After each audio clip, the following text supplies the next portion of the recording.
Our story kicks off with a brutal betrayal against Suho. Our protagonist, a skilled swordsman, found himself brought to his knees in front of a group he once considered his comrades. His body was racked with shivers, and his arms bore the undeniable signs of poison. He coughed violently, his breath coming out shallow and ragged. It didn't take him long to grasp the horrifying truth. This wasn't just any ordinary poison. This was something far more sinister, possibly even fatal. Standing before him were two of his own teammates, and instead of offering aid, they merely laughed. They actually reveled in watching him suffer. One of them, a warrior, sneered, saying Suho should have joined their plan. But Suho had chosen a different, more honorable path. He remained fiercely loyal to his duties as a public servant, stubbornly clinging to his morals, refusing to give in to their corruption. This very team had just finished conquering one of the notorious 5 disaster gates, a terrifying source from which monsters emerged. But now, these vile bastards wanted to leave that gate wide open. They refused to finish the job,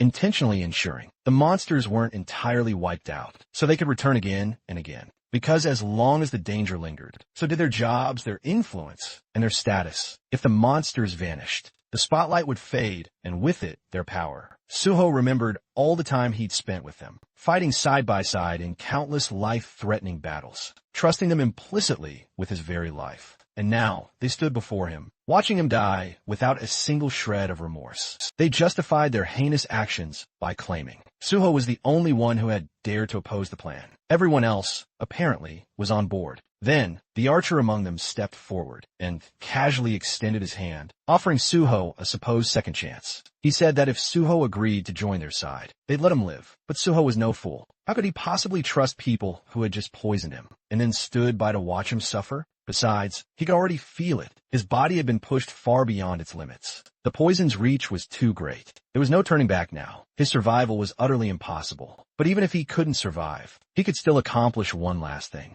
Drag at least one traitor down with him. And with that resolve, Suho started channeling every last bit of energy he had. A formidable aura erupted from his being. It was sharp, cold, and utterly overwhelming. A few members of the group were immediately paralyzed with fear, stumbling back in terror. But the sole woman in their group, far more terrified than the others, desperately tried to calm everyone down, insisting they absolutely shouldn't panic. Meanwhile, the archer, clearly on the verge of soiling himself, knew this was catastrophic. And then Suho moved. With a single, blurring motion, he lunged forward. His blade effortlessly slashed through the warrior's arm, and in the blink of an eye, he swiftly beheaded the dark mage with deadly precision. The archer barely managed to scramble back, dragging the screaming healer along. Their smug expressions, once brimming with arrogance, had utterly vanished in an instant, replaced instead by expressions of sheer horror. The healer frantically tried to save the wounded warrior, desperately casting her healing spells. But nothing worked. To her utter shock, she realized she couldn't heal him at all. Her eyes darted to Suho, and she saw something strange, something incredibly powerful. Suho was no longer merely a dying man. He was overflowing with the pure power of will itself. And not just him, his very sword had transformed too,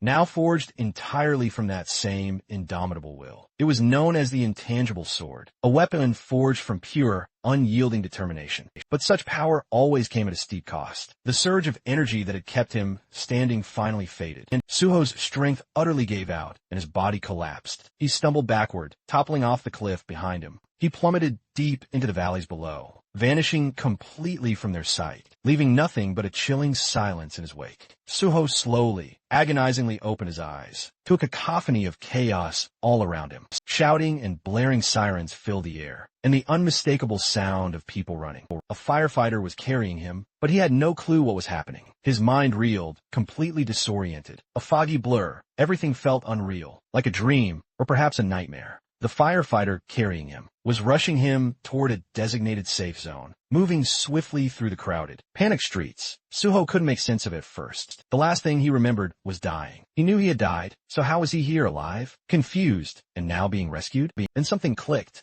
He noticed what was happening around him. A gate had opened, presumably. It had caused a dungeon break. Monsters were swarming the area. More specifically, goblins. Dozens of them were running through the city, attacking anything in sight. As Suho looked around, he spotted a familiar sign lying on the ground nearby. Syndrome Station. That's when it all made sense. His memories were correct. This was the exact station that had once been overrun. During a sudden gate break, he had witnessed this happen before. Suddenly, out of nowhere, an arrow came flying through the air and struck the firefighter carrying him. The man cried out as he collapsed, and both he and Suho tumbled to the ground. The goblins were getting closer. Despite the pain, the injured firefighter looked at Suho and urged him to run, but Suho didn't move. Instead of escaping, his eyes focused on the axe the firefighter had been carrying. Without hesitating, Suho grabbed it, took aim, and hurled it with all his strength at an approaching goblin. The weapon flew through the air and struck the goblin cleanly, taking it down in a single blow. And then, in that very intense moment, something strange appeared right in front of Suho. Floating text, just like a digital display. It was a system window. It congratulated him on his awakening. He stared at it for a moment, utterly stunned. It was exactly as it had been before. Just as he remembered, the system prompted him to choose the class he wished to pursue. Out of reflex, his finger almost moved to select warrior. It was pure instinct, but then he paused. No, this time he decided to delay his selection. Suho then turned his attention toward the goblins, who were now cackling wildly. Their screeches echoed across the battlefield. They looked utterly unbothered, laughing like lunatics as if victory was already theirs. But Suho wasn't amused. Without wasting another second, he launched himself straight into the horde. His movements were sharp and utterly effortless, weaving through incoming attacks like they were nothing more than a breeze. One goblin, eager to land a hit, tried to sneak up on him from the side, but the moment its eyes locked on his, Suho, it froze in horror because, right in front of it, Suho had just retrieved the very same axe he had hurled earlier. The goblin recognized it instantly, its face twisted in pure panic. And honestly, if goblins wore pants, that one probably would have pissed itself right there. But Suho didn't care. He wasn't here for theatrics. Before the creature could even let out a scream, Suho slashed it down in one clean motion, cutting it off before it could make the area even more disgusting than it already was. But he didn't stop there. Grabbing one of the goblins' swords from the ground, he kept moving. He knew exactly what he was dealing with. Goblins were dangerous, sure, but only to beginners, to someone like him, like a veteran who had seen far worse. Cutting down goblins was no challenge at all. For Suho, it was easy as hell. Suho continued slashing through the goblins, cutting them down one after another, with a speed and precision that was even sharper than before. In just a few minutes, the entire wave of goblins had been completely wiped out, and it so quickly it almost felt unreal and illegal. As the dust settled, Suho looked down at the sword in his hands. He realized how easily he had gotten carried away. In that moment, he was anything but calm or calculated. Pure instinct and raw emotion had taken over. And while such raw power was certainly useful, he knew that in situations like this, a cool head was exactly what he truly needed. But then again, if he wasn't mistaken, he had been brought back to the past for a reason. This was his second chance, a rare opportunity to start everything over again, from scratch, and he wasn't about to waste it. Then suddenly, several system windows popped up right in front of him, congratulating him for mastering multiple swordsmanship skills. But just then, something else entirely snagged his attention. The nearby firefighter was staring right at him, and clearly curious. Suho's fighting style hadn't gone unnoticed, and the man couldn't help but wonder, is this guy a player? Suho simply gave a slight nod in response, then turned his focus back to the system. He had already made up his mind about his class selection. He would become a healer. With that decision made, Suho walked right up to the firefighter and politely asked if he could take a look at his injury. The man looked a bit confused. Just moments ago, he had saved Suho, and now Suho was offering to heal him. It didn't quite add up, but Suho didn't hesitate. He activated his magic healing light, and instantly, the warm glow of the spell immediately began to take effect. In almost no time at all, the wound healed completely. The firefighter could barely believe his eyes. How could Suho be a healer when he had just watched him take down an entire goblin wave, like a trained swordsman? Like before the man could even ask more questions, another system window suddenly appeared. It was time for Suho to select a weapon from the arsenal, and he didn't even hesitate. He knew exactly what he wanted. He picked out a beginner's sword, the very same one he had used before, and began preparing himself to challenge the gate ahead. This sudden determination made the firefighter a little nervous. He was even panicking now. The gate ahead was no laughing matter, but Suho had a crucial advantage. He'd acquired the swordsmanship talent before selecting a class. This was a key detail. Skills gained from innate talent, you see. could be used no matter which class a player chose. And as he leveled up, those very skills, along with his class skills, would continue to evolve and grow stronger. Suho recalled something important: Isabella's Holy Spirit. It had been a top-tier upgrade of healing light. If only he possessed that kind of power back then, maybe things could have turned out differently. But this time, he was going to do things right. He had a clear plan of action. He would walk the path of both a swordsman and a healer. And as he remembered the faces of his former teammates, those scumbags who had betrayed and abandoned him, his resolve grew even stronger.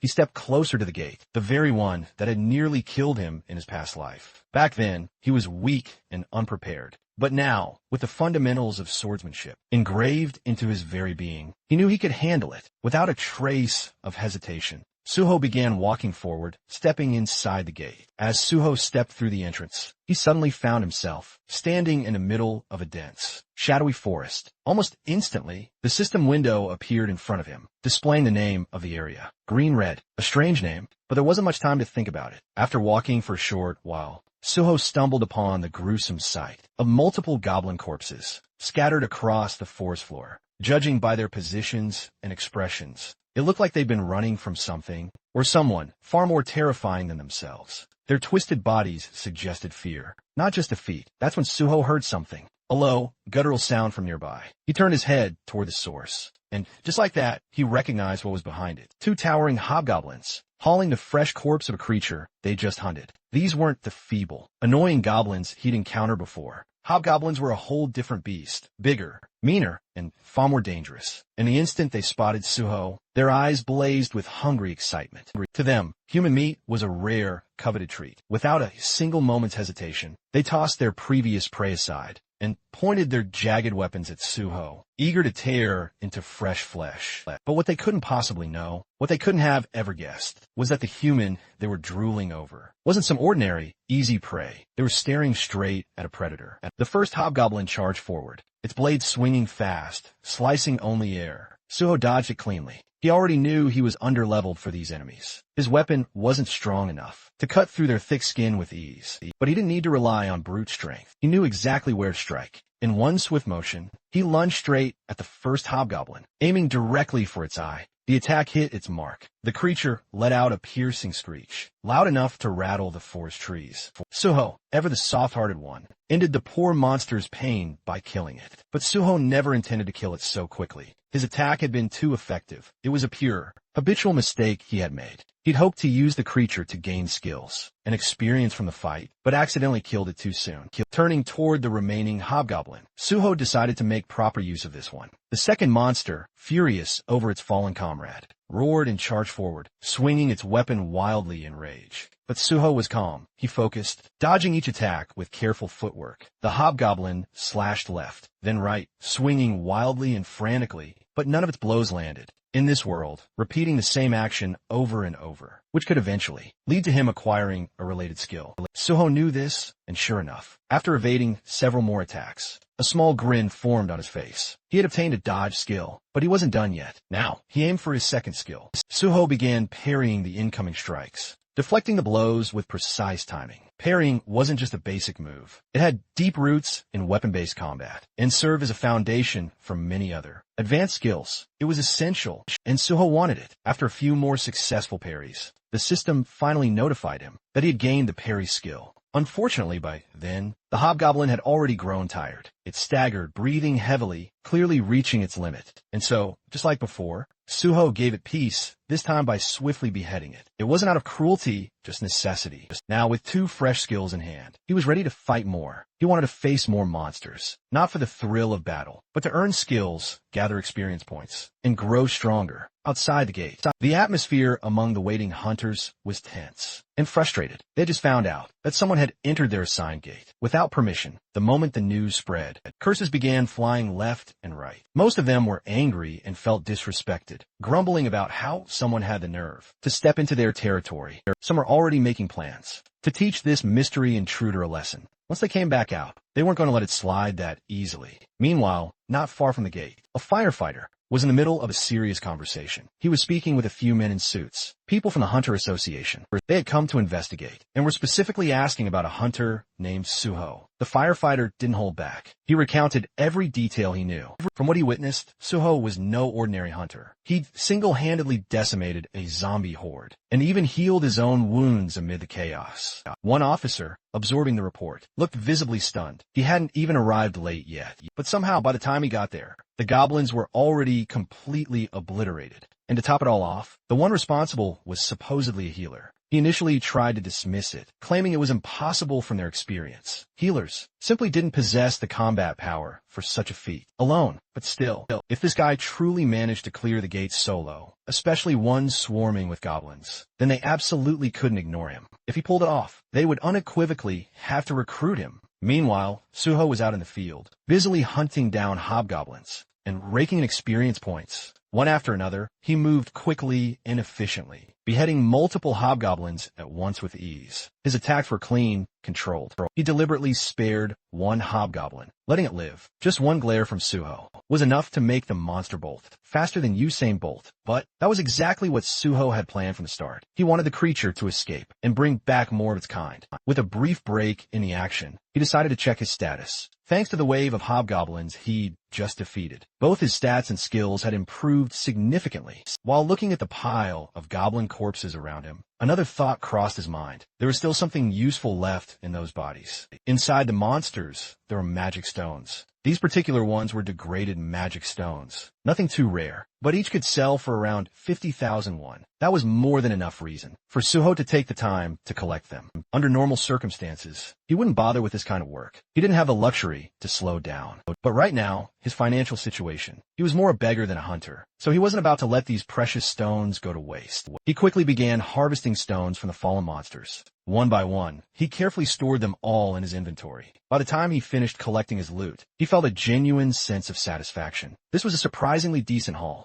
But just as he was about to catch his breath, that moment of calm was brutally interrupted. A sudden, overwhelming wave of pure, killing intent slammed into him like a solid wall. When he spun around to face the threat, about 30 menacing hobgoblins were already closing in. Leading them was the exact same monster he had spared earlier, the one that had previously fled in sheer terror. And now, with this undeniable confirmation, the entire horde charged towards Suho, a unified, raging force. But Suho didn't panic. Instead, he agilely leapt into the air like a seasoned ninja, moving with the incredible speed and deadly precision of a master assassin. Within mere moments, several hobgoblins had already dropped, their severed heads rolling across the blood-soaked ground. His movements were incredibly sharp and utterly effortless, like a hot knife slicing through butter. Then, as if to reward his astounding efforts, the system promptly notified him that he had leveled up. Brand new stat points were instantly added to his profile, making him even mightier than he was moments ago. With that surge of power in hand and ample experience gained, Suho made a definitive decision. There was absolutely no need to drag things out any longer. It was time to decisively end this. He dove headfirst straight into the mob of enemies, slashing wildly in every direction, clearing the entire horde with ruthless, brutal efficiency. At one point, a hobgoblin somehow managed to charge him head-on, aiming to strike, but instead of fear, Suho's face practically lit up with pure excitement. He wasn't worried in the slightest. If anything, he looked even more thrilled and energized than before. The true boss monster of this gate was none other than a chief hobgoblin, and it was a formidable level 20 enemy. As expected of a boss, it came charging in first, trying to land a devastating attack, but it failed miserably. Right after that, a group of smaller, trickier monsters tried to pull off a sneaky attack from behind, but Suho, without even fully turning around, reacted instantly and cut them down like they were nothing. That's when the boss monster suddenly switched its tactics. The monster unleashed one of its terrifying skills, fear. This nasty fear skill instantly paralyzed its target, plunging them into a state of pure, overwhelming terror. The higher the skill level, the more devastating its effect. And since this was a powerful boss monster, that alone was enough to explain how it could wield such a potent mental-type skill, even within a low-level gate. The real problem was Suho had no gear, or skills capable of protecting his mind, or resisting mental attacks at this moment. He had absolutely no direct counter. The boss saw this as its chance to end the fight, and charged in eager to claim victory. But what it didn't know was that Suho wasn't some greenhorn rookie. He was a veteran hunter who'd faced situations far worse than this. He knew exactly how to deal with it. Without a moment's hesitation, Suho gripped his blade tighter with his left hand and deliberately cut himself. The searing pain snapped him out of the fear-induced paralysis. The moment his mind cleared, he parried the boss's incoming strike. Then, instead of focusing on the boss right away, Suho made a lightning-fast decision. He turned his attention to the smaller monsters first. Within seconds, he moved like a whirlwind through the battlefield, slicing down every last one of them. In just a short, explosive burst of action, he wiped out all the hobgoblins inside the gates, leaving no enemies behind except the boss itself. Before going back to face the chief hobgoblin, he took a moment to heal the wound on his left arm. Now, with the distractions gone and his body back in top shape, it was just him and the boss, one-on-one, with no more interruptions. And from a look on the monster's face, it didn't seem all that confident anymore. The true fight between the two had begun. They exchanged blow after brutal blow. Suho gave it his absolute all, swinging his sword with fierce determination. But because of his relatively low level, none of his attacks seemed to deal any serious damage to the monster. It was becoming undeniably clear. A head-on approach just wasn't going to cut it. Realizing this, Suho swiftly changed his tactics. Instead of swinging blindly, he plunged his sword deep into the monster's thigh, targeting a crucial weak spot to cripple its movements.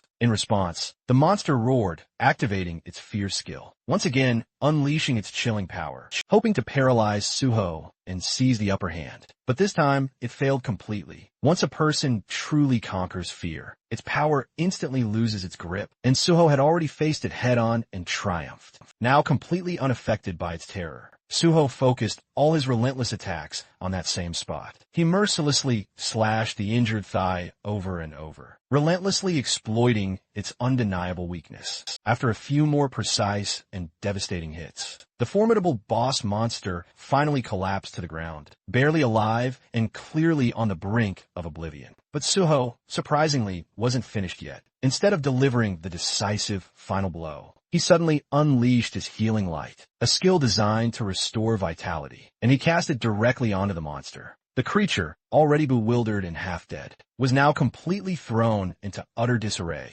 It couldn't fathom why the human, who had nearly ended its life, was now attempting to heal it. So, on the other hand, was absolutely delighted. He had just realized he could meticulously keep the fight going by repeatedly attacking and then healing the monster. He could extend this grueling battle and use it as intense training. Some time passed in this bizarre cycle. Attack, injure, heal, repeat. And with every single round, Suho grew undeniably stronger, his skills steadily improving, and eventually, he upgraded several of them to impressive A and B ranks. Meanwhile, the once terrifying boss monster, once proud and truly formidable, was now completely engulfed in pure, unadulterated fear. It couldn't even bring itself to look at Suho anymore. Now that Suho had extracted every lesson from this place, there was truly nothing left to gain. The monster's brutal role in this trial was finally finished. It had perfectly served its purpose. With a calm, unwavering expression, Suho ended it all, beheading the monster without a shred of hesitation. And just like that, the gate was utterly conquered. Suho stood absolutely victorious. He was crowned the MVP of the gate, no contest, raking in bonus experience on top of all his other rewards.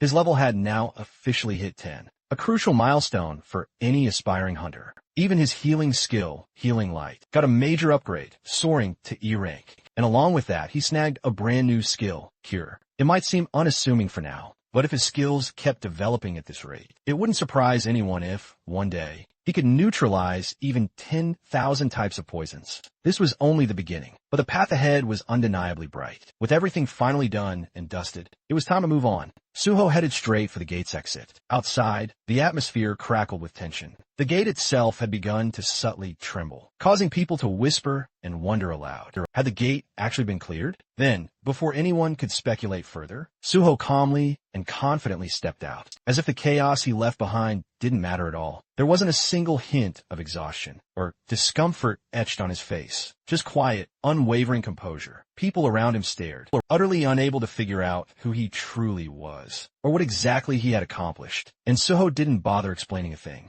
He merely let their curiosity grow even stronger. Soon after, multiple powerful guilds rushed over. They'd all come searching for the mysterious man who had conquered the gate all by himself. But Suho ignored every tempting offer, every scout, every invitation hurled his way. He simply wasn't interested. Instead, he strode right past them, stopping directly before a man in a formal suit. With a calm, confident tone, Suho greeted him. This was no ordinary official. He was the esteemed team leader of the South Korean Hunter Association, young Chul-min himself, and judging by the utterly confused look on his face, he clearly wasn't expecting to be greeted by the very person responsible for the gate's conquest. The scene then dramatically shifts to the South Korean Hunter Association, where team leader, Young, and Suho sat across from each other. On the surface, it seemed like a standard registration meeting, but Chul-man's mind was completely elsewhere. His thoughts kept drifting back to their earlier bizarre encounter. He remembered how they first met, shaking hands casually, and how Suho had mentioned he was already heading to the Hunter Association anyway.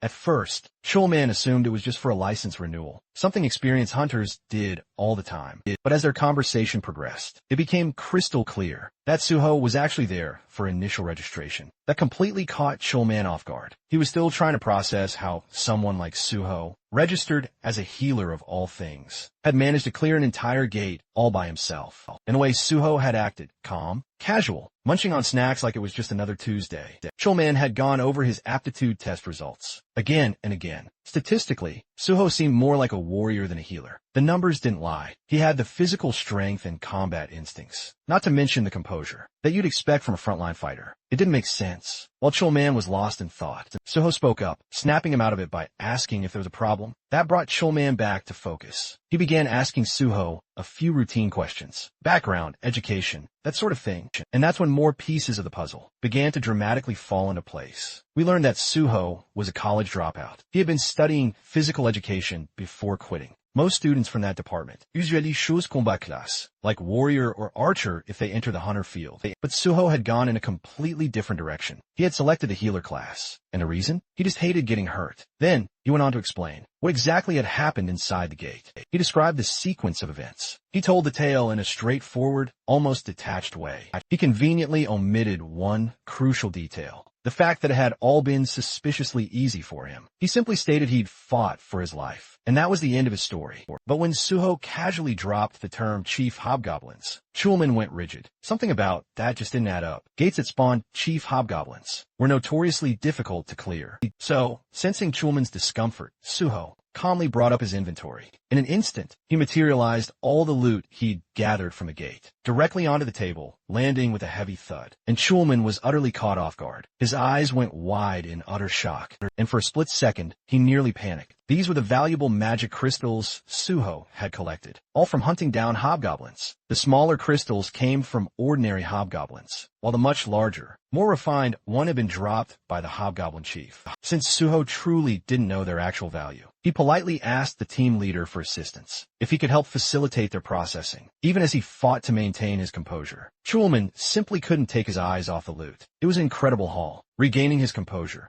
he looked at Suho seriously and asked if he was truly set on becoming a hunter. When Suho gave a simple nod, that agreement ignited true excitement in the team leader's eyes. He tried to steady himself again. Chul-man inquired if this was a decision made purely on impulse. But Suho, with a calm smile, simply replied, no. It wasn't impulsive whatsoever. While Chul-man was still riding that high of happiness from Suho's reassuring answer, Suho then subtly shifted the tone and proceeded to explain his actual reason. It wasn't about power or mere riches. It was deeply personal. He hated monsters, and he equally hated the gates from which they came. As a child, he had tragically lost his entire family during a gate shock. Afterward, he grew up in an orphanage, utterly alone. He initially thought that killing monsters might finally soothe the deep frustration and pain burning inside him. But even after taking down countless monsters, that persistent knot in his chest refused to loosen. No matter how many he slew, the ache never truly vanished. That's when he made a profound decision. He couldn't undo the tragedies of the past, but he could choose the future he wanted to protect. He didn't want anyone else to endure the suffering he had. He wanted to fight, not for mere revenge, but for the safety and security of others. He yearned to be out on the front lines, doing tangible work. And that's precisely why he resolved to become a hunter. Not for any private guild, but for the South Korean Hunter Association. Chul-man was genuinely impressed by Suho's answer. But as an experienced veteran, he also felt compelled to explain the significant downsides. He told Suho frankly that the Hunter Association's pay scale was significantly lower compared to what private guilds typically offered. But Suho didn't seem fazed by that revelation at all, as long as he had free, unrestricted access to multiple gates, priority in entering them, and the authority to punish hunters who committed crimes. That was more than sufficient for him. Schulman could barely believe his own ears. You see, even though the Hunter Association technically holds gate priority, they often end up auctioning those crucial rights off to private guilds. The reason is quite simple. No official wants to risk their life for a meager government salary. Most people claim they join to help others, but in reality, they aim for stable, safe positions where they can quietly earn, without ever having to set foot inside a gate. That's why so many aspire to administrative roles, instead of grueling field duty. But in Schulman's eyes, Suho felt different. He wasn't chasing safety or comfort. He was a rare breed, a true patriot who wanted to be out on the front lines, actively protecting people, someone who genuinely believed in civil service. The happiness was so overwhelming that for a moment, Schulman felt truly lightheaded. But he quickly snapped out of it and refocused on the task at hand. After handling the magic crystals, now, to take the official hunter exam, you first have to pass an aptitude test, which includes both a written and a practical exam. Unfortunately for Suho, this year's registration period had already closed, and the exam itself was scheduled for the very next day. But fortunately for Suho, he had Brother Chulman on his side. Since Suho had managed to conquer an entire gate all by himself, there was a good chance they could pull some strings and get special approval from the higher-ups. That part wasn't a problem at all.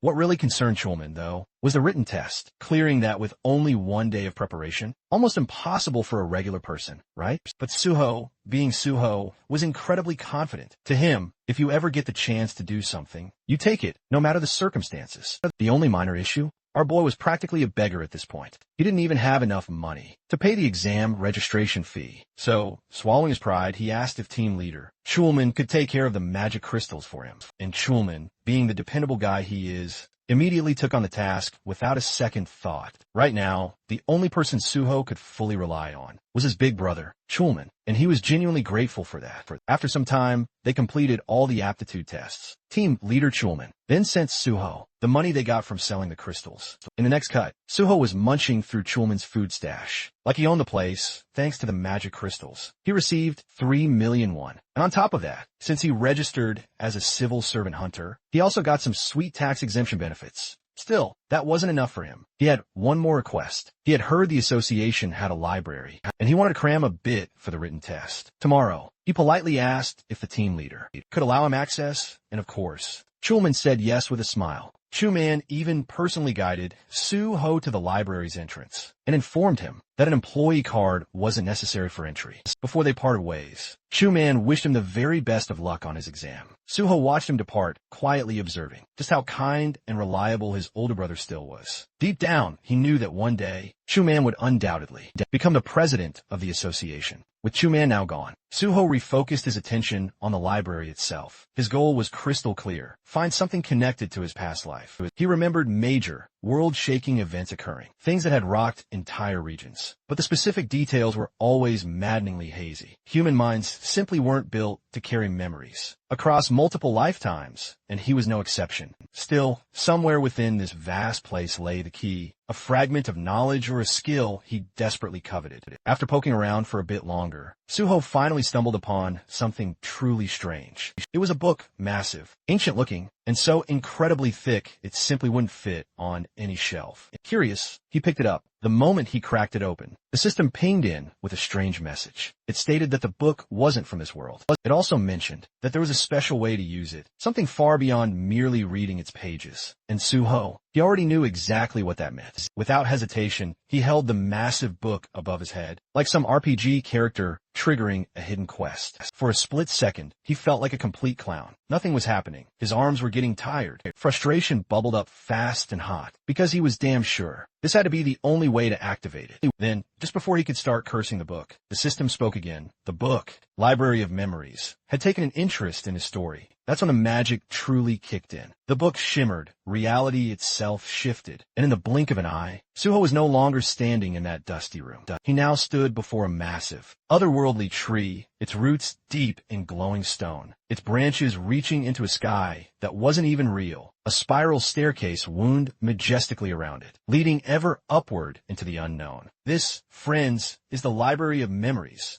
It's then revealed that the Library of Memories grants its user the incredible power to recall absolutely everything they've ever seen or heard, even the most painful or traumatic experiences. Normally, the human brain copes by simply forgetting. But once this ability is acquired, the user is burdened with a flawless, inescapable memory. The original owner of this incredible skill was the former manager of the Hexagon Guild, a former Korean Hunter Association employee. While studying in a library for a career change, she unintentionally gained this unique ability after using a book as a makeshift pillow, just because lying face down was uncomfortable. Suho thinks about how lucky she was to stumble upon such an extraordinary skill and feels immensely grateful for her introduction to it. He even plans to treat her to a meal one day. The system window then prompts Suho to donate his own story to the Library of Memories. He considers how truly powerful this ability is. It could help him restore every memory he's ever had, especially since human recollections tend to fade and warp over time. Realizing its immense value,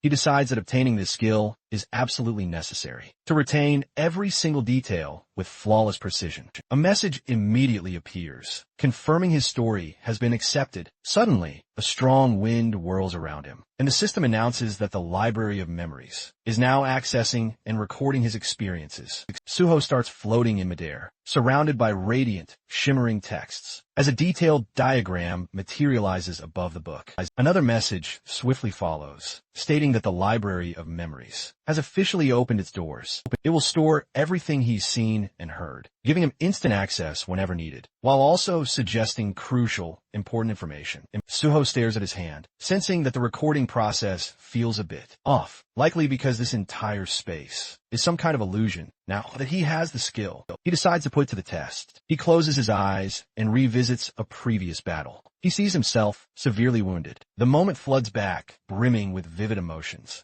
and he feels the fury surge within him once again, confirming the memory's startling clarity. He sees the faces of his betrayers, people he now recognizes as nothing but selfish cowards, who had selfishly delayed sealing the gate just to save their own skins. He swears he'll never forgive them, never forget. His consciousness floats amidst countless system windows. This memory deeply unsettles him, and he wishes he'd recalled something far less painful instead. Suddenly, out of nowhere, a single system window flashes a shocking notification. He's being offered a chance to become stronger as the very first person to reach the realm of the transcendent. The system announces it's rebooting for player on Suho. He's left completely speechless as the world around him swiftly reverts to normal. A crucial thought crosses his mind. Could it be true that the system actually sent him back in time? He recalls having once reached a state of unity, with the divine sword, and obtained the first SS rank skill. But now, as the first to attain transcendence, he's being granted an entirely new opportunity, something no one has ever experienced before.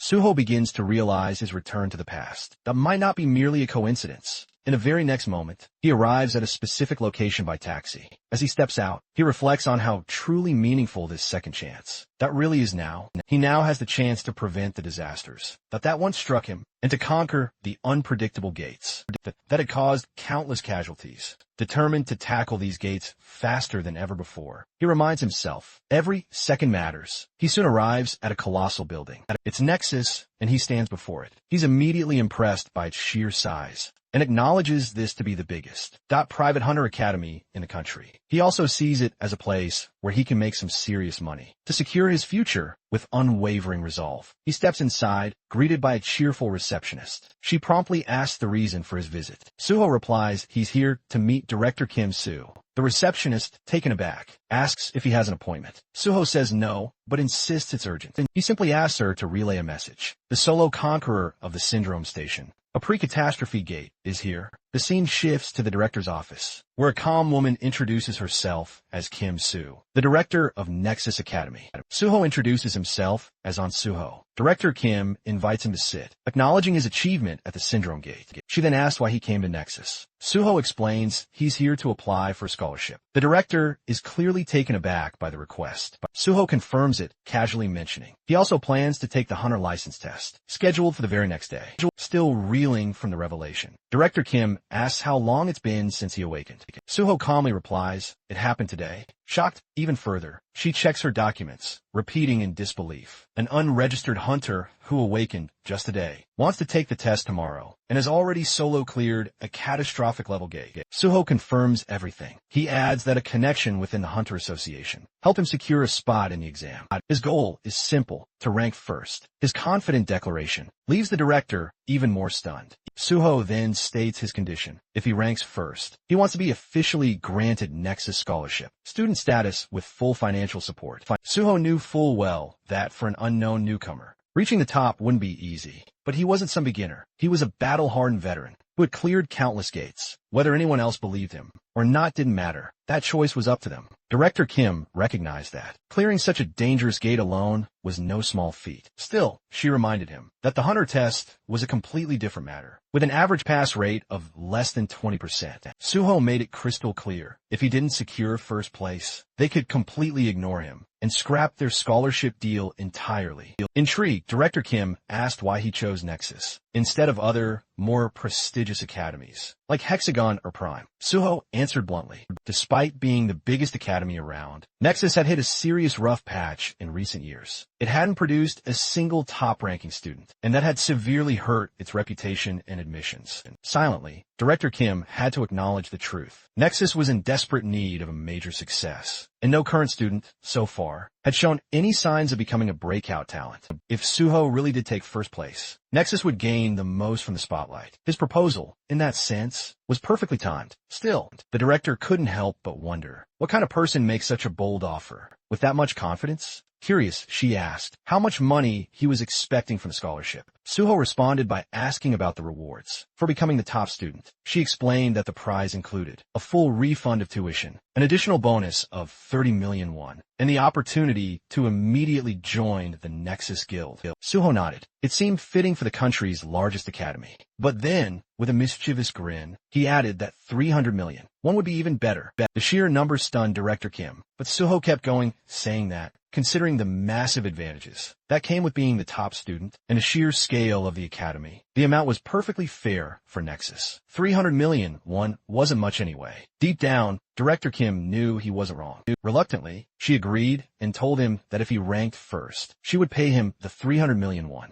Later, Suho wandered around the campus. The more he explored, the more he realized just how absolutely enormous it was. Bigger, even, than most amusement parks. Once enrolled, he wouldn't be missing anything at all. The staff member showing him around chuckled with pride, explaining that Nexus was the biggest academy in all of South Korea. Suho noticed his guide looked pretty tired and figured they'd probably been woken up just to give him this tour. Feeling a bit guilty, Suho thanked him for showing him around so late. The guy just smiled, saying it was the least he could do for someone so important. Then, Suho spotted someone training alone on the playground. Curious, he asked if that person was a student. The guide nodded, saying that student trained every night at this hour and was the most hardworking student in the academy. Suho was intrigued. The student's name was Dahan. The guide called out to him, reminding him to take care of his health, to which Dahan replied with a smile, saying he had to push himself harder, since he was already in his third year. Suho recognized him instantly. In his past life, he had teamed up with Dahan for raid missions.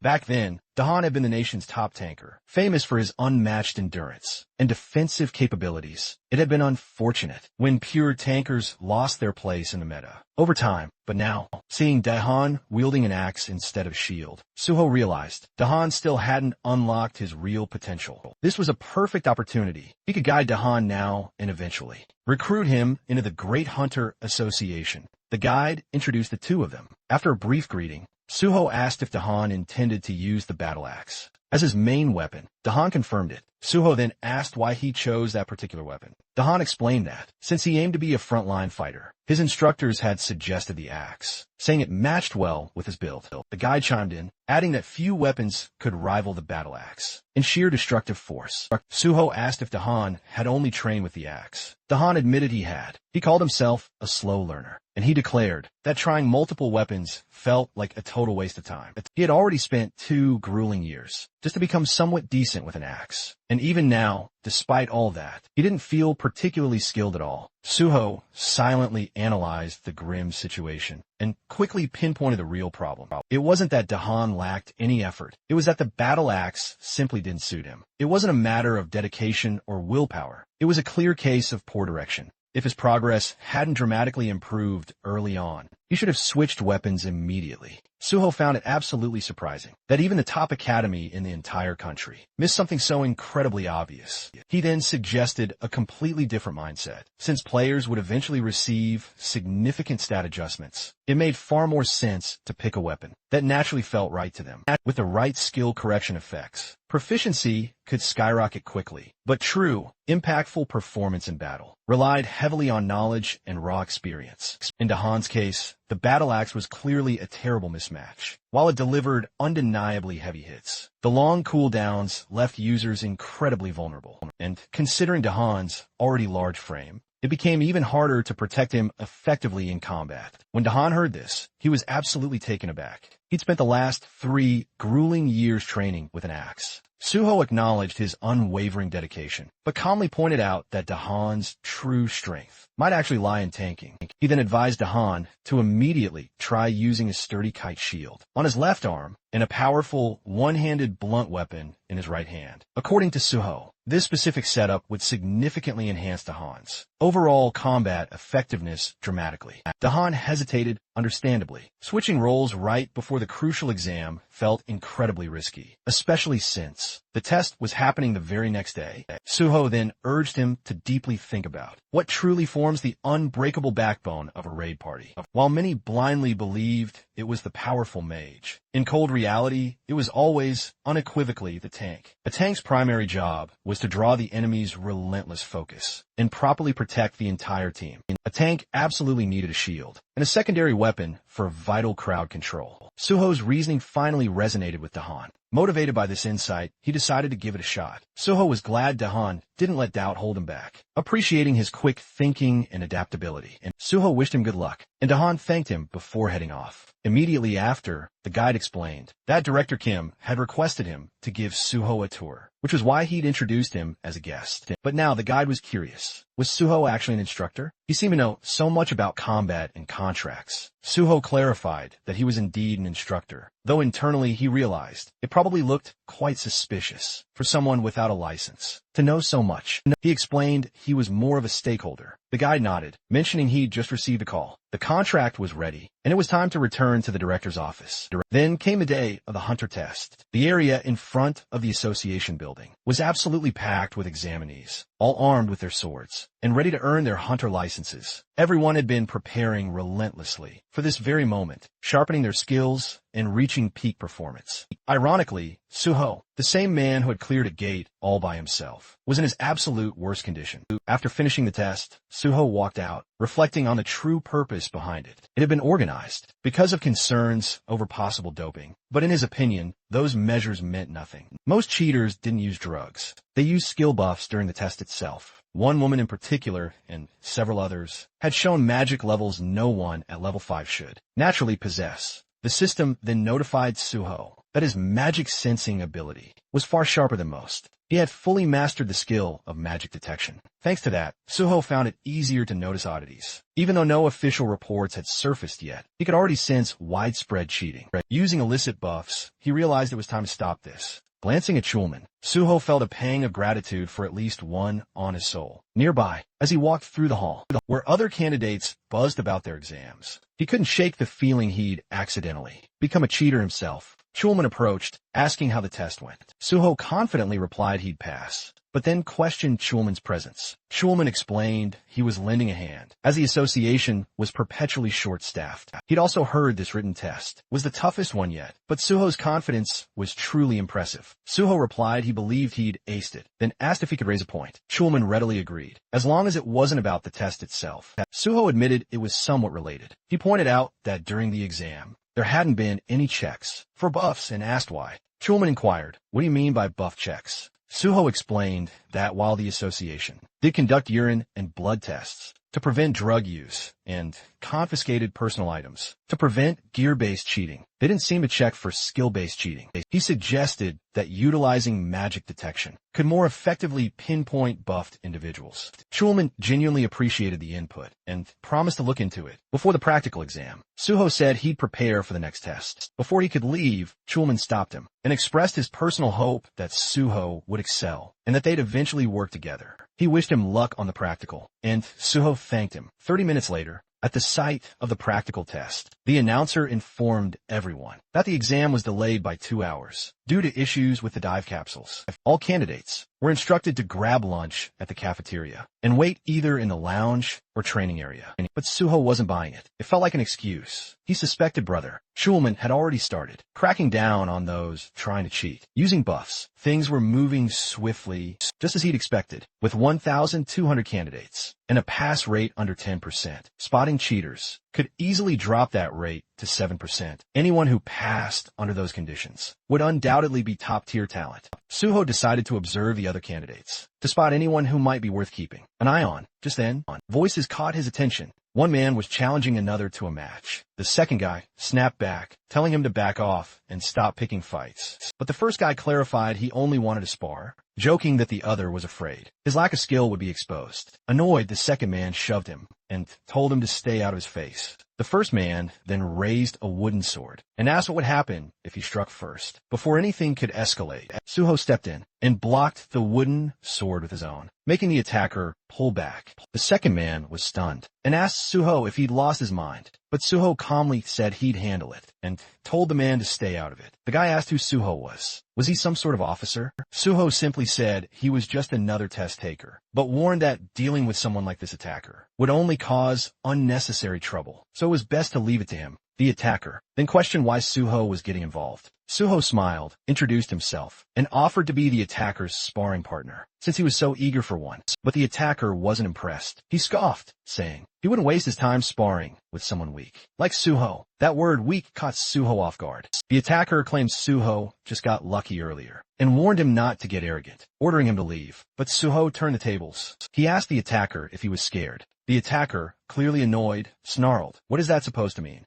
Suho then proposed they discover if his previous victory was truly just luck, subtly implying the attacker was too terrified to put it to the test. Fully provoked, the man readily accepted the challenge, hurling insults and branding Suho as just another cowardly face. Despite the taunts, Suho calmly agreed to the spar, but insisted they first secure a supervisor's approval and utilize the designated proper sparring arena. Once official permission was granted, both fighters confidently stepped into the training arena, immediately drawing the full attention of nearby students. The appointed referee then reminded them they were strictly limited to training weapons, specifically provided by the association. He also warned that the match would be immediately stopped should things escalate beyond control. The moment the match began, the attacker charged first, aggressively swinging his wooden sword, but Suho blocked his strike with effortless ease. Undeterred, the attacker then leapt into the air, swinging downward, only for Suho to dodge with seamless grace. Both furious and utterly surprised, the attacker roared a threat to tear Suho limb from limb. But Suho, with swift precision, stomped down on the man's wooden sword, then taunted him, branding him pathetically weak. That biting insult pushed the enraged attacker straight over the edge. This man, Park Young, was no ordinary opponent. He was notoriously known as a mad swordsman, utterly obsessed with raw strength, constantly seeking out skilled opponents to challenge and defeat. His insatiable thirst for power had forged him into a truly relentless and unforgiving combatant. Suho vividly remembered how incredibly skilled Yeon had proven to be during their previous encounter, and was now stunned to see him among the same batch of test takers. He immediately understood that Yeon desperately needed to be stopped before he could repeat his past destructive mistakes. Then, without so much as a warning, Suho delivered a devastating kick that sent Yeon soaring through the air. As he crashed to the ground, Suho coolly mocked his earlier arrogance. Stunned, Yeon stammered, questioning how Suho possessed such immense strength. Suho calmly warned him that charging in so blindly would lead to nothing, hinting that Yeon had never truly faced someone as powerful as a level 10 before. Indeed, most of his previous opponents likely never even ascended past level 5. Yet, slowly getting back up, a smirk spread across his face. Yeon admitted Suho's composure was unsettlingly calm and declared he was going all out. Suho welcomed it, and Yeon immediately unleashed a barrage of strikes. But Suho dodged every single one effortlessly, and all with just one hand on his sword. The sheer intensity of Yang's attacks had undeniably ramped up, and Suho acknowledged the serious power behind them. Then Yang went completely all in, unleashing his signature dragon sword technique. A blinding flash of light erupted as their swords clashed. Yang was convinced he'd finally landed a decisive hit, and started celebrating, but as the light faded, Suho was still standing there, completely unharmed. He had blocked the attack, leaving Yang utterly shocked. Yang trembled, practically shaking as he demanded an explanation. Suho simply smirked and declared the attack was far too slow. In reality, what Yang performed was merely a basic, incomplete version of the true dragon sword technique, without a proper hunter's license. It was utterly impossible to master the real thing. Enraged by the blatant humiliation, Yang charged in once more, but Suho dodged his every attack with disarming ease. At one point, Suho dropped into a low crouch, deliberately baiting Yang into one last reckless charge. Just as Yang roared that the match was over, Suho delivered a powerful upward strike right to his chin, knocking him out cold. Yang hit the ground, utterly defeated and dazed, struggling to comprehend what had just happened. Suho, ever so calmly reiterated that his attacks were simply too slow. Though Yang was absolutely seething, all he could do was lie there, muttering Suho's name under his breath. Watching this unfold, Suho realized that Yang's obsession would now revolve entirely around him, around defeating Suho and completely ignoring everyone else in the process. With that particular distraction now handled, Suho figured the testing center might finally quiet down for good. Meanwhile, back with the observers, the supervisors who had been observing everything were left absolutely stunned, snapping them out of their days. Suho then casually spoke up, reporting that he'd accidentally knocked out Park Yang, and asked them to kindly take care of him. In the very next scene, Suho was seen sitting inside a room filled with various machines. He glanced around and immediately noticed more skilled individuals were present than ever, likely anti-doping inspectors, disguised as technicians. As the room grew louder, Suho became visibly irritated, clearly wishing they'd all just disappear. A technician then approached him and instructed him to lie down. He explained how the emergency button worked, in case anything disconnected during the dive. Suho confirmed his understanding. Once the system powered up, Suho lay down, and cables were attached to both sides of his head. A system window then appeared, indicating the hunter. Practical test program had been activated. As Suho's consciousness connected to the simulation, the dive progress steadily ascended. 5%, then 40%, then 77%, until it finally reached 100%. The connection was successful, and the healer class test scenario began. When Suho finally opened his eyes, he found himself in a completely different world. Right away, he could tell this test wouldn't be easy at all, especially considering how few ever passed the healer exam. In front of him were numerous wounded individuals, calling for help, and some were trapped under rubble. One girl in particular was desperately struggling to lift a huge stone. As Suho took in the entire chaotic scene, he silently condemned the Hunter Association for being utterly ruthless with this scenario. The entire situation already felt incredibly traumatic. But before we continue, let's understand the context of this practical test. It's considered the absolute centerpiece of the Hunter exam. The main goal is to evaluate how well a participant fits into their chosen class. Every year, the simulation scenarios change, and the criteria for passing also vary. Typically, these tests involve intense, one-on-one fights, or surviving relentless waves of enemies. A participant's score depends on how long they last and how many opponents they defeat. But for healers, it's completely different. Their focus, it's not just about their raw healing power. While healing prowess is important, the most prized quality is sacrifice. Healers, who put their lives on the line for others, earn higher scores. As monsters began to close in, Suho pondered the true nature of this test. In this scenario, he realized the healer's role is to die protecting the patient. The only problem? His own stats were still active. As he walked toward the monsters, he spotted a sword glinting on the ground. Staring at it, he realized he'd have to endure a serious beating before dying. But unlike the others, he questioned the logic of letting himself be beaten to death. Dying once had already been quite enough for him. Nearby, others screamed for help at the sight of the approaching monsters. But Suho knew those screams were nothing but illusions. In reality, he was surrounded only by silent corpses. He approached a terrified-looking girl and asked if she was okay. Shaking, the girl warned that the monsters would soon return, and they had to run. But Suho knew the true mission. He had to protect her until the very end. Reassuring her gently, he promised that a rescue team would definitely come, and that he'd keep her safe until then. With unwavering resolve, he stood his ground, ready to face the oncoming monsters. Meanwhile, back in the observation room, players began exiting their simulation pods one by one. One of them stepped out, thinking he could have done better. A woman then thanked him for his efforts and instructed him to gather his belongings and head outside. She then moved to another pod, checking its screen. It displayed the details of a participant. Kong Jin-young, Archer class, with a recorded time of 9 minutes and 4 seconds. She commented that this season's scores were particularly low due to the test's difficulty. Curious, she asked Director Shin how long Suho had been inside. Shin replied, 30 minutes. Shocked, she repeated the number. She just couldn't believe it had been that long. She rushed straight over to Suho's machine and checked the display herself. 30 minutes. Still utterly in disbelief, she asked if Suho was actually a warrior. Shin quickly corrected her, explaining Suho was a healer. Refusing to believe it, she flat out accused him of lying. But Shin just pointed to the sword Suho had been holding and urged her to take a closer look. Together, they reviewed the intense simulation footage. Captivated by Suho in action, the woman asked again, was he really a healer? Thoroughly impressed by his combat prowess, she wondered aloud if he might get disqualified for not dying. But Director Shin quickly clarified there was no rule specifically requiring death. The test's true purpose was always to protect the patient. Until the very end, she nodded in agreement. Shin continued to explain. Suho was absolutely meeting all the conditions. He never once abandoned the patient, fought right by her, and continued healing her throughout. He was putting his very life on the line to protect her. As long as all of those conditions were met, disqualification just wasn't an option.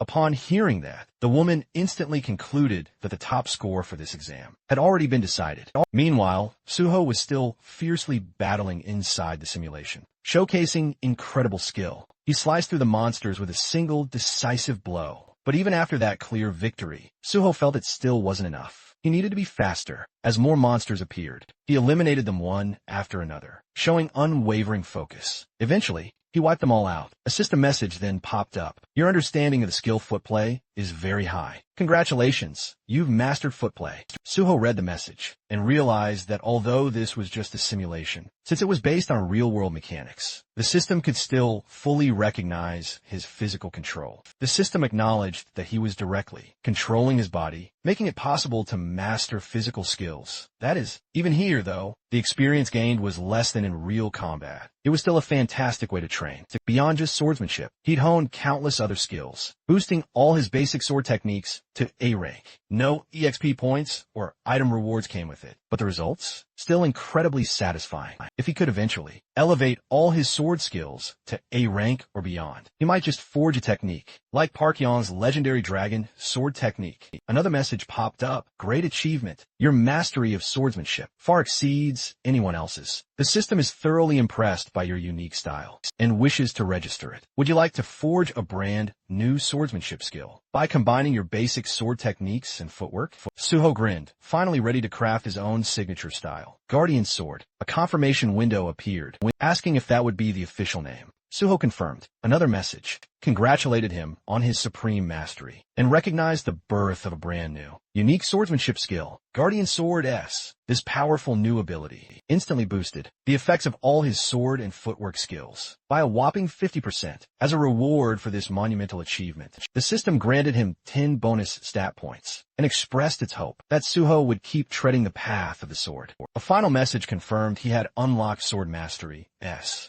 a coveted privilege, granted only to those with profound understanding of swordsmanship. This shattered all restrictions on learning and wielding sword techniques, enhanced all sword-related abilities by another 50%, and abolished any limitations on sword usage. Suho quietly reflected on his past life. Back then, it had taken him over 10 long years to achieve this level of skill. But now, thanks to the wisdom he carried from that life, he had progressed incredibly fast. He recognized how much his true value had skyrocketed. Turning his focus to the exam, he remembered that the number of monsters was predetermined, and he couldn't help but wonder. Just imagine the sheer effort that went into preparing this whole setup. With all his primary objectives complete, only 2 paths stretched before him. Either fall to the monstrous horde or completely eradicate them all himself. The supervisors, glued to the live footage, were utterly stunned into silence. They simply couldn't believe their own eyes. For the very first time in practical exam history, someone had single-handedly defeated every last monster. They were left in awe not just of his incredible combat prowess, but also because he had successfully healed the patient. One examiner even playfully joked that there was no point even checking the rankings. The winner was undeniably clear.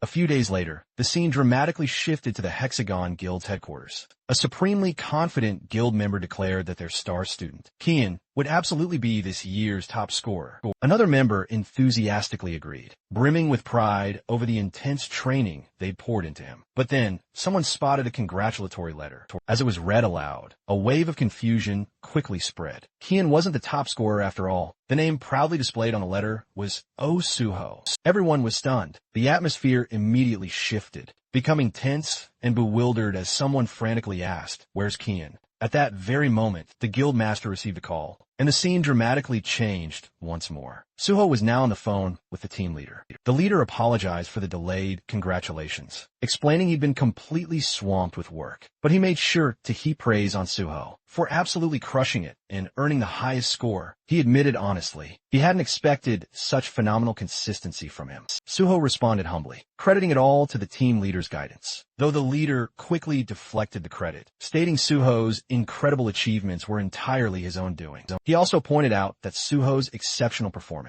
had helped expose a number of blatant cheaters who were illegally boosting their skills and stats. This would lead to much tighter rules in future exams, which he definitely saw as a positive outcome. Then, the team leader cautiously brought up a question. Was Suho still interested in joining the prestigious Great Hunter Association? Suho replied that, although he might stay with the guild for just a bit longer, his ultimate goal remained crystal clear. He still fully intended to join the association. The team leader appreciated his straightforward answer. He promised to reach out once recruitment or the testing schedule was all set. Suho agreed with a smile, then ended the call. The leader reminded Suho to eat well and take care of his health. Suho returned the kind sentiment. After the call ended, the team leader glanced at something in his hand, quietly reminding himself to eat as well. Back on Suho's side, he paused for a moment. The leader's tone lingered in his mind. It felt off. He wondered if everything was all right. Just then, his phone rang once more. Suho checked the caller ID. Recognizing the incoming call, he answered and introduced himself. The caller was none other than Kim Soo. She congratulated him on his success, confirming that payment had already been sent, as per their agreement. As Suho acknowledged her impressive efficiency, praising her large guild's professionalism.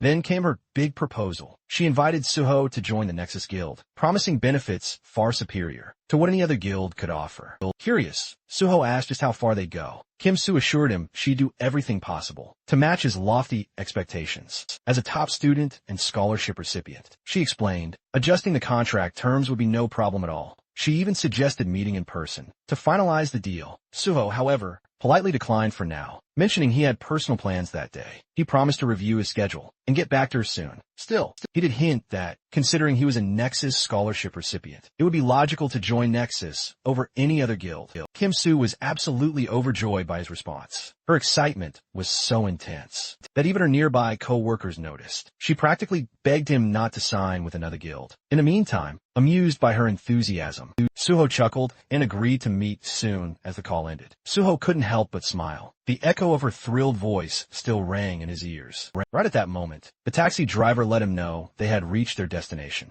Suho thanked him, then stepped out. As he stood outside now, Suho pondered everything that had just happened. He'd cleared the test, secured his license, and the payment was in his hands. The next chapter of his journey now lay right before his eyes. With quiet determination, he pushed forward, ready to begin farming at the Lighthouse General Market. Suho pulled out his phone and thought about how quickly he'd managed to gather everything he needed for his quest. Now, only one crucial item remained, a weapon. With that goal, he arrived at a small, tucked-away shop, deliberately avoiding the bustling ones, because he doubted they'd have what he was truly looking for. Standing outside, he wondered if this quiet place might actually hold the perfect weapon. Stepping inside, Suho nodded to the shopkeeper, who promptly asked what he was looking for. Suho explained that he had just become a hunter and was seeking a lightweight weapon. The shopkeeper directed him toward a section with cheaper items. As Suho glanced at them, he noticed a thick layer of dust and quickly realized most low-grade weapons came without verified data. However, that didn't mean every unverified weapon was inherently useless. Some weapons required going through a process called liberation before fully revealing their true potential. But these special weapons typically gave off a subtle aura,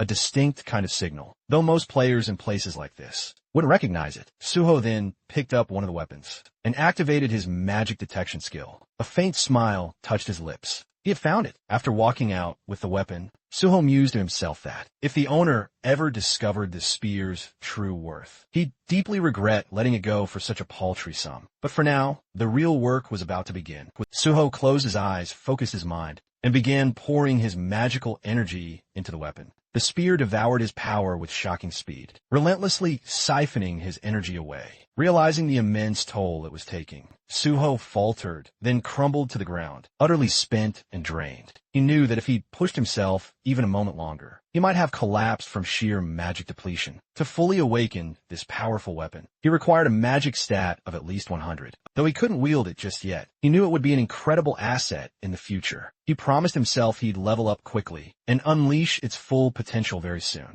Meanwhile, inside the PBS building, reporter Jin Woo received an unexpected call from Suho. Suho introduced himself, confirming he was indeed the top scorer in the recent hunter test. He then revealed he had personally handled the unprecedented gate incident at the Syndrome Station all by himself. Jin Woo was utterly floored by this revelation, taking a moment to silently process the fact that Suho had cleared such a dangerous gate, even before officially becoming a licensed hunter. In Jin Woo's eyes, Suho was already a monster. When Jin Woo asked why Suho had reached out to him directly, Suho explained he'd found Jin Woo's blog during a recent search. He mentioned that, while he knew about Jin Woo's privileged upbringing, he respected Jin Woo's decision to pursue journalism. Out of genuine passion, Suho shared that he had incredibly big plans and would soon be a source of major headlines. He then proposed that Jin Woo work as his exclusive reporter. Jin Woo was skeptical, wondering if Suho was just trying to tie down a wealthy journalist as his subordinate. Internally, he dismissed Suho as just another ambitious oddball with delusions of grandeur.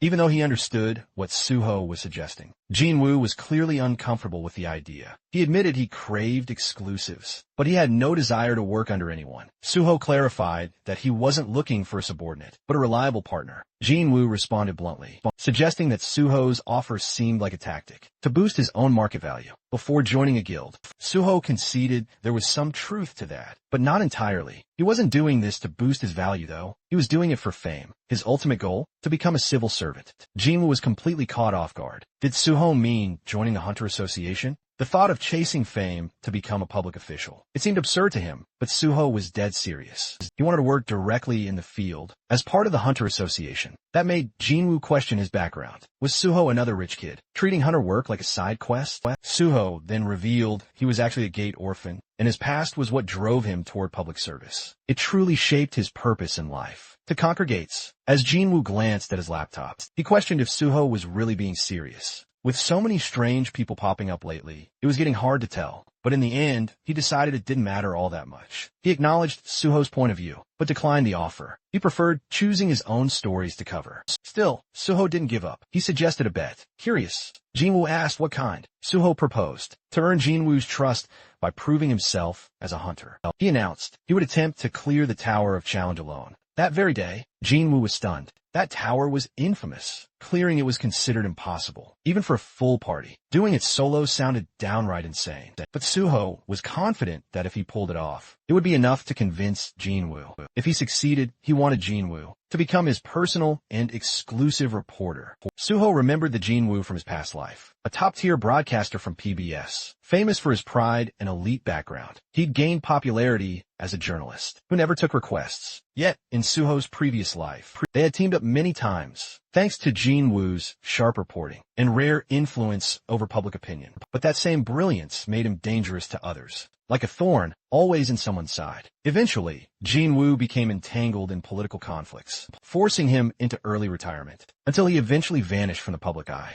This time, Suho silently vowed to prevent that very fate. During their call, Suho presented his audacious proposal. If he could conquer the Tower of Challenge completely solo, Jinwoo would have to become his exclusive personal reporter. Though utterly stunned, Jinwoo actually agreed. If Suho truly managed to pull off such a feat, Jinwoo promised he'd throw his full support behind him, using everything he had as a journalist. The call ended with Suho confidently declaring it was time to begin. After the call, Jinwoo started feeling intensely irritated, thinking Suho was seriously driving him absolutely nuts. He keeps dwelling on Suho's sudden, unexpected request, utterly confused about where it even came from. Even though he's clearly annoyed, though, he doesn't completely hate the whole idea. Something about the proposal feels strangely genuine, and Suho doesn't seem like the type to pull a scam. Caught between pure frustration and burning curiosity, Jinwoo mutters to himself that he's truly losing it. Still, he shrugs it off, thinking it's a harmless gamble. If it turns out real, great. If not, no big deal. The scene shifts now to the Tower of Challenge. Suho stands boldly at the entrance, presenting his hunter license to the gatekeeper. The man immediately notices Suho came alone and warns him that solo entry is allowed, but it's incredibly risky, judging by Suho's license number.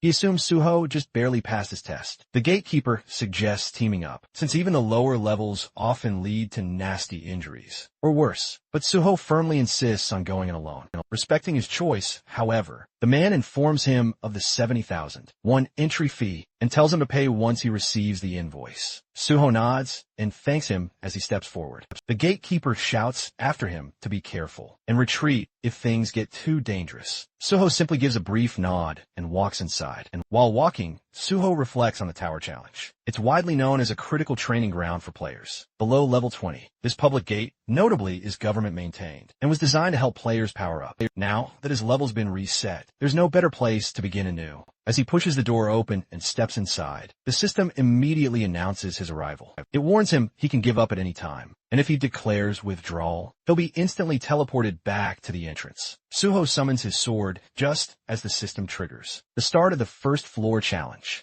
A slime monster appears and launches an attack. And while fighting, Suho notices its massive size and surprising speed, which momentarily catches him off guard. Despite being just a level 1 creature, with barely any attack power, its movements are annoying, and getting tangled with it could really slow him down. Wanting to finish it quickly, Suho drives his sword through the slime's core, destroying it. But then he realizes something. This slime can multiply. That irritating trait means when its core splits, it regenerates into several smaller versions. Even though there's a limit to how much they can divide, there's still a threat. This regenerative ability is one reason why most players enter the tower. In parties, monsters usually show up in groups. On almost every floor, not wasting time, Suho begins wiping out the multiplying slimes. He leaps into the air, stabs one mid-jump, and then hurls his sword to take down another. As he falls, a slime swings its tentacle at him. Suho grabs it mid-air, preventing a hard fall. and uses that grip to catapult himself upward. With clean and precise strikes, he slashes through the tentacles and clears the rest of the enemies. The system notifies him that he's conquered the first floor and asks if he wants to move on.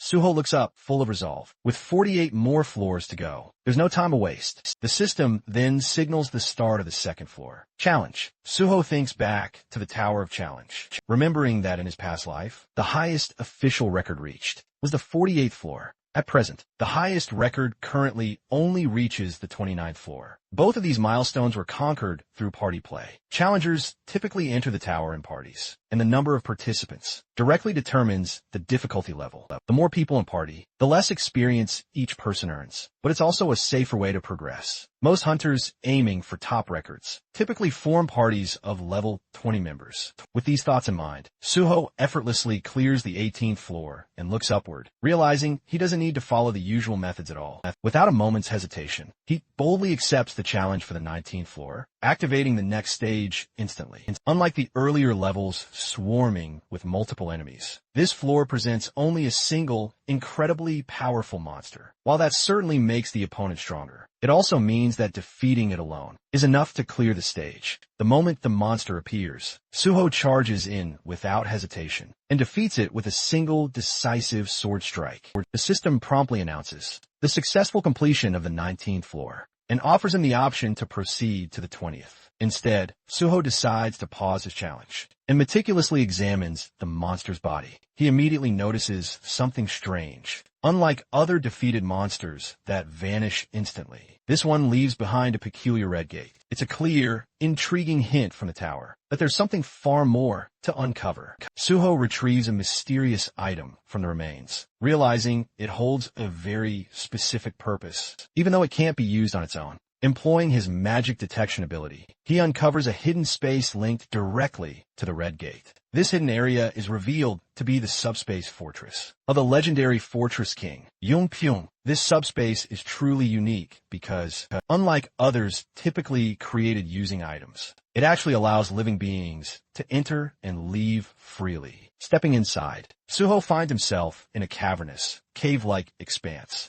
A mysterious glowing object appears, and the system informs him that the fortress's previous owner is dead. Suho is then prompted if he wants to claim ownership. He readily accepts and grasps the mysterious glowing object, which swiftly begins fusing with his very being. The system then confirms that Suho is now the undisputed new master of the subspace fortress. It's no longer just a mere item. It's transformed into a skill permanently bound to him. The system also explains that the fortress's appearance will shift and change, depending on Suho's current magical power. Suddenly, the space around him begins to warp. What was once a rough cave now instantly transforms into a fully furnished room. An impressed Suho quickly realizes the space is far more sophisticated than he ever imagined. Its size expands right along with his magical strength, and even adapts directly to his preferences. He feels a wave of relief that he stopped Jong Pyong-ho from ever getting his greedy hands on this power. That monster once used the fortress to store everything imaginable, from illegal drugs and stolen artifacts to even kidnapped people. Now, remembering the sheer horror of those sleepless nights caused by such heinous crimes fills Suho with utter disgust. But now, with the fortress firmly in his hands, he knows such darkness will never repeat. By stopping the rise of the Fortress King and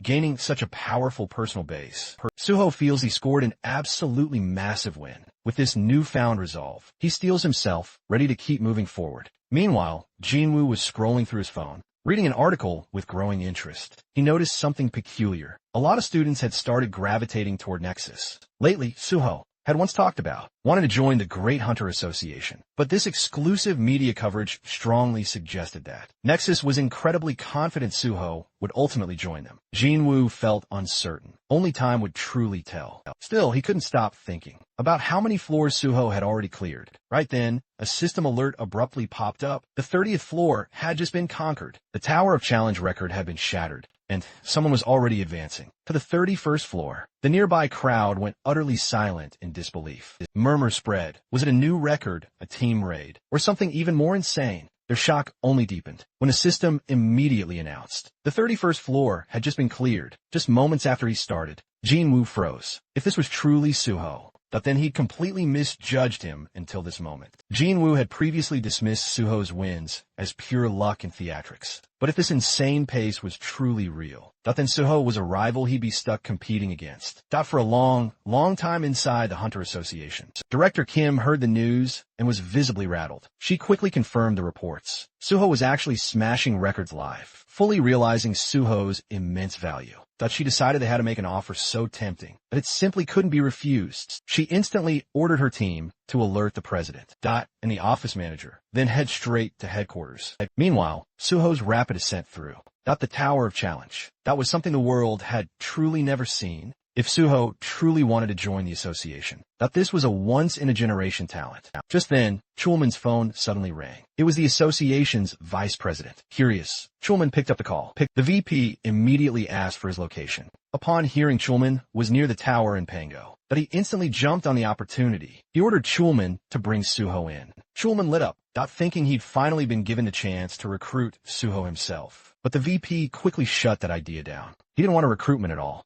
Just a photo of Suho with the association president. Then he abruptly hung up, leaving Chulman stunned and bitter. He thought to himself how these power-hungry executives were. Exactly why the public viewed them as so corrupt and incompetent in his mind. Only hunters truly deserve to be in charge of the association. He stared intently at the tower, trying to think of a way to convince Suho to come in. Meanwhile, deep inside the tower, Suho had just cleared the 48th floor, updating the tower's record yet again. Exhaustion was finally starting to weigh him down. Constantly pushing forward was utterly draining. He wondered when this madness would finally end. Still, when he finally opened his status window, his spirits instantly lifted. Hitting level 39 felt like a true reward. With every floor cleared, he earned 5 bonus stat points, and each one felt like an absolute gift. Knowing the system inside out made it feel like he was building his very own game character, a second self. And honestly, it was kind of fun. With his stats now perfectly set, Suho prepared for the final challenge. The 49th floor had just begun.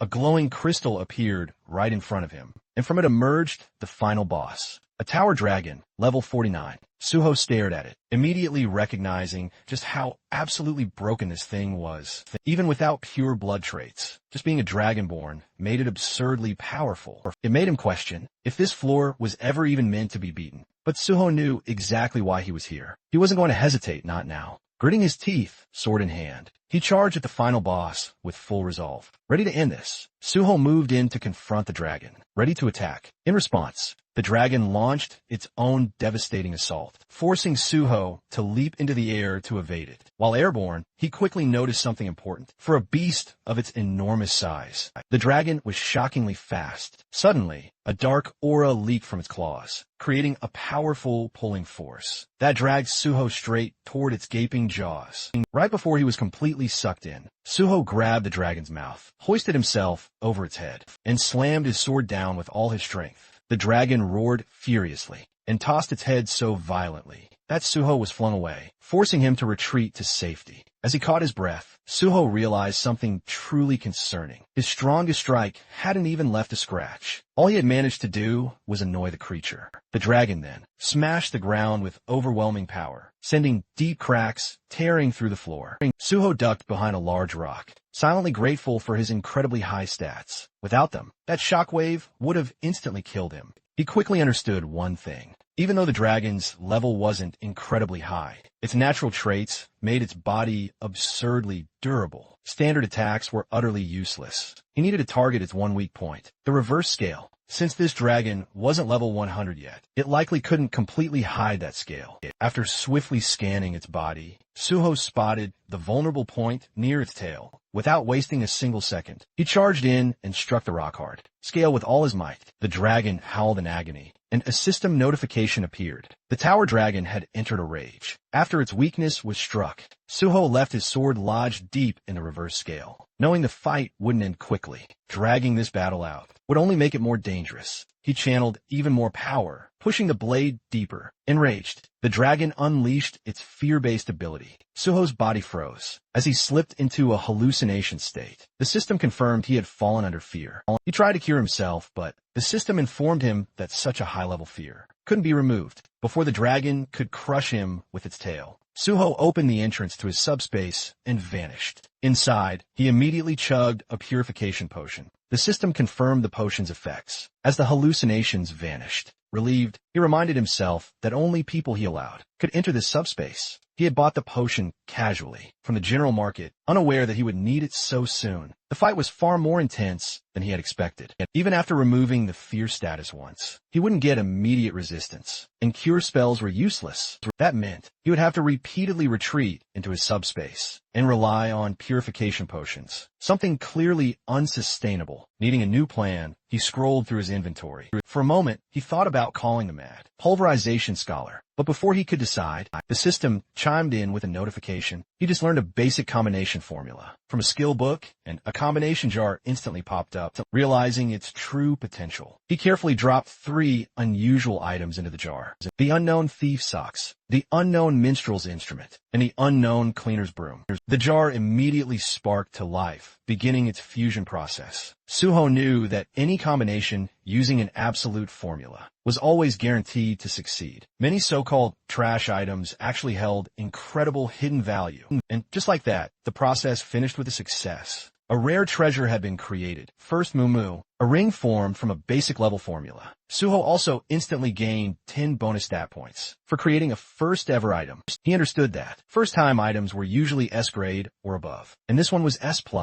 That's because it was a growth type item. He quickly equipped the ring, and the system instantly bound it to him. Suho remembered that in his previous life, he had tragically missed the chance to obtain First Mumu because the mad pulverization scholar had discovered it first and made the recipe public. This time, however, Suho had claimed it for himself, along with the extra stats. He opened his status window and immediately added 4 points to his magic stat, raising it to a perfect 100. The system promptly congratulated him. His magic stat had just turned red, an achievement he'd never reached before level 50. Earlier, he thought a purple status would take forever, but now it felt fully achievable. Purple required 700 points. Still a long journey ahead, but he was confident he could reach it. After finishing his stat allocation, Suho summoned his familiar old spear and began infusing it with his magic. The weapon absorbed power at an incredible rate. Once the required amount was reached, the system acknowledged its successful awakening. The spear had transformed, and now the Shadow Spear. Round 2 was about to kick off. The system then unveiled the weapon's true origins. It was one of the Shadow Lord's most prized treasures, forged from the very bones of a shadow beast, and it had chosen Suho as its very first awakener. The spear could now be summoned directly from his shadow and regenerate using magic and powerful shadow energy. Suho instantly grasped the immense value of this weapon. Just as Zhang Piong held the subspace fortress, the Shadow Lord, a terrifying monarch-level being, had once wielded this very spear. If that formidable entity still lurked within the gate, Suho was now holding its signature weapon in his hands. He felt immense relief securing it before any other dangerous entity could claim it. Time to test it. He summoned the spear once more, appreciating its seamless convenience.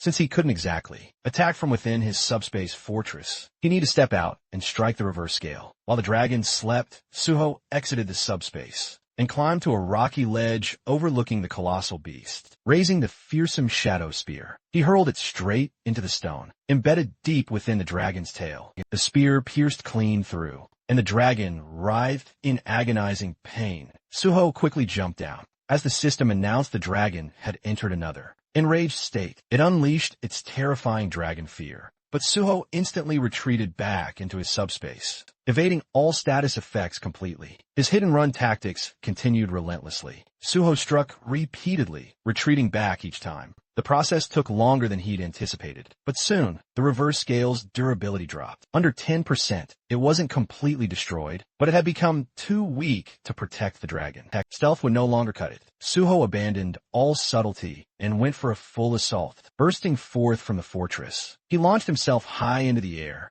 and drove the shadow spear straight into the dragon's eye. The impact shook the entire area with immense force. Suho was violently thrown back, but the enraged dragon was absolutely relentless. As it frantically searched for him, Suho seized the moment, circling behind and rushing once more for the tail. The dragon unleashed dragon fear again, but Suho shattered the stone first. The system confirmed it. The reverse scale was destroyed. The dragon's power drained rapidly. Suho chugged a purification potion then surged into the air for the finishing blow. With a clean slash across its throat, the dragon collapsed. The battle had finally ended. The system declared that Suho had cleared the 49th floor, setting a new record for the Tower of Challenge. He received 10 bonus stat points, and more rewards began pouring in. Lying on the ground, he processed the achievement. He had conquered the entire tower, something neither his past nor present versions of himself had ever done. For reaching level 40, he gained a new skill, Healing Spirit, an area of effect healing ability that, once mastered, could cover an entire battlefield. The evaluation wasn't done yet. Recognizing the difficulty of his feat, the system rewarded him with dragon blood. Suho was shocked. This was the signature power of Yoma, the monster player. So this was where Yoma had obtained it, from the Dragon Mountains. The system explained that inheriting dragon blood granted a dragon's power, depending on how far the user pushed themselves. Before Suho could summon the Shadow Spear again, the system alerted him. The weapon was reacting to the Tower Dragon's shadow. It absorbed the shadow entirely, undergoing another transformation, Shadow Spear, plus a hidden function called Shadow Devour, not even listed in its original description, had grown stronger. Part of the weapon's consciousness had awakened. Suho checked the updated stats and was stunned. Shadow Binding and Shadow Regeneration had both risen from A rank to S rank. Shadow Binding could now rip out a target's shadow and immobilize them, while Shadow Fangs tore the shadow apart, causing continuous bleed damage. Growth-type weapons truly exceeded normal equipment. Satisfied, Suho prepared to leave, but something on the ground caught his attention. A massive fong. The system pinpointed it, a mighty dragon's fong, capable of inflicting an incurable debuff, one that completely nullified all recovery. Suho was absolutely stunned again. He'd actually obtained a dragon byproduct, something thought to be almost impossible to secure. It confirmed the tower dragon had been a pure blood dragon, meaning it naturally dropped materials. This entire battle, an absolute jackpot. With everything finally collected, Suho finally turned to head out, certain that reporter Jinwei would definitely be waiting for him outside. Just then, the tower crystal shattered, and the system calmly declared, "The trial tower has been conquered. The conqueror is player Suho," and every other player was forcefully expelled from the gate. Suddenly, a portal appeared, and several hunters came crashing out of it, rolling across the ground, looking utterly stunned. One of them stumbled to his knees, clutching his head in disbelief, muttering that this couldn't possibly be real. Had someone actually entered the trial tower alone? His teammate, still sprawled on the floor, asked, "Who is Suho even?" The hunter simply pointed ahead and asked if that guy standing there was the one. His partner turned his head, confirming quietly that, yeah, that was definitely him, because the size of the crowd was absolutely insane, and there wasn't even space to breathe right now. Our protagonist was completely surrounded by reporters. Cameras were flashing nonstop, and everyone was shouting at him, asking for comments and reactions to his conquest. But Suho silently thought about how incredibly exhausted he was. He'd taken a lot more damage from the Tower Dragon than he expected, and all he truly needed now was rest. Definitely not a screaming media mob, that's for sure. He hadn't expected reporters to swarm him quite like this. His attention shifted when he spotted reporter Jinwei, who was sitting dramatically on the hood of his own car, looking genuinely stunned. A psycho. That was probably the first thing running through his head, because someone conquering that tower solo, that was unreal. Suho casually walked up behind him. A hand suddenly landed on his shoulder and greeted him. Jean Huey screamed. He tumbled back, hitting the ground in a panic. Then his eyes widened in sheer disbelief as he finally recognized his unexpected visitor. He stammered Suho's name, demanding how he'd even escaped the massive crowd. Suho offered a light smile, casually saying he just slipped away. He described it like he'd pulled off some secret ultimate stealth technique, vanishing without leaving a single trace or footprint. Extending his hand forward once more, Suho asked, "Why do you still not trust me, Jean Huey?" The reporter slowly, cautiously reached out, staring at Suho as if he were completely unhinged, and asked, "Do you even realize how crazy you sound?" Suho calmly replied that if Jean Huey genuinely didn't trust him, then he should simply say so, and Suho would adjust accordingly. Jean Huey stood up, dusting himself off, and retorted, "If I didn't trust you, I wouldn't have helped you get this far." He then urgently told him, "Jump in the car, before the press notices." Inside the moving car, Suho received a call from team leader Chulman. Chulman congratulated him for clearing the trial tower, admitting he'd wanted to thank him face to face, but Suho had vanished too quickly for that. Suho thanked him politely and said he'd been hiding because he was utterly exhausted. Chulman chuckled, saying Suho always exceeded expectations. He asked if Suho was still in Pangeo, and if he wanted to meet up. Suho explained that a friend had picked him up, then asked if there was anything specific he wanted to discuss. Chulman admitted there wasn't anything particular, unless Suho could swing by the association. If he wasn't too exhausted. Suho paused, repeating the words the association. Chulman confirmed it. He explained this was an unprecedented event. Everyone had believed the trial tower was utterly impossible to clear, and it had been functioning as a public gate. Considering the sheer scale, they needed an investigation. Suho responded that he didn't recall investigations being conducted when powerful guilds cleared those super tough gates. If they needed specific info, couldn't they just request it? After a moment of silence, Chunman agreed and wished him a good rest. Suho thanked him, then ended the call. He leaned back, lost in thought. Without a doubt, the chairman or vice chair wanted him there, probably just for photos and PR. He respected Chunman, but he had absolutely zero interest in doing anything for the higher-ups. If he let them drag him into bureaucracy now, he'd definitely get stuck in trouble. He planned to dodge it until he officially joined the Hunter Association. Jean Huey glanced at him while driving and asked if he could ask something. Suho nodded, telling him to go ahead. Jean Hui said that with Suho's abilities, couldn't he go anywhere, especially to government positions? Suho smiled. The government pays well, and no matter how strong private guild pretended to be, the government had more actual power. Jean Hui blinked, reminding him that private guilds had fame and serious influence. Suho responded calmly. Fame is temporary,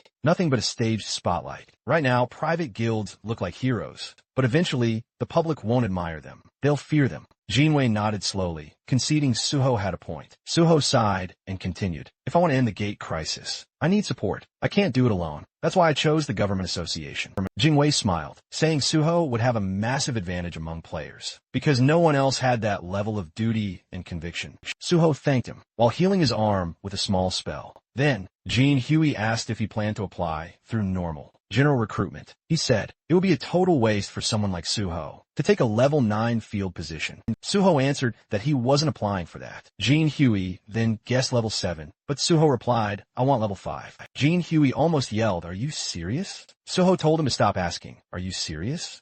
Every 2 seconds. Jean-Wei looked at him curiously and said, of course. He wanted to know why that was so natural. Suho smiled faintly and said he'd explain everything, but Jean-Wei better not write a word of it in his article. Oh, and he should probably keep his eyes on the road. After some time telling his story, reporter Jean-Wei was absolutely stunned by Suho's audacious plan. He declared it a truly brilliant idea, and the protagonist calmly replied, yes, it is, but it absolutely must not appear in your article yet, because I want to officially announce it myself. Through you later. And when that time comes, that will naturally shake everything to its core, which meant Jean Wei would have exclusive first-hand access.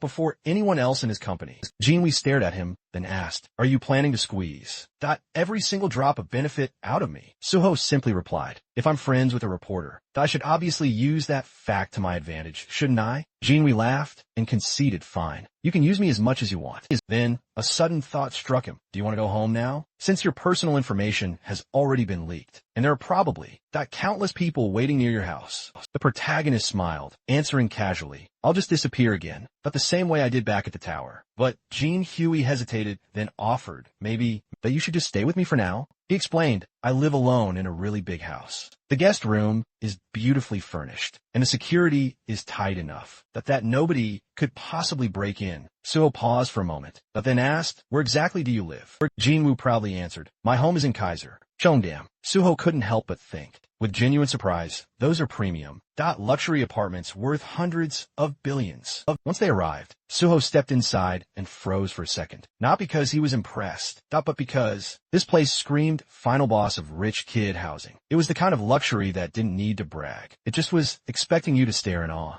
Jean Hu welcomed him in like it was nothing, telling him to treat the place like it was his own house. Suho just nodded mentally, noting this was exactly what life looked like when someone was born with premium DLC enabled. Next, Jinwei pointed to a device sitting neatly on the table, a convenience function pad, through the community app installed on it. Suho could order food, shop, call support, and even summon an emergency healer if needed. Jinwei added that Suho looked way better now, compared to when he first got in the car. Suho simply replied, I'm a healer. Jinwei blinked, then asked again. Suho repeated it a little annoyed, because yes, I am really a healer. The journalist apologized, admitting that even though he'd read it everywhere, his brain still refused to believe it. After all, healers normally enter a guild first, then level up safely. They don't just casually solo clear the tower of challenges. Picking up his bag, the rich guy said he had to return to the office for work and reminded Suho of the password. Suho told him not to worry and wished him a safe trip. After the door closed behind him,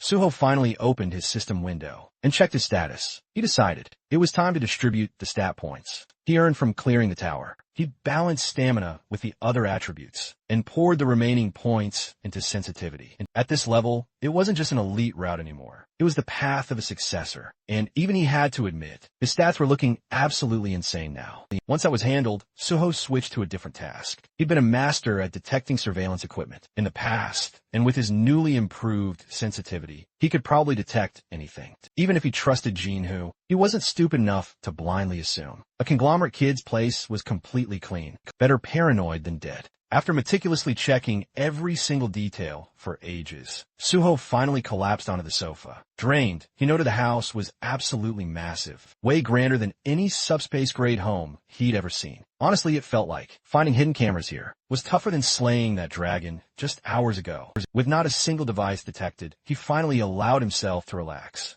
But then his phone wouldn't stop buzzing. Notification after notification flooded in relentlessly. When he finally checked it, Suho realized his personal information had been completely leaked. Someone had exposed his number to the world, and the messages just wouldn't quit. Accepting his new, chaotic reality, he knew he needed a new phone and a whole new number. Remembering the community app Jinwoo had mentioned, Suho tried using it, and to his absolute surprise, it was incredibly efficient. He quickly transferred all his important data to the new device, designating it for private use only. Even as messages continued to flood his old phone, he planned to switch numbers very, very soon. He glanced at the time, a little past 5 p.m. He figured he had time for a short break before heading out again. Meanwhile, somewhere else that very night, inside a quiet, desolate building, a mysterious gate suddenly appeared. Several masked individuals stepped through it, scanning the area with sharp, meticulous eyes. No weaknesses, no surveillance, nothing. Then, they opened the large bags they carried and began placing bombs with practiced, cold precision.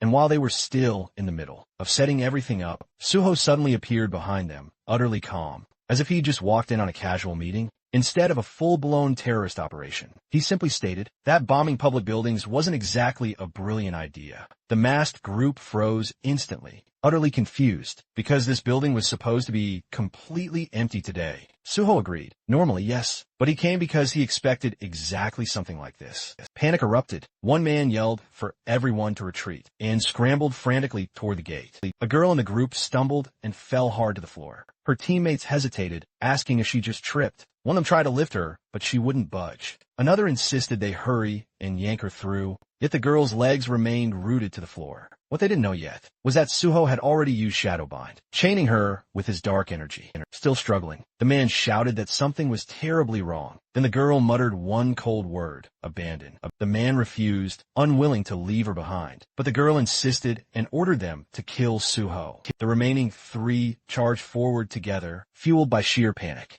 But before they could even finish their first step, an invisible force crushed them flat to the floor. Suho's intimidation skill smothered them instantly. With them subdued, Suho asked if they were members of Banshee. The narration clarified. Banshee, a notorious terrorist group, responsible for bombings and widespread chaos. Even though they were eventually caught in the past, the damage they caused was absolutely massive, and only 4 members did all of it. The group was shocked someone recognized them, and demanded to know how Suho knew their name. Suho calmly stepped toward the man closest to him and removed his cap. He identified him as Kwak Duho, the muscle. He worked day labor jobs and handled all the heavy tasks. Then Suho pointed to another, CEO Kaiwan, the bomb maker, who worked as a middle school science teacher. Next, Kim Hyunmin, the transporter and everyday delivery driver, who used a movement skill to vanish after attacks. Lastly, Suho turned to the girl, Ku Yunhwa, a university student and the true leader of Banshee. Her EMP ability erased electronics and magic supports with absolute ease. Stunned, Yunhwa demanded how Suho knew everything. Suho smiled and said, "Anything can be uncovered if someone tries hard enough, and you already knew that." Still refusing to believe him, she demanded again to know, who was he?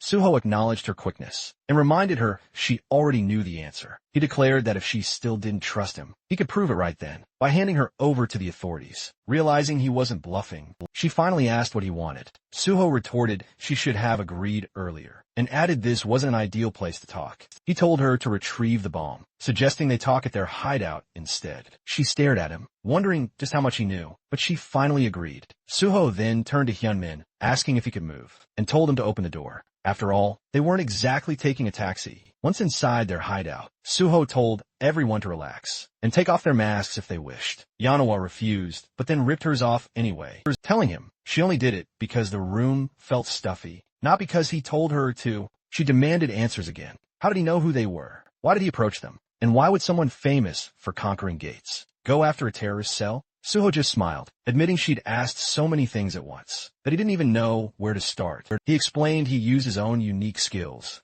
he didn't reveal publicly, to track and identify them, just as they had hidden theirs. Finally focused, she asked again, "What do you want?" Suho extended an offer. He wanted them to work with him. He mentioned the recent PBS interview and the future plans he'd shared there. Yanawa assumed he meant joining the Hunter Association. Suho confirmed, and before she spiraled, he clarified he wasn't handing them over for forced recruitment. He explained he would take the level 5 exam, then move through 1 or 2 positions, and eventually join the Special Forces Division. Yanawa looked stunned. Suho told her not to make that face. He knew they hated the Special Forces, which was why their bombings targeted related sites. He understood perfectly their reasons mirrored his own. Suho then unveiled the truth. He was a gate orphan. For years, he dismissed it as mere coincidence, until he later uncovered a sinister plot. The disaster itself had been meticulously manufactured. After every clear gate, the land transformed into premium real estate. The government knew a gate shock was imminent, yet allowed it to unfold for massive profit. Lucrative development projects fueled the scheme, and Suho already knew exactly who was responsible. His goal was crystal clear: ascend to head the Special Forces and make those culprits pay dearly. He explained that the Special Forces wielded the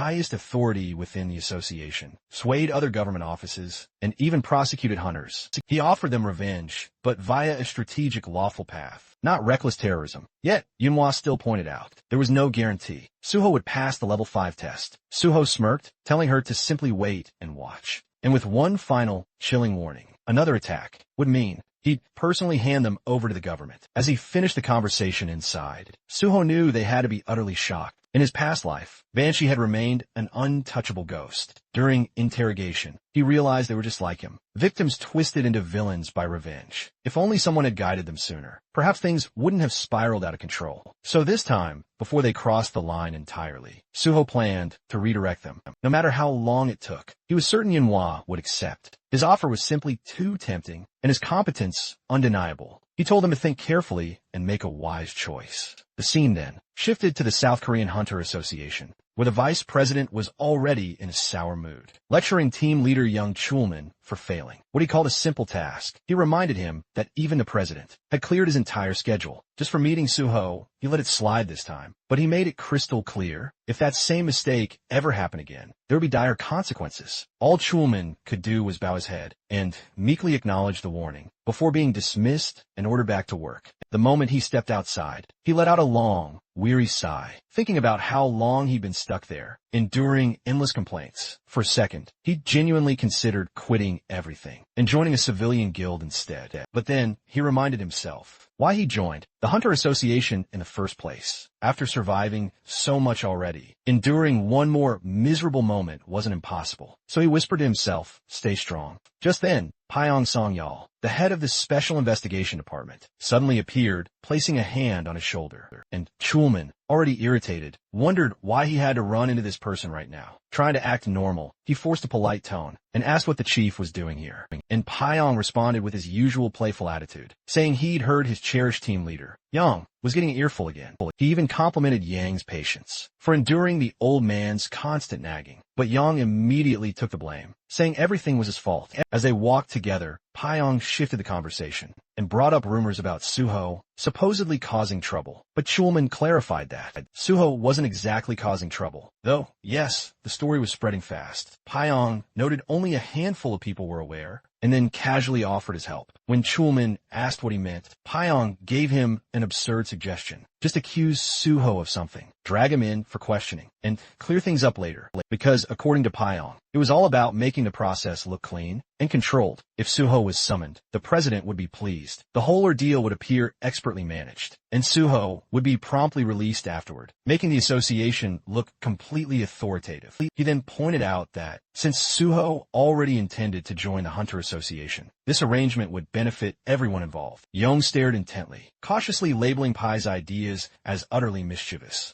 After all, interfering with someone as successful as Suho could backfire spectacularly, even disastrously. But Pai didn't flinch one bit, instead admiring Yang's unexpected morality. He questioned why someone in Yang's powerful position was so incredibly nervous over just a single hunter. Yang responded politely, but Pai clearly wasn't done. He harshly reminded him that prosecutors still held the ultimate authority to investigate and decisively charge even the most powerful hunters, and that hunters once feared them, and for good reason, hinting that Yang should certainly be more flexible, instead of stubbornly clinging to outdated protocol. After a tense, loaded pause, Yang finally nodded and simply said he'd keep in mind. Pai left soon after, offering his support and reminding him there were always alternative methods, besides just strictly following the rules. Once alone, Yong quietly replayed every single word, thinking about how he used to deeply respect Pai as one of the very few hunters within the association who seemed genuinely grounded, unlike the utterly disconnected elites at the very top. But now, he wasn't so sure anymore. Knowledge changes people, and Pai clearly knew far too much, which made him incredibly dangerous. Feeling profoundly uneasy, Yang went outside, found himself a quiet spot, and sat down, utterly lost in thought.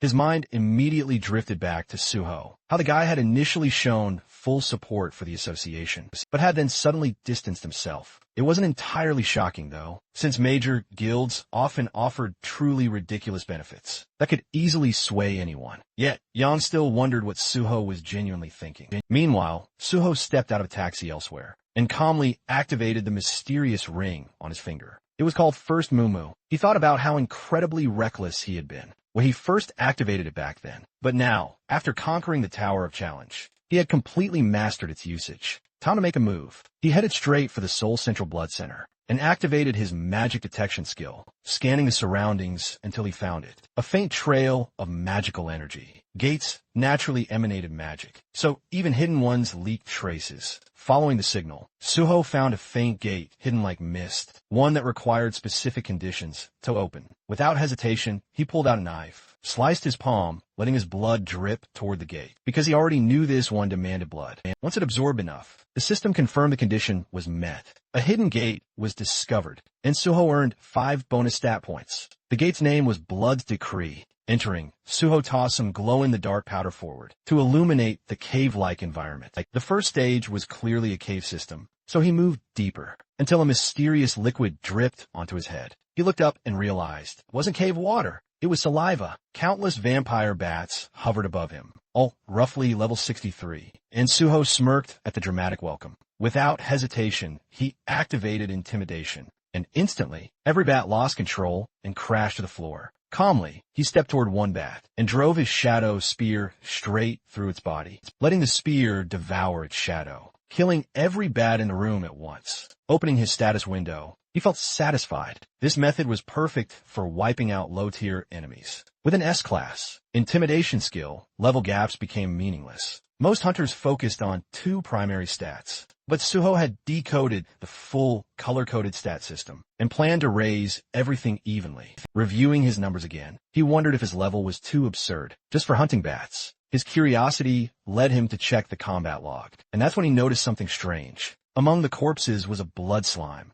It must have been hiding among the bats, and accidentally died from the intimidation shockwave. The cleanup felt incredibly dull, but he recognized the power of intimidation. After all, while high-level monsters could resist fear effects, the skill still proved effective, unless the foe was a special category opponent. Soon, he arrived at the boss room, feeling a surge of excitement. Without a moment's hesitation, he entered. The instant he stepped inside, he summoned his sword, and immediately, a massive vampire bat lunged at him. He expertly blocked the attack, identifying it as a Great King vampire bat, countering with a swift, decisive slash. Then, from behind, a golem suddenly lunged, forcing Suho to swiftly dodge sideways. Neither creature felt like a true boss. They were mini-bosses, and he fought both simultaneously, slashing at the golem and spinning to counter the bat's relentless attacks. When the golem attempted a devastating punch, Suho deftly slid backward, evading the hit, then rammed his sword into the solid ground, unleashing a powerful shockwave that exploded through the room. It struck both monsters, and he thought the fight was finished, until the dust finally cleared, and both monsters were still defiantly standing. The battle intensified, and Suho quickly realized physical attacks alone wouldn't finish these high-level targets. It was time to deploy what he'd prepared. Just then, both enemies attacked simultaneously, one from the front and one from behind. Suho summoned another sword, and when the explosive impact settled, he had driven one blade deep into the bat, and the other into the imposing golem. Even repeated attacks weren't enough to finish them off, but Suho finally grasped the crucial key. Their weakness was pure silver, infused with holy power. At that exact moment, the system notified him. Holy power has now been successfully applied. The silver sword in the bat's body glowed brightly, and a lightning strike crashed down upon it, slicing through its throat, obliterating the monster instantly. Suho stood over the corpse, his foot planted on its head, watching it erupt into nothingness. Like an insect crushed beneath a giant hand. That holy power was absolutely devastating. The golem lunged again, but Suho moved first. He carved it into pieces with his wholly enhanced sword, until the system confirmed its defeat. Looking down at his weapon, he acknowledged how perfectly it worked. A healer-exclusive skill allowing holy enchantments had become an incredibly powerful advantage. And enchanting silver weapons with holy energy turned every strike into a guaranteed critical hit, making it the perfect counter for enemies in this gate. Suddenly, Suho sensed a powerful presence behind him, and as he turned, he realized the true boss of the hidden gate had finally appeared. The figure stepped forward, revealing himself as the Cursed Prince, a monstrous level 76 elite. He furiously accused Suho of invading his domain and slaughtering his subordinates, before demanding he kneel and confess his sins. But Suho had come here to capture him, not bow down. That confidence enraged the prince, and with a furious roar, he unleashed his power, calling Suho unbearably arrogant. The first strike slammed forward, but Suho blocked it with ease, and calmly asked if the prince was done. With his dramatic entrance, instead of answering, the prince drove his hand into the ground, and suddenly, the battlefield transformed, as blood-veiled mist erupted everywhere, obscuring visibility completely. The dense aura made it impossible to detect movement normally. So Suho braced himself, knowing the prince could attack from any direction. He sensed something behind him and reacted instantly, just as the prince lunged, blocking the strike perfectly, shocking the boss, who couldn't understand how Suho predicted his attack. Suho retaliated with a confident slash, thinking he'd landed a clean hit, but the prince only laughed and mocked him, saying such weak attacks could never harm him. Then, a system alert flashed. The Cursed Prince had activated Blood Scream. Suho immediately stabbed his sword into the ground and unleashed his healing spirit. A radiant cleansing aura surgi ou toi. The prince clearly reacted to the strange sensation, with Suho's wounds vanishing instantly, with a slight, knowing smile. Suho then revealed his secret. He was a healer. The prince then glanced down, only to find a shocking wound on his abdomen. It was proof that Suho's strike had actually worked. Suho readied yet another technique, but the prince snapped, lashing out and charging forward, enraged by the sheer humiliation of being injured by a mere human. Suho met him head-on, his sword clashing violently against the prince's clawed hand, as the two quickly engaged in a fast-paced exchange of brutal, relentless blows. For a brief moment, the prince was certain he was winning, and unleashed a rapid, devastating barrage of strikes. But Suho suddenly vanished, reappearing directly behind him, landing a perfectly clean hit. Blood gushed from the prince's mouth as he stumbled violently backward, and Suho immediately rushed in, relentlessly continuing the assault, refusing to retreat. The prince unleashed even more power and charged directly back into the fray, and the two collided with truly massive force, sending shockwaves reverberating across the entire battlefield. When they landed, the scene instantly changed. The cursed prince's head had separated from his body, and now rolled gruesomely across the ground. Suho approached casually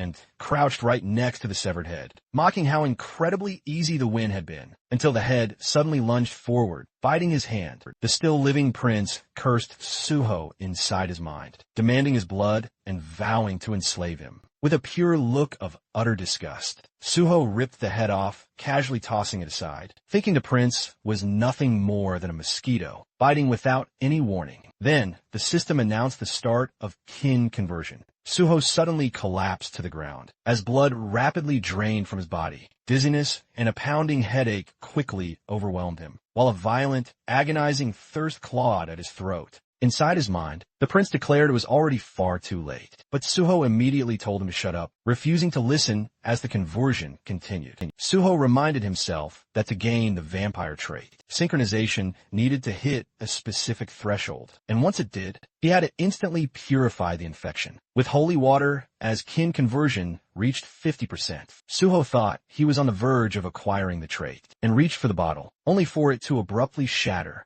The prince laughed, declaring this was his domain, and nothing Suho did would matter now. Suho realized then, the prince had been far more cautious than he'd expected. The destroyed corridor was now fully restored, and even the prince's body was gone. Everything had been reset for the next phase. Still refusing to give in, Suho tried to plan another move, but the system ominously warned. His blood was now beginning to corrupt. The prince, brimming with confidence, declared there was no escape, but Suho revealed he still had one final card. The system immediately responded. All conditions to unlock the second power of dragon blood had been fulfilled. He had reached level 50 and survived a mentally and physically life-threatening situation. A new notification appeared. Dragon armor available. Suho smirked, realizing he had triggered it just in time. Kin conversion stopped on the spot, and the system confirmed once again that all conditions for unlocking the second stage of dragon blood had been met. Dragon armor activated. He now possessed dragon's endowment and dragon skin, granted through the armor.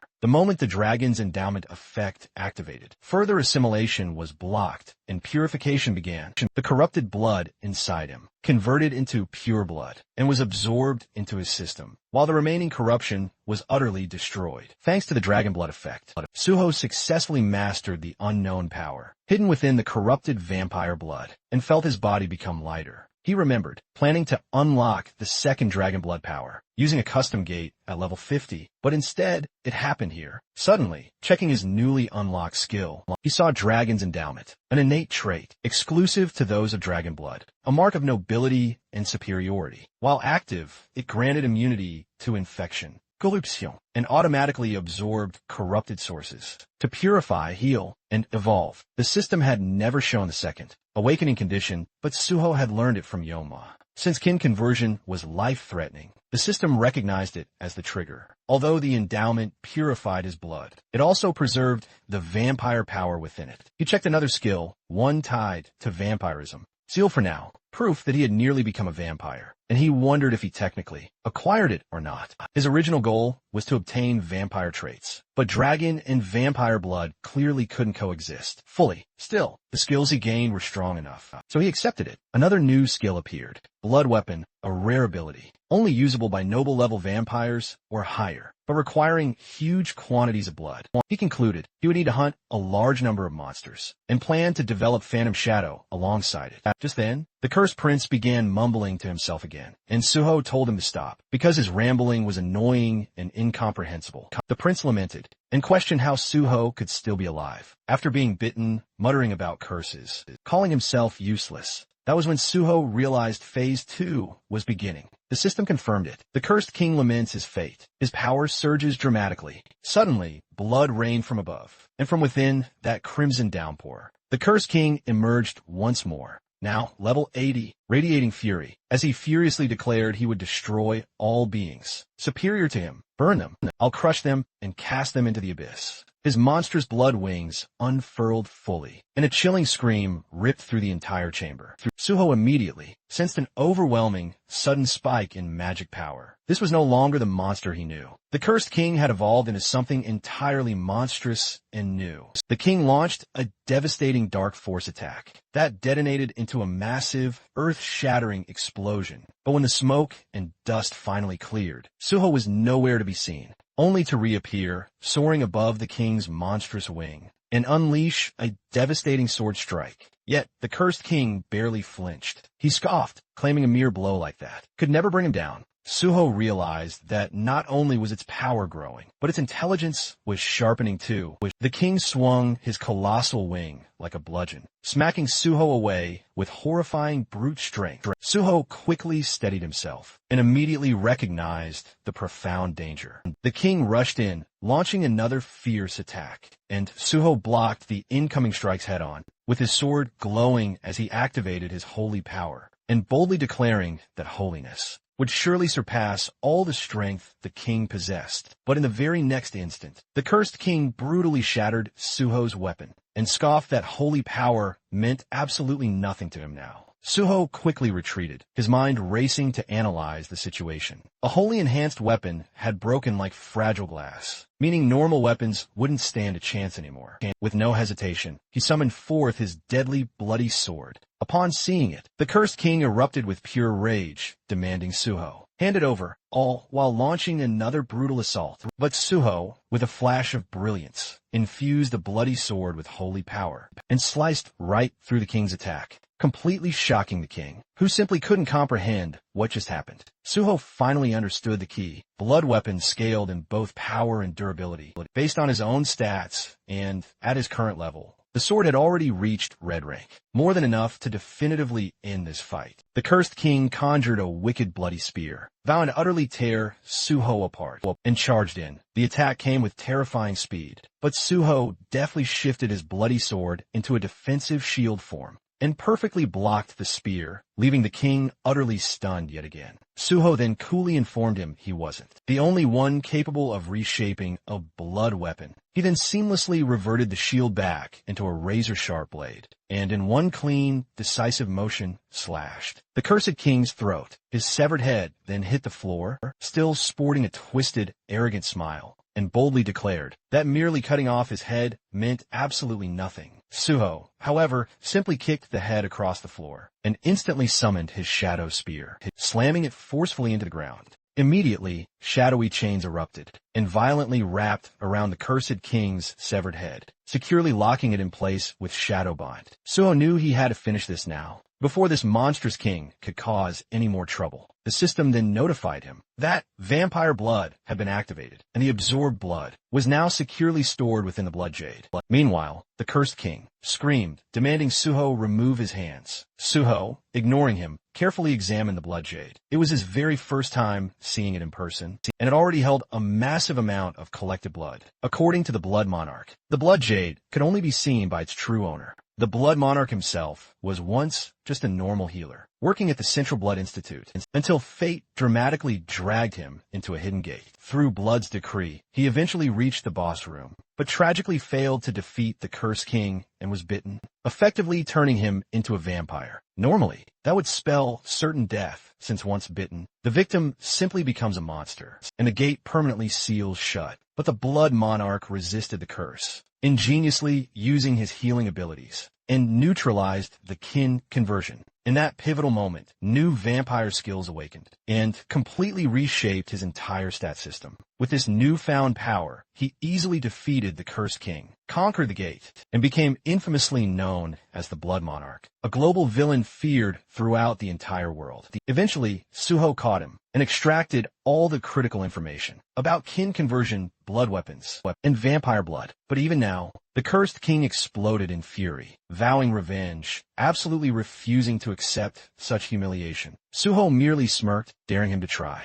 Then the system unleashed the Phantom Shadow, which instantly resonated with the Cursed King's own shadow, and completely absorbed it until not even a trace remained. At that moment, Suho understood. That Blood's decree had finally been fulfilled. The system confirmed the Hidden Gate's conquest and proudly declared Suho the MVP. As he prepared to leave, an exit gate formed before him. Suho reflected on everything. Once again, he was reminded of the overwhelming, undeniable reality of dragon power. No matter how terrifying kin conversion seemed, it was utterly insignificant next to dragon blood. Still, he was annoyed the vampire had managed to escape. Then, the system announced a special reward. After analyzing Suho's talents, it granted him a skill tailor-made for him and awarded 10 bonus stats for his achievement. The new skill, New Blood. Suho had never heard of it. As he scrolled through the system window, he quickly realized its immense value. It was an absolute jackpot for his future. Not only that, he had also obtained an S-rank original vampire skill, something even the Blood Monarch never possessed, since his vampire traits were only A+ rank, and none were labeled royal or original. Suho concluded that this must be due to the unique effect of New Blood. Originally, he planned to monopolize powerful existing skills, but reality turned out far better. Still, he reminded himself not to get careless. Just because things were going well now didn't guarantee they always would. With the gate conquered and his objective secured, Suho knew exactly what needed to be said. He had gained what he came for, and now it was time to go big at Nexus. The scene then shifts to a big, tall building, Nexus. People moved steadily through the corridor, while Miss Sway led the group forward. Through open doors, a man could be seen calmly sitting in a chair, who turns out to be none other than the guild leader, and tells Miss Sway to come in. She informed him that Hunter and Suho had asked her to deliver a message. Tomorrow he would be coming to join the guild. The man repeated the statement in disbelief, almost questioning whether he heard correctly. The back of his chair faced them as he processed the news, and then he finally spoke, stating that proper preparations needed to be made. When his face finally became visible as he turned, he added that no one knew what this and Suho was planning, and everything needed to be handled carefully before he changed his mind. Outside, tall buildings stretched toward the sky before the scene shifted inside an elegant, well-furnished room. Suho stood at the entrance looking in and found Jean Huey sprawled across the couch. Drooling in his sleep, Suho stared for a moment and finally asked why he was sleeping there. The reporter weakly sat up on the couch, explaining that Suho had conquered the Tower of Tests. Today, and even if temporarily, they were now living together. And to top it all off, Suho was his partner. While speaking, the young man clutched a bottle happily, declaring that such a milestone absolutely called for a celebration. He explained that when he returned home, Suho wasn't there, but he couldn't just ignore such a historic moment. So he started drinking by himself. Suho watched him for a moment, then remarked that handling everything at once must have been exhausting. He assured him that in the future, there would be plenty more reasons to celebrate. Still clutching the bottle, the drunken reporter blinked and asked if Suho was absolutely sure about that. Suho simply told him to relax. The future would reveal everything. Looking at the food laid out on the table, Suho asked the surprised and slightly tipsy reporter whether he still wanted another drink, even at such a late hour. With a big, satisfied smile, Jean Huey immediately agreed. Next to the plates of food sat a glass of wine, and Suho commented that he had tried the community app. Jean Huey recommended it and found it worked perfectly. He also added that he genuinely liked the apartment itself. While they ate, Suho mentioned he'd read the reporter's blog and could tell the young man was doing quite well, leading him to assume his companion must be incredibly wealthy. They continued drinking wine together, and with a cheerful tone, Jean Hui explained he wasn't just rich. He was the youngest son of a Chable family, meaning he couldn't simply be considered normally wealthy. Surprised, Suho asked if he truly belonged to a Chable family, who then took another sip from his glass. Jean Hui continued speaking, saying that since Suho had shared one secret, he wanted to share one of his own in return. He then revealed he was the youngest son of the president of the Daesin company. Suho responded that if he was the president's son,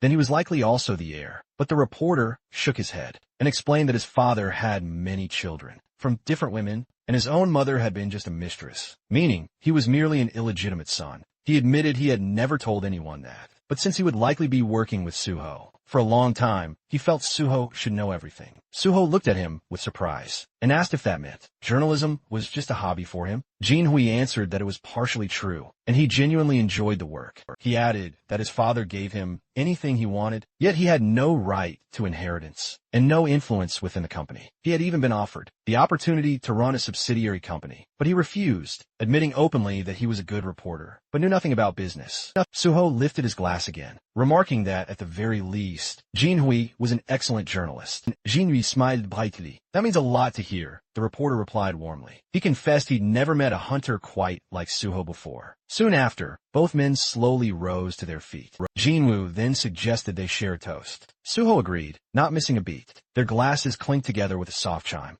The very next morning, Suho ambled through his apartment, stifling a yawn. From the kitchen, Jinwoo cheerfully greeted him with a good morning. He was busy pouring boiling water into a mug. Suho asked if he seriously planned to work on the weekend. The reporter replied that he had a mountain of tasks. Standing by the window, rubbing the last bits of sleep from his eyes, Suho mused, maybe we shouldn't have had so much to drink last night. But Jinwoo just laughed, assuring him everything was fine. In fact, he'd had a fantastic time. Suho then questioned why he was already heading out, clearly on the hunt for new material. The reporter explained he couldn't just live off articles about Suho forever. Upon hearing this, Suho casually admitted this was precisely why he respected him so much. This made Jinwoo pause, genuinely surprised by the sudden compliment. After taking a sip, he asked what Suho had planned for the day. Suho reminded him, today's the day I told you about. Before he even realized it, Jinwoo asked, are you going to Nexus? Suho nodded, explaining that last night he hit level 50 and got several new upgrades. So it was time. Those words made Jinwoo freeze. Even burning his hand on the hot water, he was utterly startled because just yesterday, Suho had only been level 40. He spun around, staring at Suho in sheer disbelief, demanding to know how anyone could jump 10 levels in a single day. Suho merely shrugged, as if it were nothing. To be exact, he clarified, I'm actually level 51 now. The reporter just stared, as if Suho were an unsolvable riddle. He mumbled, the more I get to know you, the more mysterious you become. Suho commented, the way you say that sounded oddly suggestive. As Jinhui scratched his head, Suho asked why he was looking at him that way. Without a moment's warning, the reporter practically shoved him down the hallway, insisting that if he was going to walk into such a serious organization, he needed to look the part. Suho protested, arguing he didn't need anything fancy and was perfectly fine with his casual clothes. But the reporter wouldn't back down, saying he'd gladly lend him proper clothes and even a watch. When Suho continued to resist, the reporter declared that appearances absolutely mattered at places like Nexus, reminding him that he could also pick any of his luxury cars. If he arrived by public transportation or showed up in a taxi, everyone would definitely stare. A quiet, upscale district came into view as a sleek red car rolled to a stop immediately, drawing every eye from the people waiting outside. The door lifted upward, and Suho stepped out, dressed in a sharp, elegant suit that fit him perfectly. For a second, he cleared his throat and thought everything had turned out surprisingly well. A suited man approached politely, offering a business card, while introducing himself as Bae Dong-yuk, the head of Nexus. Suho accepted it with a polite smile, introduced himself as An Suho, and followed him inside the guild building. Soon after, he sat across from 3 representatives of Nexus. Dong-yuk calmly stated that over the past few days, Suho must have raised his level significantly and wondered if that sudden progress made him reconsider his goals, especially since he previously mentioned wanting to become a government official. Suho explained that nothing had changed. His goal remained exactly the same. The leaders exchanged surprised glances, prompting Sui to ask what exactly that meant. Dong-yuk leaned forward and asked why Suho would want to join a private guild, if his true intention was government service. Suho responded honestly, explaining that joining Nexus will make reaching his goal significantly easier. He then announced that he planned to take the 5th rank exam. This year, someone asked him if he was only after bonus evaluation points. Suho replied, technically yes, that's true, but it's just one piece of a much bigger strategy. If he only pursued the Hunter Association, they'd assume he had no other options. That's precisely why he planned to join Nexus, because once the association saw others offering better terms, they'd step up their own game too. He added that while working for Nexus, he'd fully dedicate himself to the guild, making it a truly mutually beneficial partnership. Dong-yuk listened silently, as Suho promised to give it his all, but the guild master eventually leaned back and said he understood. However, he had one crucial question. He pointed out that when Suho first approached them, Nexus was struggling, and the hero's abilities were a complete unknown. Hiring him back then was risky, but still reasonable. But now, any guild in Korea would fight for him. So why, out of all of them, did he only approach Nexus? Suho smiled quietly as the guild leader continued, saying that Suho was clearly talented, but his true intentions remained unclear. Folding his hands, Dong-yuk warned that unless Suho answered honestly, cooperation simply wouldn't be possible. Suho closed his eyes briefly, then replied that he had personal reasons. He reminded Dong-yuk of the public speech he gave earlier, the one where he promised Nexus would do everything in its power to destroy all gates in Korea. Suho acknowledged that Nexus provided more support to victim families than any other guild and was clearly the most passionate about eliminating the gates. He said he had no doubt that speech was truly sincere. Because of that conviction, he wanted to work with Nexus, help them, and contribute everything he had. He smiled widely and added that he hoped they could continue their cooperation, even after he eventually joined the Hunter Association. Dong-yuk lowered his gaze and admitted the reasoning satisfied him. He then pressed if Suho really thought joining the association was necessary, given Nexus already worked tirelessly to clear gates and support hunters. Suho conceded, but explained, however, if Nexus truly aimed to eradicate the gates entirely, then they had to venture into places even other hunters couldn't reach, such as the sealed, high-risk gates under strict government control. His gaze then shifted to an image of one such chain portal. Beyond even ordinary mid-level entrances, there are also the 5 Great Gates. That was precisely why he needed government authority. But until that moment arrived, every successful raid would broadcast Nexus's name, alongside his own. The impact would completely reshape the power structure of Korea's guilds, and Nexus would surge to become number 1. Dong-yu then rested his hands on the table and stated, however, all of this only lasted as long as Suho remained with them. Suho nodded, acknowledging that was why he promised to give his all while he was here. Suho then blinked in shock, suddenly asking if he'd already found team candidates. After their previous conversation, Suho confirmed it, then revealed the first candidate, Kang Daehan. Suho froze and asked again, as if she couldn't believe her ears. Suho nodded and casually dropped the bomb that he was the one who convinced Daehan to become a tank. Sui shot to her feet in outrage, demanding to know what Suho planned to do. If tanking didn't suit him, Suho calmly lifted a hand and told her to calm down. He had made the decision after properly analyzing everything. He reminded her that Daehan had passed the exam with exceptional scores. Sui frowned reluctantly, remembering the results. Daehan had unexpectedly ranked 2nd place. She admitted she'd even planned to thank whoever was responsible, but Suho simply shrugged and dismissed it as no big deal, which only irritated her further. The 3rd Nexus representative then finally spoke, stating Suho's proposal sounded excellent, but he needed some clarification. If Suho truly intended to clear sealed gates, he surely knew those locations were government protected, and private guilds had zero access to them. Civilian safety was, after all, their top priority. He then asked how Suho planned to get inside. Suho calmly asked if he was doubting his abilities, then stated they would finalize the contract once he brought them the pass, proving he could be trusted. He paused, reconsidered, and changed the offer. Instead of bringing a pass, he would clear one sealed gate first. After that, they would sign. The secretary sweated at the sheer scale of the terms, muttering that Suho was offering conditions worthy of royalty. Suho insisted the terms were perfectly fair. The secretary noted that, despite Suho being incredibly promising, he was still just seen as a new hunter, with no official standing. But Suho declared that was exactly why. He would clear a sealed gate immediately and prove himself. Dong-yu observed him carefully, then agreed Suho would undoubtedly prove his worth. With a satisfied smile, the guildmaster said he liked today's outcome, and they would finalize details later, after the gate was cleared.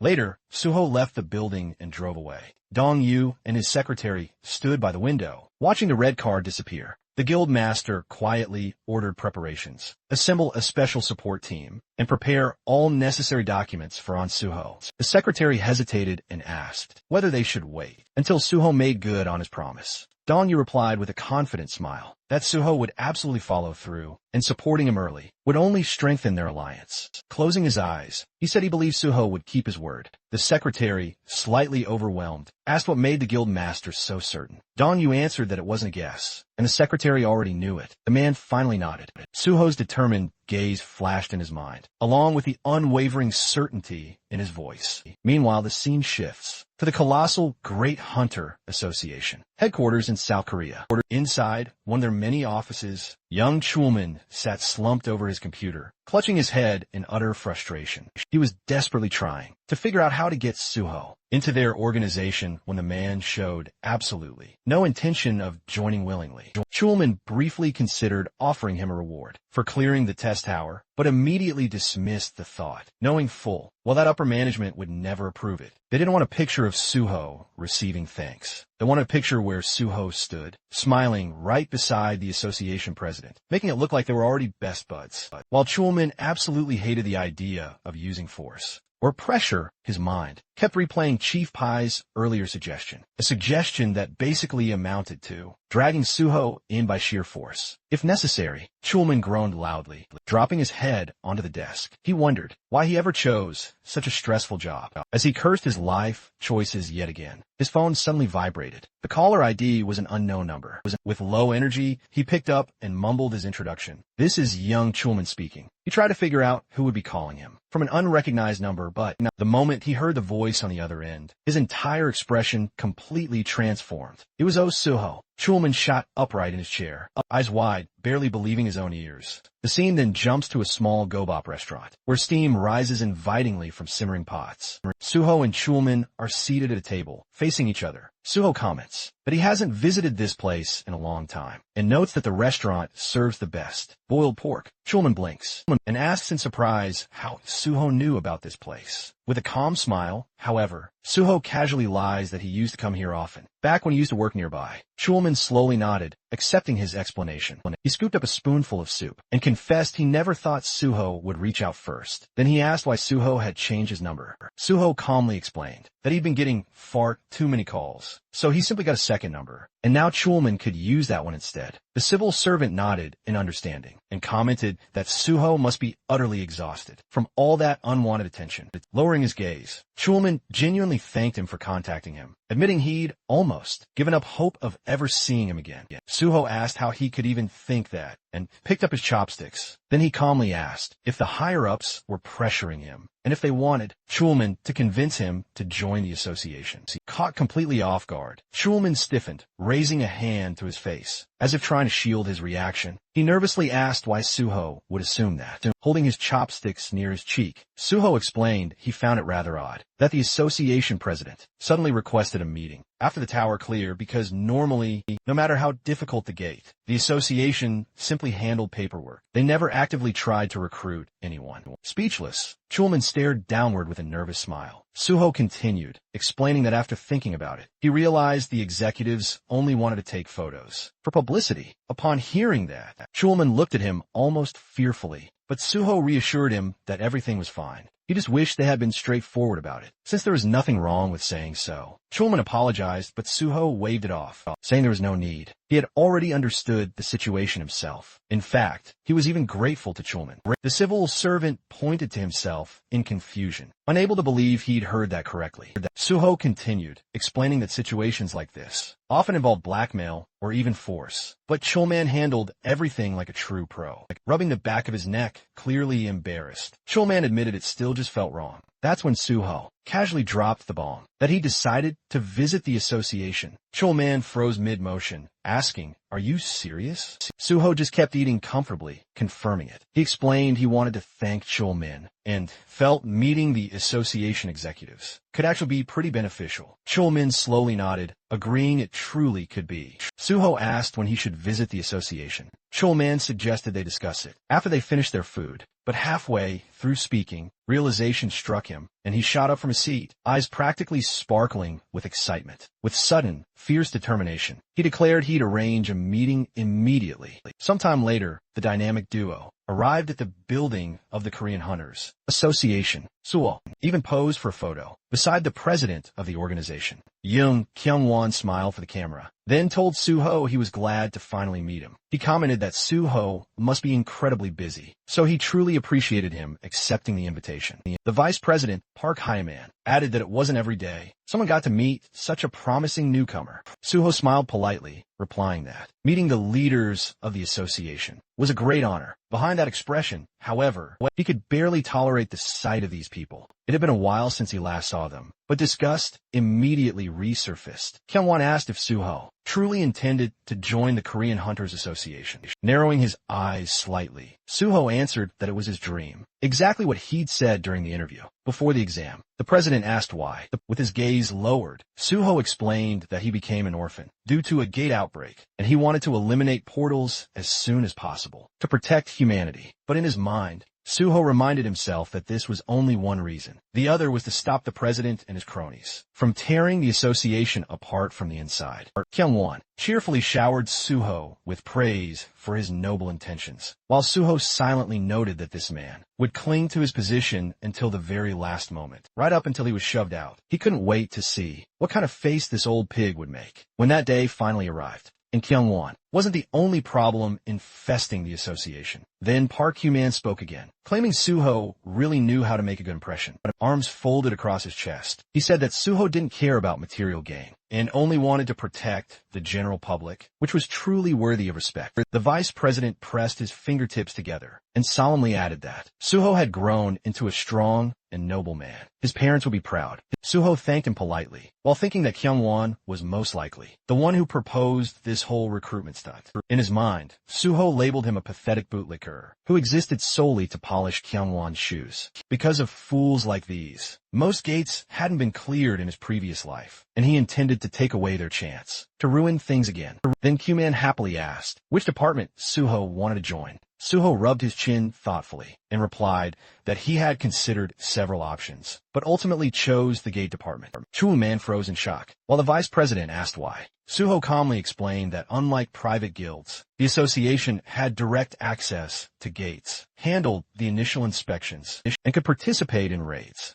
Kyung-hoon said he was amazed to see someone so selfless, stating Suho had chosen the most dangerous department in the entire association. Park Hyo-man nodded and declared that people like Suho belonged there. The president then turned to Chul-man. He then instructed him to prove their sincerity. A puzzled Suho asked what that meant. Kyung-hoon replied that if Suho was truly so determined to end the portals, then he should be given a selection of actual gates to clear, since the association had many available. Chul-man nearly choked on his breath in disbelief and frantically reminded the president that those gates were either sealed or extremely deadly. But before he could finish the sentence, Suho happily declared that it sounded perfect. Chul-man tried again, to reason that it was incredibly dangerous. But Suho, clenching his fist, emphatically declared, with excitement, that he would clear the gates that presented the greatest threat to humanity. Kyung-hoon responded confidently that this was exactly what he expected from Suho. Still in shock, Chul-man called out to the president, but the man simply asked if there was a problem. Under pressure, Chul-man lowered his head and said everything was fine and that he would prepare what was needed. Kyung-hoon told Suho to get ready to clear the portals. Suho thanked him politely, while Chul-man glared downward. He knew that for these unawakened executives, the deadliest gates were nothing more than toys. That's why he despised leaders who had never stepped foot inside a gate. They had no idea how catastrophic the danger was. Countless hunters had died attempting to clear those portals, and yet these two were willing to send Suho to almost certain death. While Chul-man clenched his jaw in frustration, Suho smiled calmly, already knowing exactly what was waiting inside the sealed gates. Chul-man leaned toward the president and whispered something Suho immediately understood. These two were only thinking about profit and didn't care how many hunters died, as long as the raid succeeded and the association gained influence. Human lives were irrelevant. Kyung-hoon looked at Suho again and asked what rank he planned to get during the exam. Suho smiled and answered that he planned to tackle the level 5 exam by the end of the year. Kyung-hoon questioned if he truly understood the exam's difficulty. Suho responded, explaining that achieving that rank would unlock countless opportunities, and he intended to join a guild to gain crucial experience. Meanwhile, Kyung-won enthusiastically raised his hand and exclaimed that it was an excellent idea, since experienced applicants were always preferred. He then asked about the usual duration of private guild contracts. Suho explained the contract length wasn't his main priority. Gaining real field experience was, if a guild met his specific requirements, he'd stay until it was time to take the exam. Regarding the association, Kyung-hoon yawned and muttered he hoped Suho could find such a place. a sly smile playing on his lips. Suho mused, if the president greenlights these terms, then joining Nexus is definitely possible. He felt a strong opportunity to bridge the gap between Nexus and the association. Just then, the door swung open. As someone announced Bae Young-jail's arrival, Suho's face instantly stiffened. Bae strode in confidently and quipped, "That is bosses. We're enjoying something delicious without him." He then paused, his eyes landing on Suho.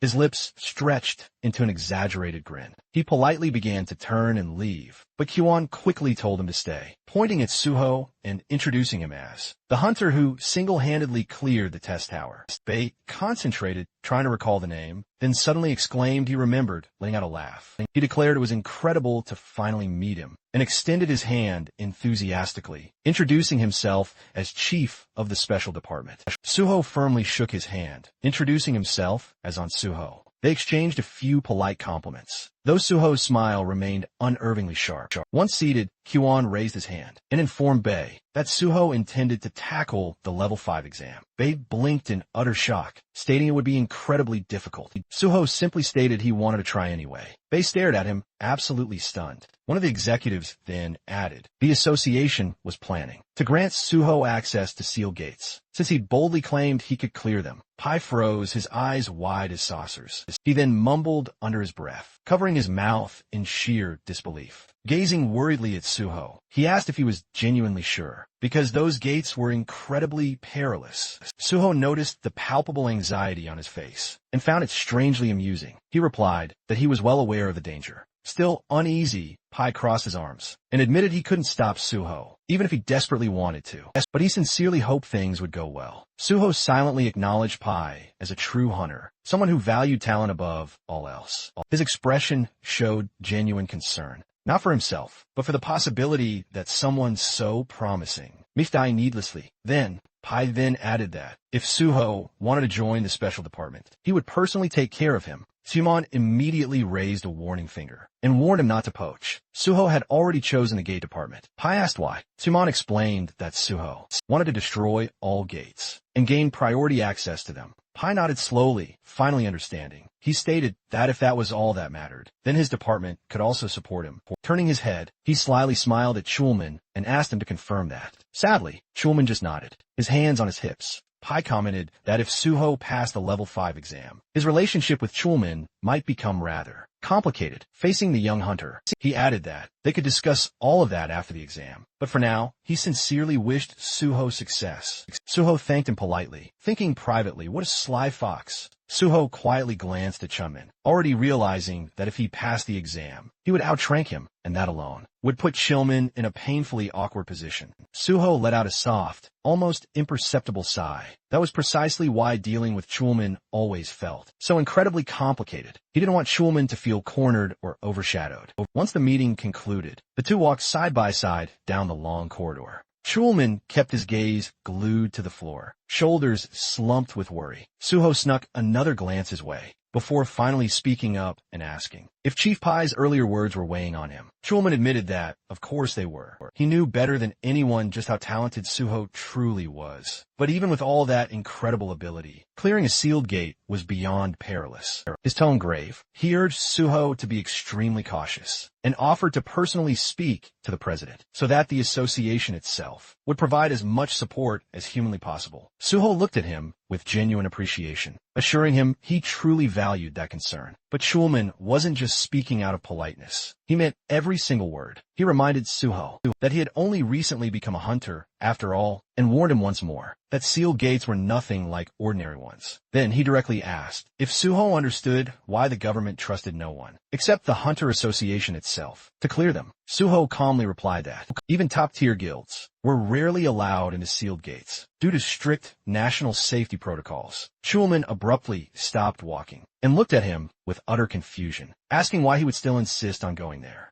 Suho answered simply. He was absolutely confident he would succeed. He told him everything would turn out just fine. Then with a faint, knowing smile, Suho mentioned that among the sealed gates managed by the association, there was one called the Nameless Sword. Immediately, Chulman stiffened and declared that gate was among the most dangerous ones in existence. Suho's expression remained unfazed, He just smiled a little wider and casually stated he already knew how to clear it. The very next day, a military vehicle stood parked amidst a landscape of traditional Asian architecture in the historic district of Jeonju, right next to the nameless Sword Gate Square. Two soldiers stood before Suho and Jinwei, and one asked the pair to wait a moment. Suho readily agreed without a fuss. The reporter leaned in closer to Suho and whispered that the atmosphere here felt incredibly tense. Suho calmly replied that, although the association technically controlled this gate, it was still a military facility. The two young men suddenly noticed something ahead. The soldiers saluted each other,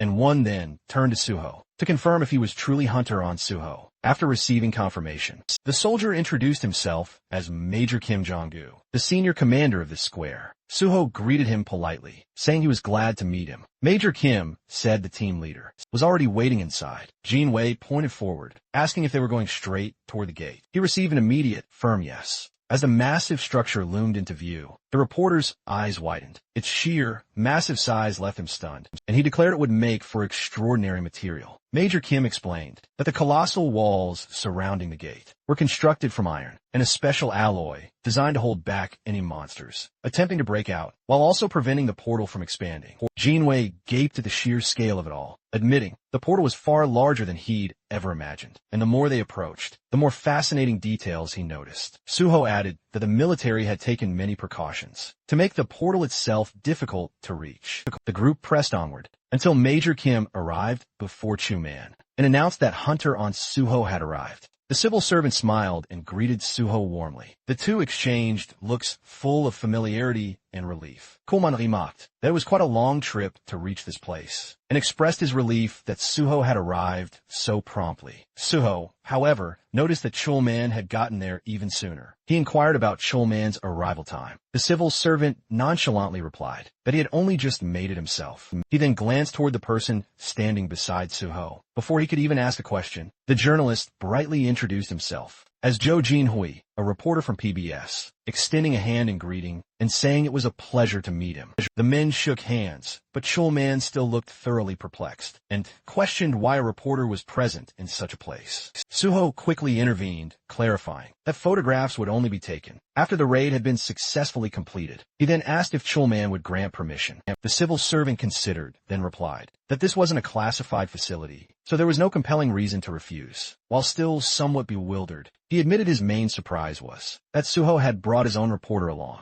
Jinhui gratefully thanked him for the permission, and brimming with uncontained excitement, said they'd likely be meeting quite often from now on, so he should definitely remember his face. Chulman replied that he most certainly would. Major Kim then approached Suho once more, holding an M416 automatic rifle. He stated that, according to the association's message, the raid leader would be Hunter O. Suho. Suho confirmed this with a simple nod. The major hesitated for a brief moment before offering a quick apology and asking what Suho's current level was. Suho calmly replied, level 51. Major Kim stared back, utterly stunned. He then quickly averted his gaze and muttered, understood. They soon reached the entrance, the heavy, reinforced door towering ominously above them. Major Kim announced that the portal's inner perimeter had already been fully prepared, and Suho could enter immediately. He firmly warned that the moment Suho stepped inside, the heavy door would be sealed shut. Suho thanked him with a calm, confident smile. Just then, a voice suddenly called out his name.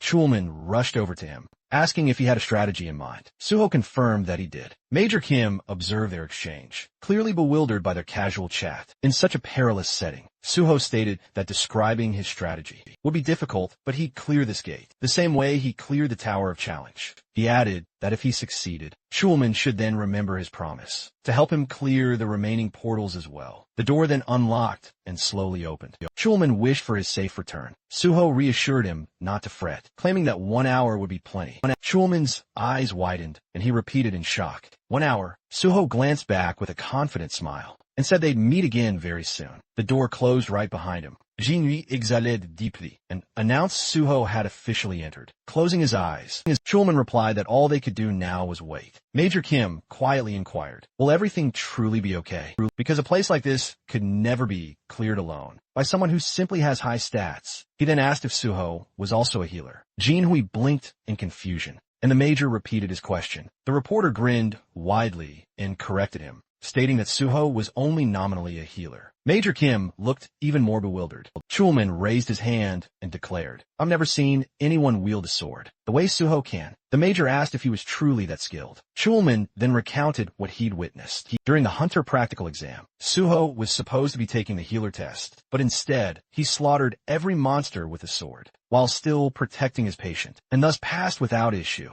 Jin Hui, gripping the strap of his bag, remarked, "This is my first time hearing about this." He then wondered aloud, is it even allowed to take an exam that way? Chulman admitted he'd been shocked too, but Suho had fulfilled all the requirements. To ensure no rules were broken, both the soldier and the reporter stared at him in utter disbelief. Major Kim concluded that Suho must possess profound mastery of swordsmanship, and suddenly understood why he came here, specifically to challenge this gate. Looking toward the dungeon's direction, Chunman nodded firmly and declared, Major Kim was absolutely right. In front of Suho stood the nameless sword portal, its entrance restricted to only one person at a time, and the moment he stepped inside, high cliffs surrounded him, while the system announced that he had officially entered the gate. Walking through the forest, sword in hand, he looked around, thinking it had been a long time since he was last here. The path cutting between the trees was clearly visible, and Suho remembered how he had constantly struggled to clear this gate in the past, barely surviving every attempt. Suddenly, a sharp ringing sounded beside him,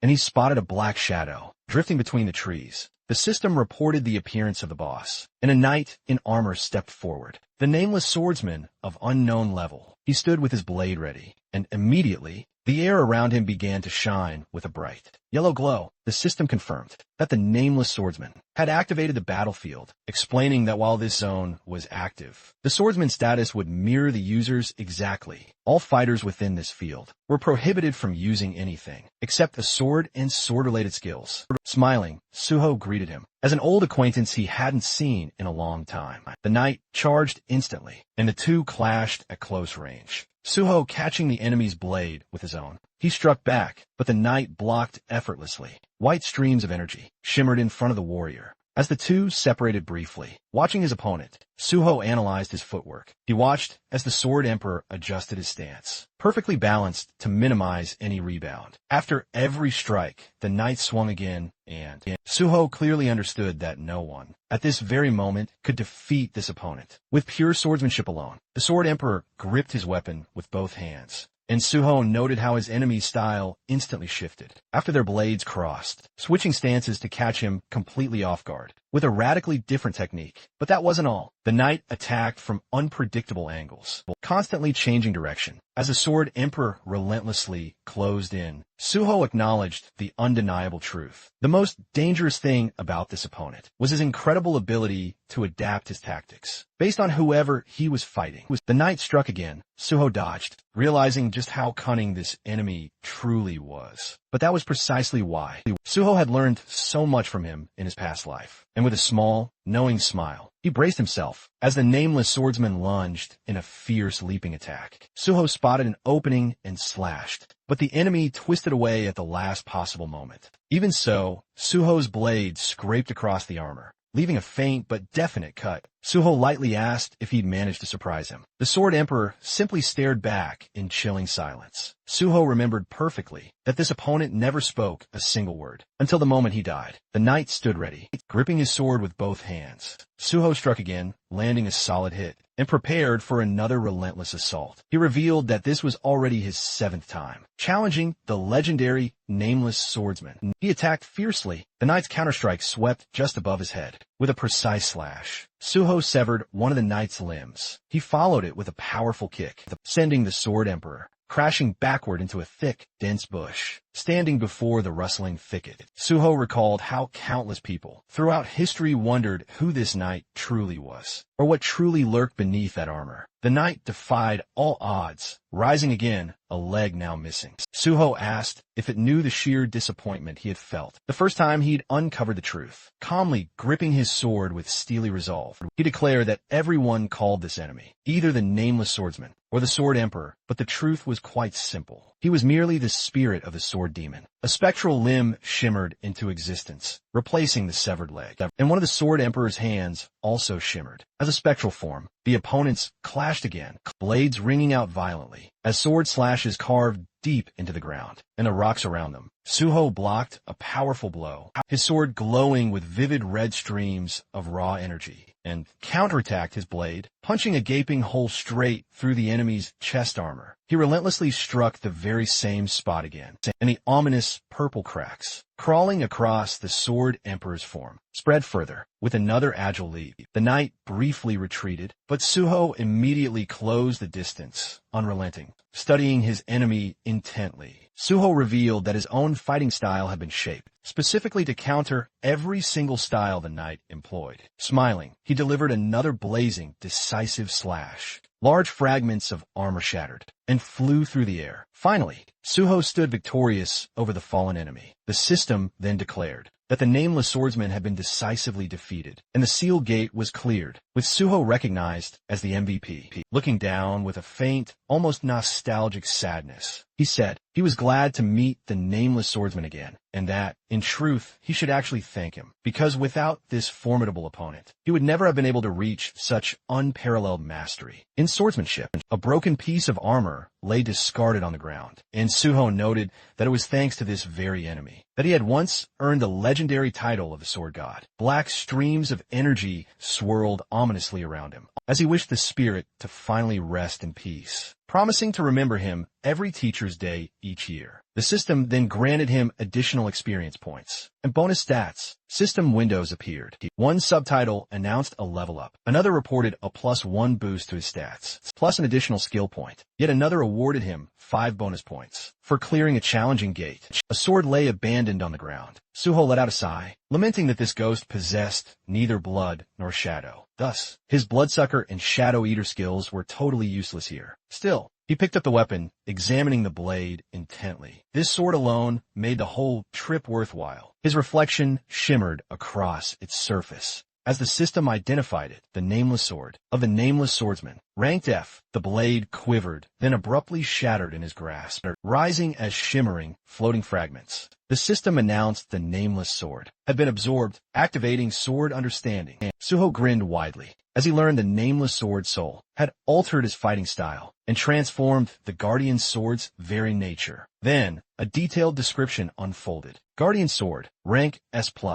This ideal technique was crafted by Suho based on the most fundamental principles, achieving perfect balance between attack, defense, and evasion. After merging with the nameless sword's soul, its ranked sword even higher. The technique absorbed the sword's will and now possesses unlimited growth potential. Suho realized with awe that his ideal sword technique had just been born. The scene shifted to the spectators, watching multiple live screens. Jinhui murmured that everything seemed quiet. For now, Chulman glanced at him, admitting that, although he trusted Suho completely, considering the enemy's strength, clearing this place might still take quite a bit of time. Jinhui immediately objected, reminding him that only half an hour had passed. Major Kim stepped forward and asked Chulman for permission to check the situation himself, and the moment he got the all-clear, he geared up to leave. But then, the reporter suddenly yelled for him to wait. Confused, the major asked what the problem was. Sweat dripped down the journalist's cheek, his face pale. Jinhui pointed frantically at the portal, eyes wide. He shouted that everyone absolutely had to look at the screen.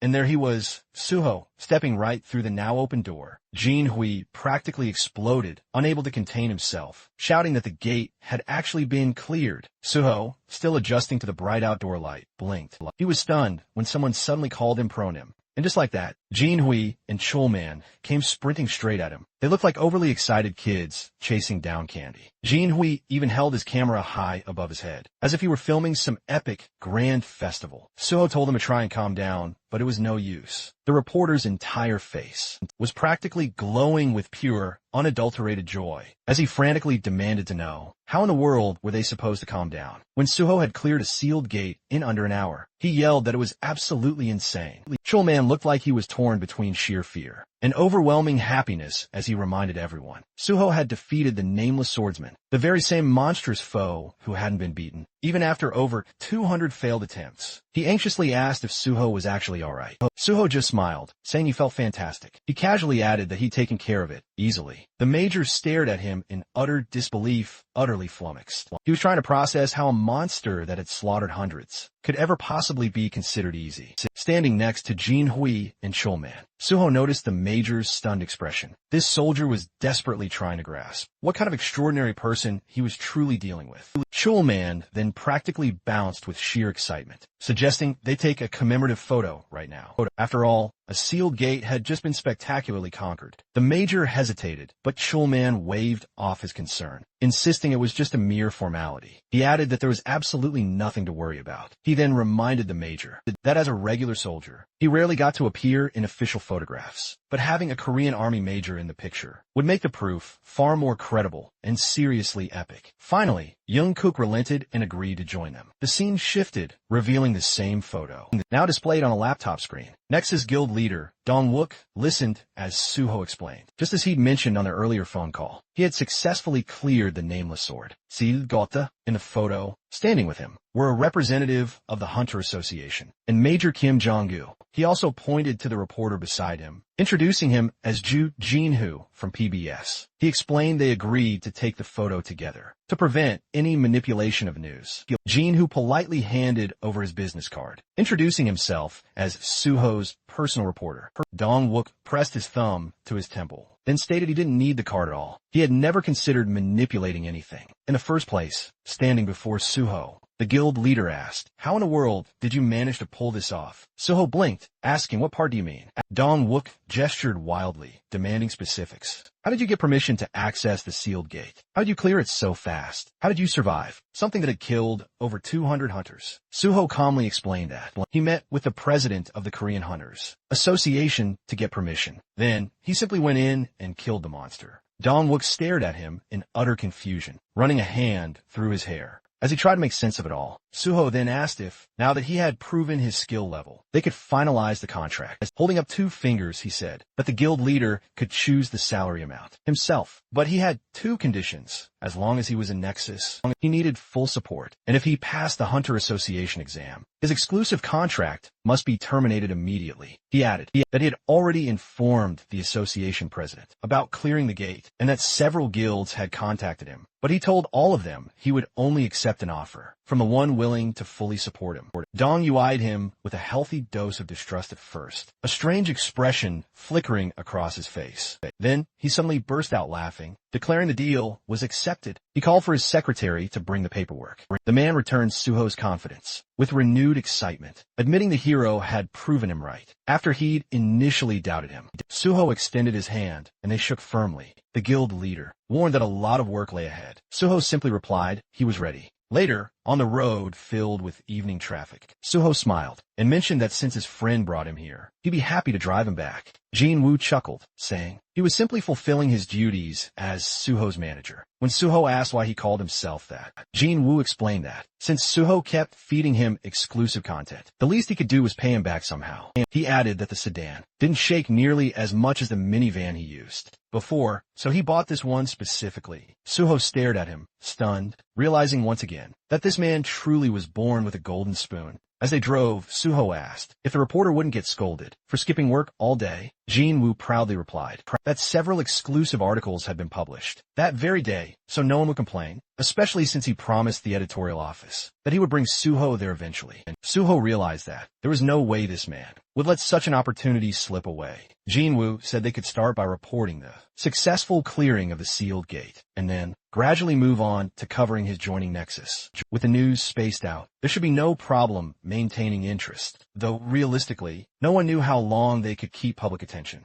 Suho closed his eyes and told him it was fine. He could handle things however he liked. So, Jin-woo hesitated, then asked something far more serious. He questioned how Suho managed to decipher the nameless swordsman strategy. Suho explained that the monster followed a highly predictable pattern, and that he was already well acquainted with the sword Emperor's reputation, knowing the battle had to be fought solely with cold weapons. He admitted it might sound arrogant, but he was certain he wielded a sword better than the monster. Jin-woo stared, bewildered, gripping the steering wheel as Suho continued, saying experience played an enormous role in the battle. and that his own swordsmanship was formidable. The reporter reminded him that the monster had slaughtered over 200 warriors, including the country's greatest swordsman, and asked if Suho truly understood that. Suho calmly explained that the nameless swordsman copied the opponent's status and adapted his combat style accordingly. Inside that gate, only sword skill truly mattered. No items, no external abilities.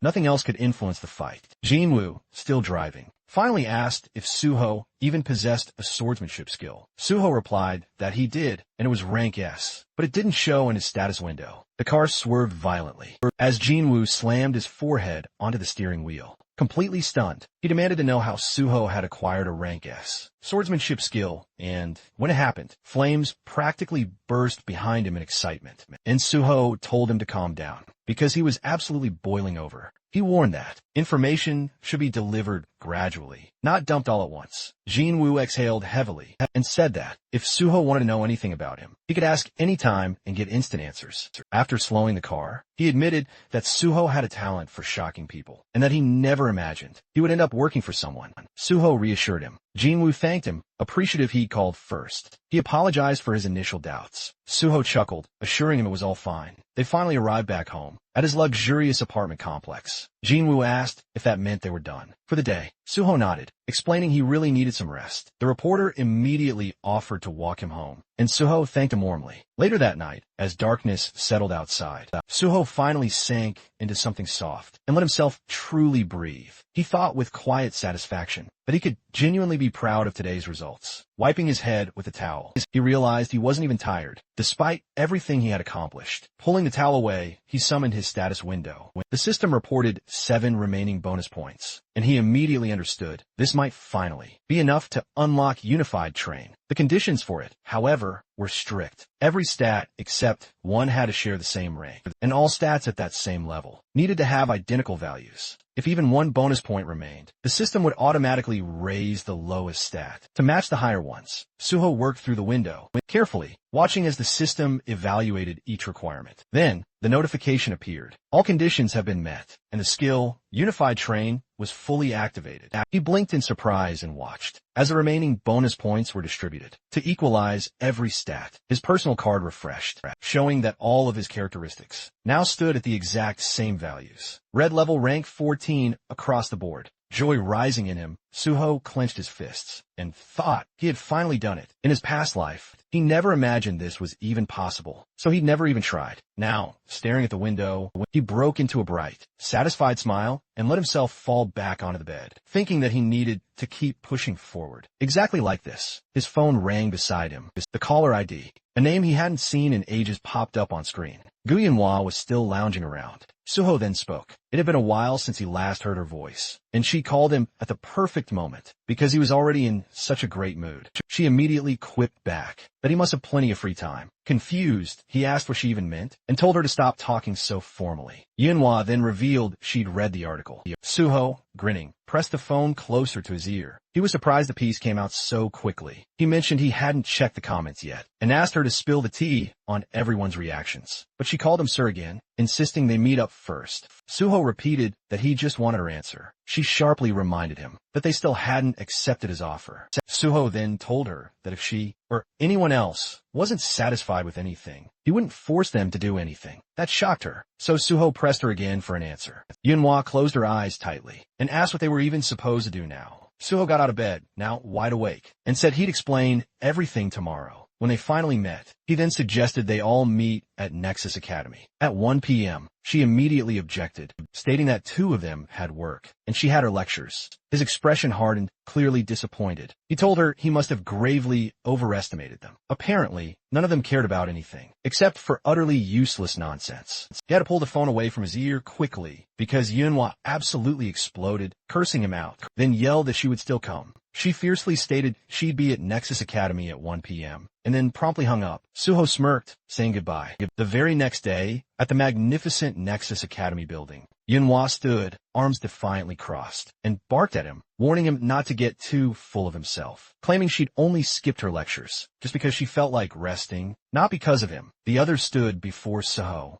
who was casually sitting on a bench. He then dryly stated he didn't recall asking her why she came, and she snorted, clearly irritated. She demanded to know why he'd gathered them all. Suho stood up, explaining he'd brought them, because he had something crucial to say. Smiling, he declared he was going to kill them all today. The Banshee members stared back, utterly stunned, as he handed them tablets. He asked them to fill out some forms first. Manhwa squinted at the device, assuming it was some contract, to hand over their corpses to him. But upon reading the text, she realized it was simply a skills survey. She asked if he wanted their personal information. Raising his hand, Suho told him that once he joined the special department, he would need freelance agents, and he'd already stated he needed real shadows. He reminded them he wouldn't use just anyone for that purpose. Turning away, he explained their training would be brutal, pushing them to exhaustion, and they'd learn everything, from basic combat techniques to maximizing their own unique skills. Only they would see their personal information, so they needed to be completely honest. Their relationship had to be built on trust, since he had already shared his secrets. Now it was their turn. The group exchanged uneasy glances. Later, inside the Nexus Academy's training hall, Suho held a black key card and smiled, saying it was time to begin.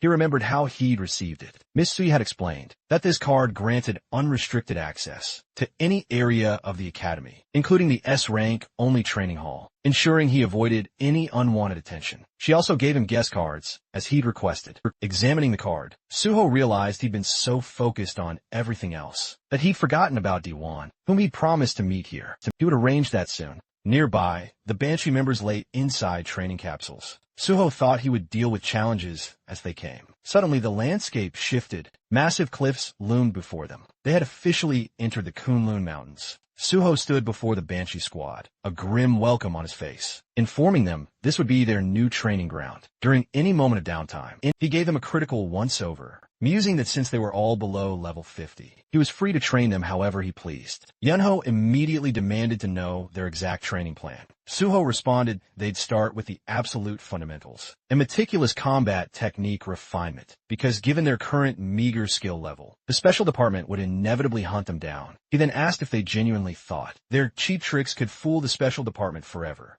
Yunho retorted, insisting their plan was brilliant, and no one would ever be able to catch them. Suho simply smiled, arms crossed, reminding her that he'd already caught them himself, and that perfect crimes simply didn't exist, especially in a world overflowing with superpowered individuals. He declared that for that very reason alone, they absolutely needed to learn to protect themselves and, ideally, each other. Then, with a snap of his fingers, countless weapons materialized around them. He commanded them to pick one, because building strong fundamentals and conquering fear was their top priority now. Yanawa tentatively picked up a weapon and then asked, "Is there anything else?" Suho questioned if she remembered what he'd been dubbed. Recently, she mumbled, "People call him the Sword God." His right hand pulsed with light as he confirmed that was indeed his nickname. Leaning casually on his sword, he declared they were standing before a genuine master of the blade, and it would be utterly foolish to expect him to teach anything else. To truly master swordsmanship in this realm, they must abandon all their other skills. He couldn't explicitly forbid it, but those skills would only hold them back later.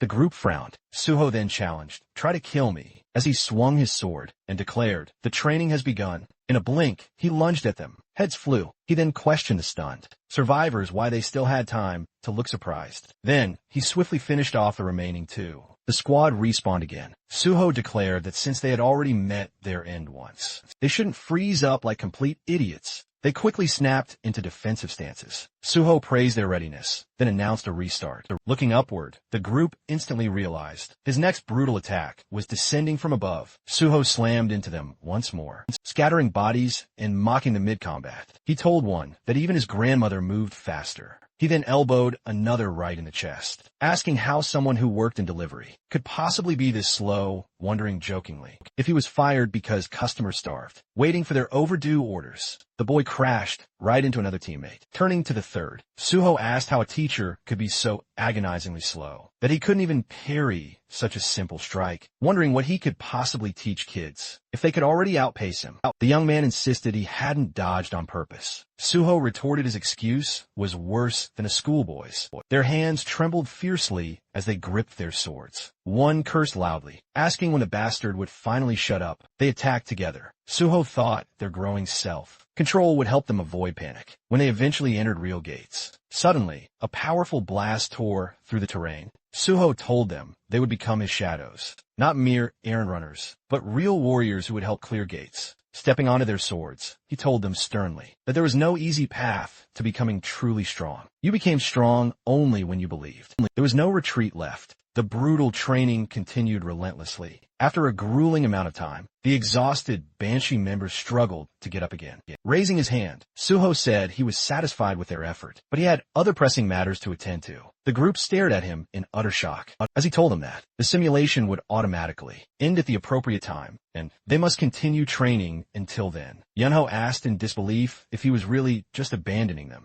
A digital clone of Suho then appeared behind him. Suho told her not to worry. This clone possessed all of his exact abilities. The copy raised its sword, immediately hurling insults, calling them pigs and trash, then demanded they prepare for battle. Furious and enraged, the Banshee members cursed Suho, calling him a complete bastard. Suho stepped out of the training capsule and glanced back at the 4 others still inside. They're still training, but that's enough for now. He answered a call, and Miss Sui's voice came through. She mentioned an article had just gone live, announcing his recruitment into the Nexus Guild, and she called to confirm if it was true. Suho asked if the author was Joe Jinwei. She confirmed it was his exclusive report, and the PR team wanted to publish more information. Looking out the window, Suho declared that's perfect. In fact, another article should be prepared right away. Sui hesitated, saying it might be too soon. Suho then explained why. That public reaction would likely be quite harsh, since he had previously stated his dream was to join the government, only to then abruptly join a private guild. There would definitely be negativity. Sui assured him that following his plan would quickly settle public opinion. Soon enough, Suho thought about the fact that he still hadn't publicly announced he was taking the Rank 5 exam at the end of the year, though it wouldn't remain a secret for long. He told her he'd explain everything later and needed to make another important call. He phoned Jinwei, who greeted him happily while working diligently at his laptop. Jinwei asked him what he needed. Suho said he heard the article about Nexus had been published and public opinion was heated. He said he had an idea. He wanted another article. This time, it would cover his next monumental challenge, the clearing of yet another sealed gate. Smiling, Suho dramatically announced he was planning to take on the Swamp of Despair next. A new article quickly spread across the internet, announcing that Suho has successfully cleared the sealed gate of a nameless sword. People online exploded with shock. How could he have just cleared the Tower of Trials? Yet he's already moved on to conquering a sealed gate. One person wonders aloud, is Suho now the newest Sword King? Another corrects him instantly, declaring he should be called the Sword God. A second article follows soon after,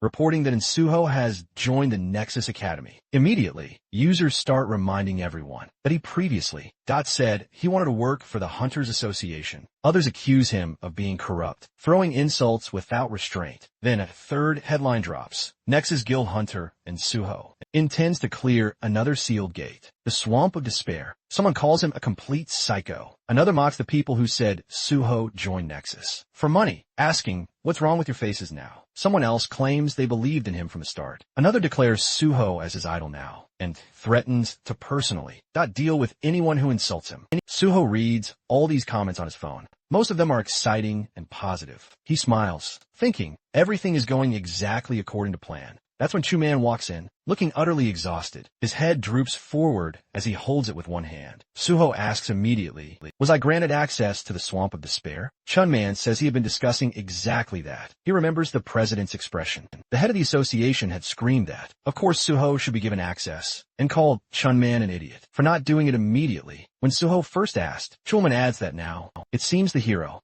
practically, that has automatic access to every gate he needs. While Chulman mentally prepares himself for endless paperwork, Suho thanks him for the effort. As they walk between the office desks, Suho explains that he plans to take the exam for the 5th rank at the end of the year. But it's a secret, so Chulman shouldn't tell anyone. Chulman immediately seals his lips with his fingers and swears he will remain silent. Like a fish, Suho laughs to himself. He dismissed it as a joke, but the other guy's reaction was absolutely priceless. He urges him that they should focus on clearing the gate. The scene now shifts to Yeongjongdo, Incheon, where the ominous sealed S-rank gate, known as the Swamp of Despair, looms. Suho now stands before the massive portal. As several cameramen record the intense moment, murmurs spread that no hunter has ever returned alive from this gate. Even though Suho is undeniably unique, some still doubt if he can truly overcome this place. Back in the security room, Jean Huey watches the screen, visibly nervous. He tells a worried man beside him to just relax, and even suggests making a bet. Grinning, Jean Huey declares he'll bet $1 million that Suho will absolutely clear the gate. The other man, still utterly anxious,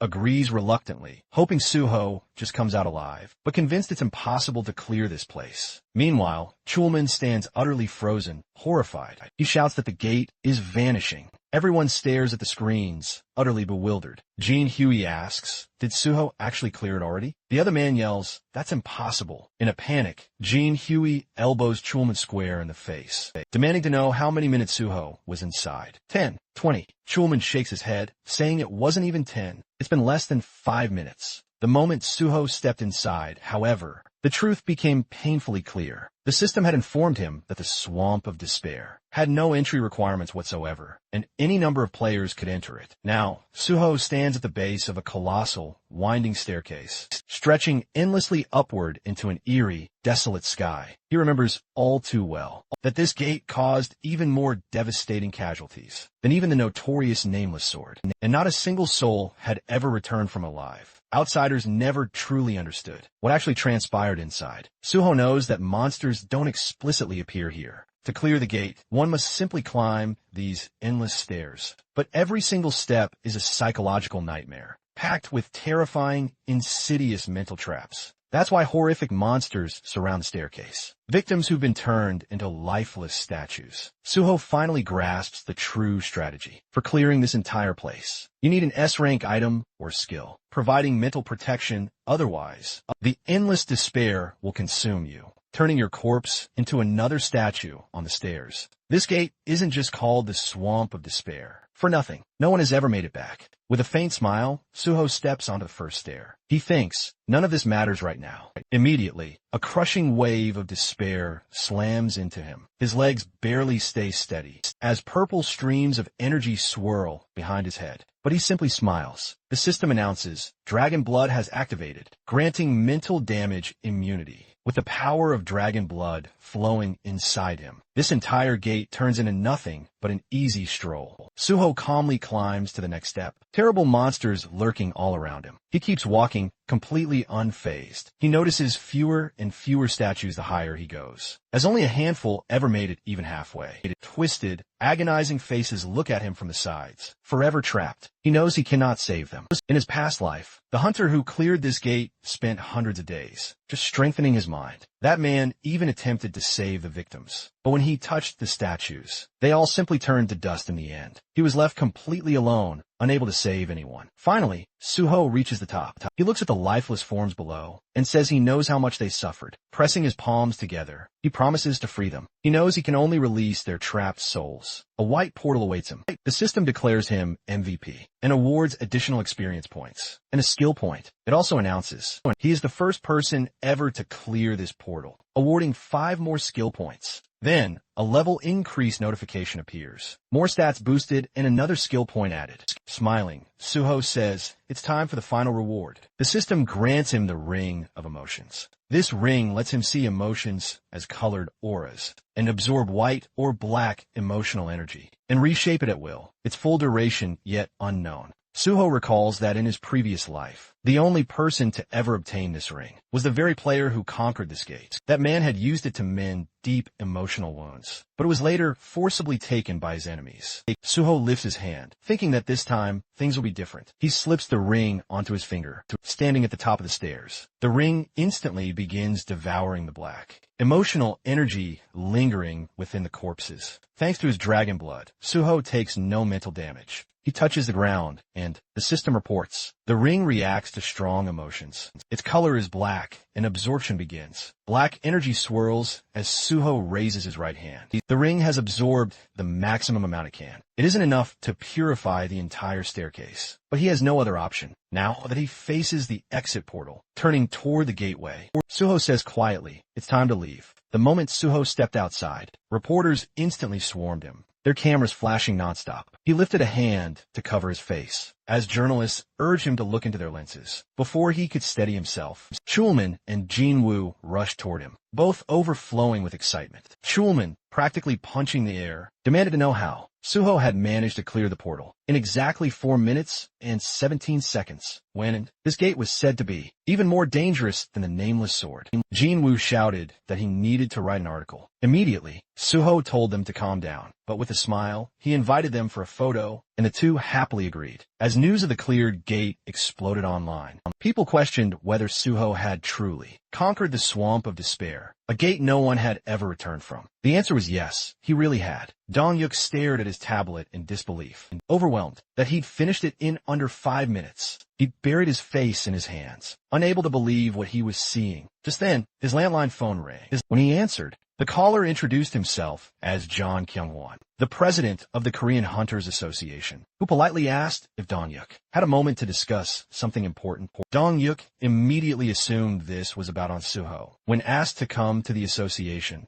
Dong-yuk offered lunch instead, and the president readily agreed. After hanging up, a man entered the office to speak with him, but Dong-yuk simply called his secretary, Ki Mi-gong, and instructed him to arrange a meeting with Hunter on Suho later. Meanwhile, a sleek white car pulled up, and Jinwoo told Suho they'd arrived. As they stepped out, Suho asked if he was heading to the broadcasting station. Jinwoo explained that the Swamp of Despair article was already prepared and only needed minor edits before its release. He also suggested they go on a restaurant tour next time, since he enjoyed writing food reviews, and Suho promised to join him. As the car left, Suho happily looked at his ring, saying that Jinwoo's passion had filled it with plenty of positive energy. Entering a bustling restaurant, Suho approached a table where Kyu-min greeted him, loudly hailing him as the protector of South Korea. The president encouraged him to sit beside Mr. Dong-yuk. Suho thanked the association leaders and took his seat. Noticing Kyung-won, Kyu-min, Dong-yuk, and the head of the Special Force Division, Pai Song-yeol, all gathered, confused by the sudden formality. He listened as Kyung-won congratulated him, praising the unprecedented speed with which he'd cleared both sealed gates, and calling him the future of the nation. Kyu-min proposed a toast, and Suho, raising his cup, chose to toast their shared success. Glasses clinked around the table during the meal. The president then mentioned, hearing that Suho's guild contract had no fixed term. Dong-wook confirmed the news. While most contracts were for 3 years, Suho was a special case. He could contribute greatly to the country, so he wouldn't be restricted at all. Kyung-hwan chuckled, pleased that guild leader. Dong-wook shared the association's goals. Then he asked Suho if he agreed with the arrangement. Suho replied, I appreciate the guild leader's consideration very much. Chief Pai added that he looked forward to Suho joining the Hunters Association, as it would boost not only their organization, but the entire nation. With a strange smile, Sumon mentioned the president wanted to present Suho with a special letter of thanks. Inside, Suho rejoiced. This letter practically ensured he would pass the level 5 exam. Out loud, he said he was deeply honored. Kyung-hwan explained that they had originally gathered to celebrate the nameless swordsman's victory, but Suho cleared another gate so quickly that even they couldn't keep up. Suho humbly replied that it was only possible because the president granted him the access he needed. The leaders loved his answer. Chief Pai, still holding his cup, asked how Suho managed to clear the Swamp of Despair, since no one had ever returned, and information was minimal. Suho recognized Pai's talent for extracting secrets, something he remembered from his past life, so he maintained his guard. Smiling, he explained casually that inside the gate, there were no monsters, only a single staircase. After stepping on it once, he felt the danger and used his tools, while continuing to climb until he succeeded. The association representatives stared, mouths agape, as Chief Pai stroked his beard. He was impressed that Suho avoided mental overload, where others relied solely on stability. Sumon then asked his current level, saying he'd heard Suho wasn't even level 100. Suho replied that he was only level 53. Chief Pai nearly choked and pressed him on what new ability he'd gained, as a ring on Suho's finger glowed with a pure white light. Suho instantly recognized the association's true agenda. They aimed to mold him into nothing more than an obedient weapon. He calmly explained that his innate class was that of a healer, but given his strong preference for wielding swords, he continued, he had somehow awakened to the sword path. Chief Pai remarked that the sword path wasn't entirely unheard of, no, though it's certainly unexpected for someone of a healer class. Suho quietly mused to himself, observing their reactions. The special department was overflowing with truly unique abilities, so his own powers barely registered as impressive to them. Yet he absolutely despised the condescending way he was being treated, like nothing more than a trained hunting dog. Out loud, he added. He stated that while his primary skill was indeed swordsmanship, he genuinely sought support to develop his healer abilities further. Because, after all, a hunter's lifespan could be tragically short. Dong Yuk and Kyung-won nodded in agreement, acknowledging his point. Both conceded that hunters constantly faced perilous dangers in the field, and the Nexus Guild was perfectly positioned to aid his development. Even better, the various leaders exchanged knowing smiles, as Tsumon dramatically declared himself to be a crucial link between their guild and the association. Chief Pai chimed in, saying Suho could absolutely rely on him too. Feeling genuinely overwhelmed by the sheer volume of support offers, Suho defiantly raised a determined fist into the air and passionately vowed to clear every single gate in Korea. The leaders erupted in applause as Tsumon promptly refilled his drink. As twilight deepened and night fully settled over the city, the meeting concluded and Suho and Chief Pai made their exit. After bidding farewell to the remaining association leaders, Suho expressed his genuine enjoyment of the evening's events. Once their car pulled away, Chief Pai reached discreetly under his jacket, pulling out a cigarette and offering one to Suho. Suho politely declined, but the chief lit his own regardless, explaining that he always enjoyed a smoke after a productive party. He then handed Suho a sleek, embossed business card, remarking that while he usually ignored calls, he'd answer Suho's. He then casually inquired about Suho's current living situation, and Suho, with a slight sigh, began to explain his predicament. His old residence was simply too overrun with obsessive fans, so he was currently taking refuge in a private hotel. Chief Pai's brow furrowed. He declared this a pervasive national issue. Exceptionally popular hunters, especially, were immediately swarmed by uncontrollable, obsessed crowds. Suho, however, naively dismissed it as mere normal affection, a comment that instantly darkened Chief Pai's already formidable aura. Suho quickly realized how incredibly naive his comment truly sounded. To someone who viewed unawakened civilians as mere expendable pawns, a ruthless mindset also shared by both the president and vice president. Chief Pai then declared that, even though the exam was still at year's end, Suho had practically already aced it. Suho conceded the point. Chief Pai admitted he once considered Suho modest, but now saw he was far from simple. He then casually linked arms with Suho and suggested they practice their superior-subordinate dynamic, since Suho would soon be under his command. Upon joining the association, Suho agreed, making Pai chuckle. He then pressed further, asking if Suho wanted to quit gate clearing entirely and join the special force unit immediately. Suho tensed, recognizing Pai's bait. As Pai flicked a cigarette, Suho understood Pai's true intentions. Chief Pai had lingered until the very end to personally recruit him, instead of simply gathering intel. Through Dong Hyuk, the ring of emotions then activated, releasing a soft white light. Suho internally prompted Pai to refine his intentions. And with a smile, he reassured Pai that all was well, and highlighted the special force unit's importance. The ring amplified the positive emotions, and white streams rose from Pai's eyes, as he declared Suho actually possessed ambition, a quality he truly admired, since most hunters only chased empty dreams. He then inquired how close Suho was with Chulman from a gate department. Suho replied that Chulman was indeed close, but he also wanted strong relationships with both Pai and the president, in particular, hoping for fruitful cooperation with the head of the special force. Pai, visibly pleased, rested a hand on Suho's shoulder, complimenting his impressive communication skills. Suho thanked him gracefully and voiced his hope of joining the department through special recruitment. Pai rubbed his chin, musing aloud. That recruitment for level 5 hunters had already been announced for the end of the year, and saw no need for special recruitment for someone who would qualify either way.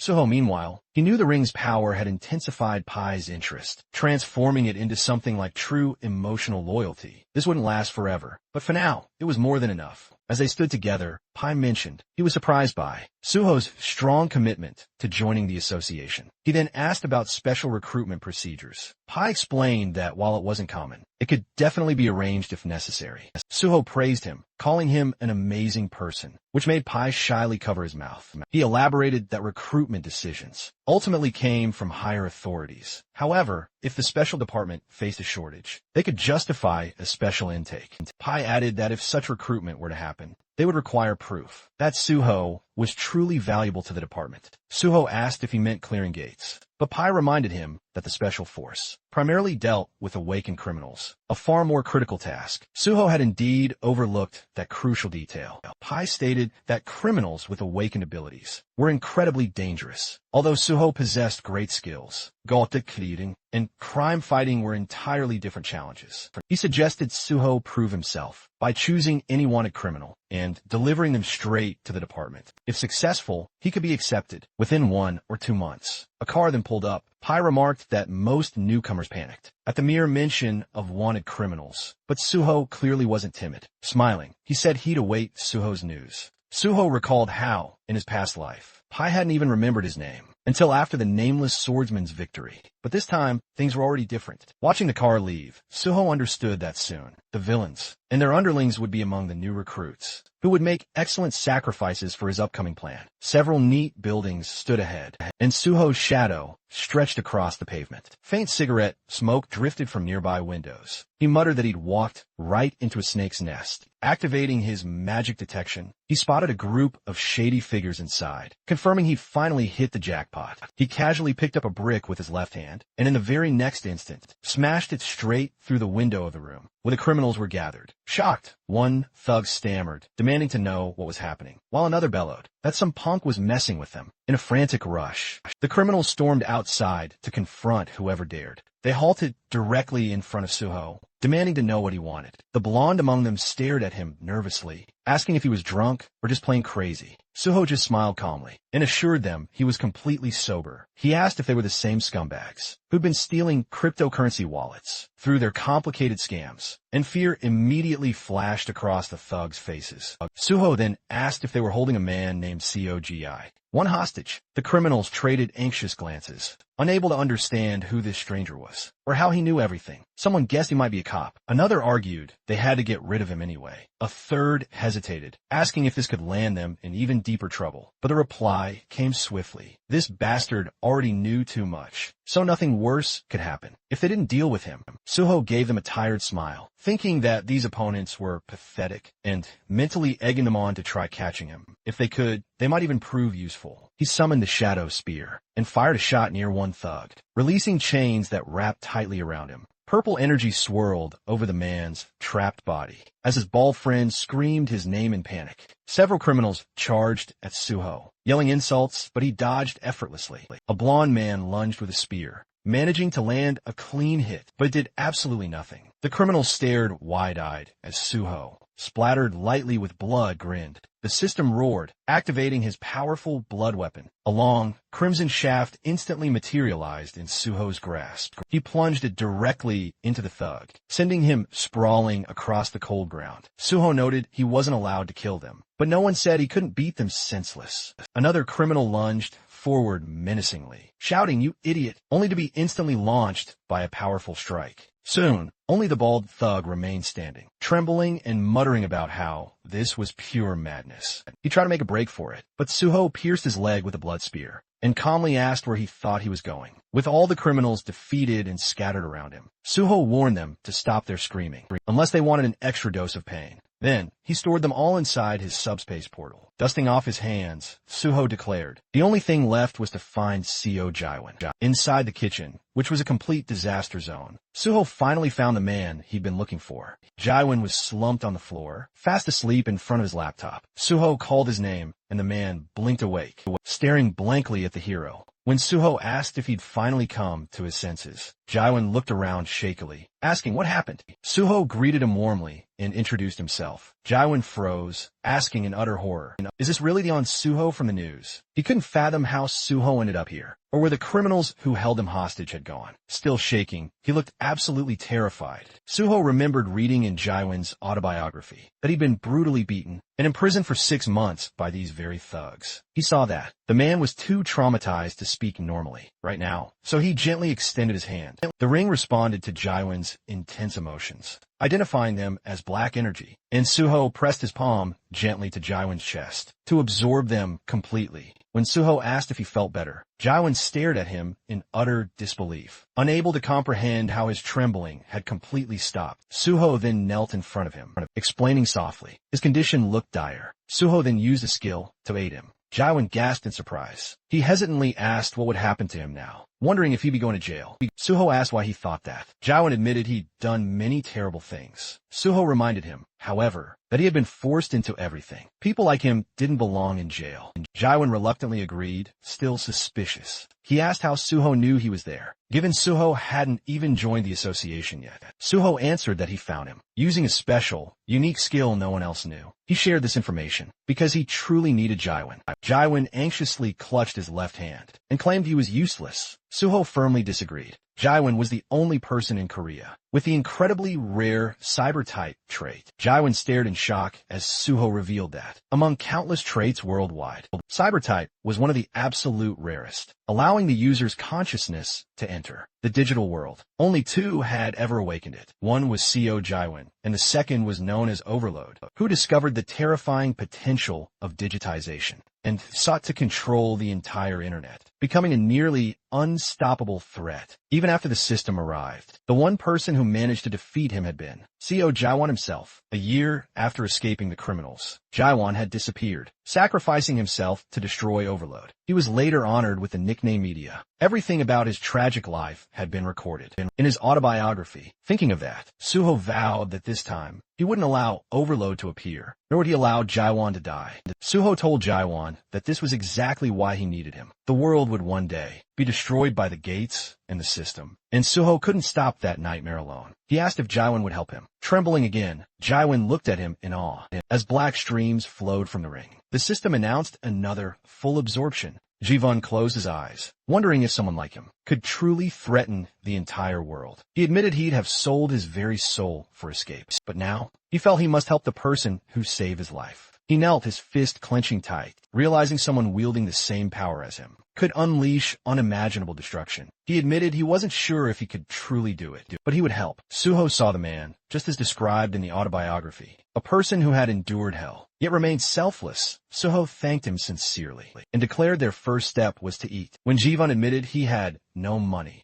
Suho slid slippers toward him, telling him not to worry. He would pay, and Jivan then asked how Suho knew all this. And Suho replied with an awkward expression that it was all thanks to his unique skill. Tears welled in Jivan's eyes. As Suho said, he knew the man had suffered. Later, as they ate together, Jivan apologized for devouring the food so greedily. He hadn't eaten properly in a long time. Suho assured him it was fine and ordered another plate. After finishing his soup, Jivan thanked him and shyly asked a question. Suho reminded him they were a team now and could speak openly, and since they were only a year apart, Jivan could just call him by his name. Jivan, as another bowl was taken away, agreed and told Suho he could also treat him as an old acquaintance. He asked why Suho chose the Hunter Association instead of joining or founding a powerful guild, because government work came with countless restrictions. Suho closed his eyes and said that no matter how strong a guild was, its power was inherently limited. He wanted to prevent the world's destruction with minimal casualties, and the association was the only place that could truly help. With that, Jivan nodded, finally understanding. Suho put down his spoon and said he wanted to make a promise. Once he joined the association, no one would ever dare pull a stunt like this on Jivan ever again. Jivan smiled gratefully, assuring him he'd put his trust in him. Suho stood up, offering to totally sort out the man's past. Ji-won, still confused, followed as Suho coolly slipped on his jacket. He then asked if the thugs who'd kidnapped him truly grew up in the same orphanage as him. Well, it was time to pay them a not-so-friendly visit. The moment Ji-won locked eyes with those thugs again, pure rage took over. He beat them mercilessly as they begged him to stop, even calling him brother. They insisted he'd kill them at this rate. His fists dripped with their blood as he screamed at them to just shut up. Even the blonde thug lay unconscious against the wall. When Ji-won asked if he could heal the villain again, Suho looked at the man and simply asked, "How many times have they done this?" Ji-won cheerfully answered, 7 times. Suho warned him that the special forces would be arriving soon. So, this beating session had to wrap up. He then healed the blonde, remembering how this man had suffered so deeply because of similar past trauma, hoping this would help him escape his own painful past. A sleek gray car pulled up and Chief Pai Sujun stepped out. He immediately noted that Suho seemed to have figured everything out already. Suho, standing calmly beside the unconscious blonde, thanked him for coming personally. Pai then said he had special feelings for Suho and just couldn't help himself.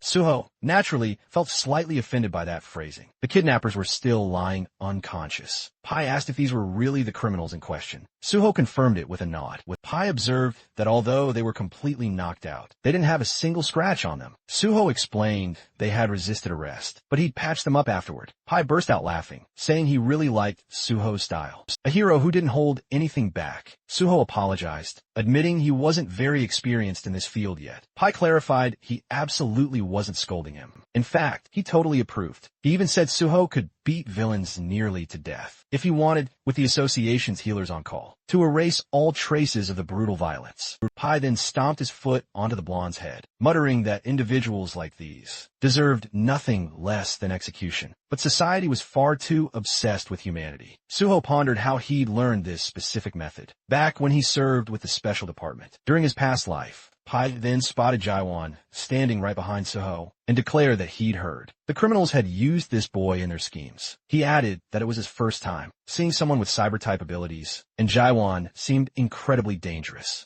He insisted Jaiwon must be taken in. Both Suho and Jaiwon glared. Suho questioned if that was truly necessary, explaining that Jaiwon was nothing more than a victim. He then handed Pai a folder containing the young man's full testimony and documents proving every single claim. Pai was stunned Suho had gathered all this so swiftly. He then pressed, asking if digitization could even be used inside a gate. Suho immediately understood Pai's true motive and quickly explained that the skill belonged purely to the digital domain, making it utterly useless in gate combat. However, it was immensely valuable in cybersecurity. Pai scrutinized the documents and declared that if the ability wasn't useful in combat or any support roles, and the special department didn't need him, Suho softly pleaded, asking not to punish Jaiwon. Pai commented that Suho was certainly getting soft, taking care of this guy. But after hearing everything, he admitted Jaiwon had truly suffered horribly. Turning to his subordinates, Pai declared that Suho was absolutely right. The victim should not be punished. They would immediately close the case and help Jaiwon receive proper compensation.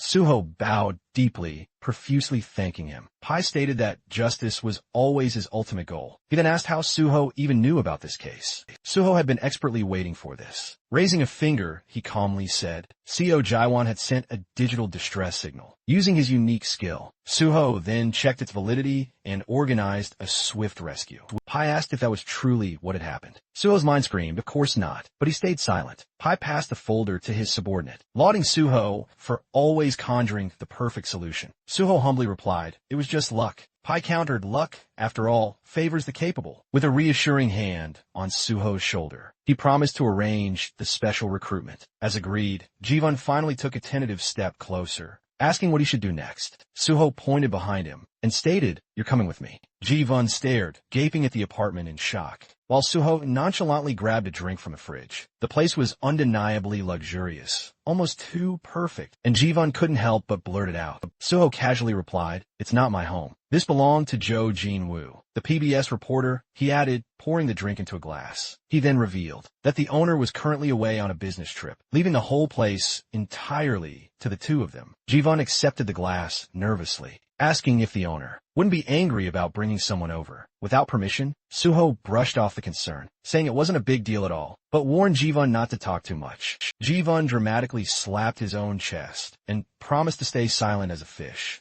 Then, just as quickly, asked what Suho wanted him to do next. Suho lifted the glass to his mouth, then clarified. Jivun had been kidnapped, correct? After hitting level 50 and awakening your ability, right? Jivun confirmed it with a nod. Suho then stated, that meant you would soon have to face overload. For that, you need to grow stronger fast. Strong enough to reach a level close to mine. If we want to prevent the end of the world together. A stunned Jivun asked if that meant he had to clear gates alongside him. But Suho shook his head, still typing on a laptop. We won't level you up the traditional gate-clearing way. Instead, you need to learn how to use your cyber-type ability with maximum efficiency. Turning the laptop toward him, Suho asked, how you feel about going online together? Jivun hesitated. Was that even possible? Suho told him to reread his own skill description, but pointed out something the system didn't mention. Openly, although Jivun had transferred his own consciousness into the network, nothing said he couldn't pull someone else inside with him. Jivun stared at him in disbelief, but agreed to try. He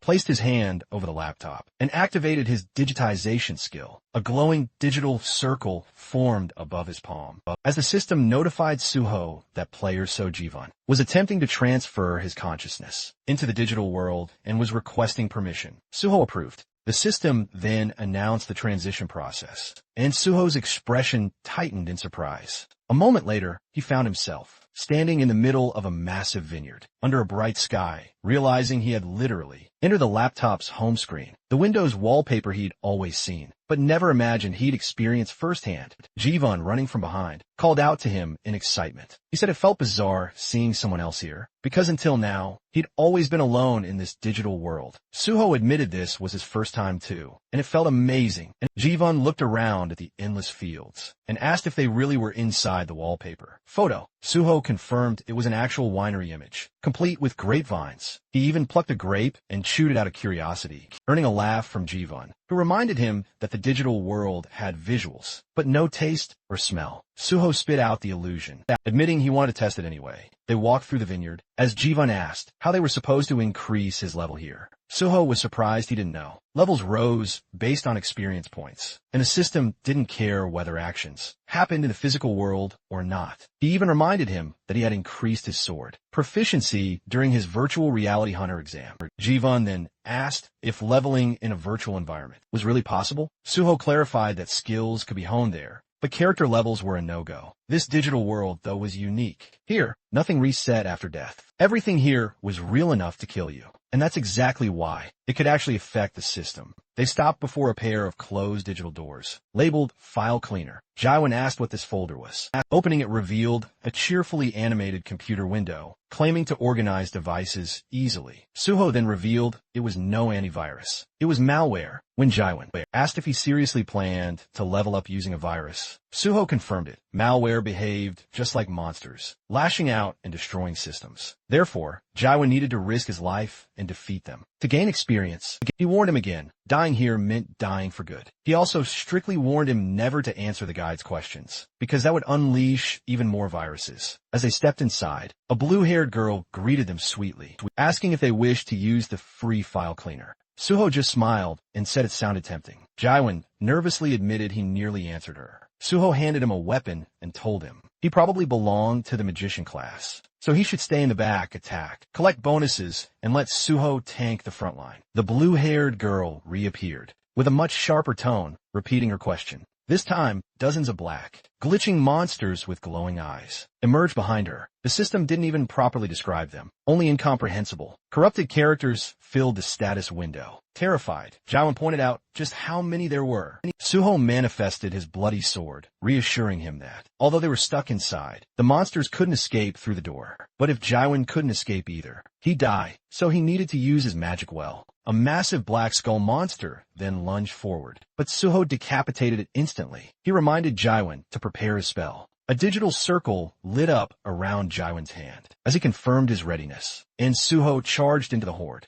mowing down wave after wave of corrupted creatures. Eventually, after a grueling fight, the monster shattered into a pixelated mess. Right as Suho finished them off for good, Jivun crumpled to one knee, completely drained and trembling. confessing he genuinely thought he was going to die. Suho simply told him he was still breathing, and now level 59. He then asked Jivan his status. Jivan announced he'd hit level 55. Suho quickly realized this guy was way more talented than he'd anticipated. Given proper guidance, he could be a great asset to the Banshee group. Suho helped Jivan back to his feet and suggested they log out for a well-deserved break. Jivan eagerly agreed. Then, back in reality, Suho cracked open a Coke and chugged it on the couch, relieved to have a safe way to level up, without having to enter actual dangerous gates. Next, he checked the public's reaction to the news article about his recent clearing of the swamp of despair. The internet absolutely exploded with admiration. People were demanding the government give him a medal, fans clamoring for souvenirs, and showering him with endless praise. Suho rubbed his nose, a proud smirk on his face. As long as he kept clearing gates like this, the world would see him as nothing less than a hero. And to be honest, that level of respect made life feel truly worth living.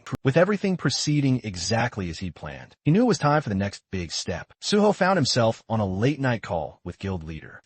He didn't waste any time, getting straight to the point, asking for permission to clear the S-rank gate under Nexus Guild's name, sweetening the deal with the promise that every single piece of loot would go straight into the guild's coffers. No strings attached, no conditions whatsoever, just pure, unadulterated grind value. And the gate in question? It's none other than the infamous Mole Mine, an S-rank dungeon absolutely packed with precious mana stones, and crawling with those utterly freaky mole monsters that moved like they were practically speedrunning through the dark. Suho already had the place, already picturing just how annoying this was going to be. So many damn moles that grabbing even a single mana stone felt like snatching candy from a nest of angry, feral toddlers. Still, he couldn't help but smirk. To Suho, this entire death cave was just another warm-up. Clearing it was precisely what he intended to do. Meanwhile, on the other end of the call, Guild Leader Bay was quietly analyzing the situation. If the mortality rate inside the gate spiked, the government could snatch the dungeon away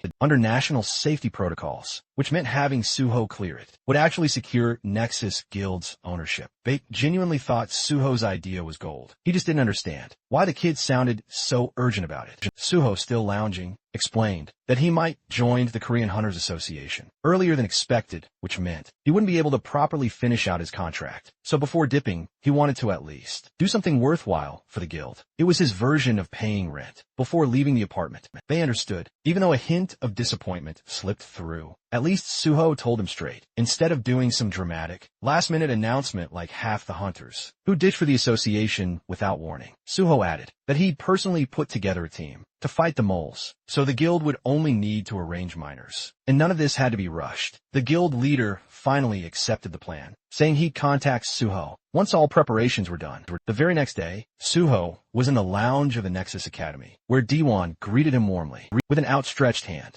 Suho shook his hand, mentioning that it had been a while since they last met, and then told Jivan, who stood beside him, that this was Kong Diwan, the one who had taken the exam in the same group as him. Rubbing the back of his head, Diwan admitted that he only passed the exam, thanks to the advice he received from Suho. They all sat around a table, and Suho asked whether Diwan had managed to join any squad yet. Diwan responded he was still in the middle of his training, battling gates and earning experience solo. Suho eyed him with a thoughtful expression, recalling that new guild members usually are placed in a squad to build up experience and increase their overall survival rate. He smiled faintly as he asked Diwan if he wanted to gain experience as part of his squad. He clarified he planned to clear some gates soon, and having him would be a great help. Diwan's eyes widened in surprise, but he quickly declared if Suho was truly interested, he was ready to assist however he could. He even yelled out joyfully that he was always eager to lend a hand. Suho just smiled, stating they'd begin immediately, making Diwan stare in utter disbelief. Within the simulator, the Banshee, squad members were locked in combat with a digital copy of Suho. Someone yelled that they had to flank. From the other side, the battle raged, filled with cries of effort and pain.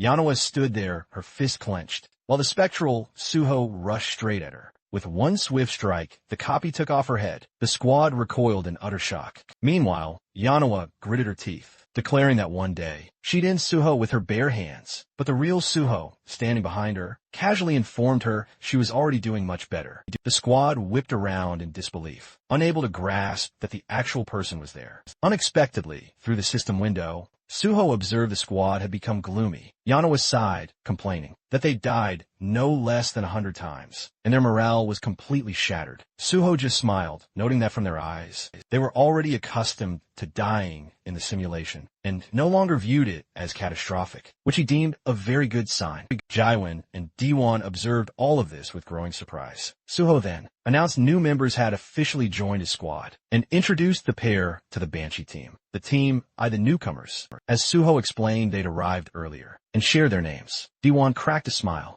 while Jaiwon appeared visibly nervous. Suho turned to the Banshee squad, asking if they were already sick of this place. Yunhwa clenched her fist tight, declaring they were nowhere close to bored. Burning with fury, she vowed she wouldn't rest until she managed to take Suho's head clean off, and the entire Banshee group was absolutely radiating killing intent. Suho simply smiled, stating he liked that attitude. He then advised the newcomers to develop that very same instinct. Yoon, bewildered, asked why that was even necessary. Suho replied gently, explaining it was absolutely essential if they wanted to survive inside real gates. He declared that from today onward, they would all train to clear gates together. Yunhwa then stepped closer, and Suho informed her that one newcomer was a mage, and the other a tank, so they wouldn't need sword training. She needed to properly organize the squad, utilize the clones effectively, and train everyone hard. Yunhwa agreed, but asked him to at least explain more about the gate. Suho, adjusting the system window, mentioned he'd have to change the clones' settings, but soon enough, they'd understand everything themselves, so they should absolutely be ready. When she pressed him again about the gates type, Suho simply stated it would be a very ordinary one. He added it would be inconvenient to call each other by meaningless shouts in real combat, so they needed proper forms of dress. Yunhwa said she didn't know what to call him, but she'd rather die than call him Appa.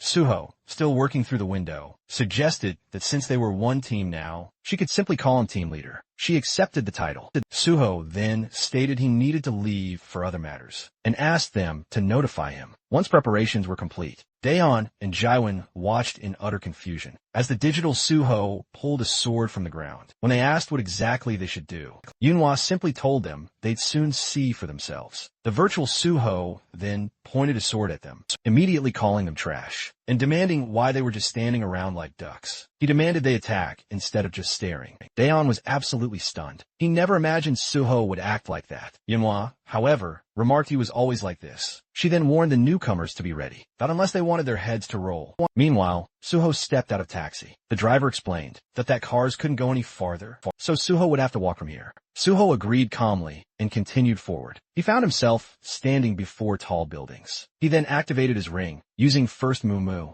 The system reported that the skill, Monochrome Solitude, had been activated, erasing his presence. Walking down the sidewalk, he observed the neighborhood of Payu, a place once known as the Golden Land. Seeing the beggars nearby, he remembered its former prosperity. But after the appearance of multiple gates, and too few hunters to clear them, the area had become utterly desolate. If not for the gates, this place would never have turned into such a ruined district, passing by the impoverished residents. He thought about how the area was now filled with crime, gangs, drugs, and hunger. He knew he couldn't save everyone here. Still, he remained determined. He needed to clear the gate quickly, and when the right time came, this place could become useful. Looking up, he realized that the abandoned area had attracted a certain group of people who could be useful to him. He stopped before a familiar door, remembering he used to come here often. In his past life, a man peeked through a small window in the door and asked who he was. Suho said he wanted to purchase the mine. As First Mumu deactivated, the man immediately recognized him as on Suho, smiling. Suho confirmed it. The man opened the door and invited him inside, pointing at a sofa across from him. The man explained that, although they weren't officially open yet, he already had orders about how to treat Suho. He asked if Suho had ever been to Paiju. Instead, Suho asked if the man was feeling uncomfortable. The man repeated the question, clearly confused. Suho then pointed out that he didn't look comfortable without wearing that mask. Startled, the man asked how Suho could have noticed. Suho told him not to worry, as they were alone. The man then removed his mask, revealing a stunning red-haired woman underneath. She remarked that she'd expected someone capable of clearing 2 portals solo, to have abilities like his. Suho immediately recognized her as Choi Yun, one of the nation's most famous gate brokers. In his past life, he'd gained access to countless portals through her. But now, at this moment, she was barely known. Choi-Yin crossed her legs and asked how Suho knew about this place, adding that she found it rather interesting. But he used the slang term mine, instead of the official term gate. Suho thought to himself that Choi-Yin only gained popularity later on, after joining the Union, Korea's largest underground guild. Placing his briefcase on the table, he simply stated, "I always learn what I want to know." Then he suggested they talk about gates. She asked which ones he was looking for. He asked if she had access to the Twisted Forest. Choi-Yin stiffened in surprise. Suho then pushed the briefcase toward her, saying he wanted to buy a pass, and would be entering alone. And she explained that the Twisted Forest had appeared on the market less than 3 days ago, and very few people knew about it. She asked how he even knew she had access to it, and what the price was. Suho answered that explaining such things wasn't necessary in the black market. He reminded her that when dealing with gates, people didn't talk more than they needed to. There were 2 types of gate deals: buying the gate itself or buying a one-time entry ticket. Ownership cost far more, but even a single entry into a popular gate could be incredibly expensive. Choi-Yin nervously apologized. She explained that a one-time entry into the Twisted Forest would set him back a whopping 100 million won, and clearing it solo, nearly impossible. She then questioned if he was truly certain about attempting it. Suho, gripping a thick bundle of cash, told her not to worry one bit. After all, this was his responsibility. He offered for her to take a deposit immediately, promising the remainder once they reached the gate. Choi-Yin smiled, admitting he had genuinely surprised her, hence all her questions. She then agreed to take him. Their car soon crossed a bustling bridge, and Suho noticed an emblem proudly displayed on the dashboard. From this, he deduced that Choi-Yin had already joined the Union. He mused that was a good thing. Their influence would surely prevent any trouble. Gazing out the window, he listened intently as she asked if he was surprised to be crossing into North Korea. He admitted it was quite unusual.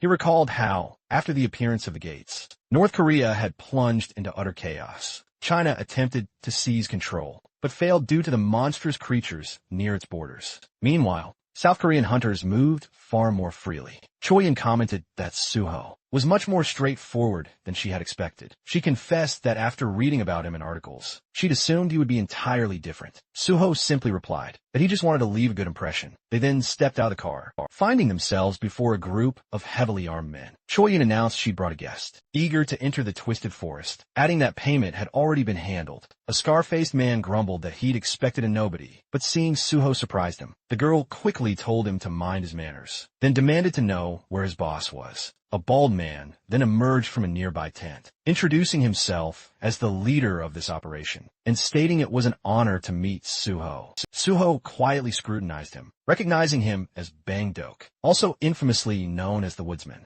a notorious human trafficker who had once kidnapped countless individuals. He branded them logs and sold them off like mere merchandise. In his past life, this man had been captured. He'd been sentenced to life in prison. Suho didn't recall him ever working with the Union, or even owning a gate. They now stood before a pristine white vehicle, and Choi-Yin then asked if they could enter the gate. Immediately, Bang Diak replied that she certainly could, but a hunter who cleared 2 gates alone shouldn't be allowed in. Confused, she asked why. Bang Diak removed his glasses and brazenly claimed that they only sold passes to those who absolutely couldn't clear the portal themselves. Someone like Suho simply didn't qualify for that condition. Suho frowned, thinking such a twisted justification fit a human trafficker's twisted logic perfectly. Choi-Yin, however, challenged him, asking if he was trying to hike up the price on the spot. She folded her arms, warning him that he shouldn't expect her to accept such treatment quietly. Bang Diak quickly plastered a smile on his face, turning away and claiming it had only been a joke. Suho knew that even the Woodsman wouldn't dare argue too much with a union broker. Bang Diak grumbled that no one let him joke anymore,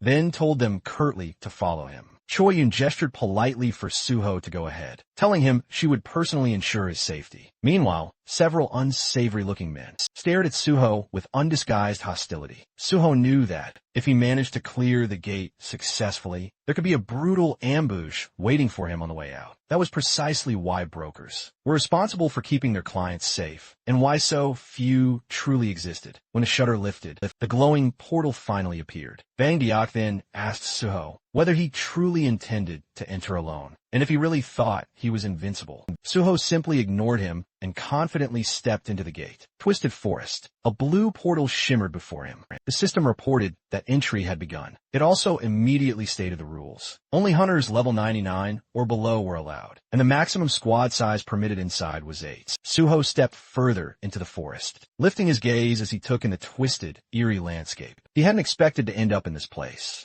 In his previous life, he never even stepped foot in this gate, but he'd heard plenty about it to know exactly what awaited him inside. Summoning his shadow spear, he decided to first scout for anything useful. Closing his eyes, he activated his magic detection. Instantly, purple energy tendrils rose upward. A massive yellow eye glared back at him as he realized the very trees themselves were monsters. The system identified them as twisted ants. Level 93. Suho hurled his spear, striking right beside the monster's eye. He figured an axe would be ideal for this, but he didn't have one at the moment. The ant let out a deafening roar as Suho summoned his bloody sword, thinking that the mole mine boss had been far more troublesome than these creatures. Just like with the nameless swordsman, he would need sufficient leveling before easily defeating something like this. He slashed forward, cutting the monster's attack in half. As the system reported the activation of decapitation, holding the weapon tightly, he acknowledged the clear difference. 30 levels separated him from the ant, so it made sense he couldn't instantly destroy it. He decided to fight, using only his skills as a swordsman. His blade left a trail of blood behind it, as another roar echoed. Soon, he stood over the chopped remains of the monster, his sword trembling slightly. Even defeating a single ant was difficult, but he could feel his level slowly increasing. He pushed forward, thinking that the sheer abundance of monsters made this place excellent for training. A gaping, tooth-lined mouth opened beneath another ant's eye, as Suho launched himself upward, rising high into the air, and promising to turn the creature into firewood later. Fallen trunks formed a heap beneath him as he stood on top of the destroyed ants, declaring that he'd finally managed to do it. Opening his status window, he realized that despite the slow progress, he had reached the result he wanted. Surprise registered on his face as the system congratulated him. His light of healing skill had maxed out. It explained how his F rank healing now consumed mana more efficiently, increased its healing effectiveness, and significantly reduced regeneration time. It then showed his progression from rank 50 to 100. He remembered how before level 40, he'd only had access to a single class skill. At level 50, his class skills shot up to rank A. After level 60, they ascended once more,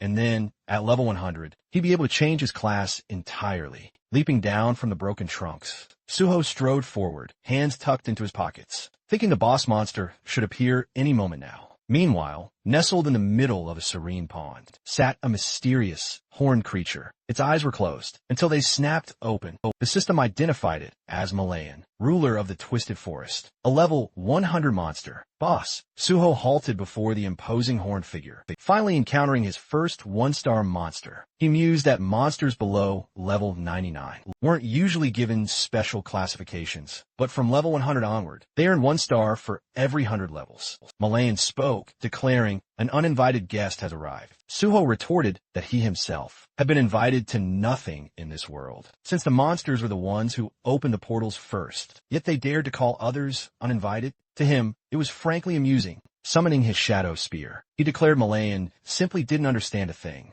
The system reported the activation of divine power as he rushed forward, hurling the spear with full force. Malayan effortlessly caught it with a single hand, sensing the divine energy and asking, "Are you a servant of the gods?" Suho formed a crimson sphere of blood in his palm and simply acknowledged the boss's guess. The projectile instantly shot forward, striking the spear and forcing it to stab straight through Malayan's chest. Suho remarked, "I expected more from a 1-star. Boss." Malayan casually removed the spearhead, a predatory smile slowly creeping across his face, as he declared that Suho had made an unforgivable mistake. The system then warned that the forest trembled with Malayan's escalating fury, and his terrifying killing aura washed over Suho, until the dragon blood within him responded, activating the dragon's armor and shielding him from the intense, oppressive aura. Suho noted that Malayan's aura was indeed powerful, but this fight now was essentially a battle between a deer and a dragon.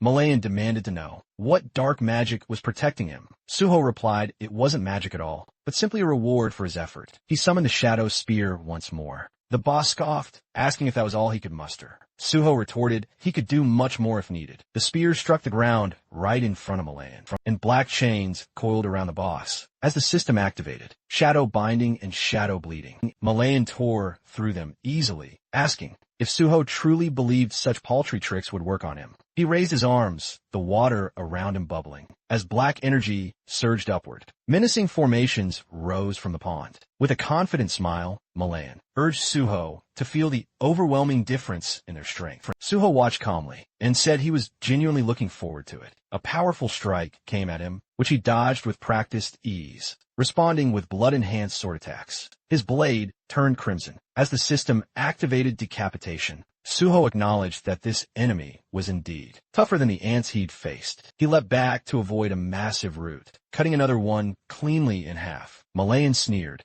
saying Suho didn't even know how to properly handle a sword. Suho admitted it with a smile, stating he only needed to wait a moment longer. Malayan studied him, unable to discern his true intentions. Suho's slashes continued, and faint red marks began appearing on the roots. Malayan realized Suho had stopped using divine power and couldn't understand the purpose of these weaker attacks. Suho's movements were utterly incomprehensible to him. Malayan spread his arms wide, readying another onslaught. He sent multiple roots surging forward menacingly. He swore he'd slice Suho into 1,000 pieces, but when the attack finally reached Suho's position, the roots split apart as if they were nothing. Suho stood calm on a small stone island, his calm expression a stark contrast to Malayan's utter shock. Malayan frantically tried to justify what he saw, imagining Suho had merely struck weakened points on the roots. Yet, as more roots fell, cleanly severed, Suho calmly stated his technique seemed to have worked. He'd been meticulously using decapitation all this time, so the system could properly assess his technique. And now that it finally recognized his true mastery, it had significantly boosted his raw strength. Clutching a striking red and black sword, he watched as the system proudly announced his swordsmanship had now surpassed all others. It upgraded decapitation straight to rank S.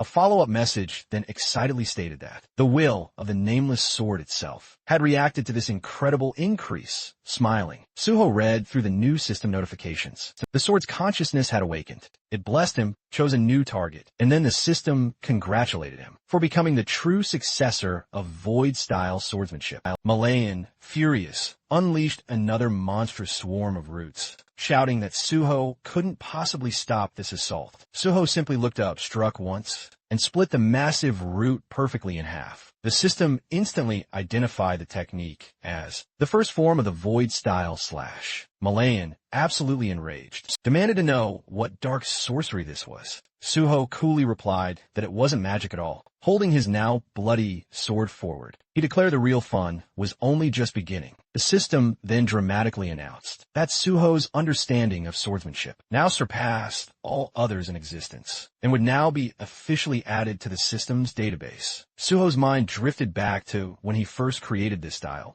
mistakenly believing he had reached its absolute limit. Later, he realized there were true monsters out there, like the legendary Nameless Swordsman, whose skills far exceeded all human abilities. The very first technique he learned afterward was Void Style, Steel Cutter, and he had achieved it in this life far faster than ever before. Malayan furiously vowed to utterly crush this dark magic, but Suho just asked if life had taught him nothing. The system then activated Cutting Steel. Suho slashed, and Malayan threw his hands up in disbelief. He just couldn't comprehend what he was seeing. Suho questioned if the boss was blind, that in his old age, promising to finish him off, but Malayan refused to back down from the challenge. Instead, he summoned giant monsters right behind him. The system identified them as twisted forest golems, ranging from levels 96 to 98. Suho just declared that Malayan had summoned nothing but pathetic creatures. Malayan just smirked. Then, he ordered the golems to kill him. But Suho simply charged forward, undaunted. He struck one down with a single, devastating blow.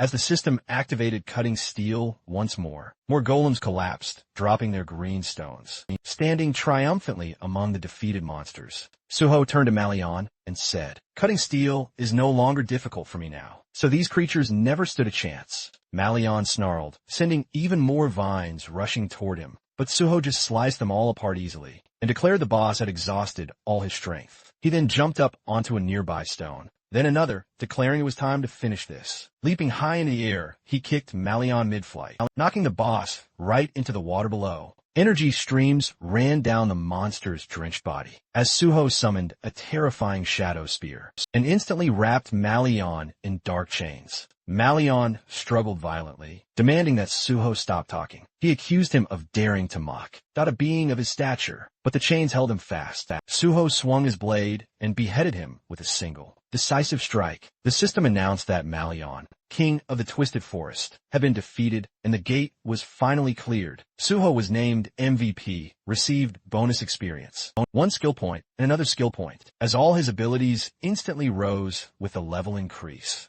A mysterious green sphere floated up from Alien's corpse. Suho confirmed, "This is what I came for." The system described it as the Cursed Druid Sphere, an artifact rejected by the very gods themselves, an artifact that controlled unstable minds and ruthlessly corrupted them. It was what had allowed Malion to become the sole druid and the guardian of the Twisted Forest. Suho examined it closely, thinking that while the Void Style was valuable, this sphere had been his true objective all along. With that, he decided it was finally time to leave. Outside the portal, onlookers gasped as they realized the gate had been completely cleared. Choi Yin was utterly shocked he had succeeded. Bandoextai absolutin endai. Remembering their earlier conversation, the S-rank gate allowed up to 8 participants and was considered nearly impossible to clear. It had been his personal gold mine. He remembered clearly the immense effort it took to obtain ownership of the gate, and now one boy had taken absolutely everything from him. Furious, he shouted at Choi Yin, demanding if she knew how much he had invested, and that even 100 million won wasn't enough compensation. His men smiled darkly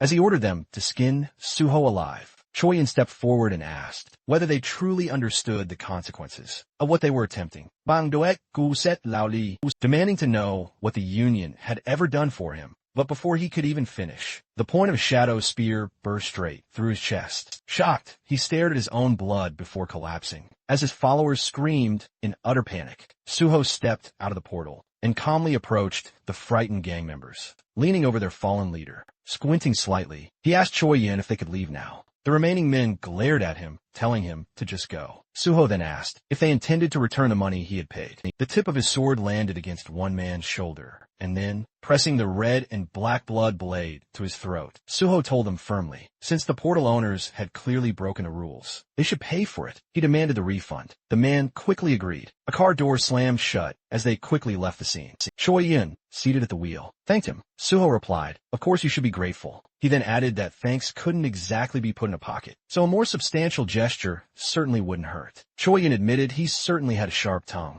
and he responded that it was only natural, since he was a swordsman, handing her his phone. He then asked her for her number, so they could stay in touch, of course. Choi Yin, however, said she would call him first instead. Suho replied that he'd welcome it, especially if she happened to find another suitable gate. After exchanging goodbyes, he stepped away from the car. As she watched him leave, Choi Yin remarked softly that he was far nicer than she had initially expected. The scene then shifted to the Nexus Academy at 9 a.m. Many feet began to shuffle across the pavement as someone asked where we even going. Suho, holding the trunk lid open, said he'd explain everything once they actually arrived. Closing the trunk, he added they shouldn't keep the boss waiting any longer. Leading his squad forward, he told them they were going to the miner's quarry, which instantly made his comrades visibly excited. The group gathered before the protective frame, surrounding the portal just as a car pulled up. Baedong Yuk approached and thanked Suho for coming, and Suho replied he was fortunate to have arrived, without any trouble, thankfully. Before them stood the imposing walls of an iron barrier, and Suho asked if the landkeeper's mine was inside. Dong Yu explained that a safety zone had been specifically built to contain the gate's powerful energy, and behind him stood a team of diligent workers, all wearing bright yellow helmets. He confirmed that he'd arranged a mining team, exactly as Suho had previously requested. Suho thanked him, then suggested they begin the briefing. Dong Yu agreed that it was indeed time. Inside the meeting room, Suho held up a tablet. He explained that inside the mine lived creatures known as landkeeper kobolds. If they managed to eliminate them, they would be able to gather a large number of valuable monostones. Their strategy, he said, was straightforward: destroy every single monster, collect as many monostones as possible, defeat the boss, and clear the landkeeper's gate. A guild secretary asked in utter surprise if it was really that simple. The group grew pensive, and someone then pondered why no information about the portal boss had been shared during the briefing. Suho replied he'd fight the boss alone, so he felt it didn't require further attention.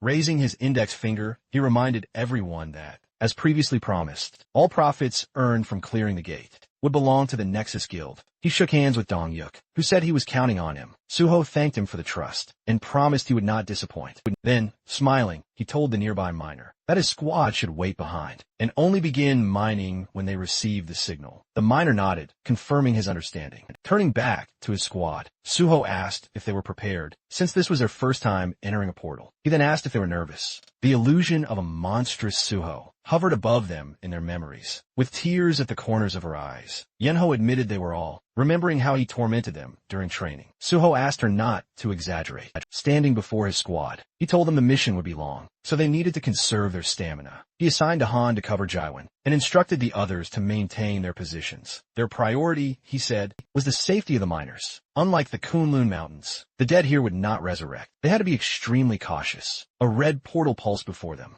Suho called for everyone to follow him, and the squad responded eagerly. The system announced their entry. Inside, he walked through a dark passage. The system displayed data for the Landkeeper's mine. Maximum level, 88. Allowed maximum capacity, 56. Soon, a spear impaled a kobold's head. Suho then rushed at another kobold, oddly wielding a blood-coated shaft, and eliminated it as well. Blue blood gushed from the monster's mouth as a blood jade replenished itself with the spilled liquid. Suho found it impressive how few kobolds were around, giving him ample time to gather their blood. One of the miners was utterly astonished, exclaiming that Suho had annihilated every enemy with a single blow. A Banshee squad member nearby readily agreed. When the miner asked if he'd never seen Suho fight before, Kawan admitted it was true, since their leader usually just talked. Yunhwa urged them to keep pace. The squad pushed forward, joining the fray. Their orders were to eliminate the kobolds and protect the miners. Jivan raised his hands, forming a magical circle to provide cover.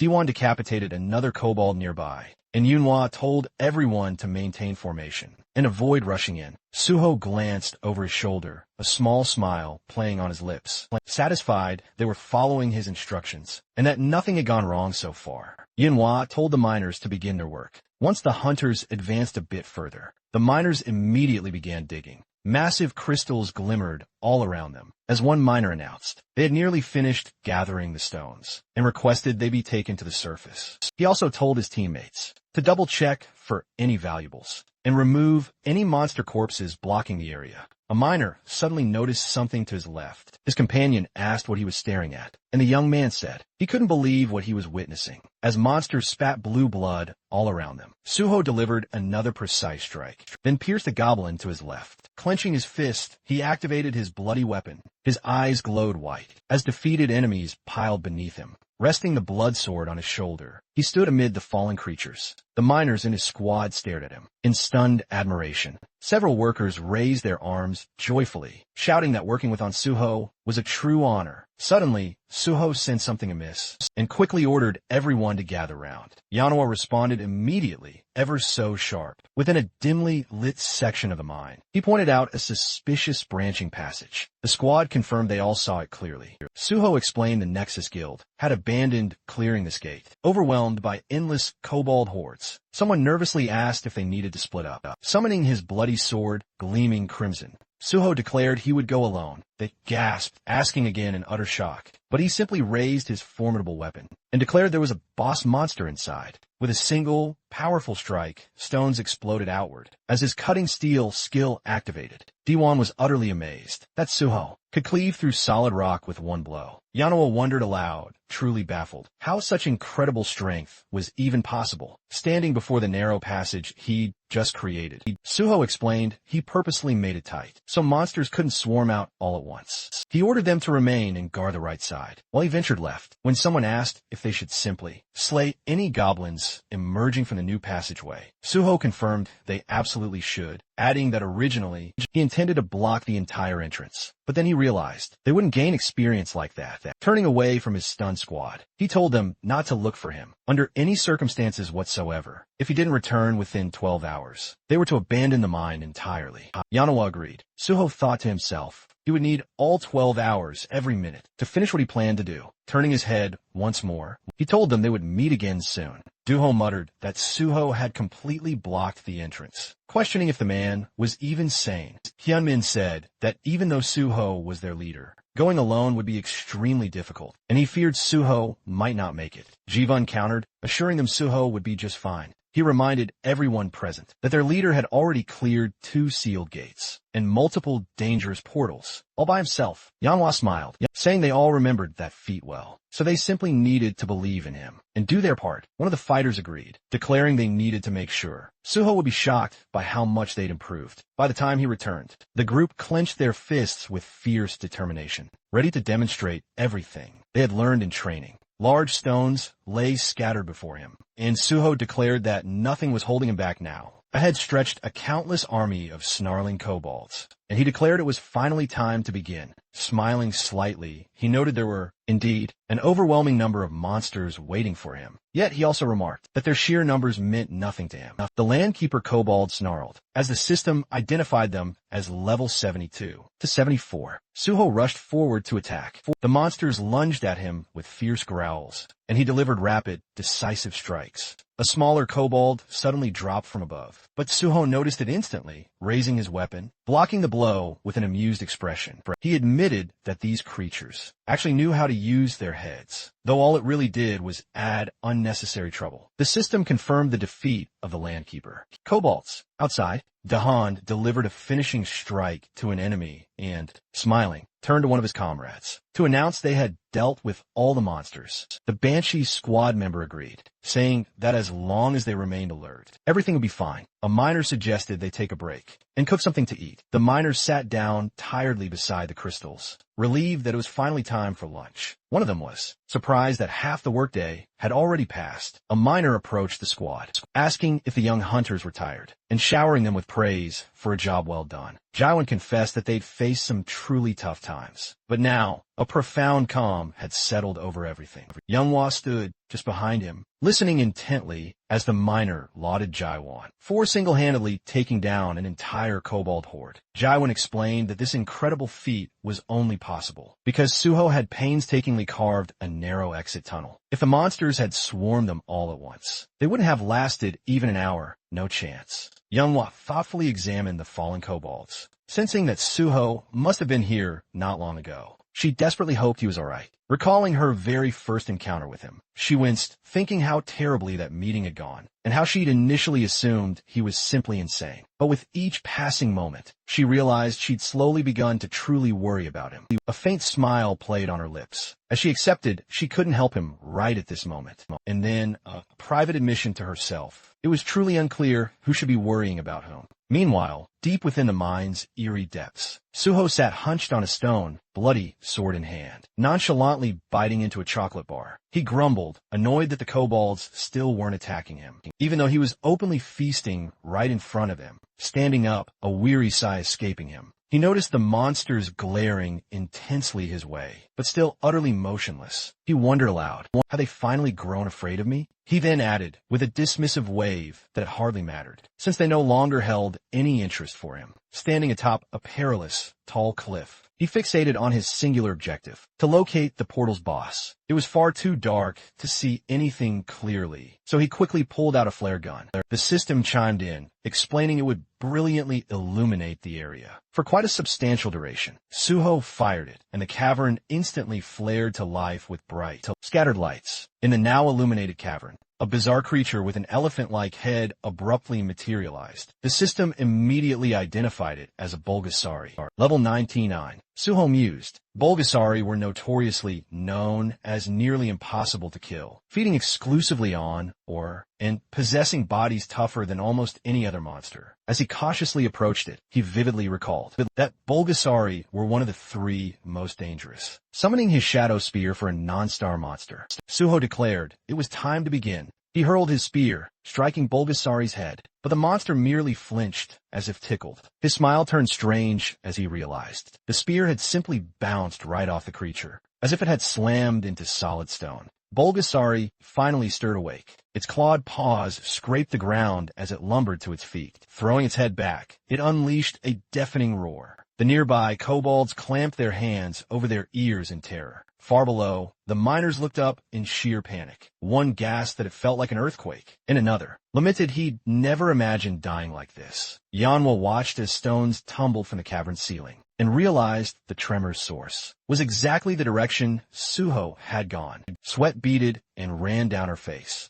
as she desperately tried to understand what was happening. Meanwhile, Suho looked up at Bulgasari, a smirk playing on his lips as he noted that the creature did not appreciate being awakened. The system promptly warned that Bulgasari was using its boss tier monster-level fear skill. The enormous jaws roared again, but Suho stood firm, unwavering, as the system reported that the dragon's blood within him had activated, granting him resistance to the paralyzing fear effect. Bulgasari's eyes glowed with raw menace as Suho, undeterred, summoned his bloody sword and practically invited the beast to attack him. Bulgasari then fired a searing steel projectile from its trunk, aiming directly for Suho. He recalled Bulgasari converted ore, stored inside its body into deadly ammunition, and spat it out with incredible force. Although the technique itself was primitive, its destructive power was truly terrifying. He gripped his sword tight with both hands, thinking that steel was one of the strongest materials known,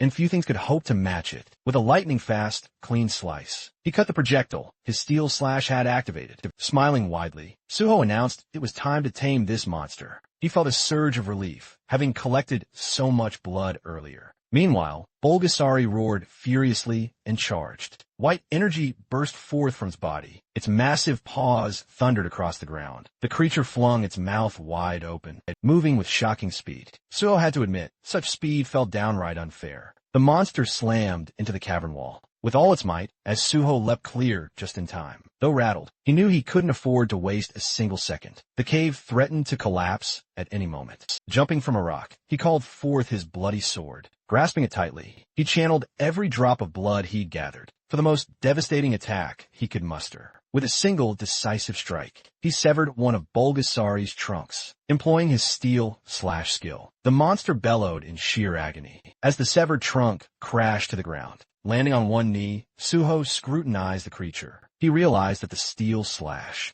attack's true effectiveness didn't depend on the depth of the wound. No matter how thick the armor, his sword would still deal maximum damage. Seeing the fallen trunk, a wave of confidence surged through him. Convinced he could finally conquer this beast, Suho recalled the well-known strategy against Bulgasari using fire. In his past life, this monster had only ever been defeated with overwhelming, raging flames. But he quickly reminded himself that such a method required an enormous amount of pure firepower. And since he wasn't a mage, he had no way of utilizing that option. Standing firmly, bloodsword in hand, he knew then that he had no choice but to rely solely on his blade alone. Before him, Bulgasari's enormous paw furiously scraped the ground. The monster let out a low, dangerous growl. Its eyes shifted, and Suho noticed a sudden, ominous change. A powerful wave of energy began to surge from the creature, and the system flashed a warning. Bulgasari was compressing its body. To activate quick recovery, the stump of the severed trunk began to pulse faintly. Suho immediately thought of the creature's regeneration.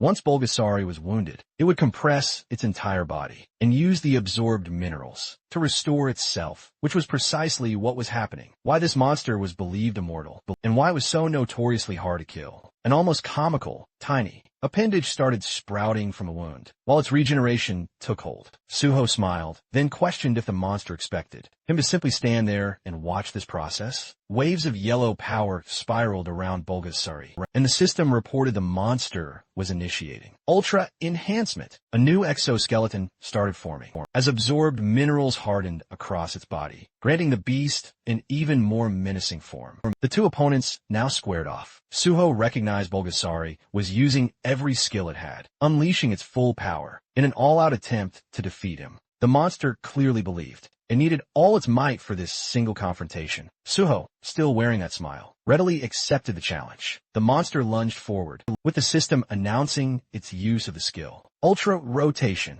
As he held his bloody sword, Suho steeled himself. He'd always wondered what Bulgasari, famed as one of the strongest monsters, was truly capable of, and he was just as curious to see if his blade could pierce through such formidable power. The two then clashed. His sword connected with the monster's rotating body. With a violent impact, Bulgasari's eyes gleamed, but Suho stayed calm, slashing at its form. Suddenly, the creature's limbs sprawled outward. In a helpless motion, Bulgasari let out a weak growl, its gaze fixed upward, as if it couldn't comprehend what had just happened. Suho then tried to make sense of if he had truly defeated the beast yet. He raised his sword high, as the system announced the activation of Steel Slash. Suho struck with full force, slicing the monster in half with a single, clean, decisive blow. A deafening roar echoed, the monster's last eye glowing, as Suho pointed a glowing green sphere toward it, declaring that Bulgasari was now his. Outside the chamber, the miners and the heroes squad waited by a collapsed section of stone.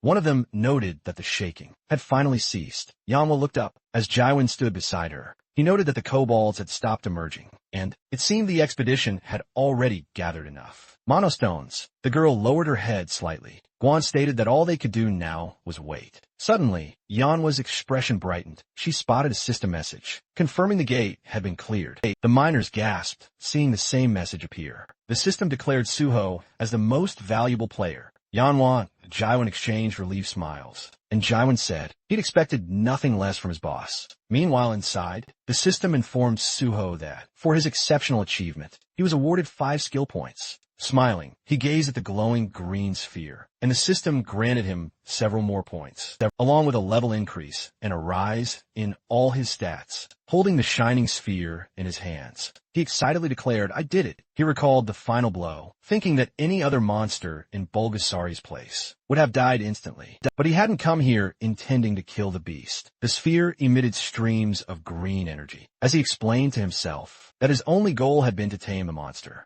using the control sphere he had obtained. After defeating Milan, he threw the green sphere onto the ground. It cracked open, and a tiny, elephant-like creature appeared. The system identified it as Bulgasari, level 99, with multiple high-level skills. Suho noted that having traits like Phantom Beast and Species Domination alone would be enough to classify the monster as S-rank. Yet this creature possessed both. He knelt before the miniature elephant. As the system activated healing, his hand hovered over the creature, whose eyes were closed. Suho gently greeted it, and the little monster responded with an odd sound. Rising to its feet, Bulgasari faced him attentively. Suho told it to listen carefully. Surrounded by enormous crystals, he explained that, despite the creature's admirable enthusiasm, they couldn't return to this spot ever again. So, gathering all the ore in the area was crucial. With its tiny Bulgasari ears flapping, it looked cheerful. Suho then asked if they could begin. The creature responded with another series of unusual sounds. Meanwhile, his squad patiently waited at the other end of the mine, growing increasingly confused and anxious, wondering why their leader was taking such an eternity.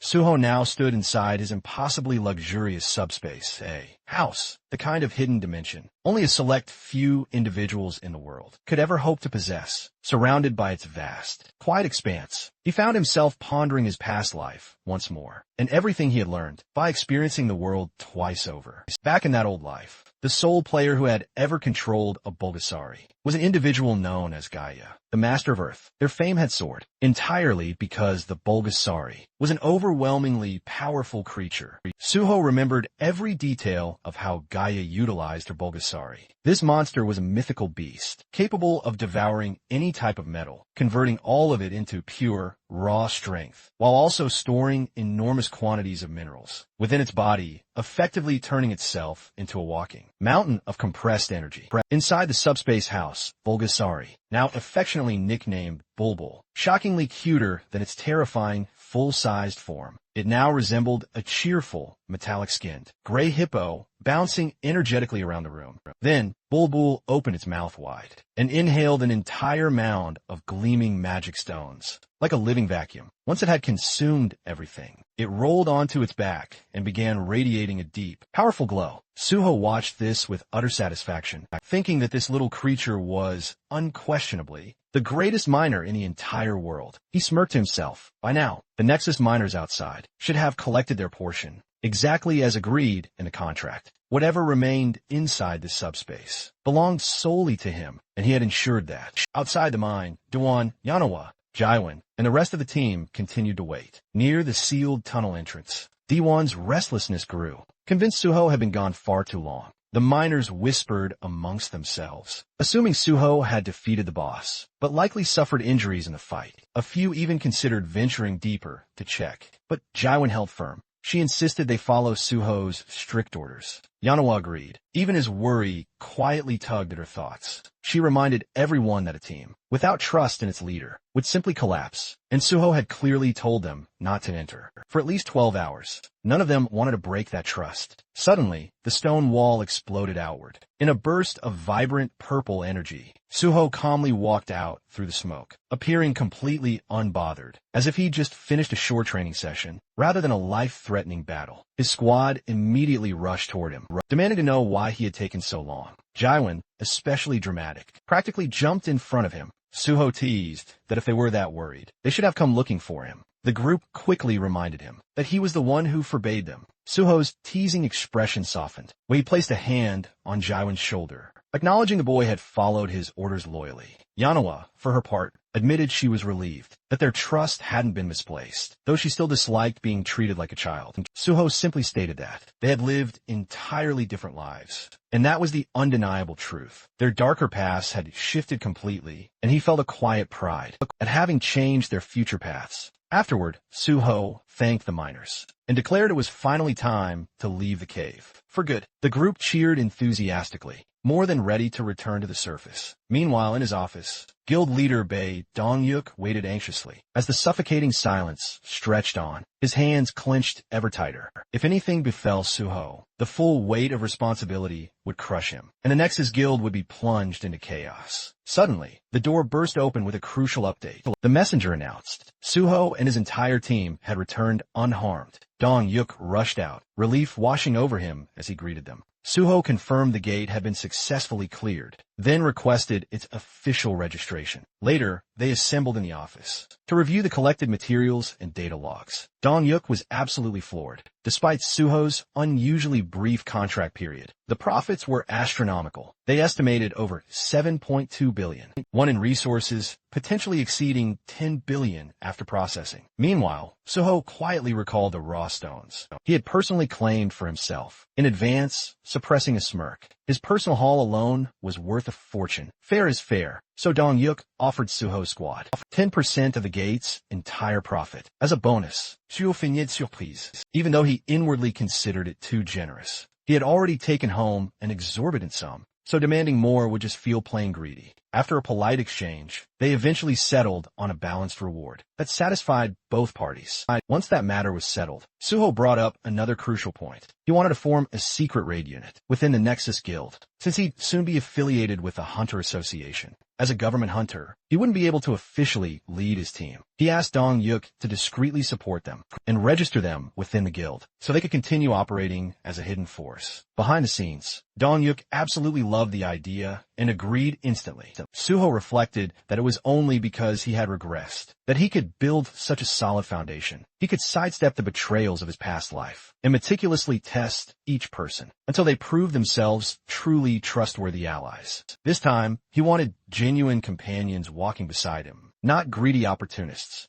Suho walked into the locker room, where his squad had already gathered. They were still buzzing with excitement from their previous mission. Jaiwan immediately pounced on him with his usual over-the-top greeting. Suho gathered them close and dropped the bombshell. Starting today, they were all officially members of Nexus. The team was stunned. Several Banshee members had given up their previous jobs just to follow him, and now they'd receive proper pay, clear advancement paths, and official B-rank status, with potential for A-rank promotions. Dahan and the others were ecstatic, celebrating like they'd just won the lottery. Right then, Suho's phone rang. It was Chief Pai calling with even more good news. Suho's special recruitment for the Hunter Association had been approved. Soon he would formally join, receive a commendation, and begin his government contract. Chief Pai joked that Suho was becoming far too impressive, and Suho responded that he fully intended to keep surprising everyone. From here on out, the next day, inside the Nexus lounge room, the entire Banshee squad was deep inside,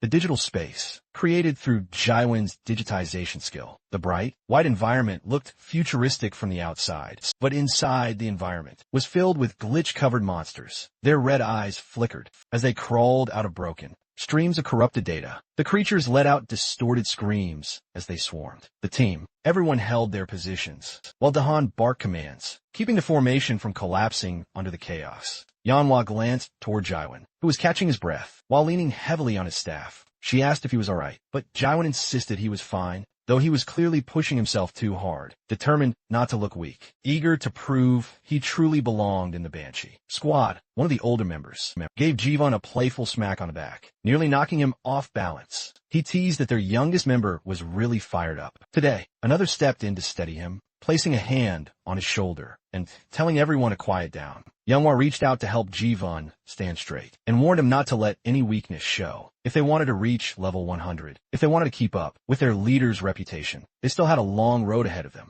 The others agreed. If Jivan wanted proper recognition, he had to keep fighting. Their determination collectively surged. The entire team shouted together that, no matter how hard the climb became, they would give everything they had. A short distance away, Suho watched them, surrounded by the digital remains of corrupted monsters he had already taken down. Their enthusiasm amused him. He thought the team had grown almost too energetic. He had told Jivan to set the program to hard mode, but even he hadn't expected things to escalate this intensely. He even joked internally that, if a virus like this ever spread online, the entire internet would probably collapse soon. Suho walked up to Jaiwan and asked whether he was holding up. Jaiwan tried to appear unfazed, saying he was just taking a break before returning to battle. Suho simply told him they were done for the day and that it was time to log out. Jaiwan froze, unable to believe Suho had finished clearing the stage. Already, the rest of the team, exhausted but irritated, felt like their leader had played a different game entirely. They insisted they were only getting started. Suho quietly smiled. He knew now that they were pushing themselves harder for his sake. He exited the virtual space.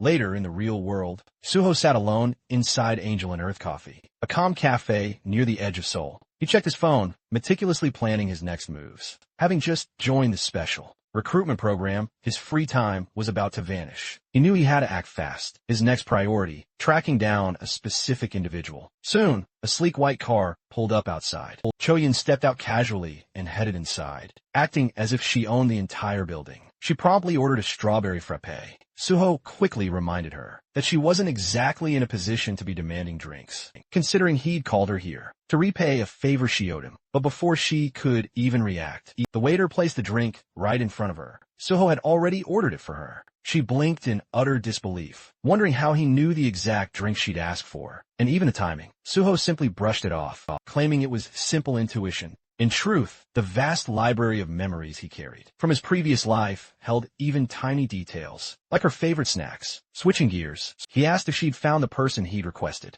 She handed him a document folder, still utterly confused why he wanted information on what she'd assumed was just a junkie. Suho corrected her immediately. The man he sought was a highly skilled craftsman. In Suho's memories, that junkie would one day become one of the greatest blacksmiths in the world. Nami won, he thought to himself. Finding information on someone like he won wasn't easy, yet Choyin had still managed it. She was undeniably exceptional at her work. Suho then revealed, the next step involves using a safe house in Cheongdam, one that belongs to the Union. The girl froze. She knew these safe houses existed, but only the absolute highest ranks had authority over the Cheongdam location. Even high-level brokers rarely stepped inside. Her nerves immediately shot up. She pointed out that even knowing about the place was highly unusual. Suho simply reminded her she owed him a favor. She tried to negotiate, but he pressed her harder, even teasing, is your entire life's worth just mere paperwork? Perhaps he shouldn't have helped her in the first place. Cornered and sweating, she started spouting childish excuses. Finally defeated, she agreed to make the call. She stepped outside. Suho waited calmly,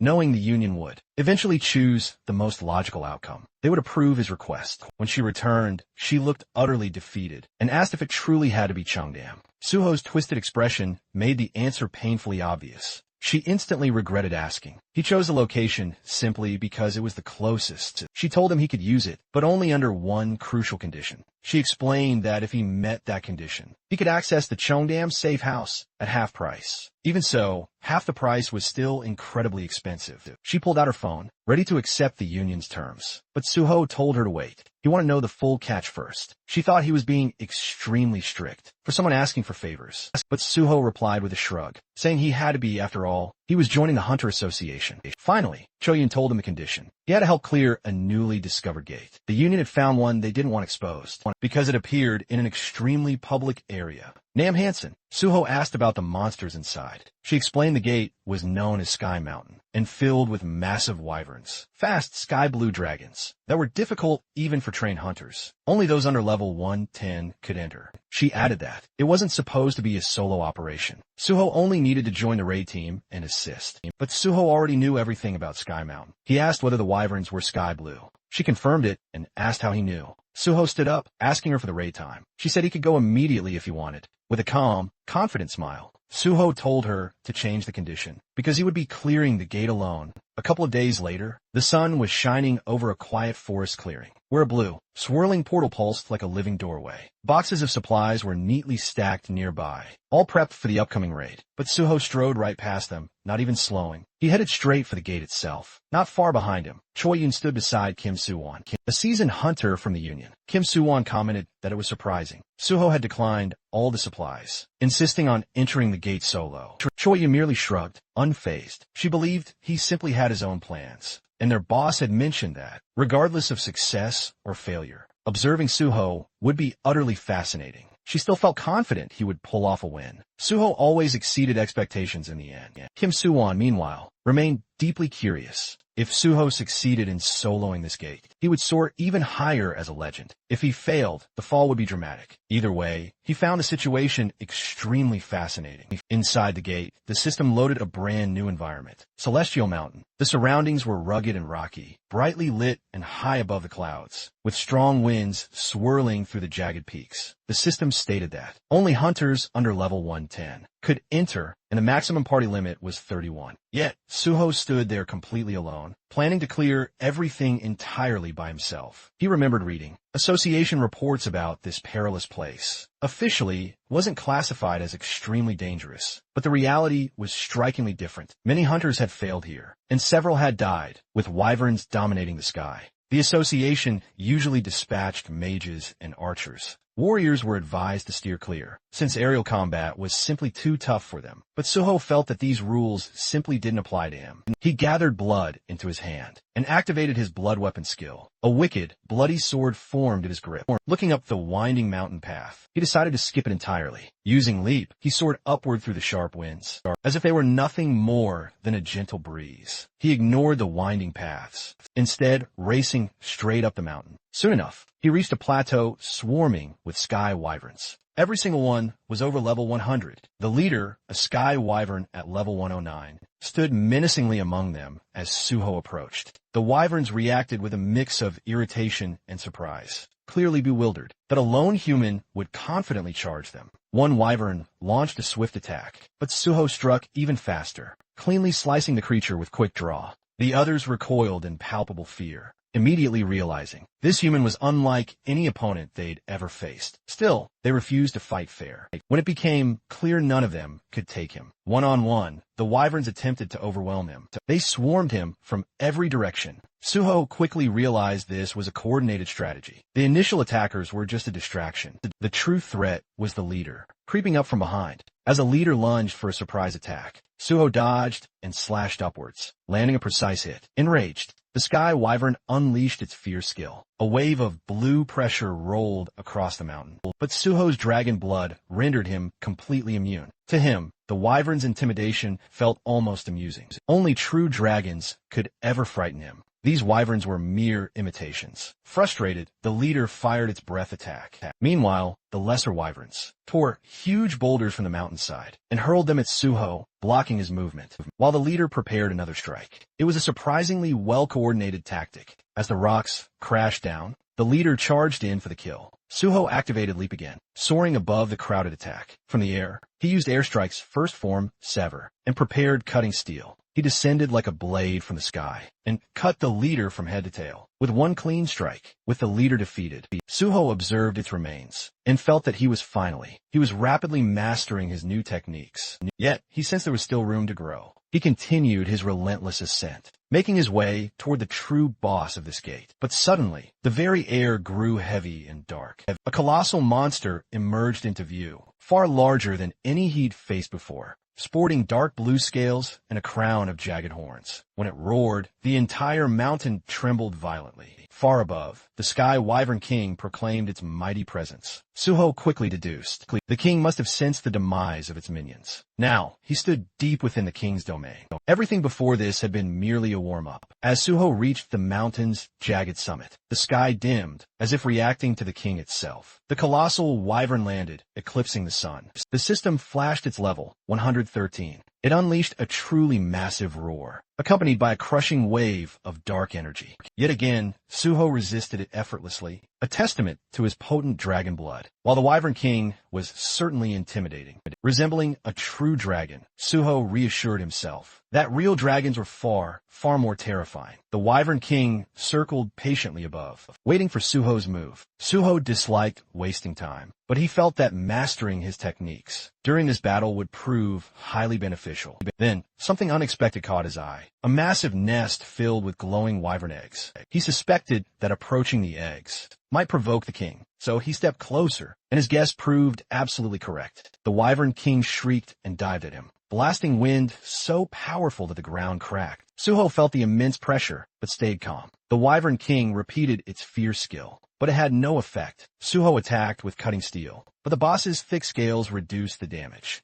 A staggering level gap of over 40 levels made a truly noticeable difference. But instead of feeling discouraged, Suho welcomed the challenge. This was an opportunity to sharpen his abilities. Even faster, the Wyvern King roared again, summoning another massive flock of wyverns. Suho had expected more enemies, but even he was surprised by the sheer number that appeared. Still, his upgraded stats let him move faster, strike harder, and jump higher. Perfect for this chaotic situation, the wyverns swarmed him from all directions. Suho leapt onto a wyvern's back and used it like a platform. The system immediately notified him. His leap skill had reached rank S. Now, he could jump one more time in midair, effectively doubling his aerial movement. Suho tested it immediately, stepping on empty air and closing the distance to the Wyvern King. With perfect timing, his blood weapon shifted into a long, red staff. Suho extended it, striking the Wyvern King's neck and slamming the giant beast to the ground. Even so, the monster struggled back to its feet. Suho respected its incredible durability. Laughing lightly, he hoped the boss would hold out longer, so he could test more techniques. The Wyvern King, desperate, forced its subordinates to attack again. But the lesser wyverns hesitated, as if fearing Suho more than their own ruler. Some even looked like they were trembling. Suho quietly remarked that perhaps he had become the true Wyvern King. Now, the actual king shrieked in outrage, and the minions finally resumed their attack. Suho moved through the air, bouncing from wyvern to wyvern. Still, he noticed something. His sword-drawing technique wasn't leveling up as rapidly as he'd hoped. These opponents were strong, but not quite enough to push the technique further. Deciding to accelerate the pace, he rushed toward the mountain peak. There, he discovered something enormous. The Sky Wyvern Queen, larger and stronger than the king, covered in vibrant purple scales. She guarded her nest and couldn't leave it. This gave Suho an advantage. The queen was powerful, but bound to her nest. She attacked by rolling huge boulders toward him, but he used sword drawing to slice them apart with ease. Her screams summoned every remaining wyvern on the mountain. Suho remained calm. He realized she'd rely on her minions for this. No direct attacks, just her puppets. Just then, the Wyvern King plunged into a full-force assault. Suho knew it was time to end this fight. He chose not to unleash his strongest skill right away. Instead, he aimed to reach a higher level of sword-drawing mastery. The best swordsmen relied solely on their blades, and Suho wanted to embody that principle. He focused on perfect timing and precision, repeating his sword-drawing technique again and again. The system reacted to his unparalleled mastery, recognizing his understanding had surpassed all others before him. System alerts flooded his vision. His sword drawing evolved to a supreme level. The guardian sword within him responded, granting him a new form, Cloud Cutter. Rank S+, red energy flickered in his hair and eyes. Suho unleashed Cloud Cutter with a powerful swing, sending a massive vortex of bloody energy, crushing right through the Wyvern King. The boss collapsed, dying with a final, desperate cry.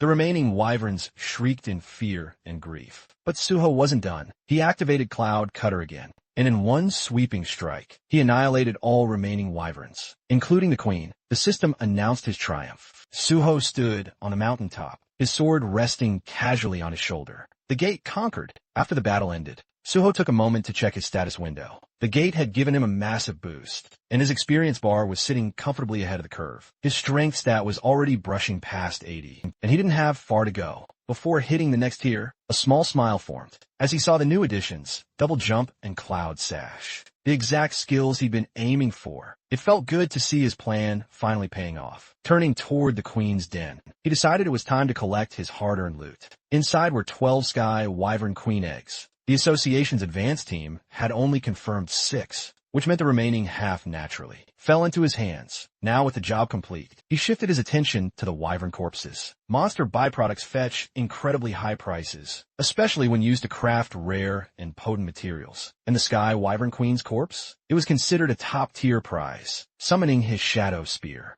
he decided to let it handle the gruesome cleanup. He plunged the spear beside the queen's massive body, and it immediately began its ravenous work, devouring the immense corpse piece by piece. As it absorbed the flesh, the spear's purple energy flared, growing more vicious and undeniably alive, pushing the blade to its next level of power. Watching this astonishing transformation, Suho realized that even a one-star beast could serve as excellent nourishment for the Ghost Blade Shadow. Judging by the spear's current state, one more powerful meal should push it even further. With that thought firmly in mind, he directed the spear toward the king's corpse next, letting it feast once more. Outside the gate, chaos had already erupted. Someone shouted that the gate reading had been completely, utterly deceptive, and people around him stared in absolute disbelief. They finally realized the guy inside wasn't just some ordinary healer. He was actually a full-blown sword master. Among the anxious crowd, a black-haired man wiped sweat from his forehead, utterly overwhelmed. He knew better than anyone that,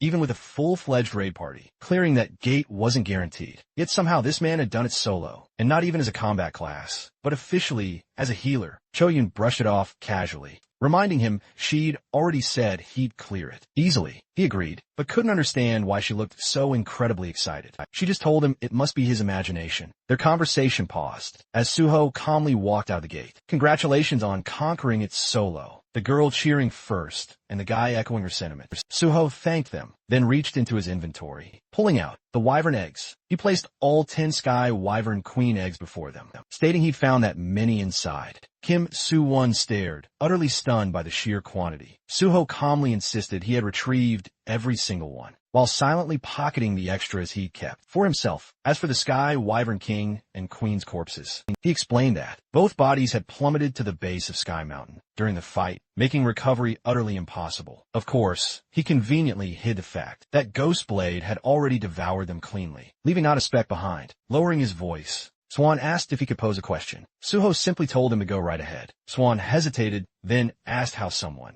officially registered as a healer, could wield a sword with such prowess. Did he really fight those wyverns, using nothing but sheer swordsmanship and healing abilities? Even with formidable sword skills, toppling flying monsters with only a blade. Shouldn't be that simple, Swan thought. Surely Suho, being both a swordsman and a healer, would have brought arrows, throwing spears, or at least long-range spell scrolls. As a fellow hunter, he was dying to know how Suho pulled it off. Suho simply smiled and told him one sword was enough. Suwon stared at him, absolutely dumbfounded like an amazed fanboy, asking if he really meant. He took down all those flying wyverns, including the king and queen, with only that one sword. Suho confirmed it. Suwon practically lit up, thrilled and glowing with pure admiration, while Cho Yun playfully nudged him, asking if this wasn't the same guy who had been whining just moments earlier. Changing the topic, Suho turned to Cho Yun, asking if he had fulfilled all the conditions. Cho Yun happily declared he had more than fulfilled them. He'd solo cleared the gate and recovered all 10 eggs.